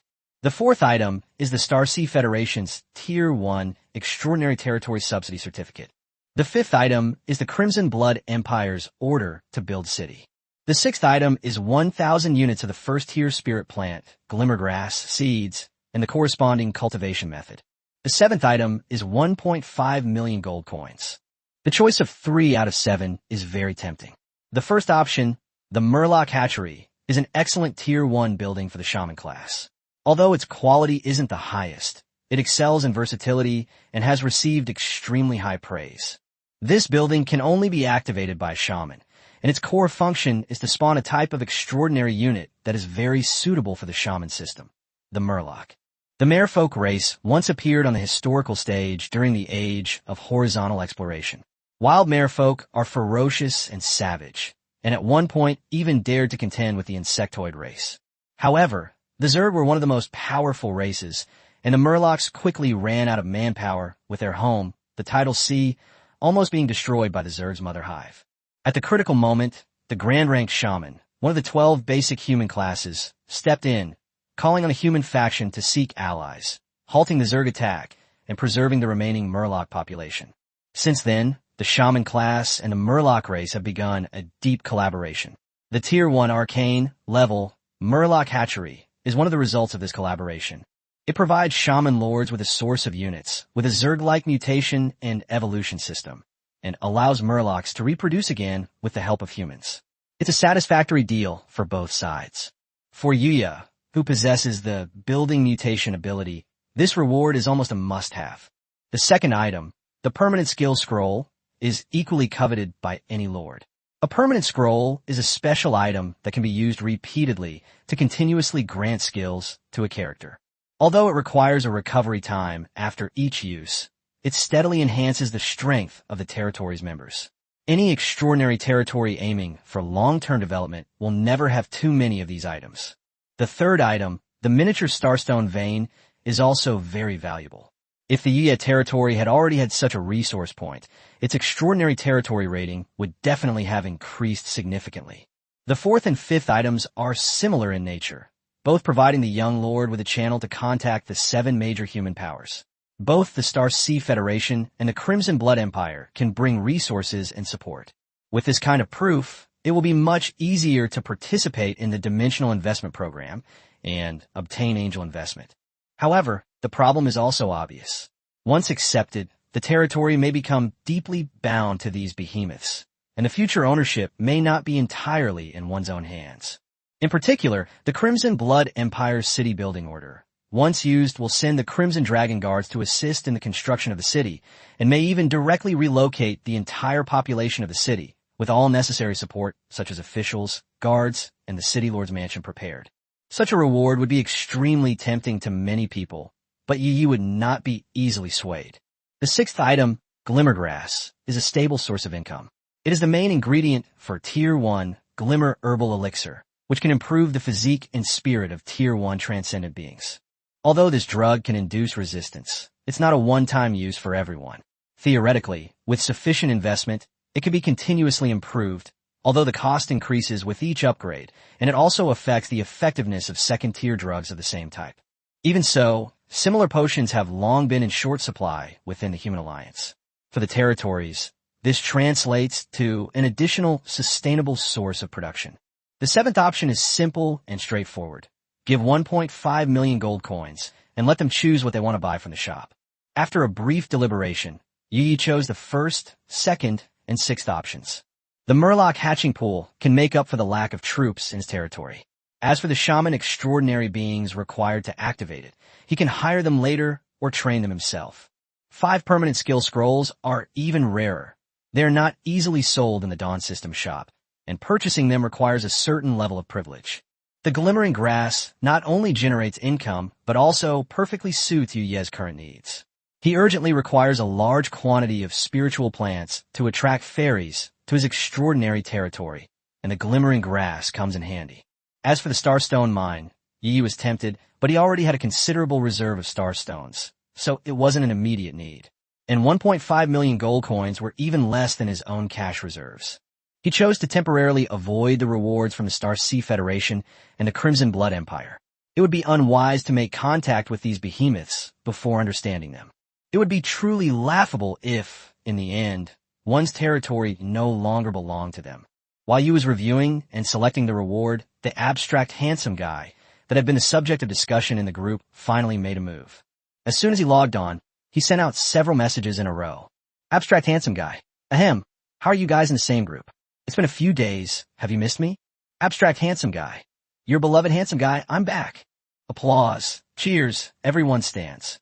Chapter 63 Speculations about the Underground World. The enthusiastic opening line, abstract handsome guy, didn't garner much response. If there had been a cutscene, 3 crows would probably have flown across the screen by now. Heartbreak. I couldn't help but complain and asked if anyone in the group had talked to him before. Was this guy just as unreliable before he disappeared? Maybe he was possessed by some evil spirit. Cute Thief said they hadn't had much contact with him, but that familiar flamboyant air must be him. Abstract handsome guy immediately complained that he had been gone for so many days, and no one in the group missed him or cared about his experiences. Flower Girl isn't a heartbreaker, simply replied, no, next one. Although he said that everyone in the group was actually very curious about where he had been for the past 7 days. The abstract handsome guy stopped joking around and quickly began to recount what had happened. It turned out that he was hunting first-tier slimes in his own plane that day when he accidentally stepped into thin air and fell directly into an underground world. Once inside, he discovered he was no longer within the explored planes marked by the Human Alliance. The Dawn system could not connect to the mainframe, leaving only basic functions such as the encyclopedia and location maps. Because of a signal interruption, his profile picture in the group turned gray, making him look like he was dead. For the next 7 days, he survived in the dark underground world. There were quite a few low-level monsters there, such as slimes and sludge monsters, but most of them were only level 1. Thanks to his S-rank talent, Abstract Handsome Guy didn't encounter any major danger. To his real surprise, killing monsters in the underground world would drop treasure chests. With the supplies, health potions, mana potions, and attribute points from the chests, he smoothly broke through to the second tier. So he claimed to have officially become the first second-tier member of the group, and the first thing he did after climbing out of the cave was to boast in the group about his legendary experience of dying and coming back to life. No sooner had the words left his mouth than a rarely popping up ID suddenly appeared. Cold-faced Godslayer commented calmly, "Sorry, I'm the first one. No other meaning, just making an explanation." Immediately afterwards, more ruthless people also popped up and asked, "A newbie in the group wants to ask, is it difficult to advance to the second tier?" As soon as this was said, the group exploded. The countryside farmer, exclaimed in surprise that the big boss had appeared, and the flower girl isn't a heartbreaker. Even asked on the spot if the big boss was still looking for a girlfriend, saying that she was delicate and soft and easy to push over. Very silly and naive, was itching to watch, saying that these people were all good at pretending, and what was even more infuriating was that they actually succeeded. But he still firmly stated that no matter how powerful the second tier was, it was not as powerful as his older brother, Yu Benyi. Yu was suddenly called out, which made him both amused and annoyed. He didn't consider himself a competitive person and generally didn't like to show off unless forced to. However, he did not expect that 3 Tier 2 individuals would suddenly appear in the seemingly ordinary group, and all of them had familiar names. Abstract Handsome Guy. Needless to say, he's that unlucky guy who came back to life. Apart from 2 newcomers, almost everyone in the group knows him. Cold-Faced Godslayer had traded monster meat with Yu before. He usually seemed aloof, but unexpectedly, he was a bit of a brooding freak at heart. During the previous resistance war, he didn't kill many insects and didn't even make it onto the kill leaderboard. Yet he quietly rose to the 2nd tier. This made Yu realize that the rankings only represent a portion of his strength and cannot be completely trusted. There are probably many experts in the group who are hiding and developing their skills, some waiting to make a name for themselves, some not caring about fame and fortune, and some preferring to lie low and play the fool to outmaneuver others. As for more ruthless people, he is a well-known powerhouse on both the life skills and combat skill lists during this resistance. Logically, such a person joining the group should have attracted a flood of welcome messages. But he just happened to run into the hype surrounding the abstract handsome guy resurrected, and half a day passed without anyone noticing this big shot's sudden appearance. Keep in mind, only 2 people were merged into Yu Ye's group this time. This put Yu Yi under some pressure. The last time the entire group survived, it was thanks to his strategy. And to get everyone to follow orders, overwhelming strength was equally important. But now, with the addition of a new powerful figure, his original dominance has begun to weaken. If another crisis occurs, multiple voices may emerge within the group, ultimately leading to a split. Yu was thinking far ahead. The mere appearance of a few more ruthless people made him consider many potential problems. But compared to the newcomers, he was more concerned about the experience of Abstract Handsome Guy. He wasn't curious about what happened after the other person went offline, but rather why they went offline in the first place. According to Abstract Handsome Guy, the signal was bad after falling into the underground world, which caused them to lose contact. But the Dawn system is the supreme creation of the human alliance, capable of transmitting signals even between planes separated by vast distances of time and space. How could it possibly be cut off by the ordinary surface? Therefore, there must be something wrong with that underground world. Yu quickly made several conjectures. First, there was an extremely strong and unique magnetic field or energy field there that was blocking the signal from the Dawn system. Secondly, after the abstract handsome guy stumbles into the air, he may have entered some kind of space-time wormhole, leading to another dimension with special rules. That's why killing first-tier creatures will drop treasure chests. Third, that place might be a time-space secret realm similar to a game instance. The fact that it could upgrade Abstract Handsome Guy to Tier 2 is enough to show that the rewards there are quite generous. If it's the third type, then its value is immeasurable. The space-time wormhole can move, but the instant's entrance may not disappear, which is equivalent to a location that can continuously produce resources. For a life lord who wants to build an extraordinary city, who wouldn't want to attract warriors? If such a dungeon really existed, it would be the perfect trap for warriors. Chapter 64, The Mysterious Attribute of Luck. There were quite a few people in the group gossiping about the abstract handsome guy's strange experiences, but no one really had much to say about it. After all, it was a serendipitous encounter in his own dimension, and others couldn't very well cross over to watch the spectacle. But these words were taken to heart by the abstract handsome guy. If that underground world was really suitable for monster hunting, he could make it his base and establish a transcendent territory. Once a teleportation hall is built in the territory, dimensional travel will be possible. At that time, those combat classes who have no monsters to grind might just stay there permanently. Whether he's a combat-oriented or a life-oriented character doesn't seem that important. A true powerhouse can switch between these 2 paths at will. Even a little more ruthless is a top player on both leaderboards, so it's perfectly reasonable for Abstract Handsome Guy to cultivate both. Yu was also interested in the underground world that seemed to be a dungeon, but it was just curiosity. Soon, the rewards from the treasure chests opened by other players in the group overshadowed the whole thing. Most people only lasted 3 rounds or less, and the rewards were all pretty much the same. Either a few thousand gold coins or a normal quality extraordinary building. In comparison, everyone was more curious about what big shots like Yi and more ruthless people actually got. However, the two were very tacit and neither of them revealed a single word in the group chat.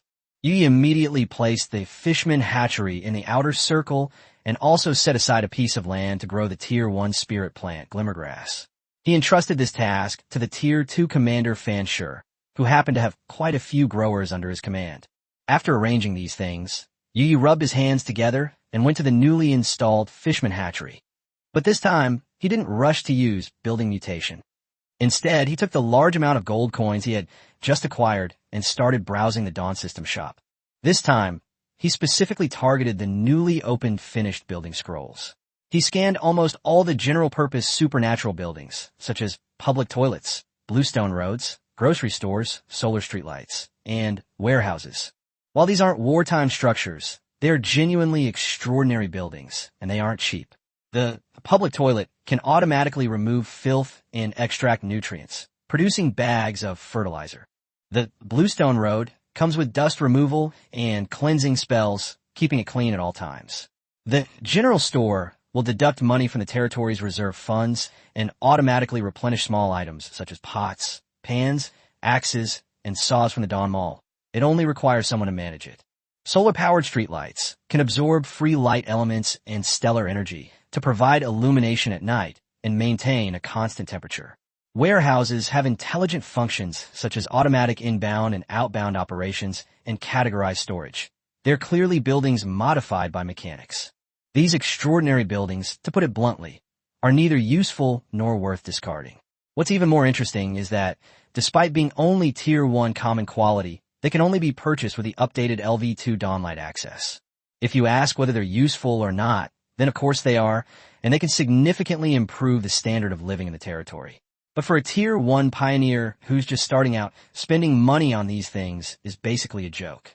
In a newly established, extraordinary territory, security is always the most important thing. Only those princes and princess level figures have the spare money to develop living facilities first. Yi bought these not just to modernize his territory, but also to utilize his talent, architectural empowerment.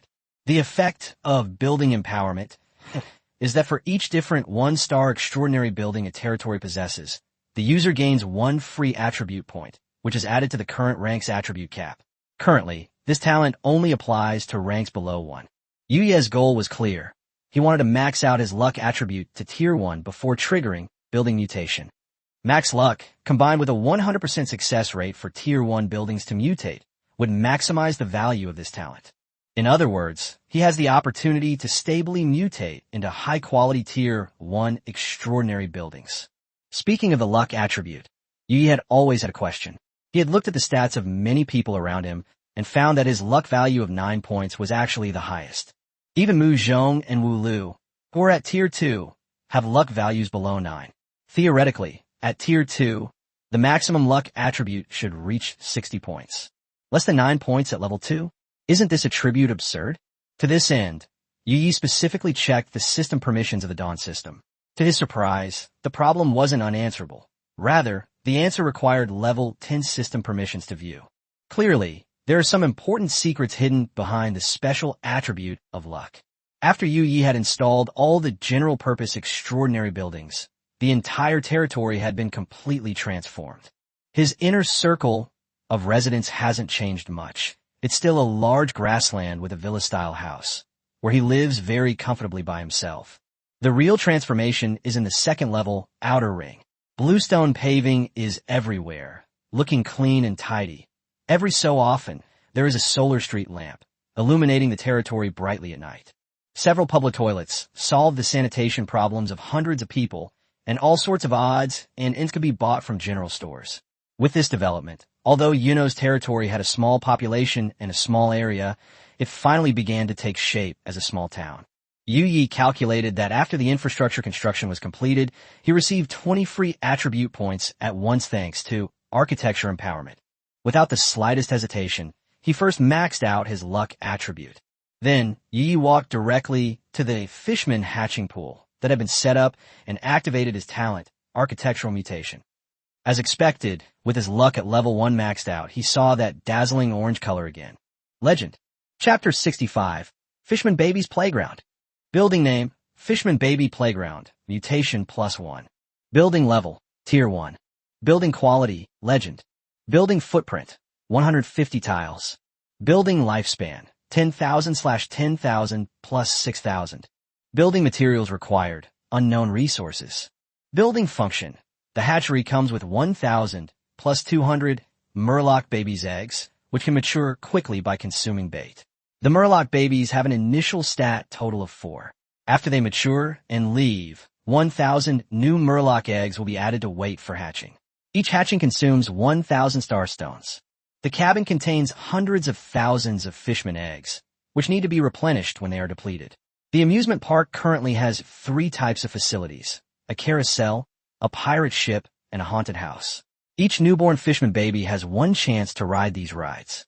Successfully completing the rides will grant the fishman a baptism of attributes and an evolution opportunity. Currently, each baby merman can receive a maximum of 3 paradise baptisms and 3 evolution opportunities. If all 3 attempts fail, it will randomly receive 6 attribute points, which will be distributed among its 6 attributes. As ancient fishmen, baby fishmen retain their complete ancestral bloodline and possess extremely strong evolutionary potential. Any fishman could potentially evolve into a powerful being or even create a completely new fishman species. Whenever a new type of fishman baby evolves in the amusement park, the buildings record it and begin to deduce a stable evolutionary path. The amusement park also holds occasional discounts and promotions, during which the success rate of clearing all facilities increases. Please refer to park announcements for details. Furthermore, this building is crucial to the great revival of the merfolk and could attract powerful merfolk from across the boundless plains. They might leave gifts or even remain in their territories. Once the relevant conditions are met, more rides can be added, retaining the core functions of existing facilities. A brand new legendary building appeared before his eyes. After looking at the panel, Yi immediately realized that this Fishman Baby amusement park was much stronger than the original Fishman hatchery. Although the Murloc hatching pool is also of Tier 1 arcane quality, it can only provide 800 Murloc baby eggs with an evolution success rate of only 0.3%. The amusement park in front of us, however, far surpasses the former in terms of egg reserves, hatching scale, and evolution opportunities, not to mention the extra bonus of the amusement park baptism. The merfolk were once a race that dared to confront the insectoid race head-on, and their individual evolutionary abilities were even comparable to those of the insectoids. The only problem was that the merfolk's evolution was too unstable. Although there were many strong individuals, they were almost impossible to replicate. The Zerg are completely different. As long as they obtain a suitable template, they can continuously mass-produce the corresponding Zerg through their hives, and then continue to evolve according to the characteristics of their enemies, ultimately crushing their opponents with sheer numbers and targeted strategies. This is why the merfolk suffered heavy losses on the main battlefield and were almost wiped out within the explored plains. Although Yino's building hadn't completely solved the problem of unstable fishman evolution, it was already a huge step forward. The first 4 functions were already tempting enough, but the 5th one made his mind wander even more. Those who are hailed as powerful by the Dawn system are definitely not ordinary individuals. While grand-ranked fishmen may be rare these days, there are certainly many legendary-level beings. If such a powerful figure were to leave a gift, it would be enough to make Yi incredibly wealthy. Yi couldn't help but mutter, "I really want to start another defensive mission right now. With this merman army, how many more rounds can I withstand?" Excitement gleamed in his eyes. Yuye's talent level might not be comparable to those top SSS-level geniuses, but his architectural mutation had a 100% success rate at the first level, and his architectural empowerment maximized his first-level luck attribute. Although both of these talents are only rated by the Dawn system, their combined effect is far more than just the sum of their parts. Given enough time, his territory will eventually become the strongest Tier 1 territory. At that time, any room might possess terrifying abilities, with epic items every 3 steps, legendary items every 5 steps, radiant items around the corner, and holy items across the street. These extraordinary buildings will eventually combine to create an extraordinary kingdom belonging to Yuya. However, to his slight disappointment, no new NPCs seem to have appeared this time. Thinking of this, Yuyi sighed, realizing he had indeed been a bit greedy. After all, the Fishman Baby Amusement Park is more than worthy of its legendary quality. 3 Paradise Baptisms bring massive attribute bonuses, and 3 evolutions can even produce different fishman skills. How could a fishman raised in this way possibly be weak? Even if it's only at the first level, it's definitely comparable to the Eye of the Mayfly. Yuyi was all smiles, but soon he discovered a new problem. The amusement park covered a full 150 squares, which was too large to be placed on the outer ring. Just as he was pondering whether or not to move the building, the Time-Space Tavern next door suddenly opened its door with a snap. Bob, even more of a homebody than Dave, walked out expressionlessly and casually tossed a square card to Yuyi. Yuyi caught it instantly with lightning speed.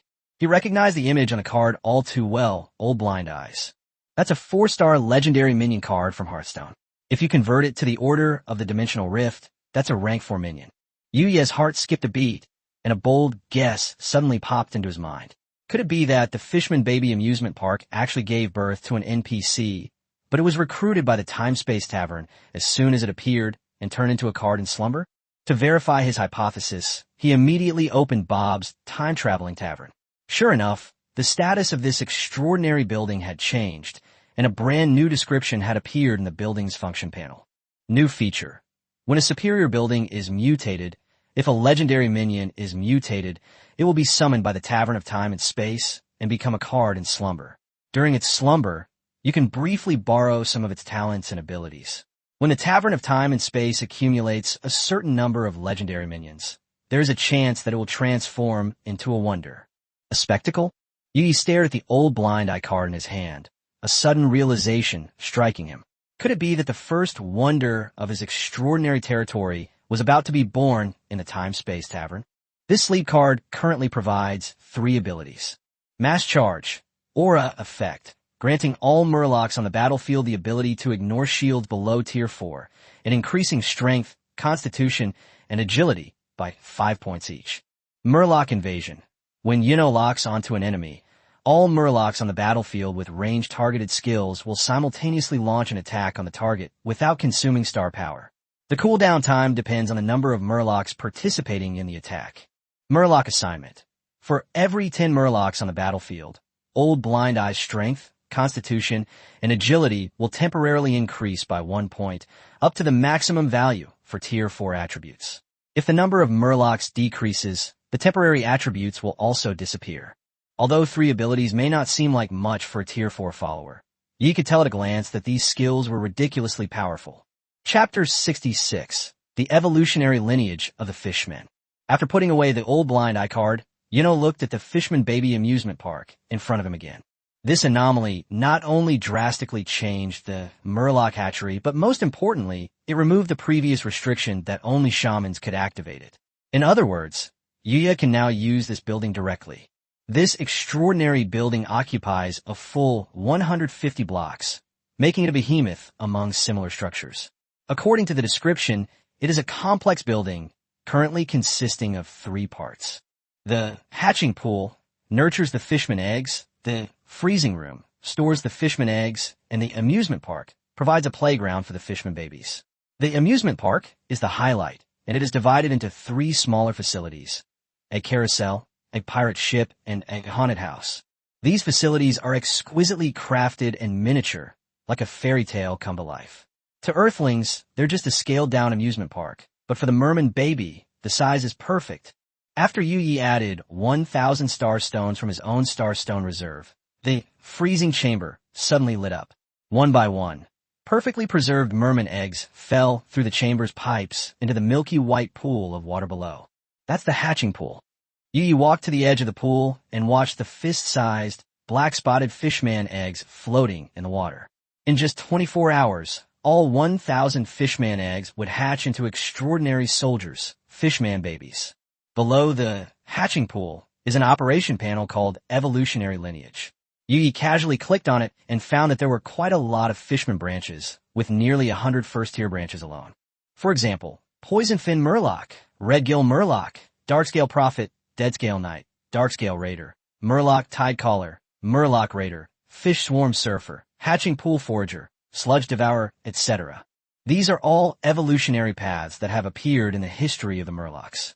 However, with the massive invasion of the Zerg, many evolutionary methods have been lost, so they are mostly shown in gray and white in the genealogy and are temporarily unusable. However, there are some highly promising advanced Murloc branches among them, even comparable to Eye of the Mayfly.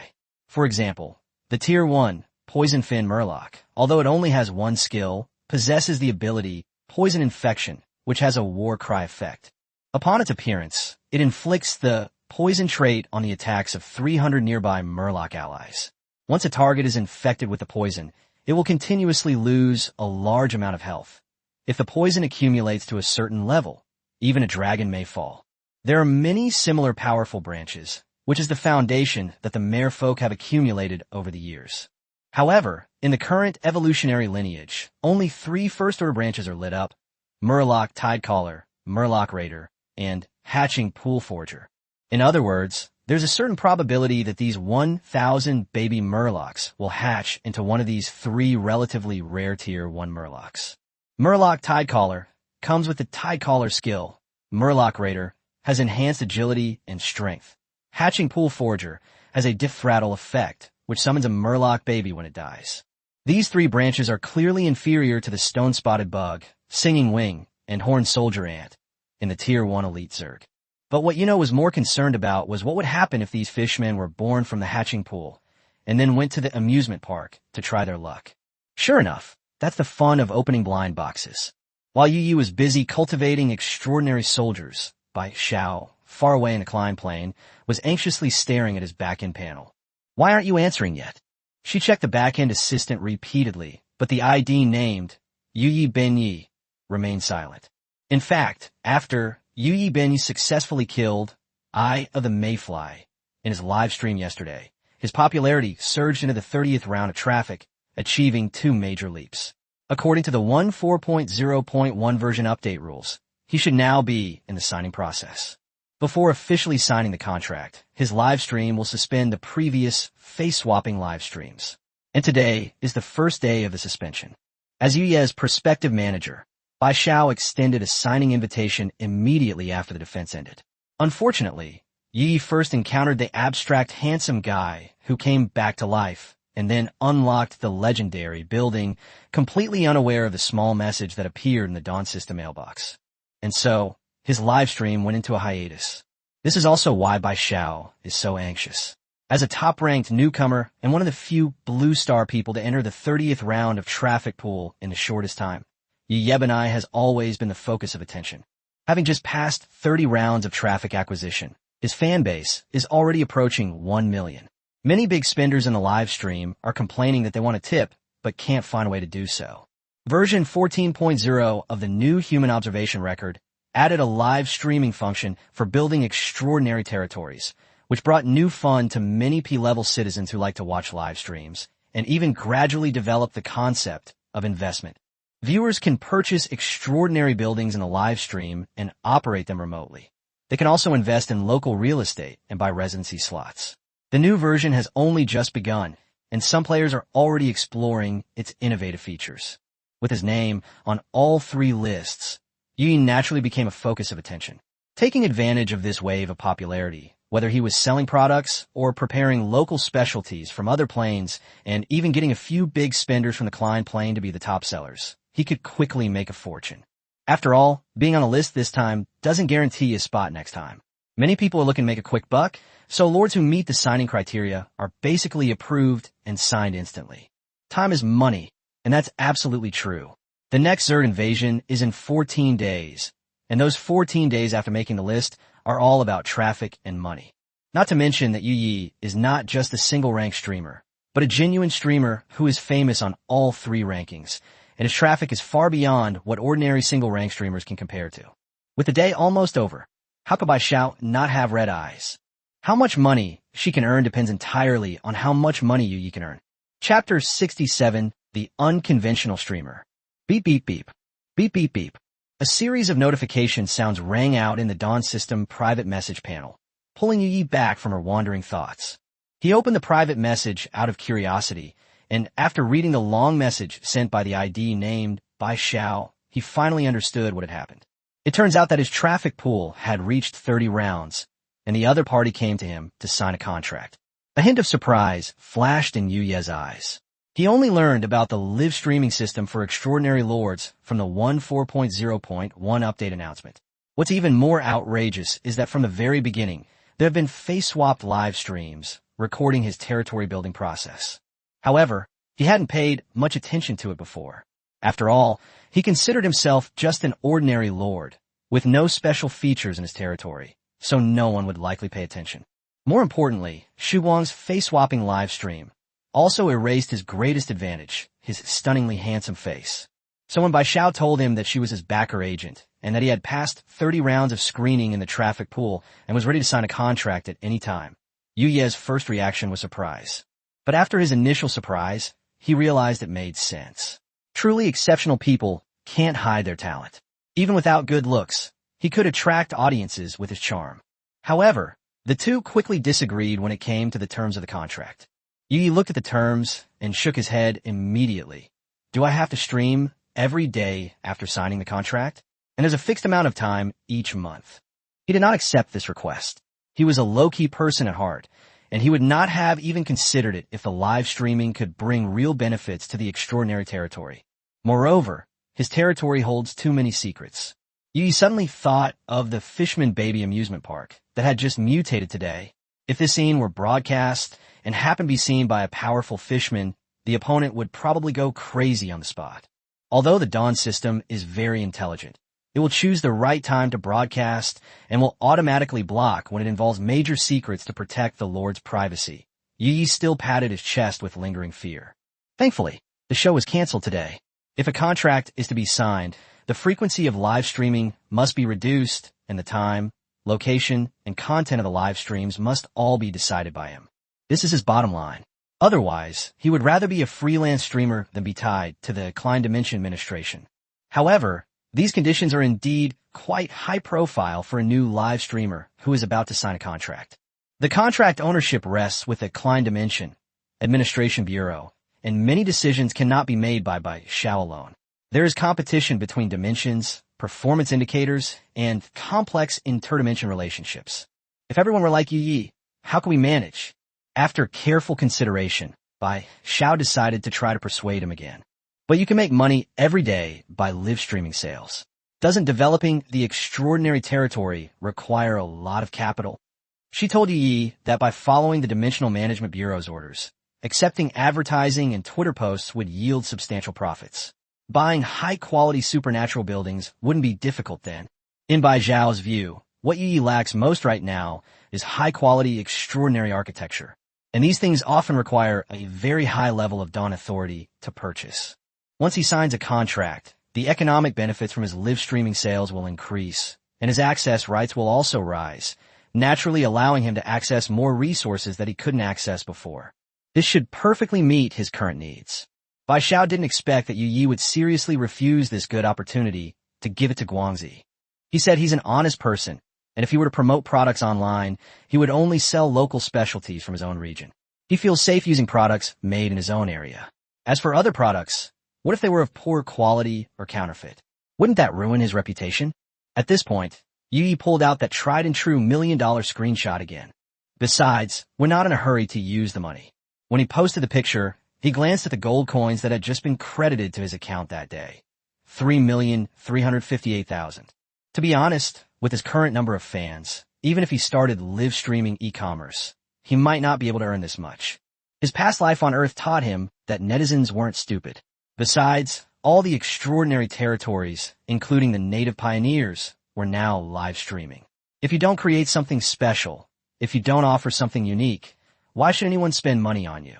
Even if the audience is willing to spend money, why should they spend it on you? It is foreseeable that after the launch of version 14.0, new human observation records, the number of similar live streaming e-commerce hosts will inevitably surge. Therefore, if he wants to do live streaming, he must create something unique. While others broadcast daily, he insists on doing it only once every 2 weeks. That's called scarcity marketing. It maintains viewers' curiosity about his territory while also protecting its secrets to the greatest extent possible. While others brought goods from outside, he sold local specialties from his own territory. Aren't Dave's newly developed spirit plants amazing? Aren't the sunflower amazing? Aren't the pea shooter amazing? Aren't the upcoming new spirit plants amazing? Most importantly, these are things that no one else has. Of course, there are risks involved. For example, if he doesn't make the list for resisting the Zerg next time, he'll lose viewership, and since he doesn't stream every day, his popularity will quickly fade. If his specialty products are not unique enough and are replaced by similar products from the Boundless Dimension, he will quickly lose his advantage. But Yi was confident he could overcome these difficulties. This wasn't blind arrogance. Even if he didn't believe in himself, he should believe in the existence of those legends in the territory. Therefore, live streaming is fine, and signing a contract is also fine, but the initiative must be in his hands. Bai Xiao was about to continue persuading him, but when she saw the string of zeros that Yi sent, her eyes widened for a moment, and she silently swallowed her words. 14 days of live streaming sales might not necessarily generate this much revenue. But who would complain about having too much money? The construction of extraordinary territories is a bottomless pit, and even those princes and princesses would never complain about having too many resources. Bai Xiao rubbed her forehead. She never expected that the streamer she had always admired would be someone who didn't follow the usual path. She could only send a message to Yu Yi, telling him that she needed to consult with her superiors or even higher-level leaders before she could give him a reply. Before leaving, she added, "Trust me, I will do my best to help you get it." Of course, if they really can't reach an agreement, then there's nothing she can do. In that case, Yu Yi will only have one option left, to become a freelance news anchor. Freelance streamers don't receive traffic packages or participate in traffic pool promotion competitions. Whether they become popular depends entirely on luck. Bai Xiao was also unwilling to give up. She had been watching Yu Yi for so many days, seeing that he could take off with this ranking, and she would soon be able to get her agent commission. If it all fell through, it would be really heartbreaking.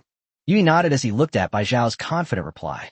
From their brief interaction, he could tell that Bai Xiao was probably quite young, but meticulous and honest. Having such an agent in the Klein Plain to keep an eye on him wouldn't be bad. As a human from Earth living in a foreign world, he certainly needed more channels of information. Soon, Yu Yi received another message in his private inbox. Such high efficiency? He raised an eyebrow and clicked on it again, somewhat surprised. But this time, the message came from an unfamiliar name. Golly. Hello, Mr. Yu Yi. I will now be in full charge of your contract signing matters. Is there anything I can do to help you? Chapter 68 Perhaps. You need an agent. Bai Xiao rushed to the signing department of the Surface Administration Bureau, found the person in charge, and wanted to inquire about those special clauses on behalf of Yu Yi. The result was not unexpected. The conditions Yu Yi proposed had never been offered to a new streamer by the Klein Dimensional Administration. The head of the contract department couldn't make the decision on his own, only saying in an official tone that it needed to be submitted to higher authorities for review, but the implication was that the matter was basically hopeless. Bai Xiao sighed inwardly. She had been mentally prepared, but hearing the answer still left her feeling disappointed. Based on Yu Ye's previous attitude, if these conditions cannot be negotiated, he will most likely choose to become a freelance streamer, and Bai Xiao will lose the opportunity to become his manager. Her commission, her profit sharing, her agency fees, all of it burst like bubbles. From the initial surprise of discovering the promising talent of Yu Yebanai to the constant attention he received and the anticipation of reaching the signing stage, he has now been brought back to reality by the statement, unable to sign a contract. Bai Xiao could only sigh again. It seemed that good fortune was ultimately not on her side. She returned to the 13th basement level, heavy with worry, to her tiny workstation of only a few square meters, only to find someone who should never have appeared at this time. Go, Li. She was wearing black studded leather boots, her feet casually propped up on the table, her whole body sunk into the recliner Bai Xiao had specially bought for her, and she was absent-mindedly picking at her brightly colored nail polish. Thick white powder was smeared on her still relatively delicate face, and her body exuded a pungent perfume scent made from unknown spiritual plants. Bai Xiao frowned, covered her nose, and asked in a muffled voice, Gao Li, what are you doing here? Aren't you on a night shift? Gally didn't even lift her eyelids, and slowly replied, "You still don't know?" She said lazily that starting today, she would work the day shift, and Bai Xiao would work the night shift. As for this, didn't Supervisor Mike inform her of it? Bai Xiao was taken aback. She had never heard of any personnel transfers. Just as she was about to speak, she suddenly caught a glimpse of the personal terminal behind Gally. On the split-screen chat interface, a familiar ID flashed by. Ikuya Hano. Bai Xiao's gaze froze instantly. Why is this ID appearing in Gao Li's backstage? Isn't Yu Yi the streamer she's in charge of? Goryo and Mike, their illicit relationship, plus the fact that she offended Mike because of the Sword Thorn Enlightenment skill verification incident. All the clues came together at that moment. Without Mike's authority, how could Gao Li have bypassed her and obtained the contract for? Yi Benyi? Bai Xiao was so angry she laughed. It turned out that Mike hadn't been bothering her these past few days not because he'd changed his ways, but because he was waiting for her here. She watched as Gao Li took over her seat, looking at her nonchalant yet gloating expression, and all the old grudges that had been weighing on her mind for a long time were brought to the surface. The two shared a workstation, and Bai Xiao knew Gao Li's character better than anyone else. He would slack off on night shifts and sleep in, leaving his desk a mess that he never cleaned up. Relying on his connections and his relationship with that skinny Mike, he became increasingly unscrupulous in the department. Bai Xiao had considered reporting it, but she was just an ordinary person who had finally secured this iron rice bowl job at the Dimensional Management Bureau, so she could only endure it again and again. She kept comforting herself, thinking that these unpleasant things would naturally pass once Gao Li was promoted or she was transferred in a few years.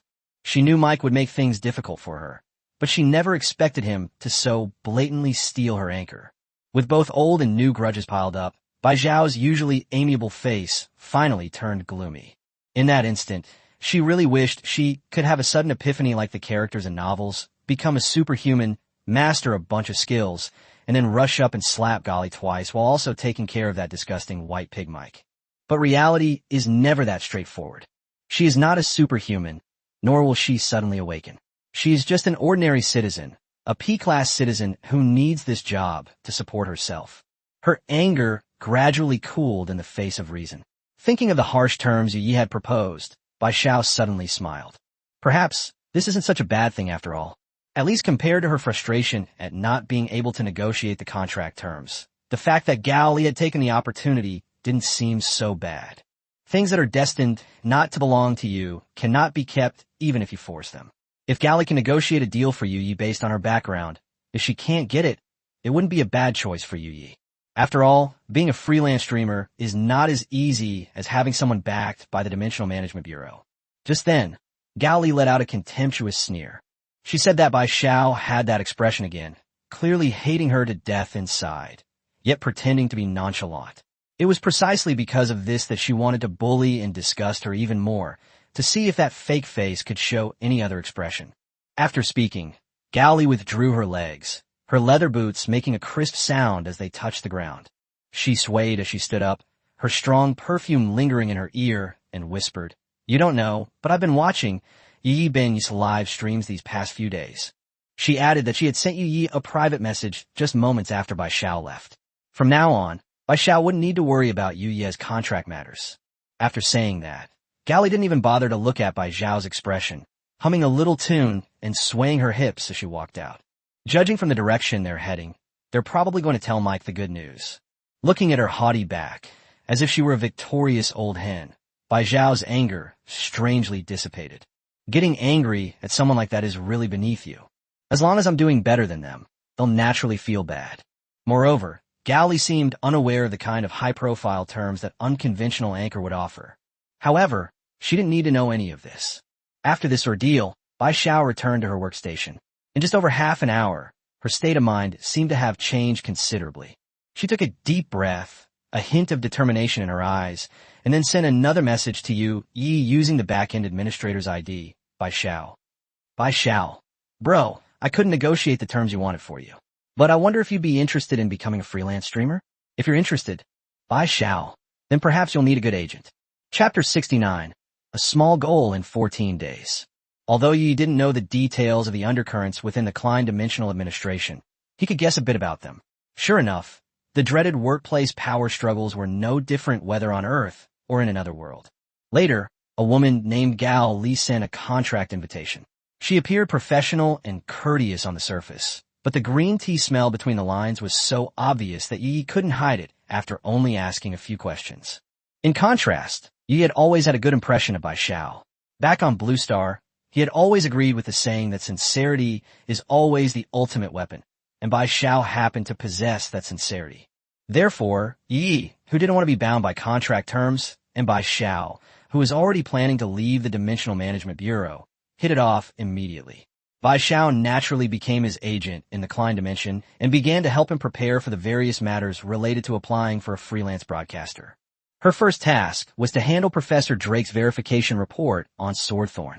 Yu Ye's name had to be included in the applicant list for that report. Currently, the report was only published on a general academic forum, and there was still a review period before it could be published in a prestigious journal. Bai Xiao needed to seize this time to get Drake to proactively add Yu Ye's name to the list. This isn't difficult. The regulations of the Federal 14.0 version update are there, and Yu Ye's live stream was completely recorded by the backend. There's plenty of evidence to be found, and the other party can't deny it even if they want to. If the application is successful, according to federal law, Yu will receive a share of all subsequent research results developed based on this theory. He didn't know the specific amount or the effective date, so he simply left it entirely to Bai Xiao to handle. This is where the advantage of having subordinates becomes apparent. Although Bai Xiao is young, she has received formal professional training from the Dimensional Administration Bureau, so she naturally has her strengths. Bai Xiao is working hard to become Yu Ye's agent, this freelance streamer, and Yu Ye can't hold him back. He only has one goal right now, to prepare for the second wave of Zerg invasion in 14 days. This was also the time the two had agreed upon. Yu Ye's first broadcast after becoming a freelance streamer. If he could climb the war rankings again and gather enough popularity, then even without the administration's traffic package, he could still carve out his own niche. After setting this small goal, Yu Ye immediately got busy. The main theme of the day in the territory was still the large-scale collection of Zerg corpses. This is a quest issued by NPC Dave to all slaves. In order to earn contribution points, get rid of their slave status as soon as possible and become true subjects. Almost all slaves, except those who must guard important posts, rush to the battlefield to retrieve insect corpses from the melting snow. At first, Yi was worried that there might not be enough space to store so many insect corpses sent to Dave's plantation. But it turned out that the Dark Dave's hut was like a bottomless pit. No matter how many corpses were sent in, they would disappear instantly. Strange sounds like cutting meat could be heard from inside the room from time to time, along with Dave's incoherent and chaotic accent, which made every slave who came a hand over the insect corpse feel a chill down their spine. After confirming that the body collection was proceeding smoothly, Yu Yi went to the new plantation that Fan Shi and the growers had developed. With his current resources, constructing such small buildings was no longer a problem. At this moment, Fan Shi was digesting the cultivation method of the glimmering grass, while the growers next to him had already begun to cultivate the land. This first-tier spiritual plant has a very long growth cycle. Even with the help of a planting farm to accelerate its growth and the addition of fertilizer, it still takes 14 days to mature. This is much slower than growing first-tier spirit rice. Druids like small-scale farmers in the mountains can harvest spirit rice in an afternoon, but the same method won't work for glimmergrass. Even with natural growth talents, it would take about 7 days. Generally speaking, the more difficult a spiritual plant is to cultivate and the slower it grows, the higher its value. In other words, the value of the glimmergrass far exceeds that of ordinary tier 1 spiritual rice, so Yi naturally looks forward to its harvest. However, he did not intend to sell all the main ingredients. Instead, he began to think about how to obtain the recipe for a tier 1 glimmering herbal elixir. If possible, Yu Yi would prefer to cultivate the people within his extraordinary territory. The strength of a clan depends not only on its peak combat power, but also on the strength of its grassroots members. The same applies to a territory, where hard power is important, but soft power is equally important. A city truly qualifies as extraordinary if every official citizen is a superhuman. A first-tier glimmering herb can forcibly transform a low-talented P-class citizen into a superhuman. However, this approach is too costly, and not many people are willing to do it. Of course, the best solution would be for Yu Yi to one day develop some kind of extraordinary architecture that improves talent. That would be a truly permanent solution. The first day after the first Zerg invasion ended passed uneventfully. The next morning, just as dawn was breaking, Yi opened his eyes and rushed to the Fishman Baby amusement park to check on the hatching pawns. Of the 1,000 Fishman eggs, 18 were dead and could not hatch, while the remaining 982 have all successfully hatched. As Yi had predicted, among these 982 fishmen, there were indeed 3 evolutionary branches: fishmen tide callers, fishmen raiders, and hatchery forgers. The ratio of ordinary murloc babies to the 3 branches is approximately 8:2. This mutation rate is far higher than the 3 per 1,000 of the first-tier secret quality murloc hatching pool. Seeing the babies crying for food with their mouths wide open, Yi didn't delay. He put in spirit rice as their food, according to the instructions for the hatching pool, and also replaced it with a new batch of 1,000 units of starstones. As long as these baby merfolk can successfully pass the challenges at the amusement park, new merfolk eggs will be injected from the freezer into the hatching pool again to enter the next 24-hour incubation period. Now, Yi's gaze fell on the carousel, pirate ship, and haunted house in the amusement park. He was eager to know how the 982 baby fishmen would perform in their next challenge. Chapter 70, Wind Fury, Chaos, and Battle Cry. A line of adorable baby fishmen stood quietly, waiting to enter the park. The first attraction at the front was a giant carousel. On the disc-shaped structure, Pegasi were firmly fixed to metal pillars, almost identical to the carousels you had seen on Earth. The first batch of 10 baby fishmen were released into the park. They stared wide-eyed at the facilities with curiosity. Some eagerly scaled the fence and scrambled towards the Pegasus, while others seemed uninterested and drowsy. But in the end, all 10 babies boarded the horse. As the dazzling lights illuminated the ride and soft music began, the carousel slowly began to turn in a fairy tale-like atmosphere. Yi watched with a relaxed expression, thinking that this ride shouldn't be too difficult, and that quite a few Fishman babies should be able to complete it. But just as he made his judgment, the music suddenly sped up. The Pegasus, which had been fixed in place by the metal pillars, broke free of its restraints. Its ceramic legs instantly came to life, and it galloped wildly with an arrogant gait. Its mouth opened wide, revealing a set of big white teeth, as if it were laughing out loud. The baby fishmen on horseback all looked terrified. Yi couldn't help but widen his eyes. A carousel could be played like this? And this was just the beginning. Those ceramic horses, like those that had been caged for a long time, were completely unleashed to the accompaniment of cheerful music, moving so fast that they left afterimages. They chased each other, flying freely, completely disregarding the lives of the babies on their backs. Soon, the first baby merman was sent flying, its eyes wide open and instantly unconscious. Undoubtedly, this meant failure. The second and third were subsequently flung away, making the originally planned 120 seconds of playtime feel incredibly long. In the end, only one surviving animal staggered off its horse, its legs trembling like leaves. Under Ikuno's expectant gaze, it resolutely walked out of the facility, then rushed to the side and began to violently retch. Yi's lips twitched slightly. The baby fishman had 4 points in all 6 attributes. Although it was weaker than a human P-level citizen, it wasn't ridiculously weak. In other words, if this was the case for them, the result would most likely be the same if an ordinary person went up. Of course, those who survive the test will be rewarded. Only one merman baby passed the carousel this time, triggering a paradise baptism. A gentle announcement rang out, and a milky white light descended from the sky. The previously listless merman baby instantly became energetic. Its smooth blue skin began to mutate, changing from pure blue to light green. Its limbs suddenly grew thicker, the webbing between its palms expanded, and its body swelled several times larger. Its sharp fins stood erect on its back, and its once innocent eyes now held a hint of ferocity. Yi walked to the hatching pool chart and quickly found the corresponding evolution pattern. This is a Tier 1 Elite Murloc, Greenscale Knight. It possesses a special effect, Wind Fury, which causes all its skills to activate twice. If this Murloc's base template were stronger, coupled with advanced skills, its power would be terrifying. Yi even thought that if Eye of the Mayfly's wailing howl had activated twice, he probably would have been instantly defeated. Fortunately, beings possessing both Aura and Wind Fury are extremely rare. Yi looked at the still unsteady green scale knight before him and sighed inwardly. This is the power of evolution. It was completely unrecognizable as the adorable baby fish, as if it had transformed into a completely different creature.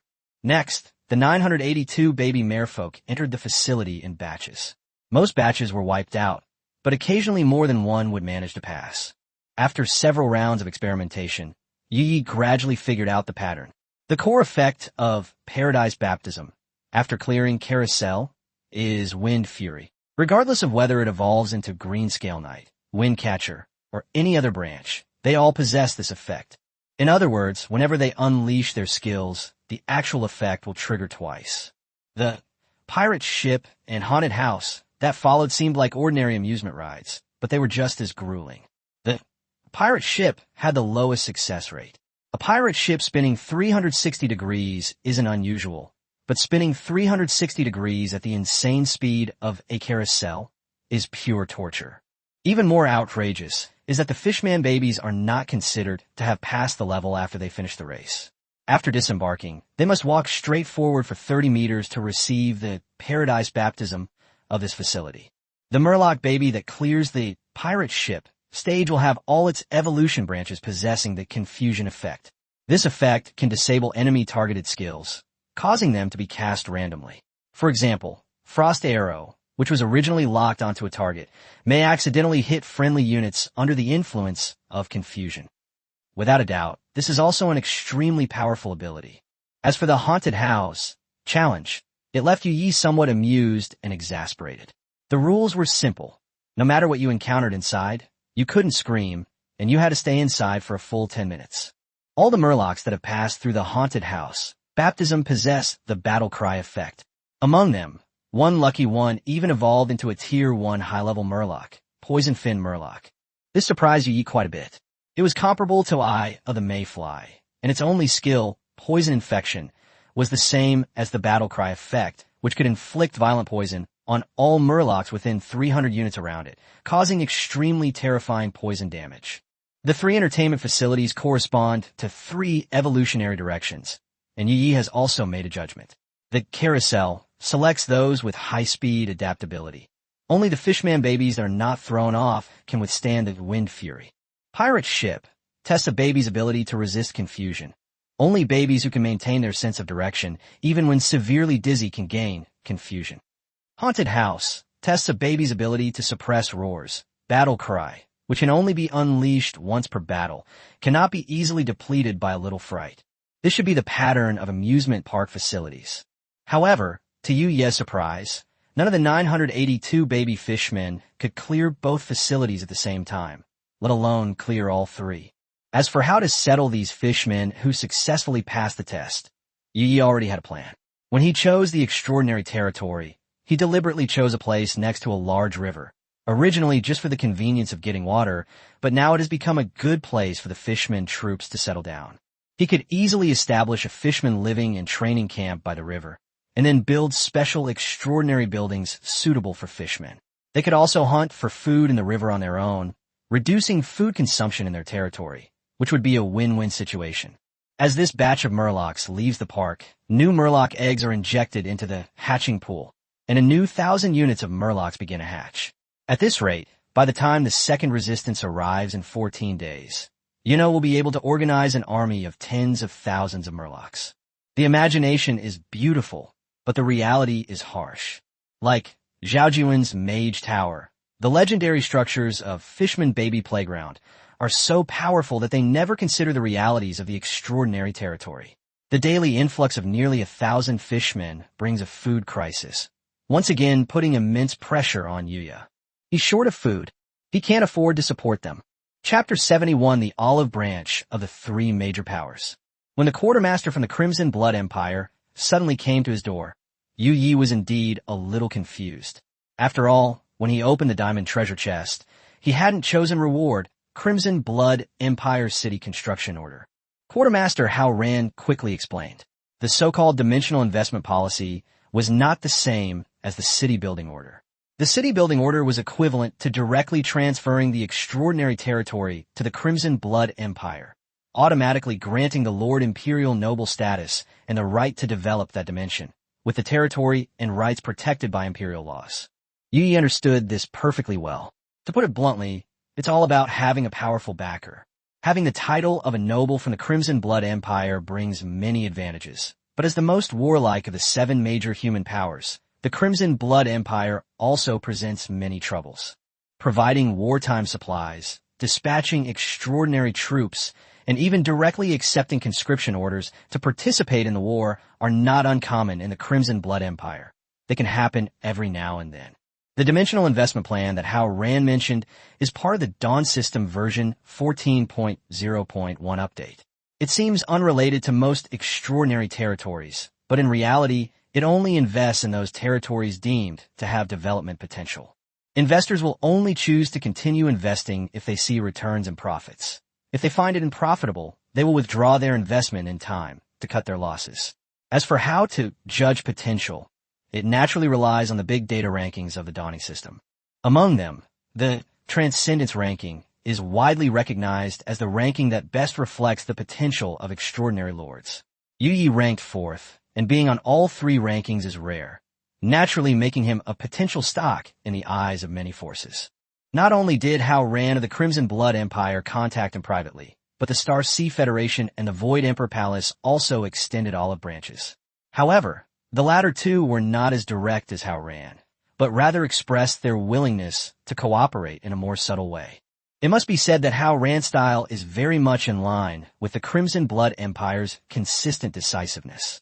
As for the other 4 major forces not taking any action, it's not that they look down on Yi, but rather that the space-time distance between them and the Klein plane is too great, making it difficult for them to interfere in the affairs here. Within their respective jurisdictions, there are promising developments worthy of investment, so there's no need to overreach. Although the Klein plane belongs to the Star Sea Federation, it is also near the Crimson Blood Empire's Turin Fortress and the resource-gathering plane, the Beast Realm, under the jurisdiction of the Void Emperor Palace. This is precisely why the space-time nodes in this area are being closely watched by the Star Sea Federation, the Crimson Blood Empire, and the Void Emperor Palace. Thus, the scene unfolded where all 3 major powers simultaneously extended olive branches to Yi. Yi was also in a dilemma. All 3 families had come to curry favor. If he rejected them all, trying to please everyone and not offend any of them, he might end up offending all 3 families at once. But if he were to choose one of the 3 to accept the investment, he worried that the other party would send someone to supervise the implementation and interfere with his extraordinary territory. This choice was indeed difficult. Although these 3 factions all belong to the Human Alliance, their styles are completely different. The Star Sea Federation is similar to the futuristic technology of Earth, with the mechanic profession among the 12 basic professions being particularly advanced. Its various ideologies are also quite similar to those of Earth, making it the human civilization that Yi is most likely to identify with. The Star Sea Federation deserves much credit for bringing the Human Alliance to fruition. The Dawn System, a creation of supreme human intelligence, also owes much to the collaborative efforts of various schools of mechanics. In addition, the Star Sea Federation possesses the most complete 12 basic education systems and has the highest proportion of superhumans among human powers. Although its development time is not the longest, its momentum is the strongest. The Crimson Blood Empire is entirely different. It governs through military force, adheres to ancient traditions, and boasts a long history, yet it still retains the system of divinely ordained imperial power. In terms of combat strength, it undoubtedly ranks first among the 7 major human powers and currently possesses the most grand-level powerhouses. Unlike the Star Sea Federation, which rose to prominence by relying on mechanics, the Crimson Blood Empire has a long history of 7 ancient and extraordinary professions: swordsman, archer, spearman, knight, assassin, berserker, and mage.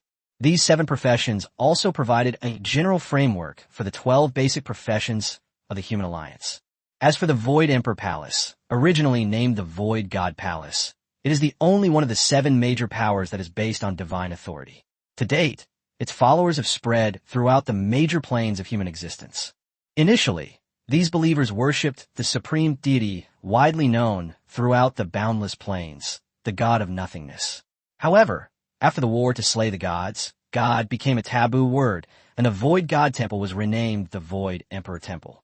Since then, faith has proliferated within the Void Emperor's palace, giving rise to various schools of thought and many strange and unusual clergy. Among them, the two most famous are priests who believe in the holy light and druids who believe in nature. These are roughly the three major forces that Yu Yi has been able to find so far. In particular, the war of god-slaying, which is only mentioned in a few words, is enough to evoke a lot of thoughts just from the name. However, to learn more, the required Dawn access level is far too high. This history occurred before Dawn System version 1.0, Dimensional Voyage, and based on the timeline, the human alliance was likely established around that period as well. Clearly, the secrets hidden here are beyond the reach of Yu Yi, a mere first-tier lord. Pulling his wandering thoughts back, Yu Yi realized that, subjectively speaking, he was most inclined towards the Star Sea Federation. After all, it was the human force closest to Earth. Therefore, his words implicitly conveyed his rejection of the Crimson Blood Empire. Hao Ran understood that if he continued to treat Yu Yi, a promising talent, using the same methods he used with ordinary extraordinary lords, he probably wouldn't be able to win him over. But Hao Ran didn't give up. Instead, he offered a completely new bargaining chip, something Yu Yi could hardly refuse, the Talent Enhancement Scroll, S. This thing can instantly upgrade a talent that's only a grade A to grade S. Even within the Dawn system, it's a rare find that money can't buy. Moreover, it requires specific permissions. Hao Ran stated frankly that he had seen some of Yu Ye's information in the Dawn system.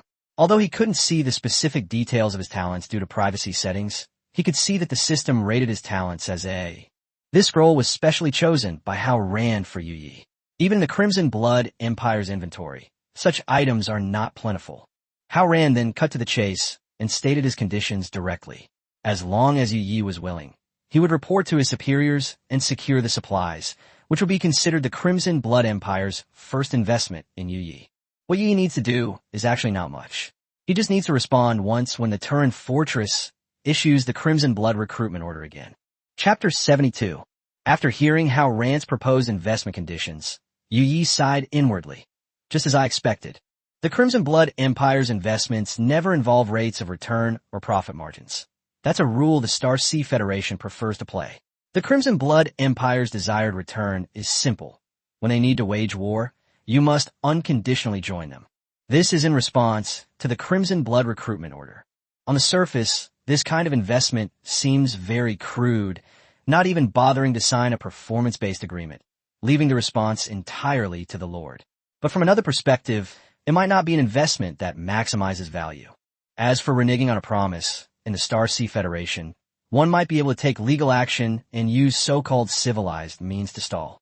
But if they try to shift the blame onto the Crimson Blood Empire, then they'll have to personally test whether these hot-temper guys have any temper left. The Turin Fortress, guarded by the Crimson Blood Empire, has been embroiled in constant warfare. It recently fought a major battle with the Demon Clan and is currently recovering. It is unlikely that another major battle will break out in the near future. However, the Crimson Empire has too many planes under its control, and there is fighting on the front lines almost every moment. With so many battlefields, the probability of the Crimson Empire's conscription order being triggered is naturally not low. The so-called Crimson Blood Recruitment Order, despite having order in its name, is actually a unique architectural wonder. Its effects are extremely powerful, and it is usually only activated by the garrison commander when the front lines are truly in dire need of reinforcements. Once triggered, there will be a 3-hour conscription period, during which the conscription information will be sent to all available transcendent territories within the human alliance. As long as the Lord responds within this period, the entire extraordinary territory will be temporarily incorporated into the Crimson Blood Empire's ranks and moved into the void space, along with the extraordinary territories attacked by the enemy. The battle could take the form of 1-on-1, 3-on-3, 5-on-5, or it could turn into a free-for-all.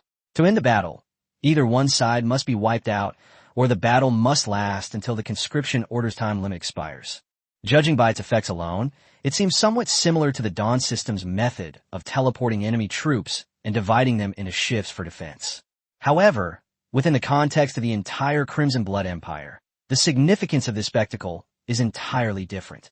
When the front line is about to be breached, as long as the Crimson Blood Recruitment Order is triggered, all extraordinary territories within the entire human alliance can respond to provide support. Moreover, it ignores spatial and temporal distance, because they entered the virtual world. Countless times in the past, alien armies were on the verge of breaching the defenses, only to be defeated by the Crimson Blood Conscription Order. Its significance to the Crimson Blood Empire is no less than that of the holy song Heavenly Pool to the angel race. If these two wonders were presented to other top-tier alien races, most would probably choose the Crimson Blood Recruitment Order. After all, while the resurrection effect of the holy song pool is precious, similar laws or methods can still be found in the Boundless Plains. However, the racial-level strategic value of the Crimson Blood Recruitment Order is almost irreplaceable. For nearly 1,000 years, almost all the battles in which the Crimson Empire lost its front lines occurred during the cooldown period of the Crimson Recruitment Order. In other words, if he wants to obtain the Talent Advancement Scroll, he must be prepared to be conscripted into battle at any time. This is the investment of the Crimson Blood Empire. I'm not afraid you can't pay it back.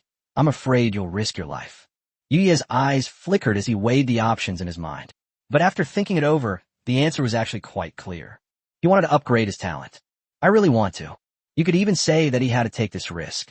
The biggest difference between talent and skill lies here. Skills can be learned, and their strength can be increased through practice, but talent is often unique and determines a person's upper limit. At least Yi has never seen either the building mutation or building empowerment talents in the Dawn System's talent pool. This naive and foolish act of recycling waste is also the first time it has appeared in the Boundless Dimension. This is precisely why the Human Alliance values the arrival of humans from Earth. They are willing to pay a huge price to equip every player with the Dawn System, especially since the awakening rate of Earthlings is nearly 100%. If this mystery can be solved, humanity's overall strength will increase many times over. Imagine those ordinary citizens who used to watch live streams and do idle jobs every day suddenly becoming superhumans. Even a superhuman race like the Zerg would probably tremble with fear. Therefore, this risk is worth taking. Yi currently possesses 20 points of luck, and his success rate with building mutation is 100% for Tier 1 buildings every day. Given time, he can continuously mutate Tier 1 legendary buildings. Even if he's pulled into a one-on-one recruitment battle with someone of the same tier, what does he have to fear? Are you afraid the enemy will die too quickly? His extraordinary territory has only just entered its transformation phase, yet he has already received the great gift of the Fishman Baby Amusement Park. And this is only the result of his A-grade talent. If he uses scrolls to advance his rank, he will only become stronger. This investment carries some risk, but not a large one. Moreover, the risk will only decrease over time. Yi finally made up his mind and accepted the investment. Haoran was also straightforward. Okay, here's the stuff for you. As the quartermaster of the Crimson Blood Empire, he acted decisively, sending the scroll directly to you, Yi, via the system mailbox, with the Crimson Blood Empire even covering the space teleportation costs. To this, Yi can only say one thing. The boss is very generous. After resolving this matter, he didn't forget to continue taking advantage of loopholes and immediately brought up another problem that had been bothering him for a long time. How should a Lord player choose their combat class? You could actually choose any of the 12 basic professions, but that's the problem. He didn't have a natural advantage in choosing any of them. For example, a country bumpkin farmer possesses an S-rank natural growth talent, which is extremely compatible with the druid class. Whether learning skills, increasing proficiency, or acquiring new talents, he will achieve twice the results with half the effort. If he also chooses druid, he won't benefit from the bonuses provided by his innate talent. Over time, the gap between him and those who are truly suited to the class will only widen. He once tried to consult the Dawn system, but a bunch of answers popped up, including content in the style of Jihu from his previous life, as well as legendary and grand-level answers authoritatively certified by the Dawn system. There are only two questions. Either you have to pay a fee, or you need access to Dawnlight. Money is manageable. Yi now has some capital. What's truly holding him back is still the incredibly important Dawn access. Now that Haoran, the quartermaster of one of the 7 major powers, was right in front of him, free of charge and requiring no special privileges, Yi was determined to seize this golden opportunity. Chapter 73, The Growth Path of Niche Professions. How Rand readily answered Yu Ye's question, which clearly implied a desire to exploit him. After all, Yu was a lord they had invested in, and the better he developed, the more likely they were to crush the enemy on the battlefield when the Crimson Blood recruitment order was issued next time. As for charging fees, in How Rand's view, not being killed by the enemy is the best way to charge. If you're actually killed, there's no need to charge. This logic, though crude, is indeed sound. Therefore, How Rand answered Yu Ye's questions without reservation. The Dawn System's division of professions into life skills and combat skills has its reasons. According to big data, life skills players generally have weaker individual combat abilities, which is a limitation imposed by their talent choices. However, lords usually don't need to personally engage in battle. They just need to heed the advice given to casual players by the Dawn System. Stay at home and develop their resources, and don't wander around unnecessarily. How Rand quickly sent another message. If you really can't find a suitable direction among the 12 basic professions, you can try a niche profession. Yu was slightly taken aback when he saw this. Niche classes? He quickly remembered that the 1.4.0.1 update did mention something similar. Niche classes were those that were not part of the 12 basic classes in the League. The reason why the 12 basic classes of the Alliance stand out from the extraordinary systems of countless human planes is simple. Each of them has more than one path to the Grand Rank. As long as newcomers have the talent, effort, and opportunity, they can follow in the footsteps of their predecessors and rise all the way to the legendary rank. For example, mages have arcane, elemental, and time-space magic specializations. Priests have shadow priests and holy healers. Shamans have totem shamans and evolution shamans, and paladins have retribution paladins and lightforge paladins. Behind each of these specializations, there have been top-tier warriors who use their own power to claim the world's crown and achieve the Grand Order. Many of today's highly praised skills actually originated from the gifts of these powerful beings. It is precisely because of the diverse and vibrant human race that they are qualified to stand at the pinnacle of the boundless plains. However, the 12 basic professions do not represent the entirety of human imagination and creativity. Some extraordinary professions are classified as life skills by the Dawn System because they are not good at combat, and some professions, such as Word Spirit Master, despite having more than a dozen legendary figures in existence, have always been classified as niche professions because no Grandmaster has ever been born. So when How Rand heard Yu Ye ask, although he didn't know Yu Ye's specific talents, he instinctively guessed that Yu Ye's talents might be focused on these niche areas. However, niche professions do not equate to weakness. The skill scroll, Language Mastery, that Yu Ye once bought from the Dawn System shop comes from the Word Spirit Master. This ability to quickly master language is something even the 12 basic professions cannot achieve, yet the Word Spirit Master can. Thinking of this, Yu Ye's gaze fell upon the extraordinary structures in his territory. They possessed all sorts of incredible abilities and clearly couldn't have appeared out of thin air in the history of the human alliance. The existence of the Dawn System once led Yu to believe that these extraordinary buildings were just game settings. But in reality, this is a real, extraordinary world. The Dawn System is simply a way for the mechanics to present everything in a data-driven manner. Everything has its own history of birth, development, and growth. Sure enough, when Yu Ye changed his perspective and searched for the extraordinary profession of architect in the Dawn System, he found the origin of this ancient profession. Even before humans were civilized, they instinctively sought shelter to escape the dangers of nature. Thus, the concept of building houses gradually emerged. In the extraordinary world, when houses are combined with extraordinary powers, the practical architect is born. This is not much different in essence from the pharmacist seeking cures, the blacksmith forging weapons to protect themselves, and the tailor tailoring clothes to ward off the cold. It's just that compared to these professions, architect is much less popular. But is this profession important? Of course it is. Nowadays, any lord building their territory cannot do without extraordinary buildings. And these buildings are specially designed by architects based on the characteristics of the 12 basic professions of the Alliance. The Mage Tower alone has 3 branches: Arcane Mage Tower, Elemental Mage Tower, and Production Mage Tower. Within this small Tier 1 building lies the ingenuity of countless architects. However, the information about architects in the Dawn System was pitifully scarce, and some content required access permissions. Left with no other option, Yu had to swallow his pride and ask, "How Ran again?" Architect. How Ran on the other end was clearly surprised, but he quickly guessed the direction of Yuye's talent. Being an unpopular field means being rare, and architects are inextricably linked to all lords, their importance being extremely high.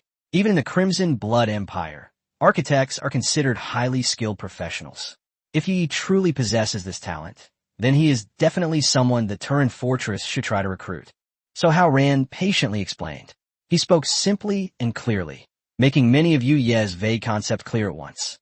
The Star Sea Federation uses the 1st to 9th tier classification in the Dawn system more often. Our Crimson Blood Empire usually still uses the Ancient Realm classification. How Ran explained, building a foundation with star marks, cleansing the body with moonlight, and refining the spirit with the sun's corona. These are the earliest 3 realms, corresponding to the 1st to 9th levels of the Dawn system.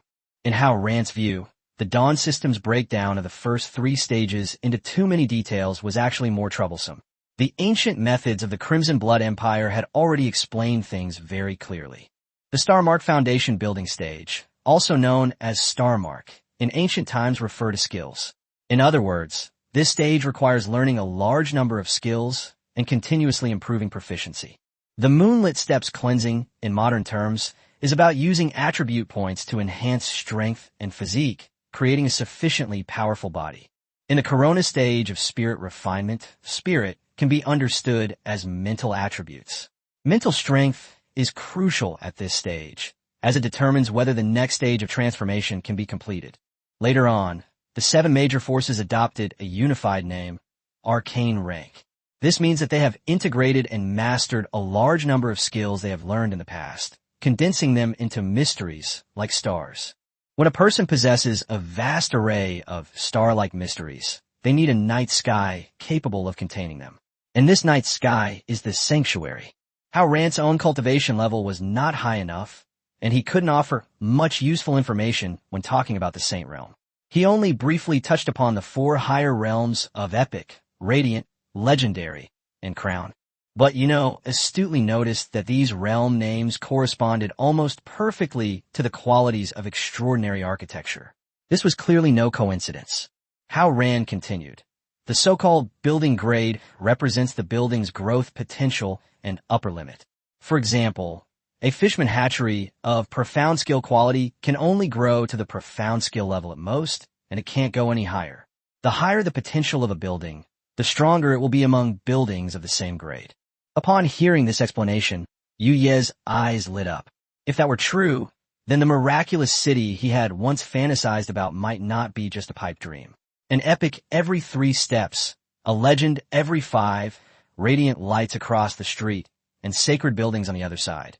Such a scene was not impossible, because he can completely transform ordinary Tier 1 buildings with no potential into high-quality Tier 1 buildings with growth potential.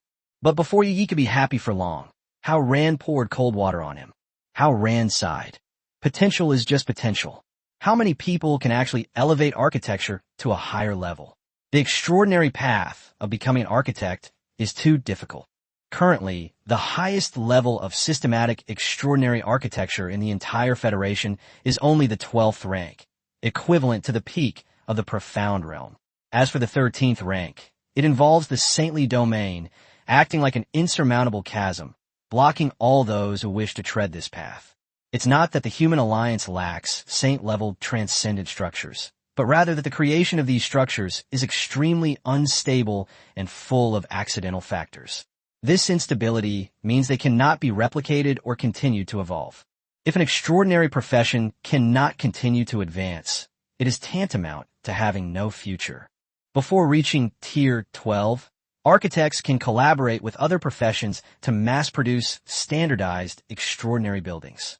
Items like Murloc Hatching Pool, Crystal Cave, Mage Tower, and Arrow Tower can be mass-produced as long as the system is learned.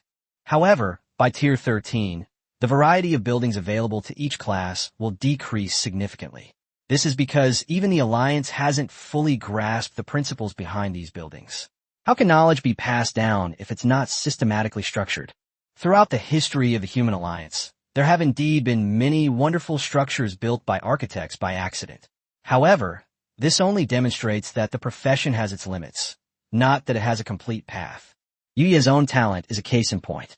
He can mutate into extraordinary buildings with extremely high potential, but if he were to personally build these buildings and retain their complete extraordinary characteristics, he simply couldn't do it now.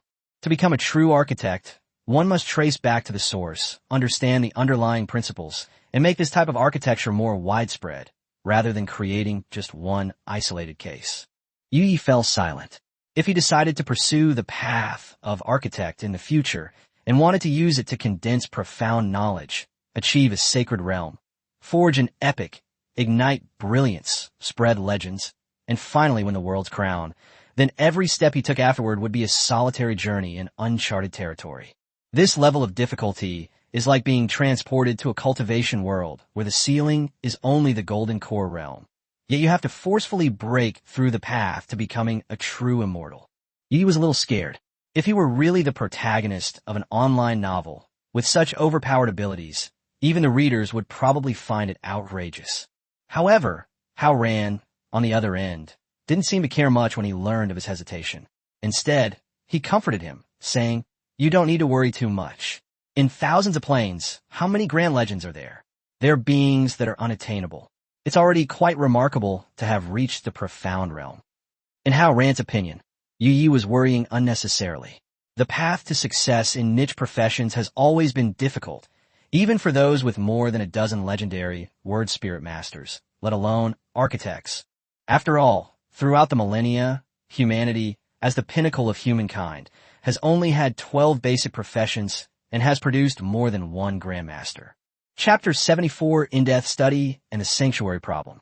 After Hao Ran's reminder, Yi still couldn't be completely clear about the future direction, but at least he was no longer as clueless as he had been at the beginning.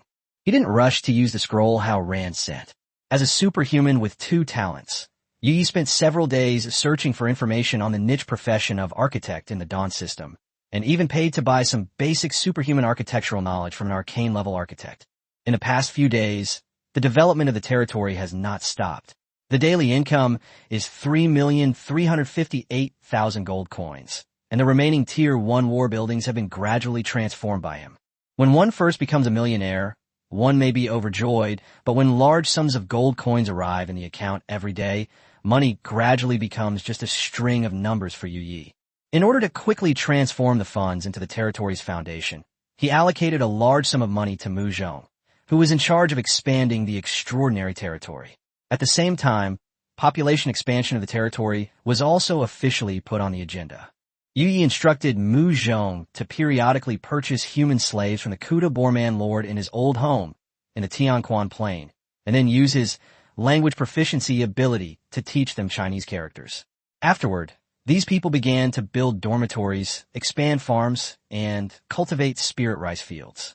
As the population increased, the outer swordthorn fence also needed to be expanded. This swordthorn, seeds used for expansion, were naturally obtained by the newly arrived slaves through challenges. Over time, this became like a trial for the brave before they joined the territory. Meanwhile, the Fishman Baby Playground is adding about 1,000 new Fishman babies every day. Although there's a steady stream of gold coins to support the territory and there is no economic pressure for the time being, Mu Zhong still felt his scalp tingle as he looked at the growth curve. These baby fishmen look cute, but they have quite the appetite. Adding 1,000 new fish every day doesn't mean you can simply increase the amount of food consumed by 1,000. With money paving the way, Yi has turned several groups of players with planting talents, such as Mountain Farmer, into grain-producing areas of his territory, making them farm day and night. As for the results of the architectural mutations, over the past few days, they did not meet Yu Ye's expectations. Logically speaking, he should have 20 points of luck at the first rank, but war buildings such as the Blessing Altar and Totem Pole could only be transformed into arcane quality at most, and legendary buildings were not being created every day. While feeling regretful, Yi couldn't help but wonder if his mysterious luck attribute had been almost completely used up when he mutated the Fishman Baby Amusement Park last time. On the contrary, the universal extraordinary building he built specifically for learning, the library, unexpectedly transformed into an epic quality building, named the Unknown Library. This epic building has only 3 effects: focus aura, silence, and inspiration, but they are all very useful. The focus aura can increase the learning efficiency of library staff by up to 300%, but consumes a significant amount of mental energy, limiting daily study time to no more than 12 hours. Even so, it remains the library's most outstanding ability. The no loudness effect is a rule-based effect. Anyone making noise inside the library that exceeds the permitted volume will be forcibly removed from the silent library. The final sudden flash of inspiration has the potential to allow learners to gain new insights and a deeper understanding of the knowledge, and such insights are often extremely valuable. Over the next few days, Yi completely immersed himself in a sea of knowledge. With the help of the focus aura, he almost forgot everything else, absorbing the paid architectural knowledge downloaded from the Dawn system like a sponge. After this intensive study, he finally gained a deeper understanding of the profession of architect and was very fortunate to trigger a flash of inspiration. If you were to ask Yi to evaluate architects, he would say, "This is perhaps the extraordinary profession that understands the various schools of thought in the Alliance the most. And, at the same time, it is the extraordinary profession that has the least self." The first part is easy to understand. Throughout the history of the Human Alliance, architects have typically worked in collaboration with other extraordinary professions. Their primary task is to customize extraordinary buildings to meet the specific needs of different professions. Within the same profession, there are countless schools and branches. Just like unlocking a skill tree, choosing a certain path means giving up other directions. The development path of the Beast Hunter build is completely different from that of the Treasure Hunter build. Similarly, the territory building of a forest druid will never be exactly the same as that of a shapeshifter druid. While architects may not follow these schools of thought, they must understand their power systems. Only by understanding the client's profession and needs can they design truly exceptional architecture that aligns with their goals. This is precisely what distinguishes architects from other productive professions, and it is also the root cause of their difficult development. Even mechanics, who are responsible for numerical and skill design, are not as good as architects in this respect, because mechanics rely on data and algorithms, while architects rely on understanding and creation. As for the lack of self, the reason lies here. Ikuno searched through all the materials, but couldn't find any extraordinary buildings that specifically serve the architect himself. Even for niche professions like word spirit masters, architects have designed buildings such as ancient literature halls and secret language analysis rooms. Yet, architects, despite their status, don't have a dedicated building for their own profession. The more Yi thought about it, the more he felt that this might be the key reason why the architect was unable to break through to the saintly realm. Because from the holy realm onwards, extraordinary individuals must come into contact with the power of laws and must more firmly explore the path they choose. The architectural skills passed down within the Human Alliance are by no means weak. Even though this lineage's highest level is only the profound realm, some individuals can create structures above the saint realm level, even wonder-level buildings for other professions. This in itself speaks volumes. Like a tree whose branches and leaves are too lush, but whose roots cannot absorb enough nutrients, it eventually grows into its deformed form. What architects truly need is perhaps not to continue honing their skills, nor to analyze other professional schools of thought more deeply, but rather to settle and elevate their own roots. The architect's sanctuary should be a place where the purest laws and powers, unique to the profession itself, converge. Elements from other extraordinary professions should not overshadow it. This wasn't just a wild guess by Yi. Rather, it was a sudden flash of inspiration triggered by his thoughts on this topic. The very occurrence of this effect is the best proof. Chapter 75 Talent Advancement, Dave's Research Results. Yuya's ability to see through the sacred dilemmas of the architect profession is not due to his exceptional talent, but rather because an outsider's perspective is often clearer. Those who haven't truly embarked on this path are more likely to grasp the essence of the problem. Those architects who have remained at the esoteric stage for many years may not be entirely unaware that they are heading in the wrong direction. It's just that they've gone too far, and by the time they realize that the esoteric they've developed has become an obstacle to further progress, it's already too late to turn back. What's more troublesome is that architect is an extremely niche profession that demands exceptional talent. Even if someone has a hypothesis, it's very difficult to find an opportunity to verify it. Not everyone can have a quietly unknown library and rely on a sudden flash of inspiration to validate their ideas. It can only be said that Yu Ye's mysterious luck once again came into play. After seeing through this problem, he truly devoted himself to the extraordinary path of architect. As for higher realms, he dared not hope for them for the time being. Reaching the saintly realm was already quite an achievement. Just as Yuya was making progress, the door to Dave's cabin at Dave's plantation, which had been closed for several days, was finally pushed open. Dave's mysterious seeds, pitcher plant, ice shooter.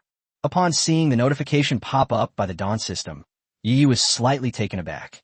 Dave had actually brought out 2 kinds of mysterious seeds this time. He was certainly familiar with the ice pea. It was a plant in the Plants vs. Zombies encyclopedia, capable of spitting out ice peas that slowed down zombies. When Dave went to the battlefield in the middle of the night to collect Zerg corpses and then issued a quest chain to collect Zerg corpses, Yi had already guessed that this might be the result. After all, the snow melt and ice left on that battlefield were all left behind by Wang Xiaojuan's magic.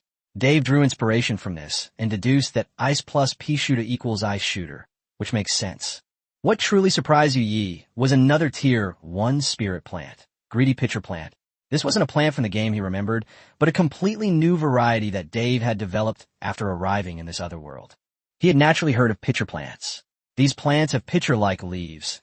The lids emit a fragrance to lure insects, and the smooth inner walls are filled with toxic digestive juices. Once an insect falls in, it is paralyzed and completely digested. Simply put, it's a rare, carnivorous plant, specifically designed to trap and kill insects. Dave's invention of the greedy pitcher plant from the remains of the Zerg sounds absurd, yet strangely reasonable. Name, pitcher plant. Race, spirit plant. Attribute, wood. Rank, first rank.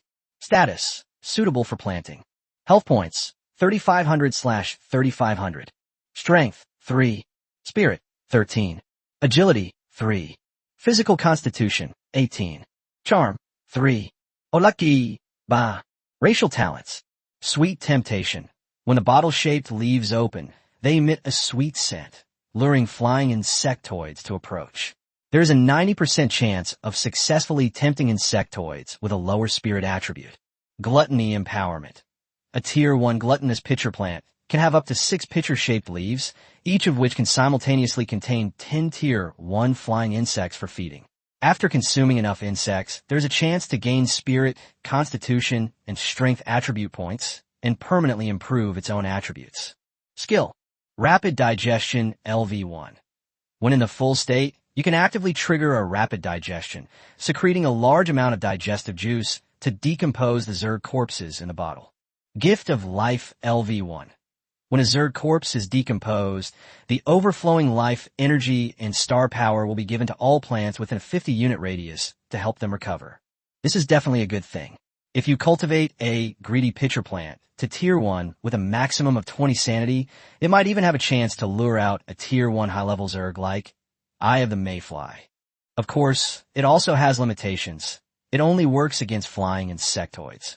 If it encounters a ground-based insectoid like the spike scythe at close range, even with decent health, it won't withstand many hits.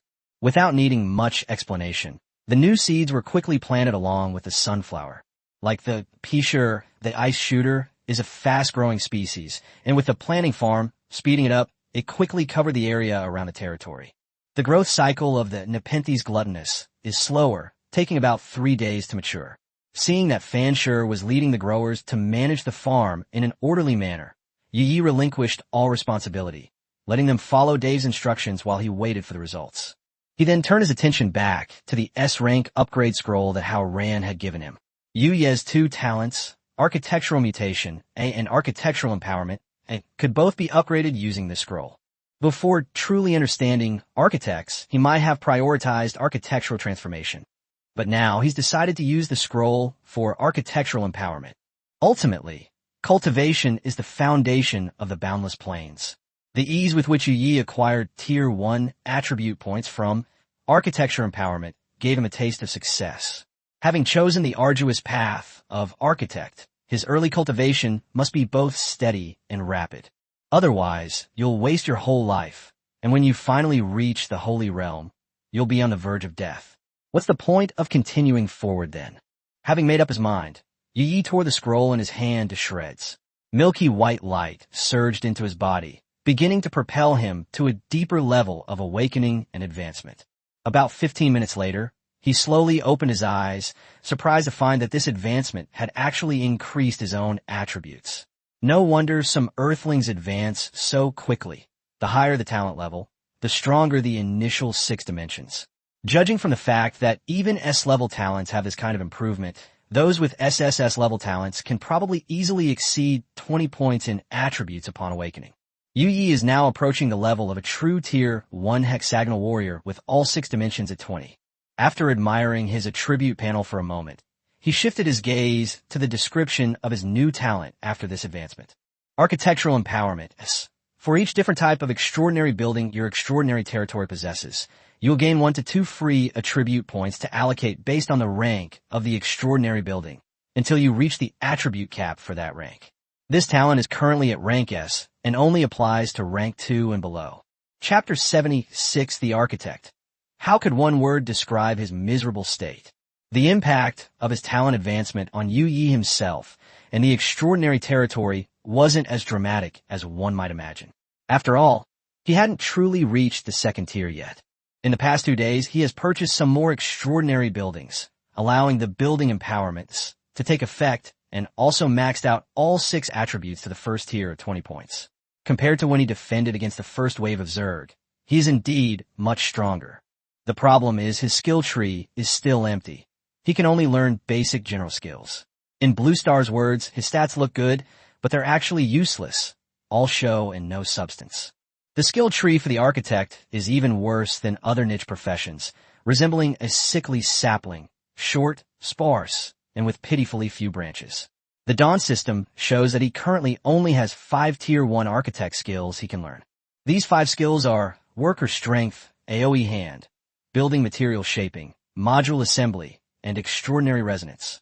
Worker Power can summon skilled construction worker clones without combat capabilities. These workers will exist indefinitely as long as star power is consumed, until the star power supply runs out. The higher the skill level, the greater the number of workers, the duration of operation, and the work efficiency. Arcane Hands conjures a pair of enormous arcane energy arms from star power, easily lifting heavy objects, simple and practical. More importantly, the worker clones summoned by the architect can also use this skill without incurring additional star power consumption. Building Material Shaping and Module Assembly are considered complementary skills. The former can transform various building materials into different shapes, and nowadays, influenced by modular technology, they are usually shaped into 1 by 1 by 1 cubes. The latter can merge and build countless cubes, quickly assembling them into massive structures. That familiar feeling instantly reminded Yu Yi of Minecraft from his Blue Planet days. The final skill, Transcendental Resonance, is the architect's core skill and the most important and irreplaceable of the 5. Core skills are what distinguish one profession from another. They cannot be learned by other professions, and different schools of thought are also distinguished by their core skills. Cultivation is never a trivial matter. There are many examples of people who, without the support of a corresponding knowledge system, haphazardly learn skills or embark on extraordinary paths, ultimately making no progress and even dying and disappearing. In this boundless universe, everyone seems to be able to create their own profession, enjoying an extremely high degree of freedom. However, most of the paths no one has ever walked are steep cliffs. Those who try to overcome these obstacles and reach the summit will inevitably fall to their deaths. In contrast to core skills are multi-class skills and general skills. Actions like jump, straight thrust, and roll, which can be mastered through practice, can be learned by any superhuman and thus belong to the category of general skills. If a skill like heroic leap can be used skillfully by both warriors and knights, then it's considered a dual-class skill.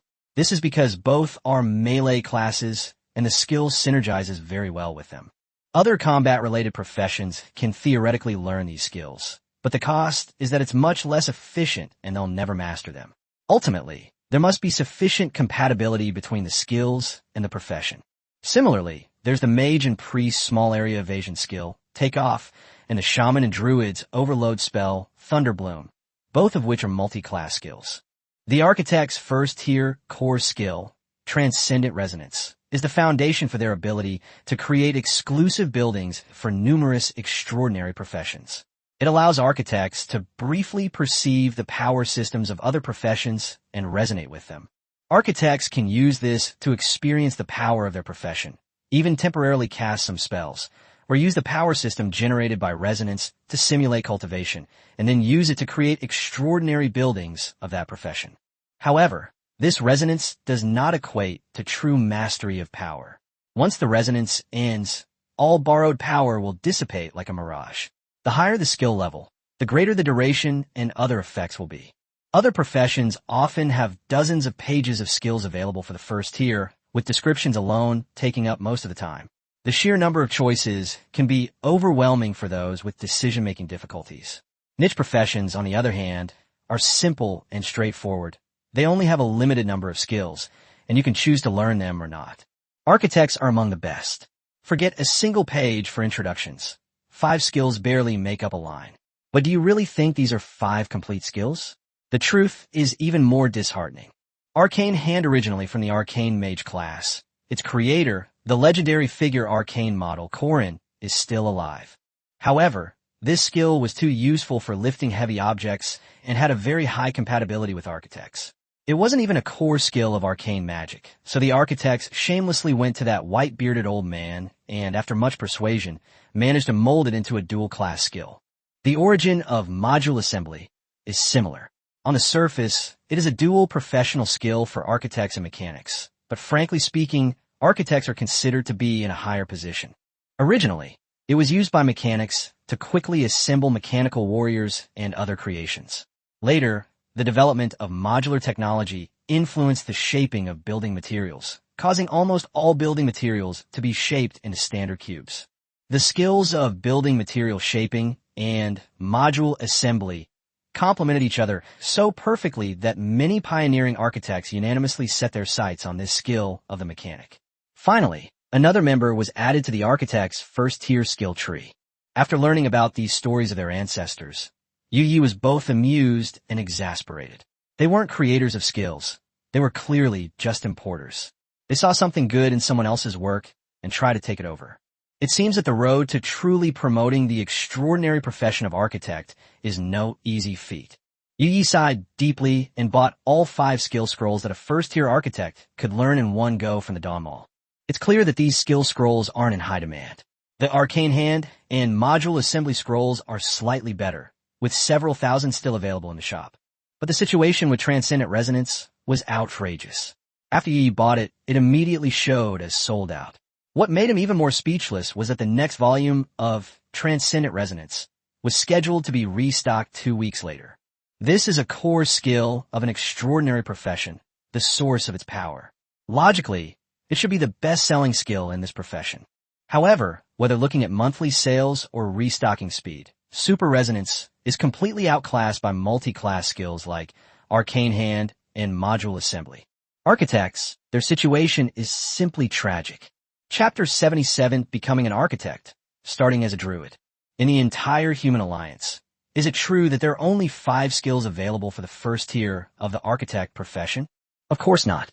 The human alliance has a long history, with countless extraordinary buildings emerging. The architect tradition has been passed down for so many years, giving birth to countless geniuses. How could they possibly have only left behind a handful of Tier 1 skills?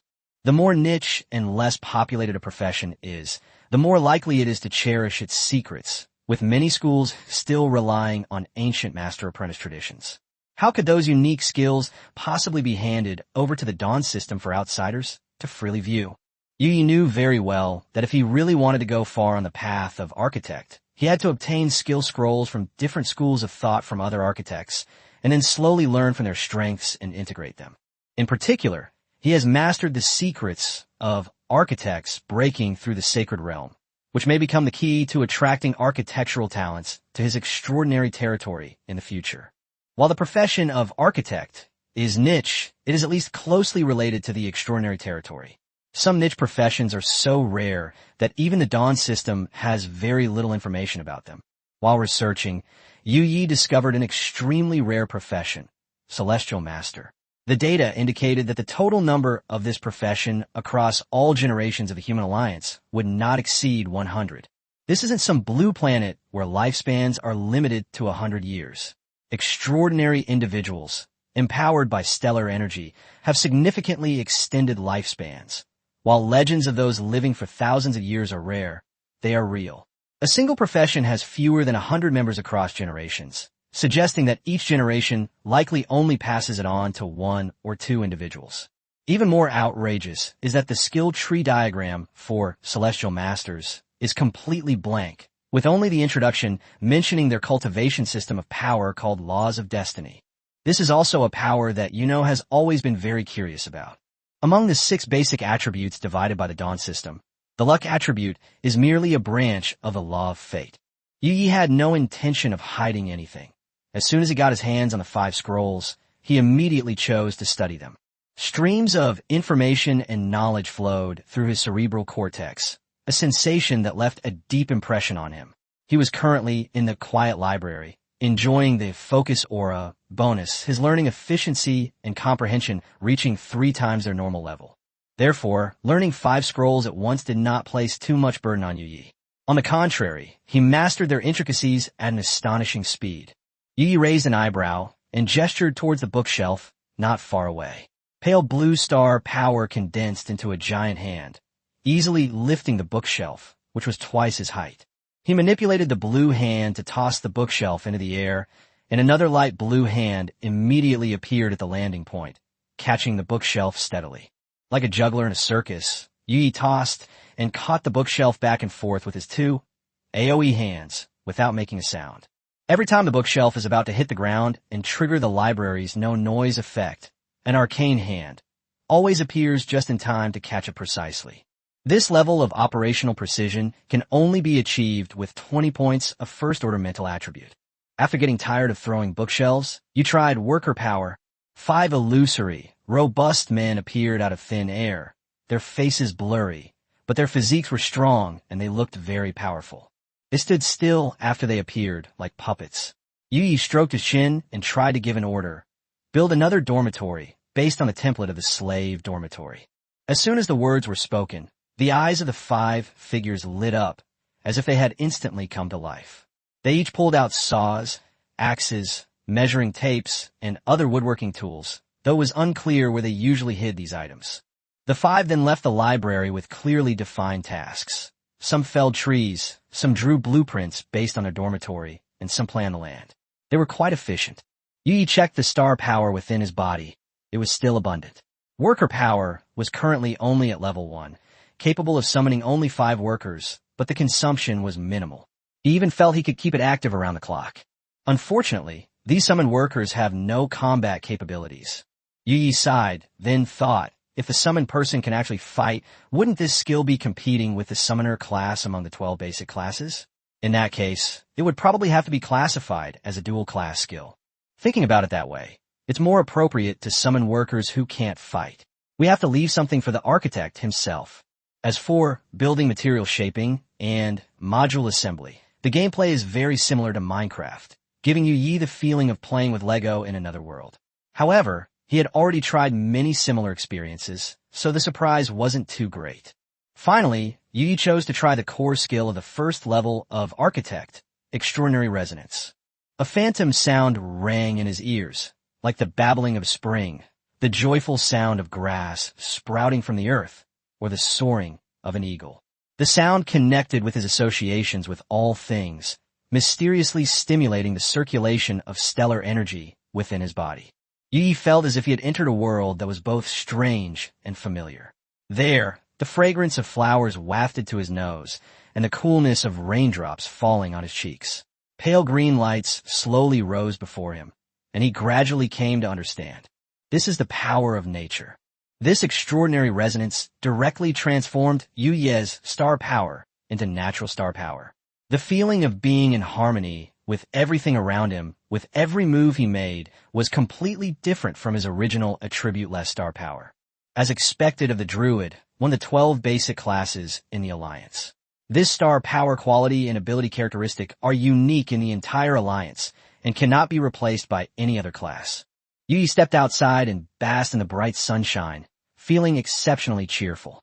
He squatted down, picked up a tiny grass seed, and with a thought, a pale green light emerged from his palm and slowly poured into the ordinary grass seed.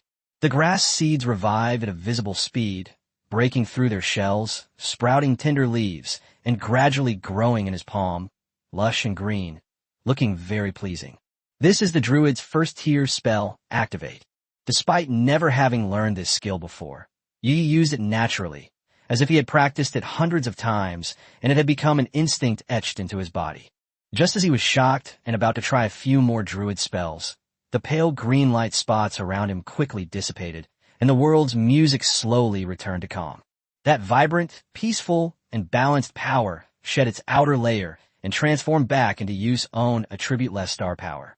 Unbeknownst to him, he had already exhausted all his star power. This resonance experience with the druid class has now come to an end. After the experience, Yi finally understood why core skills are called core skills. The skill seemed unremarkable based on the description, but after actually using it, he realized it was an absolutely divine skill. During the resonance, just now, he could have briefly impersonated a druid. The only problem was that it consumed too much energy, and the experience ended after only a few seconds. However, if such a divine skill were placed in the skill tree of a druid or other basic extraordinary classes, it might be a disaster. Because if a true druid experiences the power systems of other classes through transcendental resonance for a long time and then tries to unleash a nature spell in combat, it might suddenly combine into a shadow spell or a holy spell, causing self-contradiction and power disorder. This experience was undoubtedly a deadly poison for them. But for the architect, who has no elemental star power and few skills, it is just right. Chapter 78, Crystal Cave, and the Virtue of Extraordinary Rebirth. If you were to ask any Alliance Transcendent, what is the most famous and practical Tier 1 building for the Druid class? The answer would almost always be the same. It is not the Spiritual Treasure Cultivation Room, a legendary quality building where forest druids cultivate precious spiritual plants, nor the Insect Taming Plaza, where insect druids transform insectoid captives into units, nor the Wild Bear Treehouse, which helps shape-shifting druids master bear shape-shifting. These buildings are all famous, but the most popular one has to be the ordinary quality Tier 1 building, the Crystal Cave. Even for non-druid classes, many crafting lords will buy a Crystal Cave as a temporary measure in the early stages of their territory.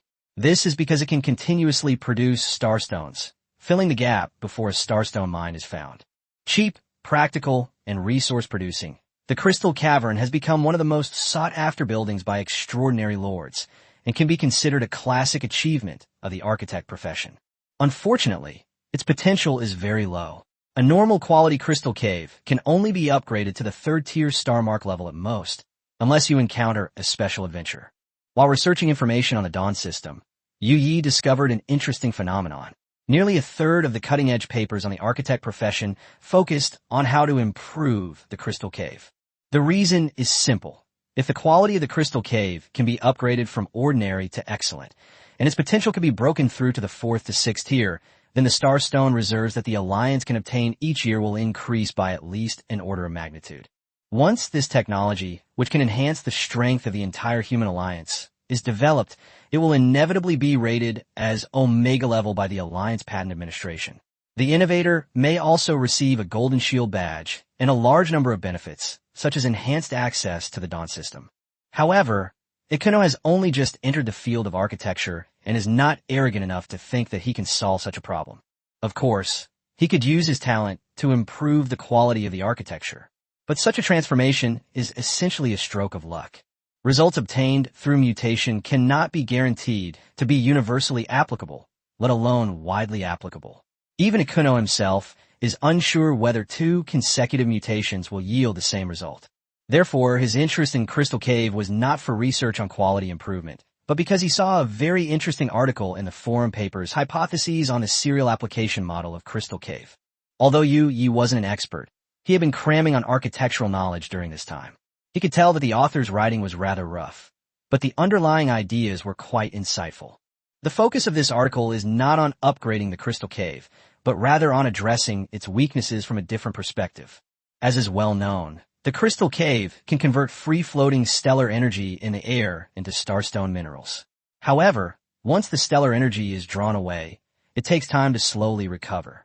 This will cause the concentration of star energy near the extraordinary territory to decrease, affecting the growth of spiritual plants and slowing down the cultivation speed of the inhabitants. This is a problem that the crystal cave cannot avoid. Therefore, crystal caves are usually built far from the territory. Based on this shortcoming, the paper's author, Mo Mingqi, proposed a new series model. After verifying it in the laboratory, he found that connecting the two crystal caves using the new model resulted in a lower impact on the extraction of stellar energy compared to using the two caves individually. Strangely, the number of star stones they produce remains the same. Mo Mingqi thus concluded that this model could improve the efficiency of the crystal cave. At the end of the article, he boldly speculated that if more crystal caves were connected together, their influence on the free star energy in the territory's air might be almost negligible, while the production of star stones would continue uninterrupted. After reading the whole thing, Yi felt it was a bit like a college student's hastily written graduation thesis from the Blue Star era.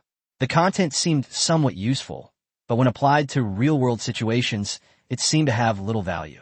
Which extraordinary territory would be so idle as to buy a string of crystal caves just to avoid draining the star power of nearby areas? Wouldn't it solve the problem by building them further away? Instead of spending that money on so many crystal caves, it would be better to upgrade the territory sooner and go find real starstone veins. Most exceptional researchers would probably think this paper is a waste of their time, close it, and move on to the next article. However, Ikuno was very interested in this model. Logically, as a newly appointed architect, his normal path should be to first learn how to make existing extraordinary buildings, take on orders to earn money, create architectural scrolls, and incidentally increase his proficiency. Only after accumulating a certain level of experience will architects attempt to develop new buildings that seem useless and may not actually be useful as a form of practice for innovation. Many general-purpose buildings, such as public toilets and streetlights, were originally created from these practice projects. This is the typical growth process for an architect. But Yu Yi is not an ordinary person, and he doesn't need to worry about money now. So he skipped the initial money-making phase and started trying to conceive his own brand-new extraordinary architecture. And the direction he was aiming at was the Druid. On the one hand, when he first used the extraordinary resonance, he shared the natural astral power of the Druid class, and his understanding of this type of power was deeper than that of other classes. On the other hand, the key to his extraordinary territory's transformation lies in the spiritual plants. Whether it's Dave's new seeds, or Wang Zhaojuan's desire to attract fairies and win new clothes, both are inseparable from spiritual plants and the Druid system. However, the growth rate of the spiritual plants in the territory is not ideal at present. It takes 14 days for a Tier 1 glimmergrass to grow, and 3 days for a newly planted Tier 1 gluttonous pitcher plant. Only Tier 1 spirit rice and pea shooter are fast-growing species, with a growth cycle of only 1 day. At this rate, it will probably take a long time for fairies to be born, which will undoubtedly slow down the development of the territory. Yi was just trying to create his own extraordinary architecture, but he was struggling to find a research direction. Then an idea suddenly popped into his head. Why not simply focus on the propagation of spirit plants and build an extraordinary building that would allow spirit plants to grow and reproduce rapidly? That's why he set his sights on this seemingly useless paper. Yi has a creative intuition. After reading this paper, he felt that this cascade model might really come in handy. In an instant, he even came up with a name for this Druid school of thought. It's called Extra Birth Virtue. Literally, a super fertile Druid. Chapter 79, Interdimensional Company. Are you coming or not? Mo Mingqi looked up at the sun in the sky, then walked out of the Druid Research Institute at Klein University dejectedly. By their senior year, students essentially have 3 options: pursue further studies and join the Pioneer Legion, or enter a research institute, the Extraordinary Guild, or the Interdimensional Group to find a stable and respectable job. Both paths have their advantages. Further studies allow for continued learning and also provide temporary respite from job hunting pressure. The Pioneer Legion is a key area encouraged by the Alliance, offering not only Dawn system resources, but also extraordinary material subsidies. As long as one survives, reaching Tier 4 or 5 after several decades is not difficult, and selling the territory upon retirement can yield a substantial sum of money. As for the third path, it offers stable income and clear career advancement, enough for an ordinary superhuman to live on, but it essentially means giving up the possibility of becoming a powerful being. This is the path Mo Mingchi wants to take. Unfortunately, just now Drake, a senior professor in the Druid department, finished reading his graduation thesis and threw it on the ground with a contemptuous tone. What kind of garbage did you write? A series model of the Crystal Cave? With this, you think you can get into the Research Institute as an assistant researcher? Are you crazy? Or am I crazy? The hard-earned results were trampled on like this.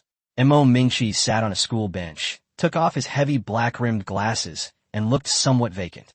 Before being rejected, he actually admired Drake greatly.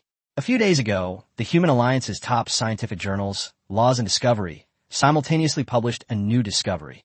Thorns can reliably help humans with strength and constitution attributes below 5 to learn skills. This discovery instantly caused a sensation in the field. The seemingly commonplace thorn had somehow found new value and even made it into 2 top-tier journals. Drake, the one who validated the discovery, also gained immense fame as a result. Mo Mingchi even heard that several large pharmaceutical companies in the Star Sea Federation were preparing to purchase relevant patents to develop sword thorn medicine or sword thorn vaccine for human infants. After all, pain blocking, a skill that doesn't rely on proficiency, is not easy to obtain in the Alliance, and related skill scrolls are rare. Once the potion is successfully developed, the market will not be limited to the Star Sea Federation, but will encompass the entire Human Alliance. The theory that Drake successfully validated will serve as the basis for launching the project, which will receive a reward of hundreds of millions of gold coins from major pharmaceutical groups. That's why Mo Mingchi, also a druid, felt that a professor who could see potential in a sword thorn must have a discerning eye. Perhaps the professor could see the value in his own thesis. Instead, he was met with the humiliation of having his paper thrown to the ground. Mo Mingchi's carefully constructed illusions shattered completely. He even began to doubt whether Drake had truly understood his research. Although Mo Mingchi was unsure where this new model could be used in the future, it was a rigorous deduction based on his knowledge system and should not be dismissed as garbage. That's just how scientific research is. Many theories that can't be applied now may one day become the core of some extraordinary school of thought. For example, the famous Murloc Shaman School. The compatibility between Murlocs and the Shaman class was demonstrated by an anonymous researcher over 1,000 years before this school even emerged. It's just that nobody paid attention to it back then. By the time that theory sees the light of day again, that researcher will probably have been reincarnated countless times. Am I destined to follow the same path? Mo Mingchi glanced down at his wallet. He only had enough money left for one last meal. As expected, he would soon be slinking back to his hometown in disgrace. The most tragic thing about ordinary superhumans with poor talent is this. Their abilities are mediocre, but because of the title superhuman, they feel awkward even competing for ordinary jobs with ordinary citizens like P. It seems that extraordinary people must do extraordinary things, must go to the front lines to fight, and must do jobs that sound prestigious. Every time he thinks about this, Mo Mingchi wants to shout. So what if he can't find a job? So he loves sweeping the streets and cleaning toilets? Just then, a shadow fell in front of him. Mo Mingchi looked up sharply, but the blinding sunlight made it impossible for him to see who it was. The illusory halo slowly contracted, finally revealing a delicate face. The girl, with a friendly smile, softly asked, "Excuse me, are you Mo Mingchi?" Mo Mingchi's heart skipped a beat, and he licked his dry lips. This girl specifically came to find him during graduation season. Could it be? Did you trick him into joining a pyramid scheme? These days, scammers have so many tricks up their sleeves. Not long ago, there was a news report about a recent graduate who was tricked into a pyramid scheme under the guise of a job offer and didn't come out for several months. Could it be that this good thing has finally come to him today? He happened to be running out of money for food, and if he could sneak in and get a free meal, it wouldn't be a bad idea. Thinking of this, Mo Mingchi immediately nodded, his eyes even showing a hint of impatience. That's right, it's me. Great, I didn't come to the wrong place. The girl in the white floral dress breathed a sigh of relief, patted her chest, and said somewhat nervously, "Hello, my name is Bai Xiao. It's nice to meet you. I heard you're looking for a job recently. Mo Mingqi's eyes lit up immediately. It was indeed this scam. Little sister, don't panic. Your brother will do his best to cooperate. He nodded frantically like a chicken pecking at rice, drawing a slightly strange look from Bai Xiao before quickly stopping. If he scared the con man away, he wouldn't have anything to eat for the next few days. Bai Xiao continued explaining his purpose, his tone humble yet slightly stammering. We are a cross-dimensional company, newly established, and urgently need talent like Mr. Mo Mingqi. I wonder if there is an opportunity to... You're hiring, right? Okay, I accept. Mo Mingqi interrupted her directly, agreeing readily and decisively. He was utterly speechless. A newly established interdimensional company? Even if they were lying, they should at least try to look professional. What interdimensional company would go out on the street to recruit? If they actually posted a job ad, their website inbox would be flooded with applications. As expected, she's just a novice con artist. Mo Mingqi shook his head inwardly. If it weren't for her cooperating victim, this young woman probably wouldn't have even met her minimum sales target. Chapter 80, I thought it was a pyramid scheme, but it turned out to be human trafficking. So, Mo Mingqi was completely bewildered. After he finished discussing the contract with Bai Xiao and signed the so-called indenture, she led him towards the company headquarters. But as they walked, the path looked increasingly familiar to him. Isn't this the road to the city of 1,000 stars? Mo Mingqi timidly raised his hand. What are we supposed to do? He had a feeling that things were starting to go in a strange direction.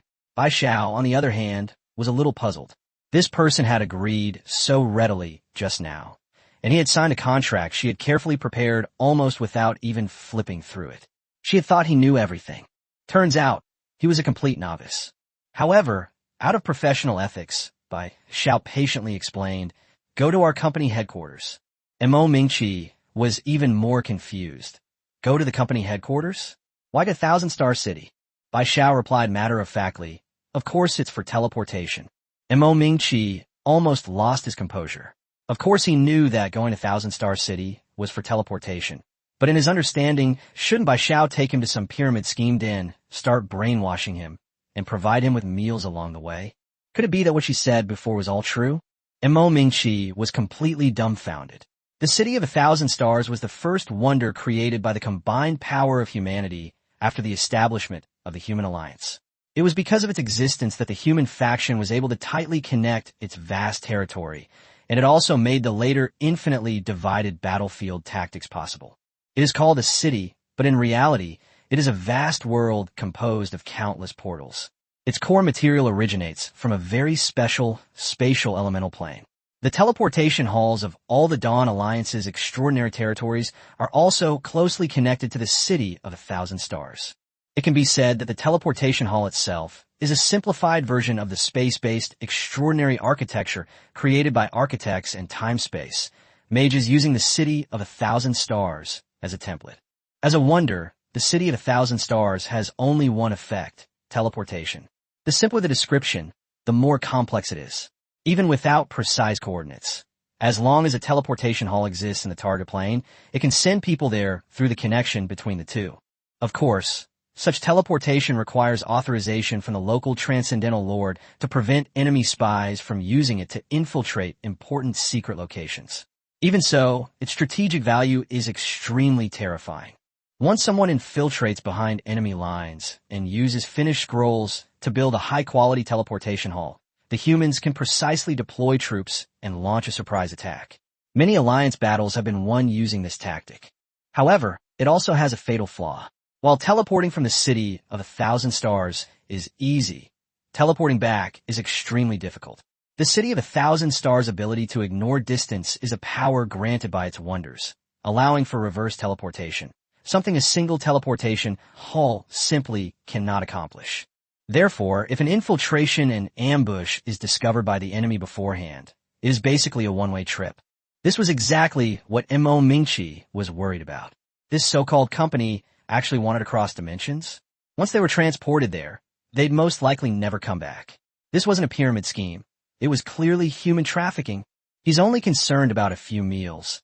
Is it really worth making such a fuss over this? Teleporting costs a lot of gold coins. Even if you sold him, he might not be worth that much. Bai Xiao found it amusing to see him cower instantly. Don't worry. This is a business trip on public funds. All expenses will be reimbursed. She added, You've already signed the contract. You're not going to back out now, are you? You don't want to be sued right after graduation, do you? Although Bai Xiao was 2 years younger than Mo Mingqi, he had been working in the workforce since graduating from high school and had worked for 2 years. He quickly guessed Mo Mingqi's concerns and comforted him. Don't worry. We are a legitimate interdimensional company. Mo Mingqi then took out the contract and examined it carefully for a long time before finally giving a wry smile. A cross-dimensional company that has been established for less than a week. Bai Xiao shrugged. Just tell me if it's cross-dimensional or not. Bai Xiao had been handling the sword thorn verification matter smoothly these past 2 days. Seeing Drake's expression, as if he'd just swallowed a dead child, she knew that Supervisor Mike hadn't yet told him about Yu Ye's discovery in the live stream. At the time, the journals Law and Discovery were about to be published. Drake saw that he was about to become famous and naturally did not want to be stigmatized for stealing other people's achievements. He could only accept his bad luck and sign the agreement with Yu Yi added to it. Seeing Drake looking like he was about to confront Mike, Bai Xiao's mood instantly brightened. Taking revenge on that despicable couple was only the first step. In order to better manage the assets that were about to be deposited, Bai Xiao reported to Yu Yi and then established B Studio in Yu Ye's name, which was dedicated to serving Yu Ye's personal live streaming, sales, and other related matters. To elevate the company's prestige, she specifically registered it as cross-dimensional operation, with the business model being the construction and production of extraordinary territories, currently encompassing the Klein dimension and an unnamed wild dimension. Although this is not the interdimensional conglomerate that Mo Mingqi imagined, it is not really false advertising. Bai Xiao continued, To be honest, I don't know what the boss saw in you, that he specifically asked me to sign you. Seeing her resolute attitude, Mo Mingqi frowned, adjusted his black-rimmed glasses, and stood helplessly in front of the Stargate of Thousand Star City. In fact, despite his frail appearance as a male college student, the prerequisite for his admission to the Druid department of the university was that he was already a superhuman. Moreover, Mo Mingqi's strength was not bad. He had already broken through to the 2nd tier before writing his graduation thesis. This is why he remained calm when faced with a suspected scam. He could tell that Bai Xiao was merely a low-level citizen with single-digit attributes across all 6 dimensions. If things really went wrong, he could slip away at any time. But who would have thought that the other party would actually be serious? The contract was written clearly in black and white, leaving him no room to refuse. The penalty for breach of contract was not low at all. Even more crucial was the $1 million business trip salary, which made Mo Mingqi's heart race. What if it's true? With this mindset, Mo Mingqi stepped into the Stargate before him, which resembled a piece of transparent crystal. Bai Xiao had already bought him a ticket, with his destination being Yu Ye's extraordinary territory. A dazzling silver light shone before his eyes. As a native of Klein, this was the first time Mo Mingqi had ever ridden in such an expensive mode of transportation. Looking at the 6-figure price clearly marked on the ticket, he finally had to believe that he had indeed been poached as a talent. Otherwise, he really couldn't understand why someone as lowly as a 2nd-tier henchman would make the other party spend so much money. With trepidation, Mo Mingqi slowly opened his eyes. Soft sunlight streamed through the windows of the teleportation hall. This dimensional traversal was so smooth, without the dizziness and nausea of a short-distance teleportation, that the fluctuations were almost imperceptible. It truly lives up to its reputation as a wonder of the Alliance. He shook his head, dismissing the thought, and then looked at the nearly 2-meter-tall, burly man in front of him. Montak Mingqi. The burly man spoke in the strange common language of the Alliance, seemingly wanting to say something more, but this language, which he had only recently come into contact with, was clearly a test of Mu Zhong's thinking. Soon, finding it troublesome, he simply cast the language proficiency spell on Mo Mingqi and then greeted him warmly in his increasingly fluent Chinese. Mo Mingqi, welcome to the continent of Azeroth.